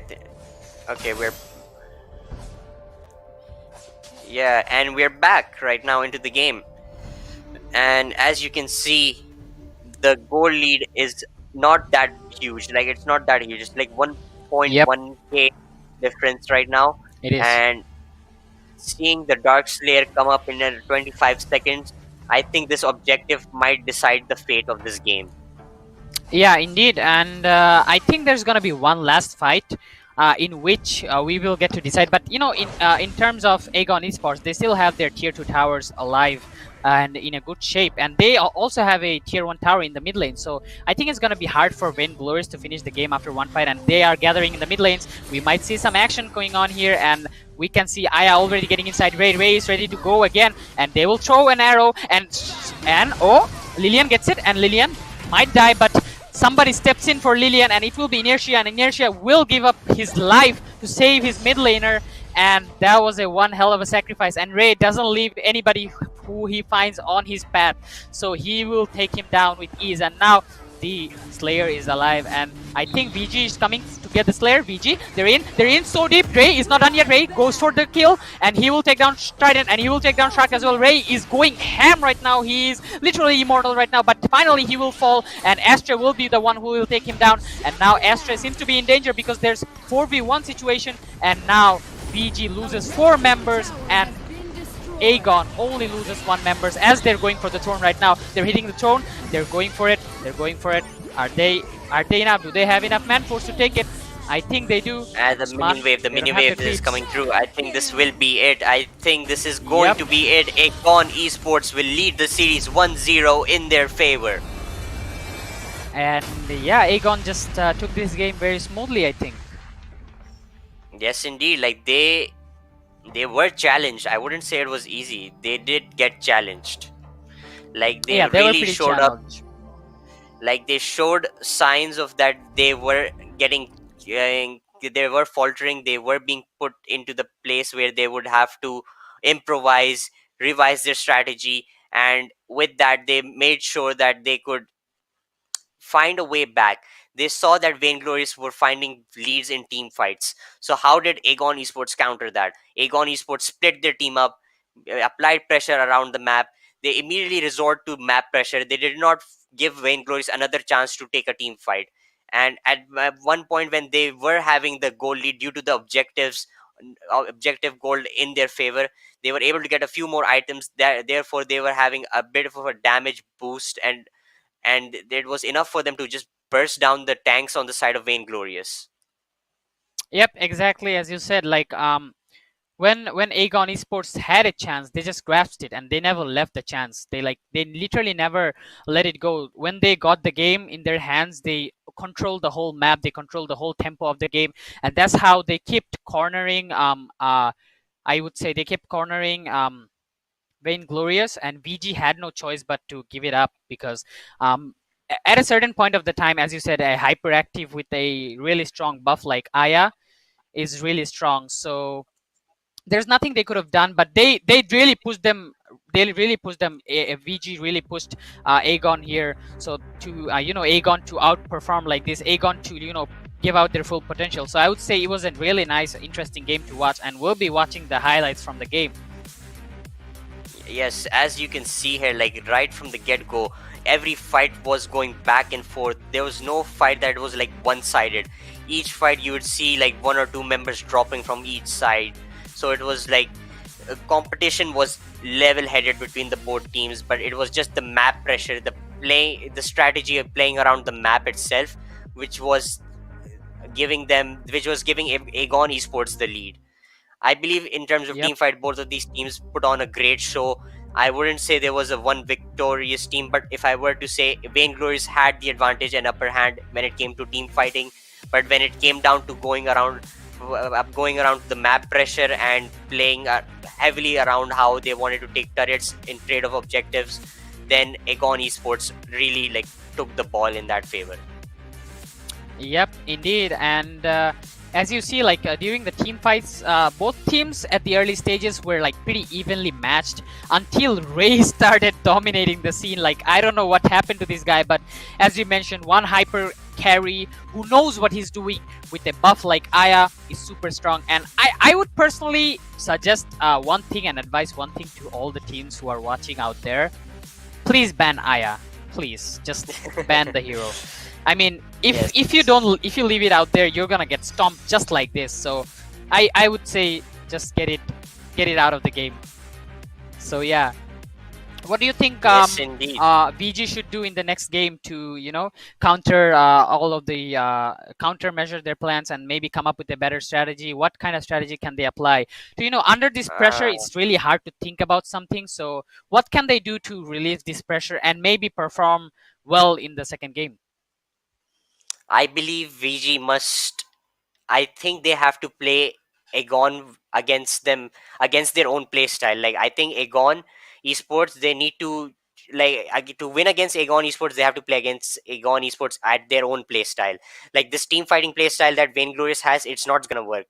You saw that happen right now in this game. That the moment you saw Vainglorious was winning the team fights, Aegon Esports started splitting the members around the map. They did not give Vainglorious chances to take up team fights properly. They constantly had to send one or two members back, taking split decisions, just not being confident enough to like double down at one play, because the more time they would delay at a certain play, they would be giving up another thing on the other side of the map. So it's like Losing the Vainglorious had map to take a control. lot of gamble. Yes, indeed, like map control. They were losing the map control, so they were like taking gambles around the map. So in order for VG to win this like second game, perhaps they would have to like play Aegon against their own play style. Like they have to play them at their own play style, do what Aegon was doing against them. All right.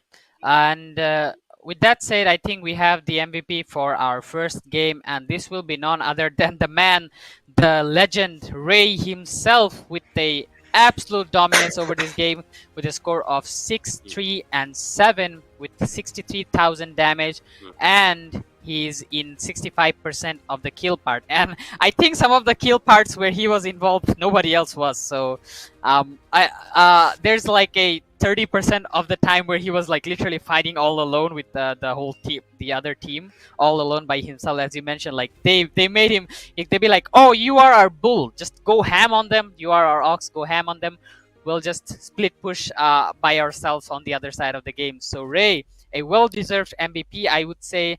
And look at that, compared to Trident, he did pretty well. I would say he did pretty well, even though Trident was pretty hyperactive during the game. If you see that when compared to the other games, kill participation, like he has 45.5% kill participation, whereas in losing team we've seen players who have like 10 or 15% kill participation, which is like significantly less. But this time around, Trident did well. And now team face off, Vainglorious versus Aegon Esports. I'll let you analyze this one, because these are your As you teams. said, this was as you can see, there was 20 kills compared to 11, 7 towers to 2 slayers to 1, and like a sizable goal lead of like 4.1k goal lead. So you could say like the uniqueness that I did see in Aegon's style in this game, I would say they were playing aggressive, which was ideally not their identity when back in the Pakistan qualifiers. Back in the Pakistan qualifiers, Aegon Esports was known as the most safe play style team. They played so defensively. They play so defensively. Like at times, I used to think they didn't want to like even move forward into the game. They would stall out the game so much that to the point where enemy teams would feel frustrated to play against them. And right now, watching the series, they did not do that. They played aggressively with Ray. Yes, exactly. That's what I think they lacked in their previous game, and as I mentioned, like in a bit in their game versus Oriental Phoenix, they were so defensive. They were so defensive. They were backing off all the time, even though if they had a kill potential, even though if they had an opportunity to kill an enemy, there's sometimes enemy comes in front of you, makes a mistake, and you have the opportunity to punish him. Like, you made a mistake in front of me. Now you're not gonna get away with this. You're gonna pay a price with your life.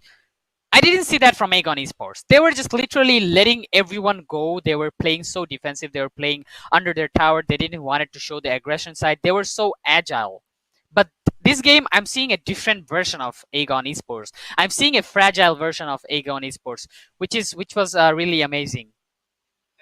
Yes, indeed. So yeah, that was They a made great. sure they completely flipped the switch. Like I said in the match, like in a similar match there we saw.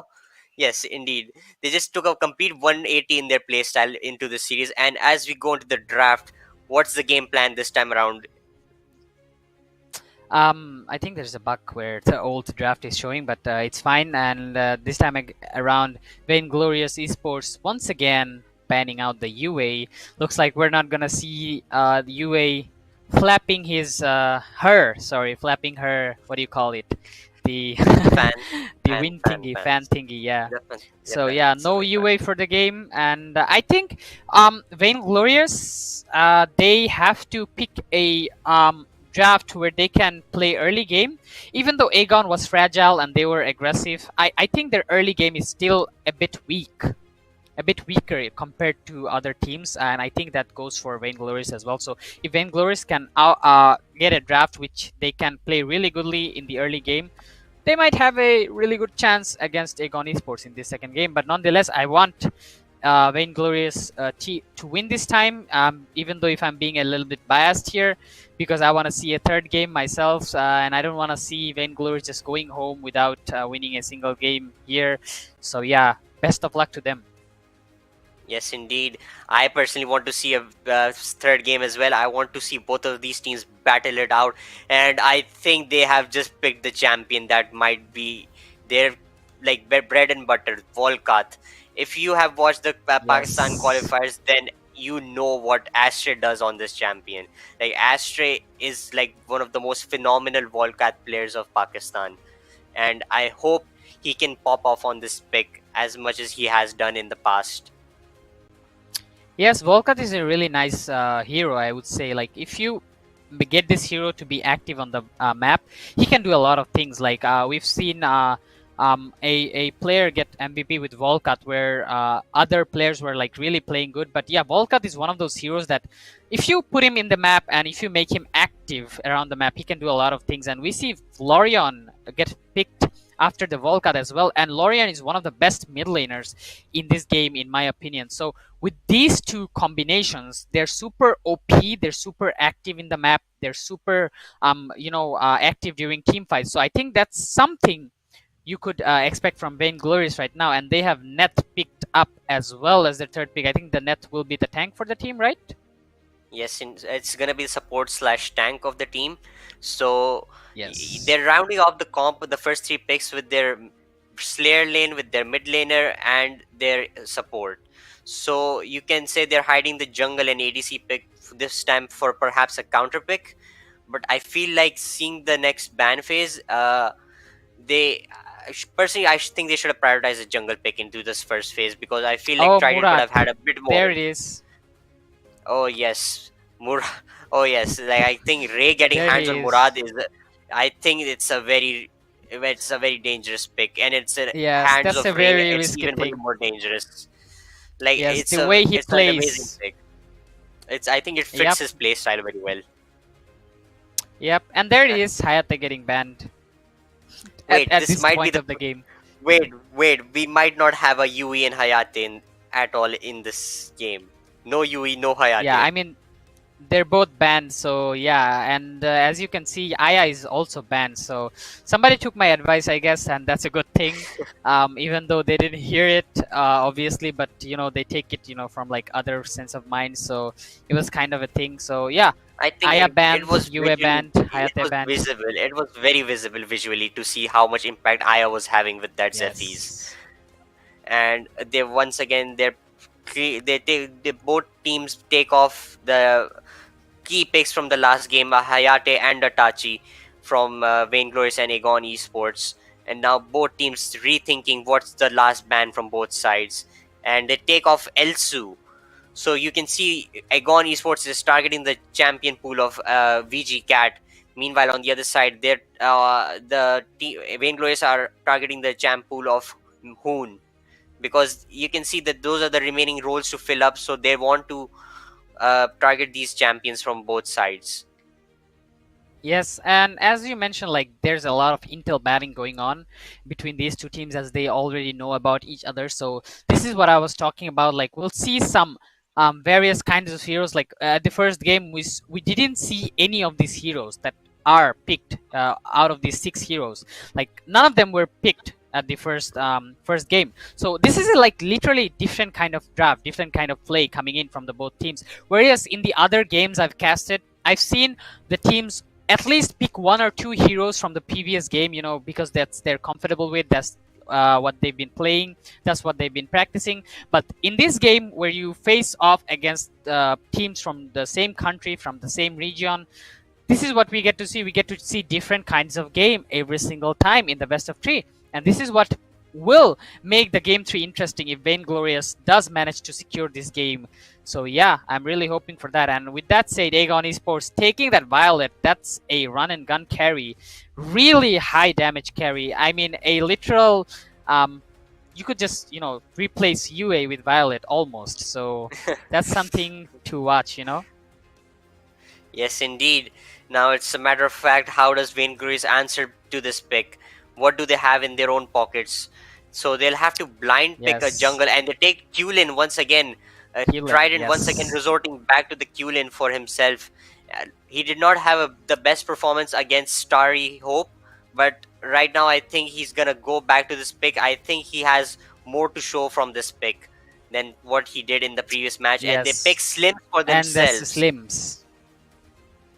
All right, I think Yes, Slims is a indeed. good choice against Violet. Actually, uh, there's too much damage coming in from Violet, and I think Slims would be the perfect pick for that. I mean, there's Net, but I don't think Net would be the best choice for Violet. But yeah, they have the Slims for Violet, and that Slims can really hold up against these heroes. But I'm really kind of worried about Murad because I feel like he's kind of left alone. He's kind of left alone. Oh, Oh, okay, okay. Elendor. Okay, this was like very Uh, unseen. This was like very unexpected. They have okay, Elendor, and okay. Now I'm a bit curious of okay, what's the game plan here. I haven't seen this before. yes. Even I haven't I'm seen this pretty before, so sure. I'm like,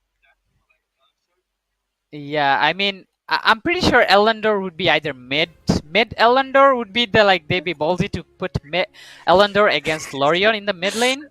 Because I I, really wanna see that. I really wanna see that. Because I'm I've equally seen as some people. curious as you are. I'm equally as curious as you are to see where Yeah, these champions are going from Aegon Esports. I have no idea. yeah. Really, like I mean, I'm. they could be trying out as well. I mean, they won the first game, so they have the option in second game to try out new stuff, right? Um, but I don't think they'll be doing in this do or die situation. They want to give it their all. So they might have a strategy. They might have a plan. I think Vainglorious are as curious as we are right now with this last pick, Elendor. So this could be a jungle Elendor for the meme's sake, or maybe I don't know. I personally don't know where they'll put this So, Elendor, but yeah, Violet is surely gonna be the carry. Prepare to engage. uh, the, yes, indeed, Violet is gonna be the carry, but okay, there's a remake happening. I believe so. So Okay, I yeah, think and I think there was a mispick in the draft, perhaps, or maybe some connectivity issues that occurred. Therefore, there was a remake. yeah, there might Anyhow, be some technical issues. anyhow. Yeah. So, what do you think of the draft so far? Like on paper, what do you see from this from both sides? Um, I'm personally willing to see how Aegon Esports plays this game. Like, um, this is one of the strategies, like one of the meta heroes, like Murad and Elendor. Both of the heroes are from the meta, so I think they're gonna do some combination like that with them, where like you'll see maybe Elendor taking the jungle. I've seen a lot of Elendor doing jungles recently. I'm not sure if it's good or what, but if you put out Murad out of the jungle and put Elendor there, I think they could. They can do that. They can do that. They can do something like that, and maybe put Murad into the Slayer lane. Maybe they could do that instead of Elendor going to the Slayer lane. But we don't know yet. But it could be something, right? It could be something. They can make it work out. I think it will Yes, work out. I'm kind of confused about the pick, super confused, but I think it might work out. yes, indeed. I personally believe the same thing. Like right now, if I look at it from on paper, I cannot define where the Elendor and where the Murad are going, because these two picks are like the deciding ones. Like one of them is jungling. That's all I know, but I don't know who it is. And whoever it is not jungling, I'm equally as curious as you are where they're gonna fit them in around the map. I've seen some teams, but it's a very rare occasion. I've seen some teams play Elendor in the Slayer lane.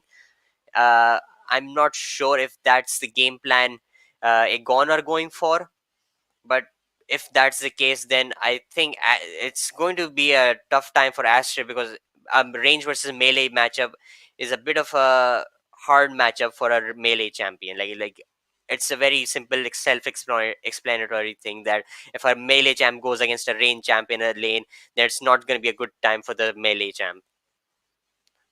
Yes, and how do you think about the mid matchup against Larion? Larion is one of the strongest mid laners without any doubt. How do you think uh, the player from Aegon Esports will hold out against Larion in mid? I mean, last game, Shark was able to grab his hands on Liliana, and they countered it by picking Alistar in the mid. And in a way, they made it work. Like, Alistar held his own lane very well, like, he did not fall to Shark. And so, again, this time around, and they have picked Alistar again. So, seeing Alistar repeatedly being picked against these hyper carry mid laners, uh, I think this might be a counter pick that Aegon Esports may have scouted out and were looking for the right opportunity to showcase it. Perhaps it came out a bit too early, but now since it's out there, so I think so more teams will try to prioritize it in the future games. Yes, and also the kind of like a very surprise draft coming in from the side of Aegon Esports. I would like to see how they implement this draft in the game because as I mentioned, like it's all about utilizing. But yeah, I think VG has an upper hand in this game, in my opinion, because of their draft aren't that versatile. Their draft is like pretty normal, pretty straightforward, and if they can make it work out, I think their early game is gonna be strong with Delarion in their mid lane and with an ADC, a very nice ADC. I think it's gonna be pretty easy for them to take the map control, take the early games, take the early objectives, take the early slayers, dragons, get their networks high, and maybe get their carries online. Yes, indeed. Like you said, like they play a very traditional draft is because like once again they're inexperienced. They don't have that much versatility in the game right now because they're a new team and they have reached so high success at such quick rate. Like they have, it's been just a few weeks since they started playing this game. I'm not even kidding. It's just been a few weeks since they started playing, and them being here at this stage. And so I think we are getting back into the draft. They're repeating the same. Okay, I know. Never mind. The draft is re-beginning from like completely scratch. Yeah, I think they're doing the drafts again, and this time around they have different kinds of bans where they're banning the heroes they picked last time. So that's kind of interesting. They baited That's out really the picks, interesting. I guess. And Yeah, but again, they we're back left on out the UA. UE. Damn, son, We're you back. left out the UA. We're back on the first Back track on again. the. Yep. I was You were excited. so I was focused. excited to see a game. I was so excited to see a game Man, without Yui and I Hayate. literally cursed this thing. I literally cursed this thing by saying we're not gonna see the fan of UA, and there it is. There she is standing in the draft, and the teams they tried to let's just ban the heroes they picked in the last time because we got another chance. Why don't we ban it? Just get rid of their strat or whatever, and they just get UA, man. Holy shit, this is interesting now. Now I think Aegon Esports have to rethink their strategies against this UA because if they have Vainglorious have some kind of strong front line like Arthur or maybe Stud, that's gonna be really hard for Aegon Esports to a Darcy pick. have A something. Darcy pick on the side of Aegon Okay, Esports. Once Darcy. again, they're showing innovation. Like this is the first Darcy Yeah. of this tournament, I think. Yeah, So what do I you haven't think of seen any Darcy as Darcy a yet. pick? You haven't seen any Darcy yet. I haven't seen any Darcy yet. I haven't seen any Darcy in this tournament. So this is quite new actually. And as I mentioned in MOBA game, there's a different type of heroes, different type of strategies, different type of combinations. So I think Aegon Esports last game they tried to show us something different. They made us confused a little bit, and this time around they're doing the same thing. So this Darcy would be maybe one of their stats on the go, what they wanted to show us. Maybe this is one of their stats they've prepared for this tournament. So yeah, interested to see how this Darcy works out for them. And yes, once And- again, okay, once Vainglorious again, the resorting net. back to their comfort pick. They take the net once again. I don't see anything else being paired up with that other than a lumber or a net. And okay, an Elsu. So L2, okay. I think this is interesting. yeah, it's interesting, but again, I have no idea what Darcy does as a champion, so I cannot define what his playstyle is.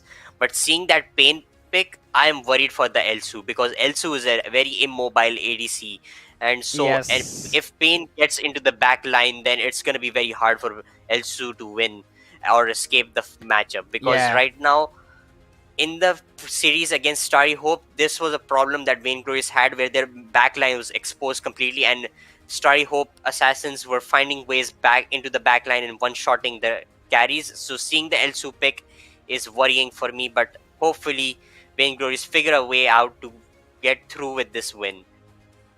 Yeah, and Yue is also one of the squishy heroes, like as you said, Elsu. And if Yue gets caught, she's really vulnerable, and she dies easily. And Pain is one of those heroes that you really want to pick against heroes like Yue and Elsu, who Pain can just literally jump in their backline and kill them right pretty easily, because Pain is one of those assassin heroes who can jungle and who also has a lot of magical damage, which is really weakness for heroes like Yue and Elsu, and this is what Pain is gonna do, and that's a really nice wise pick coming in from Aegon Esports. I'm gonna give it that to them.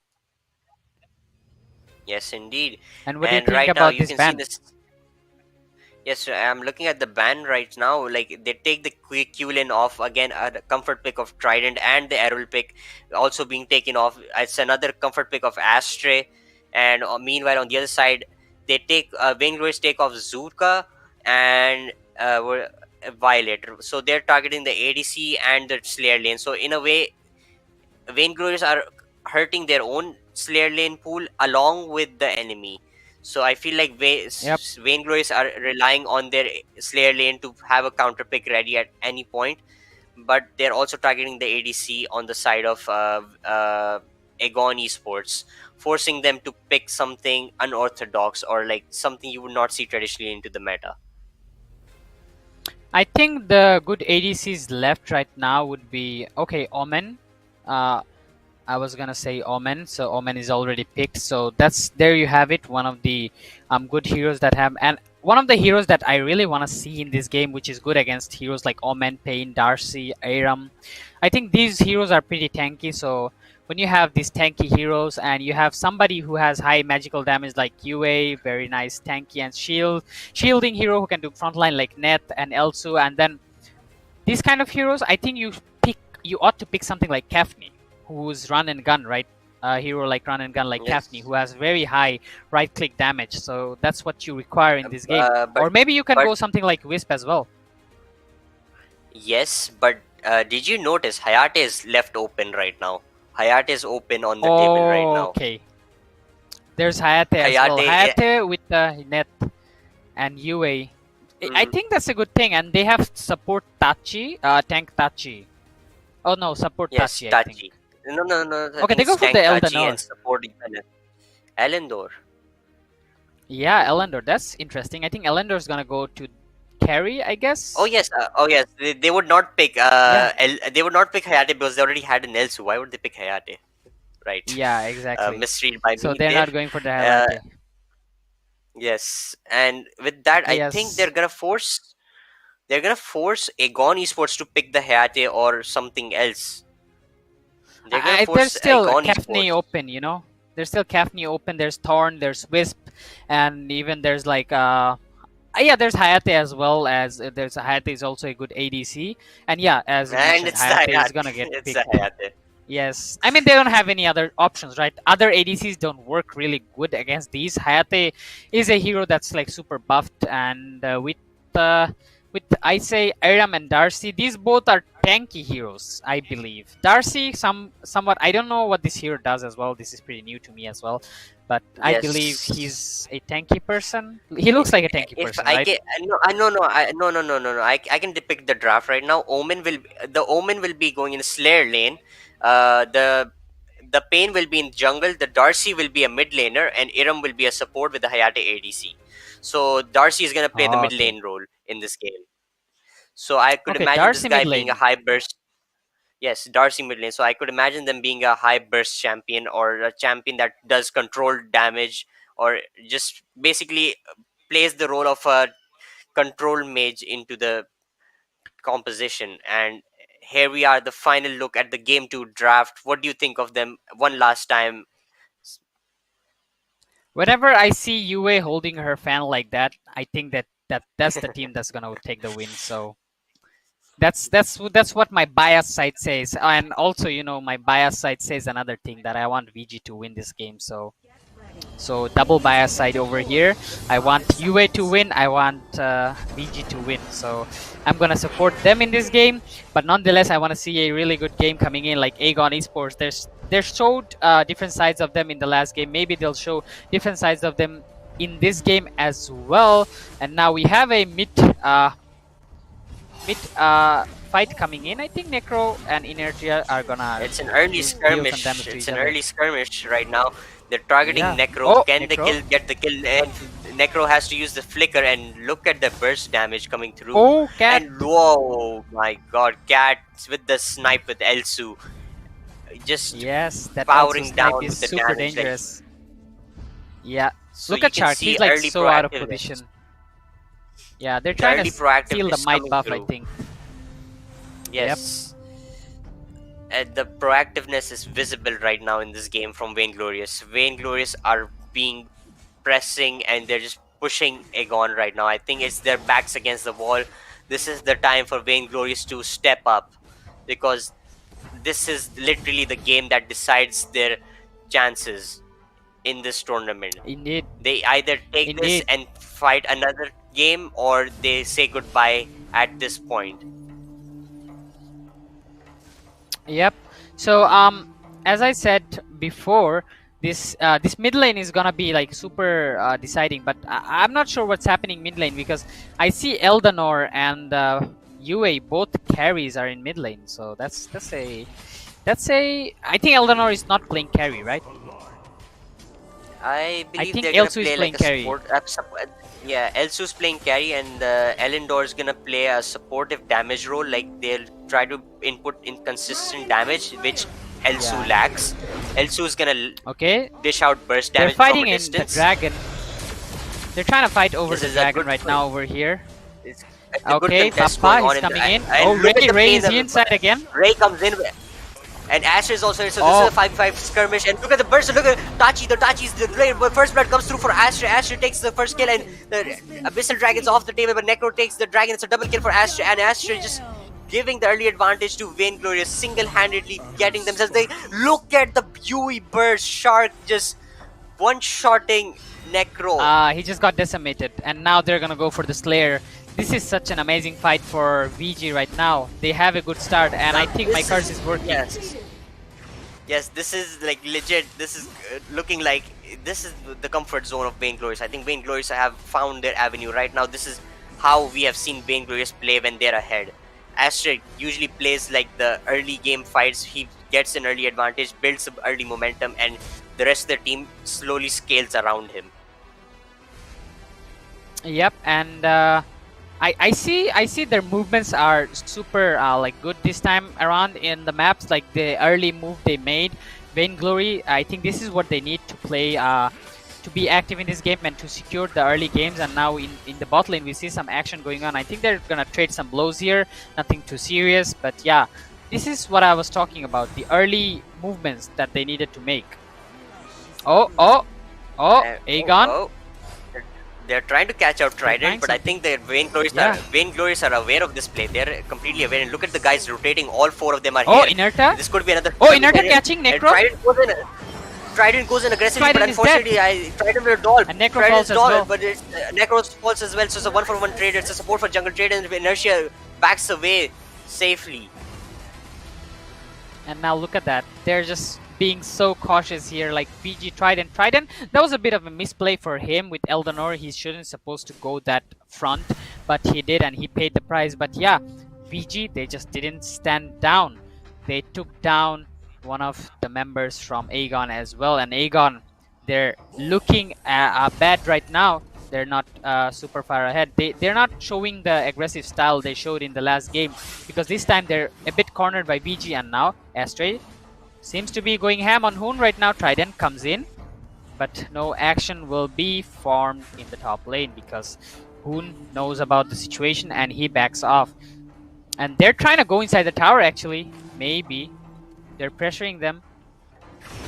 And yeah, meanwhile, Oh, top there's lane, a Trident 2v2 skirmish is going down, pretty and low. Trident Trident goes gets down. Then Astray gets one kill, and Astray is a double kill for Astray. Like I said, Astray is right now the killing machine in this team, and if Astray is gonna get ahead like this, then I think he's gonna do a similar thing Ray did in the last game. I think if Astray keeps getting the kills like he did right now, Astray will probably pull off a similar thing that Ray did, and this time without an Aya. Yes, indeed. And if you look at the Astray's plays, he was being so aggressive. He got he completely outsmarted Ray over there and like got inside the bush, and I think that made him miss one attack, and he just like literally destroyed them after that. So yeah, Astray, he wasn't so active, or he wasn't having the best game of his life in the previous games, but right now we see a different version of him. He feels more confident, he feels more active, he feels more stronger right now. So I think Astray will be able to perform well in this second game, because this is a do or die situation, and he needs to perform well for his team to stay alive in this tournament. And now look at the damage coming in from Shark. Man, this guy. Ray? Ray? That was a really bad movement. Ray just underestimating UA once Astray again. goes in with ultimate. Astray is gonna look for another pick here. And That's a nice ultimate for VG Cat. Cat. That was a nice VG snipe Cat from pulls VG off Cat. the miracle snipe. VG Cat pulls off the miracle snipe. Oh my And Usman goodness. just dies like that. One misplay from Ray, underestimating UA like that in the mid lane, will pay with his life. And now VG are looking really strong, and VG Cat will take the red outer tower at the bottom lane. And now only this mid tier 1 tower left for VG and Aegon Esports. They don't have much towers left. They're trying to take this top tower, Hoon, but Astray is here to do something, but I think Astray will be late, so no actions will be formed here. You know, I would say the silent hero so far in this game for Vainglorious has been Trident, and I believe so. Because everywhere where he's been around, Vainglorious have managed to pick up kills. It started off at the Abyssal Dragon first, then at the Slayer lane, Astray got a double kill with Trident. While Trident did fall himself, he allowed Astray to get the double kill. Then again the same play happened in mid lane where UE was there. As Ray once again goes in aggressively and gets chunked out completely. And Usman goes in and Bappa dealing quite a bit of damage, and he will take down Inertia here. Inertia goes down. Astray, he's left alone here. Astray, now Trident comes in to support Astray. Necro falling pretty low. Yeah, Shark. Look at the Shark! Look at the damage coming in from UA. That's too much. And Necro. Oh, Shark leaving too much damage. And Cat. Look at the damage from Cat is just bursting from a distance. Cat is just calculating every play very well. Cat is just bursting Aegon from out of nowhere every time. Cat is being a human right now, totally. Cat is building up a lead after every second. Like, he's just slowly building up that arsenal of his. I think if Aegon does not answer back, if Aegon does not shut down Cat into this mid to late game, then I think this is gonna be a huge problem for them. You can see Vainglorious have started the Slayer, and right now there's no one there to answer. Yeah, and if you see the Cat playing, this hero is L2 is kind of hard to land this spell. Oh, look at the damage from UA coming in. Necro, if he's falling pretty low, and he should be scared right now. And Cat will snipe, but will miss. It's hard to connect these sniping shots, but oh, look at the damage! Usman almost getting decimated over there, and Usman is really scared, and he will just put his tail up and run. And now Necro, he doesn't want to risk it. And they see him! Usman tries to TP, but he will get taken out. And there's double kill for VG Shark, and VG are looking really strong right now. UA with those damage. As I said, I'm gonna be biased. I'm gonna be biased about this hero, because this hero shows you what a broken this hero is. And now Trident, look at him, he's not done yet. He's gonna go inside the high grounds, and now they're gonna get everyone from Aegon Esports low, and they have to retreat to their base and hide themselves, because there's too much damage coming in from these heroes that they cannot take. And now VG finally thinks that they're done enough, and they will get back home to reset their health bars and mana. Now, what do you think about this aggression? This is what I was talking about. I don't think there's gonna be a reset. I don't think this is gonna be a reset. This is gonna be a fight at this Holy Dragon. I think there's gonna be a fight at this Holy Yes, Dragon. there's gonna be a fight, another fight for the Holy Dragon. But I think Then look how VG is playing right now. VG is sending one player to the top side. yes, So like they're listening to what I said into the post match from the first game. I mentioned that they have to beat Aegon by their own play style. They have to split yes, themselves around the map, they have to and they are split doing themselves, that and right that's now. what they did. Yeah, and that's what Asher is right now like around gonna that stop. side. Yeah, Aegon was trying to do something, and they just BG just completely shut that down. So Aegon have no choice but to come straight to say head to head and fight them again. And with UA in their team, fighting is not that easy. And look at that UA just gonna steal the Sage buff right from their mouth. Sage, UA, you thief in the night. You are literally looping right now. You just stole that thing right out of their mouth. And look at that, Necro. He's gonna go deep inside, but he's gonna have to use his flicker to get out of there. And now Aegon Esports feel the pressure, feel really threatened right now when VG are in their space. VG in their space. Look at the damage coming in. Even though he has super armor, he couldn't take that damage from UA. Almost got in his to half of his HP. And look at that. Look at that. VG, one of the VG players are in top, shutting that push down from them. And this was one of the things that I was mentioning to you, that this was what was gonna be happening. So yep, they are indeed doing that. Yes, indeed. And now look at that. And right Astray. now, they're pressing the gas pedal and they're not stopping right now. VG is making sure they can seal the deal in this game. This is the best they have looked so far into this whole tournament. This is the best performance they have shown. And right now, I feel like we're gonna go to a game 3, I believe, in my opinion. Like, I think Yes, there's gonna be a game 3 on the cards. Yes, and now look at that. Like VG are, after this phase, VG are looking really, really strong, and they want to go for it. They want to go for the throne. They're just looking for that one opportunity where they can just literally outperform the Aegon Esports and maybe get a team wipe so that they can feel confident enough to go to the high grounds and maybe end the game. And I think Slayer is up, and 12 minutes this is going to be an infinite Slayer, and Aegon Esports are heading towards that Necro. He doesn't want to go too deep, and look at the snipes coming in from VG Cat. This is so much sniping, so much damage from VG Cat. Elsu, this guy doesn't deserve to play Elsu because he's dominating with Elsu right now. Look at the damage. Mappa is scared right now. God. VG Cat They don't know what's absolute They have no idea. monstrous They have no idea what's happening. Oh, my Usman once again. God. You see the damage coming in my from UA. goodness. There's one combo and it's more than half of the health's gone. It's like 80% of the health is gone in one combo. 80% of the health gone. Just one more click and this guy should be dead. And this is what UA is. This is what UA is about. And now VG Cat is not giving even a slightest chance to Aegon Esports. Not showing them any mercy. They're gonna be super dominant towards them. And they will take down the Infinite Slayer. And with the Infinite Slayer, I think they will be able to end the game. Now Hoon coming towards the Astray, he's doing so much in this game. He's feeling confident. He's having the best game of his life right now.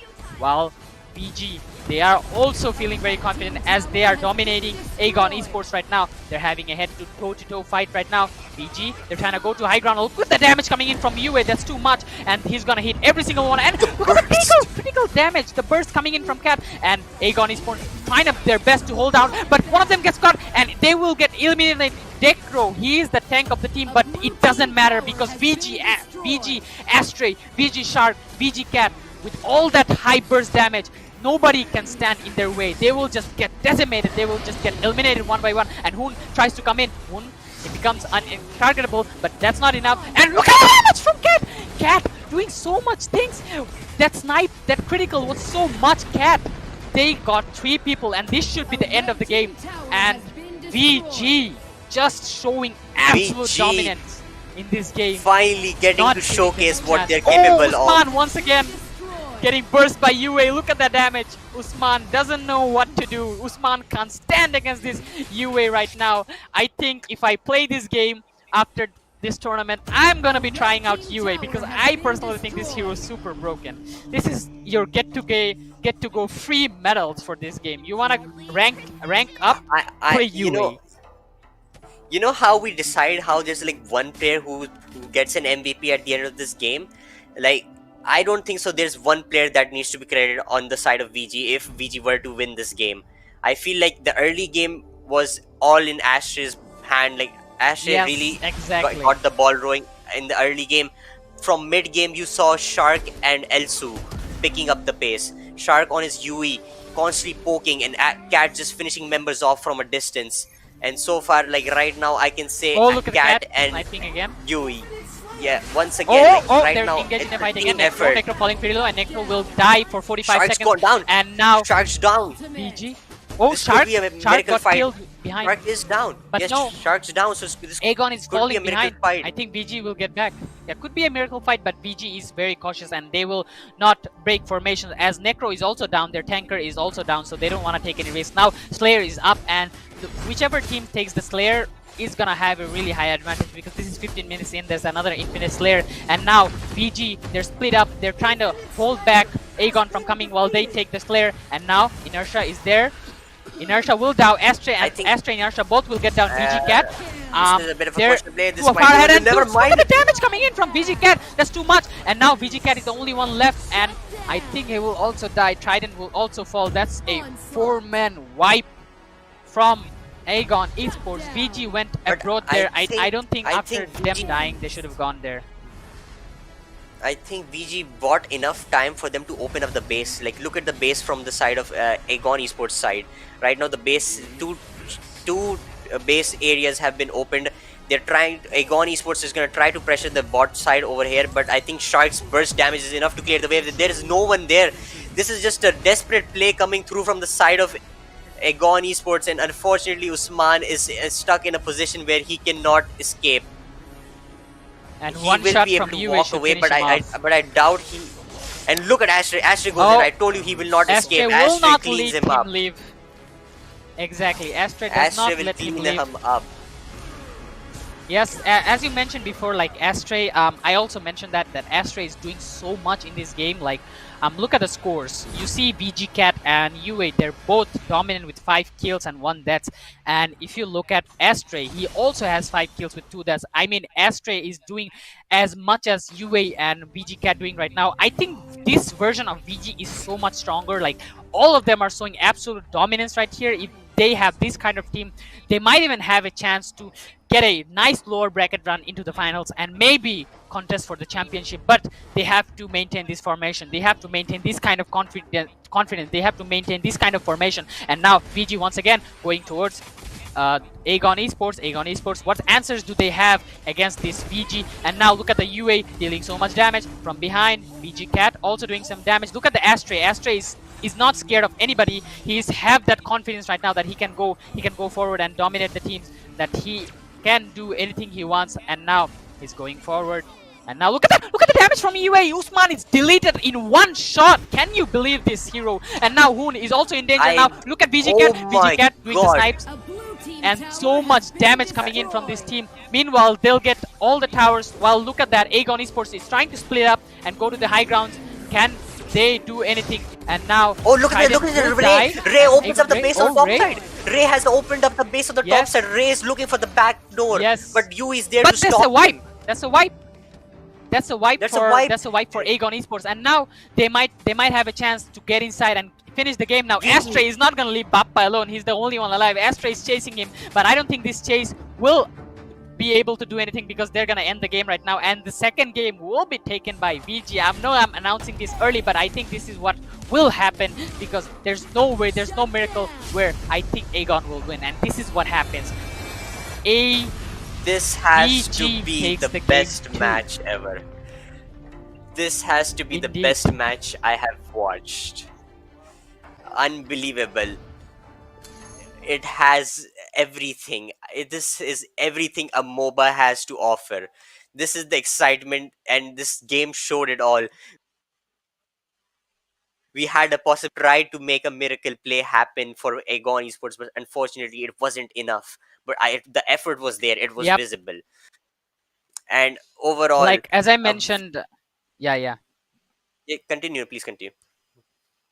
Oh yeah, so as you mentioned in the previous game, what you've said is kind of true. Like Aegon Esports, they VG has to pick up the pace and do some things that they haven't done before, which might have gotten the game. So that's what they did. And in the next game, Aegon Esports the mistakes they made in the first game. Like I said, Aegon Esports are really weak in the early games, and that's exactly what happened. In the next game, VG, they were having that early game advantage. Early game, Yes, they indeed. control the game, they control the map. They didn't give any map controls Yes, to yes. Aegon Esports, and that's what made them win the game. From this point into the early game, you saw Astray picking off 2 kills early on, getting himself ahead, building the advantage. Shark bursting Usman. This was the momentum VG needed. This like over here, like in the early game, I would say the silent hero of the team was VG Trident, because everywhere you see in these highlights where VG got ahead, Trident was there to make it happen. Either he would like sacrifice himself and buy enough time for the other carries to step up, or he'd be the one setting up the burst and then the other members picking off the final kill. Like, he's, I think, the silent MVP of the game.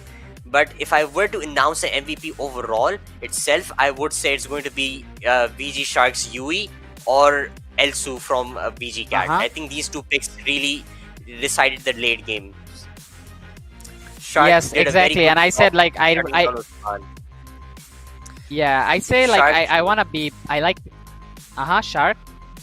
Continue. Shark like really made sure that Usman did not have any ways coming into the fights, because he would burst Usman into the fight so quickly that Usman had to back away or die. Like, Usman had no other options. Now please Yes, continue. and that's why, like, Usman couldn't, focus on the game, because he was always have to stay away from UA, because we see UA one-shotting Usman a lot of time. Like, look at this one. That's what I was talking about. Shark just literally one-shotting Usman, and VG Cat dealing so much damage with his snipings, and this guy knows how to snipe really well. Somebody get him a sniper every single game, please.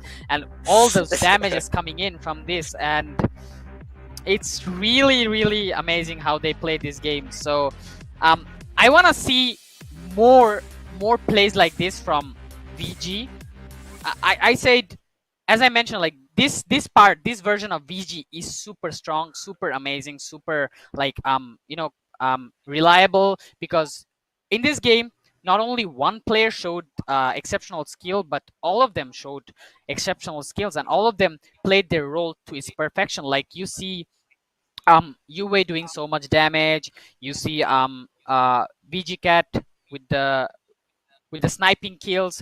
I mean, they all perform so well that if you put them all up together, it just didn't give any chance or any momentum to Aegon Esports. Even Aegon Esports tried so hard, tried to make whatever they could use of from the single slightest mistakes that VG made, but that wasn't enough. That wasn't nearly enough to put VG under any pressure or under any threat of losing the game. But yeah, Ray did try to make some solo moves, where he was stomped every single time, because this time around Aegon Esports wasn't able to split them up and get the split push, maybe to get some objective in the game, take the map control, because they were shut down right now. Yes, indeed.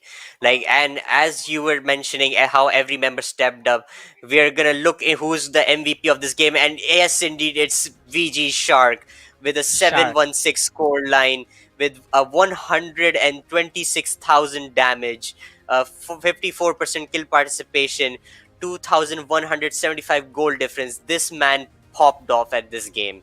He made sure that he could seal the deal for his team. Yes, 126,000 damage. That's no joke. Like, compared to the opponent carry, who also played really well, Trident. He also the mid laner. I think that was the hero that we weren't feeling so comfortable was the around. Mid laner. I Yeah. think this is Oh yeah, Usman was the mid laner, I think. No. Yeah. Yeah. So he did perform well. Look at the damage, 110k. That's also a decent amount of damage. Now, once again, I will give you the ground to analyze the teams face off. I think this is literally the same picture from the first game. One team has a lot of kills, and the other team is like dominating on around the objectives. You could see like while Aegon Esports contested well with the turrets, they weren't able to take a single Abyssal Dragon or a Dark Slayer. Yes. VG And exactly replicated the this same is trend from the first game.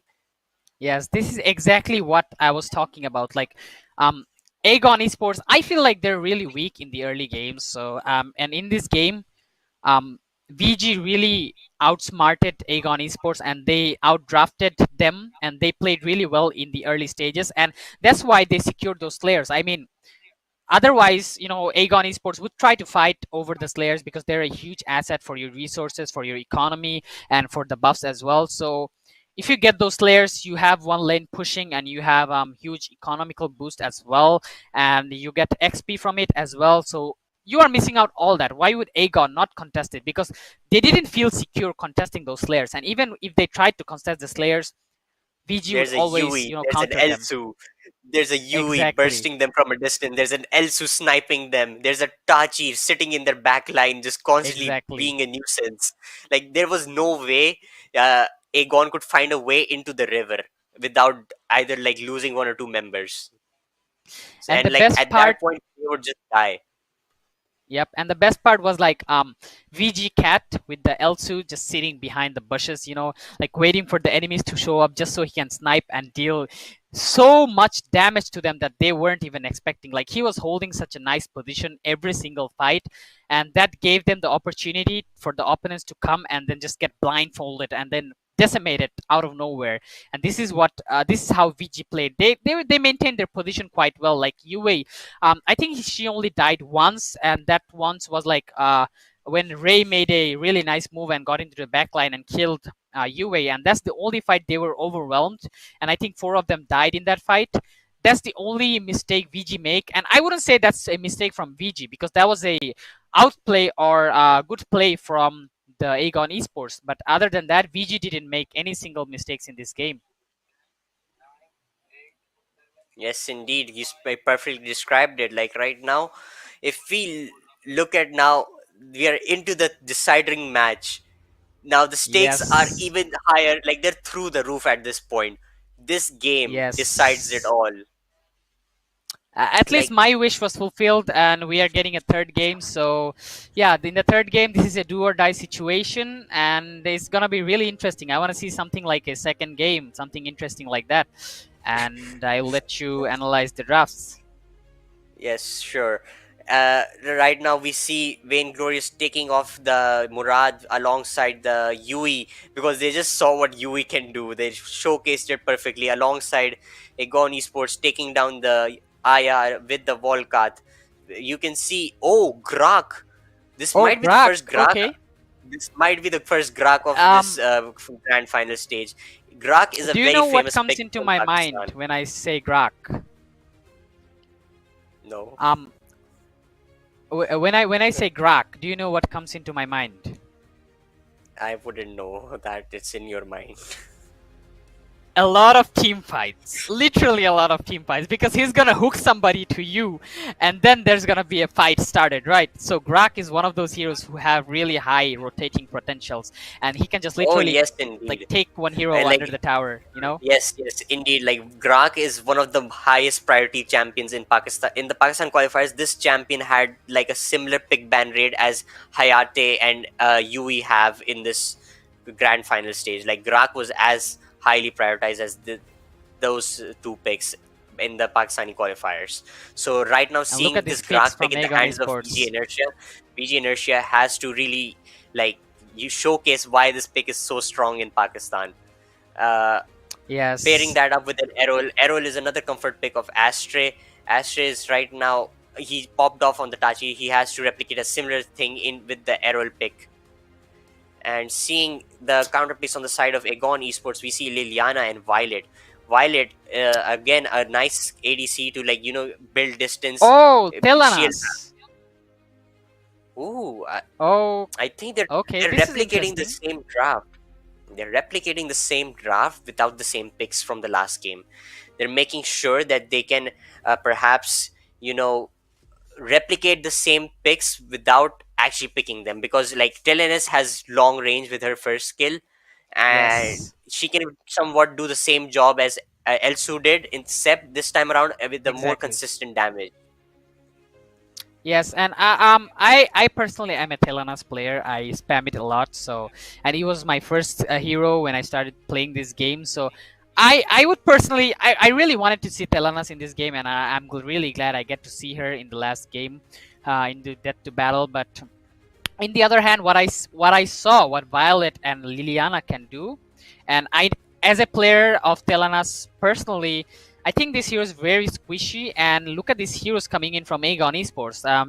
They have a pretty high kill potential. Liliana, Violet, Elaine, and this is gonna be hard for Elaine, Telenas to stand in.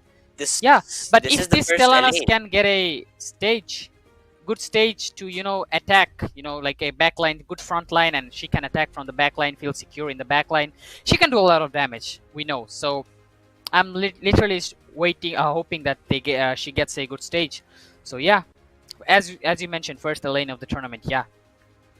Now I'm gonna say personally, Elaine is one of my best champions in Arena of Valor. I have played this champion a lot. I think the highest rank I ever reached with this character was I reached rank 9 in Pakistan on this character. So I know what this character is capable of, and if Elaine is going to pop off, then this champion is single-handedly gonna win Aegon Esports the game.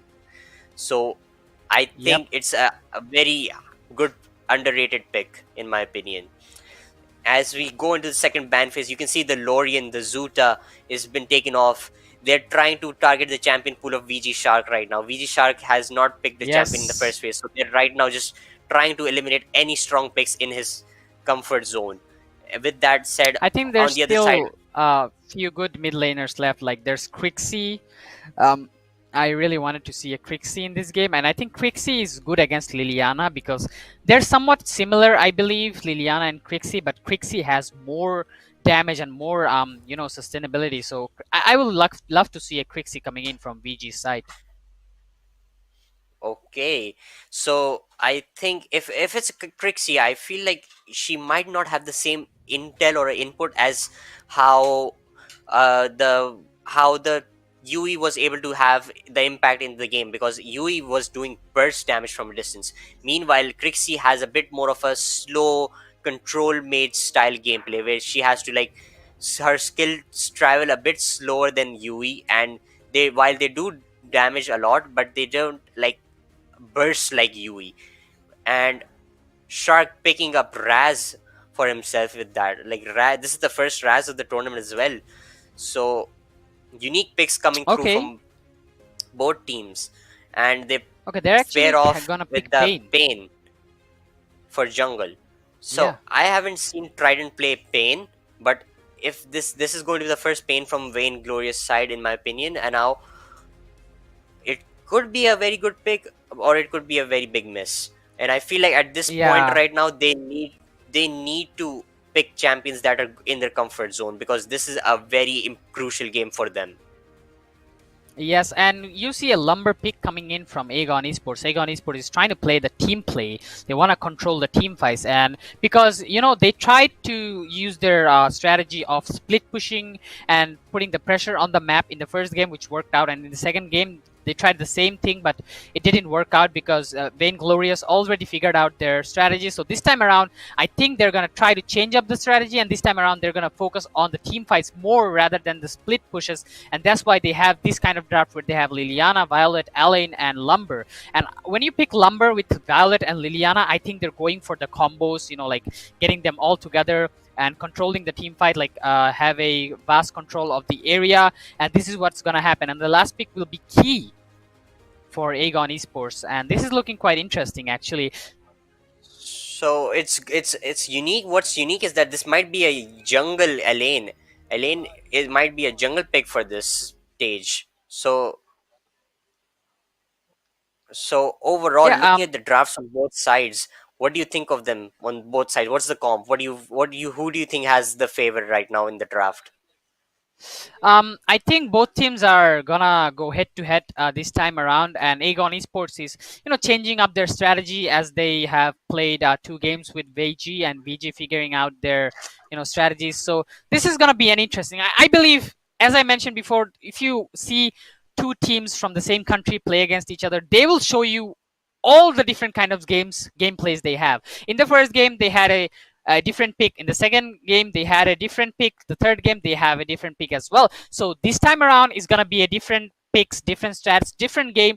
And we are here, me, Zane, and we have Riddle with me to cast this amazing game of best of 3. And this is the third game between Vainglorious and Aegon Esports, and this is a do or die situation game. And without a further ado, let's head straight into the game. Let's go. I'm pumped up to see what the teams have for us in this final deciding game. It's going to be a very uplifting and heartbreaking at the same time, as one team shall go forward into the tournament and will unfortunately we'll have to say goodbye to the other one. And yes, I personally, after seeing these first two matches, I don't want to see either of them go. Both of these teams have put up respectable performances, and right now my heart is saying that I wish I don't see either of them go. I just wish this game keeps on going forever. Yeah, I want to see how Raz plays the mid though. I want to see how Raz plays the mid against Usman's Liliana in here. So that's gonna be something to witness right there. Raz, I believe, is a melee hero, right? Yes, Raz is a melee hero, but he has like range skill shots and he has gap closers on him. So he can, like, you know, play like a poke and assassin type playstyle. So yeah, you can see like he's throwing out fist as his skills. Oh, Trident might be caught out here, and Trident, oh, he will escape, but VG Inertia is right there, and look at the burst damage coming through from Shark. This is going to be first blood for Vainglorious. Vainglorious pick up first blood. Good rotation by VG Cat, and like a good hook by VG Inertia, picking off Usman easily. Yes, and that was a really nice pickoff, an early game pickoff, and VG are being active again in this game. And Aegon, as I mentioned, like VG, that's what they have to do. This version of VG is what makes them strong. And look at Inertia, he's gonna try to get a hook on, and now Necro, he seems to be in danger, and now Shark will throw few fists on him, and I think they will respect each other and get back, as Necro is gone now. Now back at the mid lane here, they're just gonna get some creeps. You can see Inertia is really just really trying to open up some spaces. Oh, Hoon, he's here. They're gonna use HP and mana regen to survive. Proactive to react. They were quick and proactive to react to that. Yes, that was a nice reaction coming in from them. That was a nice rotation from Aegon as well, but it didn't go so well, as they literally reacted so quick. As I mentioned, this is really a great version of VG. Oh, Trident seems to be in danger again. Trident, he might die again if he doesn't leave. So he is pretty low, and then another attack coming in, and he's gonna follow him down and kill him down. And that's pretty sad. And Abyssal Dragon will be taken out by Aegon Esports. Aegon is not giving them the objectives this time around. So they're changing the game plan, as I mentioned before. Indeed. Like they're not gonna make the same mistakes from the last game. Yes, indeed. Aegon Esports making sure they have the river control around the objective. As soon as the objective spawned, Aegon Esports had the number advantage. And looking into it right now, Aegon Esports have a small sizable goal lead. Like, it's not the biggest one, but it's a sizable one. Like, you could say a 500 goal lead. Other than that, you can see that members are slowly moving upwards from the side of Vainglorious. I think they are aware of the fact that this will be a Slayer fight, and so the members are moving forward. The Grak is up there, the Pain is there. Astray is a bit low. He has to recall right now, and the good job being done by the side of Aegon. Oh, Astray, he's low, but he's sticking around. Now look at them, VG. Are they hungry? Are they hungry? They might be. Aegon are being super aggressive here, as they want to take the Slayer. I think Aegon are split. Aegon are splitting VG again. VG is being split up around the map, which was the downfall they had in the first game. And I think they will be securing the Slayer pretty easily. And now this time around, Aegon is showing different kind of gameplay, and they're playing objective wise. And now Inertia is stuck, and Inertia might fall here. Inertia taking quite a bit of damage. There's too many people around here, but Inertia is still alive, and he's dead. Inertia finally takes down, and now Errol goes in. Look at the damage. Look at the burst damage going through from Trident. Trident escapes, but unfortunately Trident cannot escape. Trident is dead, and overall a very scrappy fight which falls in the favor of Aegon Esports. Yes, and Aegon will take down the Slayer, will take down 3 members from VG, and will take down their tier 1 tower as well. And this is looking bad for VG. They didn't have the best start yet. Now they have to do something in order to get rid of that. Look at the cat! In order Damage to from cat. gain their advantage. VG Cat is burst. VG Cat had, while this was going on, VG Cat took the bottom tier 1 turret and he's built up a sizable gold lead of his own. He has a few items on his hands, like you can say he's matching the same amount of item on his pockets. Like he has the same amount of items as the carries of Aegon Esports. So right now, but you can key say on the Ray, but Ray on the key is on a whole different level right now. He's almost at 3k gold net worth. So that's gonna be really hard for them to stop Ray, and you know how talented Ray is, right? We've seen him do some absolute amazing performances in the last few games. So that's a hook off. Usman is dead. Usman is dead. And that's a dead burst damage. Yeah, Usman is dead. That's a dead Usman. Liliana. That's a really nice hook from Inertia. And this might give them the dragon. This will be an easy abyssal dragon for Vainglorious. Yes, this is what I was talking about. Like when you play against a Grak, there's gonna be a lot of team fights, and you have to be really aware of your surroundings. Like you can't just stand around here and there, because there's gonna be hooks coming in from Inertia, and if you get hooked in between 4 or 5 players, you're doomed. And this is what happened for Usman. He wasn't expecting that hook, because that was a really nice placement. And Inertia is doing the same thing again. He's hiding inside the bushes, but there are too many players. If he hooks them, he might be in danger, so he's not doing that. And meanwhile, Aegon does know about them, so they will just change their position and try to go from another side. VG, they're also coming in, and Inertia is coming in for the hook. He might find Usman once again, and Usman gets caught by the hook again. And that's a very nice position by Inertia. That was a really smart play. And now VG will try to go on the face of Aegon Esports. What will they answer? And Aegon Esports, who goes in and who doesn't even stand a chance. Trident dealing so much damage with the cat behind. And now they're falling one by one. And Necro will dodge the hook, but will he survive though? Because he gets taken out by Shark, and he will be taken out immediately by Trident once again. Trident with the double kill. And VG just coming did back. the miracle kick. Shark just pulled off the miracle mid lane, kick. Ray, look at Ray. Look at Ray. He's falling. Ray's gone. And he survived. He almost took down one member with him. But VG, what are these movements from them coming in this 3rd game? VG, absolutely monstrous. Like, VG this is what I want to see online. from VG. VG is online right now. VG have found their footing at the AIC Grand Final South Asian qualifiers. They have finally found their rhythm, and they're showcasing it right now. VG are absolutely saying intro boys right now. Like, literally, they are showing what they are capable of. They are showing their full potential right now in this 3rd game. And this is what it's about. This AIC South Asia Finals Championships. This is what it's about. This is what I was talking about. This is what it's supposed to be. Some nice action-packed fights between the 2 teams. And once now again, they're trying to library. pick. Once again, look at this 4-man instantly goon squad deleted. picking off. They're just going like 4-man goon squads, picking off one by one. They're just eliminating Usman, you don't really want to be there. Oh, Inertia. He sees Ray, but Ray will be out of there. Yes, Inertia now you can't for position yourself goodly. Oh, look at Necro here. Trying to take Astray, but I think Astray is fine. Astray will back off. Yeah. I think this time around, VG is trying to use the split up strategy. Like you can see, they're splitting up this team. Now, Ray gets taken out, but Shark. Shark, that was a bit of a misplay for him. I think he overstepped there a lot.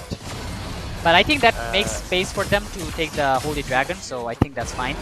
They're not gonna let him die in vain. But Aegon, on cards, but no, VG Cat heals. The VG Cat takes the dragon. VG Cat has enough space, but there's no one there to protect VG Cat. VG Cat has. Look at VG Cat. VG Cat is peeling for everything. Look at the damage coming in from VG Cat.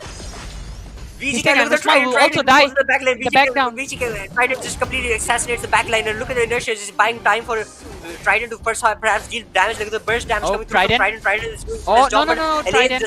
From But VG Cat is here now. He help his teammate. Oh, he will dodge Look the at skill the- from Hoon, and and look now at Shark is here as well. Shark is here to change the fight, and now this fight will go into the favor. Double kill. It's going to be an ace for Vainglorious. That's a wipe. VG just did a wipe. Ace. That's a wipe. Vainglorious. That's getting literally a wipe. eights. And this It's is unbelievable what I to call look at right now. This is an amazing match. I am just so excited to watch this right now. This is the best match I've seen so far at the AIC Championships. the amount of fight they're putting right now, you know, in order to save their lives. This is what I call a perfect competitive scene. It's like you're fighting for your life. They're fighting for their life right now. Whoever loses is eliminated, and they're fighting for their life with their life right now, because everything depends on this last game right now. And VG, they are so online that they're giving so much hard time to Aegon Esports right now. Aegon Esports were absolutely dominant in the first game, but after that, Trident VG one-shots Trident, look at that. Trident just Trident one-shots just Bappa. one-shotting Bappa like that.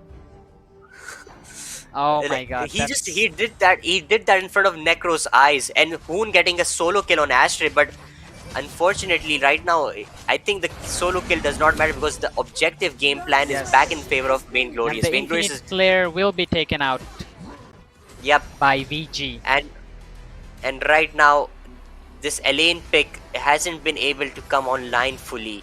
The Key and Elaine haven't been as impactful as some of the other picks that Aegon had in the first game or in the previous series. Right now Vainglorious is stepping up. Yes, and the best part is like about Vainglorious is like their Telenas is getting active, and when this hero is active, she deals so much damage. While because the Elaine is not active, I don't think the Lilian from the other team is able to do good things, I think. Oh, there's another hook from him, and Usman gets taken down. That's a nice hook from Inertia. Inertia with all those clutch plays, and now look at Astray. Astray literally goes in, and he's taking down everyone. Oh, that's a Literally, nice hook for them. Necro just somehow survived with a little bit of his HP. Man, so much going on in this game. I cannot contain the excitement when I see a I'm good not grab, keeping though. up with this. I'm not keeping up with this. And now look at that. Oh no! Oh no! Look at that! Look at that! But no, sustain. Oh no! This might be it. So VG much might be damage. able to end it. Vainglorious might be able to end This it. might be it. Vainglorious Yes, have and done I it. think this is it. Vainglorious have eliminated Aegon Esports and will advance into the final 6. And they'll progress forward Vainglory into the lower absolutely bracket. Absolutely showing Very no well mercy. played. Vainglory showed them that even they can do that. They get revenge for the South Asia qualifiers, and they absolutely take down Aegon Esports in this final game of game 3 in this best of 3, and they will move forward to the lower bracket quarterfinals. The champions of Pakistan have been eliminated by the team that lost in this grand finals. Vainglorious have done the big upset from the big domestic upset. You know, when I saw this matchup unfold, I did not expect, like, I had like low hopes that maybe this would be a similar trend from the grand finals, but no, Vainglorious proved me wrong. Vainglorious showcased why they just needed some time to grow and learn the game even a bit more, and they have shown up today. And this was a different team from who played against Starry Hope. Like, this was not the same team. Like, it's unbelievable. If I see like this Vainglory coming in tomorrow, and if they come back like this and in every single game, I think they'll put up a really good fight against other teams, and they might have a lower bracket run where they just keep going forward and forward, you know, until they meet the end. So I would like to see Vainglory do this. And with that further ado, we're seeing the highlights from the game 3, where Vainglory and Aegon Esports both played amazing, but Vainglory at the end of the day secured the skills because how nice their rotations were, how nice their initiations were. Inertia deserving all those praises because of all those hooks he put up there, and Usman was literally out of zone every single time in every single fight. Look at that hook, look at that hook, man, that's amazing. Yeah, I feel like if I were to give an MVP for this game, it has to be VG Inertia. If VG Inertia does not get the MVP, then Yes. I'll be very surprised. This man single-handedly gave the lead to Vainglorious. Like, this man had the Yes. best game of his life. I told you that the Grak is such a famous pick in Pakistan, and VG Inertia did just that. He did justice to this pick, and Yes. I could And not prouder to see this pick excel so perfectly. yes, every time like when they had a bad positioning from Aegon Esports, Inertia punished them with his hook, and they got decimated immediately. And this is what I was saying. When I see a Grak pick, I know there's gonna be team fights, and I know there's gonna be like hooks, and which gives the team lead, and that's exactly what happened. Grak doing absolutely massive. But again, we have to give credits to VG Cat and VG Shark, doing the high damage as well. So Cat with the Yes. Telanas was dealing quite a bit of damage, and Shark was also doing some ballsy plays like getting those players. So yeah, that's Yeah, overall, hats like, off to them, VG. this was overall like a better showcasing of how VG is like one of the best team fighting teams of Pakistan. Like, as I mentioned when we were talking about this in the first matchup of Starry Hope versus Vainglorious, I had mentioned that the strength of Vainglorious is that they're a very strong team fighting team, and they really perfected that in this game right now. Like, it's visually seen right now. My point was proven correctly by them. And yeah, so props to VG for winning the game and going forward in the lower bracket semi quarterfinals. But also, I have few messages for Aegon Esports. Do not be upset. Do not be sad that you got disqualified and you got eliminated from this. Not disqualified, eliminated from this lower bracket series. Learn from your mistakes and come back stronger, because I believe you guys can be much more stronger. You guys can show much more potential in the next series. So yeah, come back stronger next time. Once again, they will be remembered as the champions of Pakistan in this tournament, regardless of any results in here. Yes. And they have to keep their heads high, because they came here as the best team of Pakistan, and they showed their potential. Like, they made every team Yes, work they for the proved victory. themselves enough. And Yes, and here they you should can be see able the to come back brackets. stronger. Yes, we have the Yes. brackets, Yeah. and the upper bracket semifinals. We have Martyrs, Dementor, We Armada, We OPX, Starry Hope, and in the lower bracket quarterfinals, we have Venom Esports and Brain Glorious. And sadly, there are two teams who have left us today. That is Impunity, Cambodia, and Vainglorious. And No, and not Aegon, Vainglorious, my Aegon, bad. Aegon. Aegon Esports, yeah. Impunity Esports and Aegon Esports. So good luck to those teams. Maybe you guys got eliminated in the first day, but do not lose hope. You guys were one of the best teams of South Asia on top 8.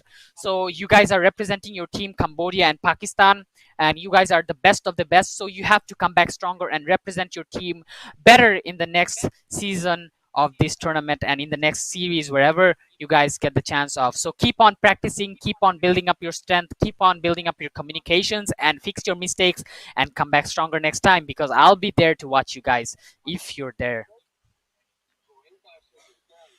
Very well said. Like, you could not have put it any way better. Like, the teams that have fallen today, they have to keep their heads high.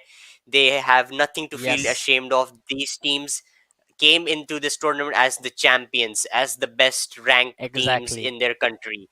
So you have done your country proud. You have played at the international stage, and you have done your country proud here today. All of these teams have showcased amazing performances, and they all have to keep their heads held high, and perhaps look to play in the next few tournaments, get back on that stage, get back on the 11, perhaps go once again, and if they maybe in the future they might go a bit further than that. Very, very exciting games overall today. I Yes, enjoyed every and single second of it. yes, and my wish was fulfilled, so I'm happy I'm going to be able to sleep peacefully now that I got to see 3 games from the Pakistani teams. And I really hope that they come back stronger, because I want to see more of them. If I'm still casting the Arena of Valor tournaments, I might be casting more Arena of Valor tournaments if I get the opportunity, and maybe get to see more of them. So yeah, These teams are absolutely amazing. And Anyhow, who guys, are you rooting? what? Can you repeat that? No, Can you no, repeat the continue, question? continue. Okay. So anyhow, guys, this has been an amazing and exciting first day of competition. Stay tuned for tomorrow. We will be having even way more exciting, way more competitive matchups. And with that being said, that's all from us.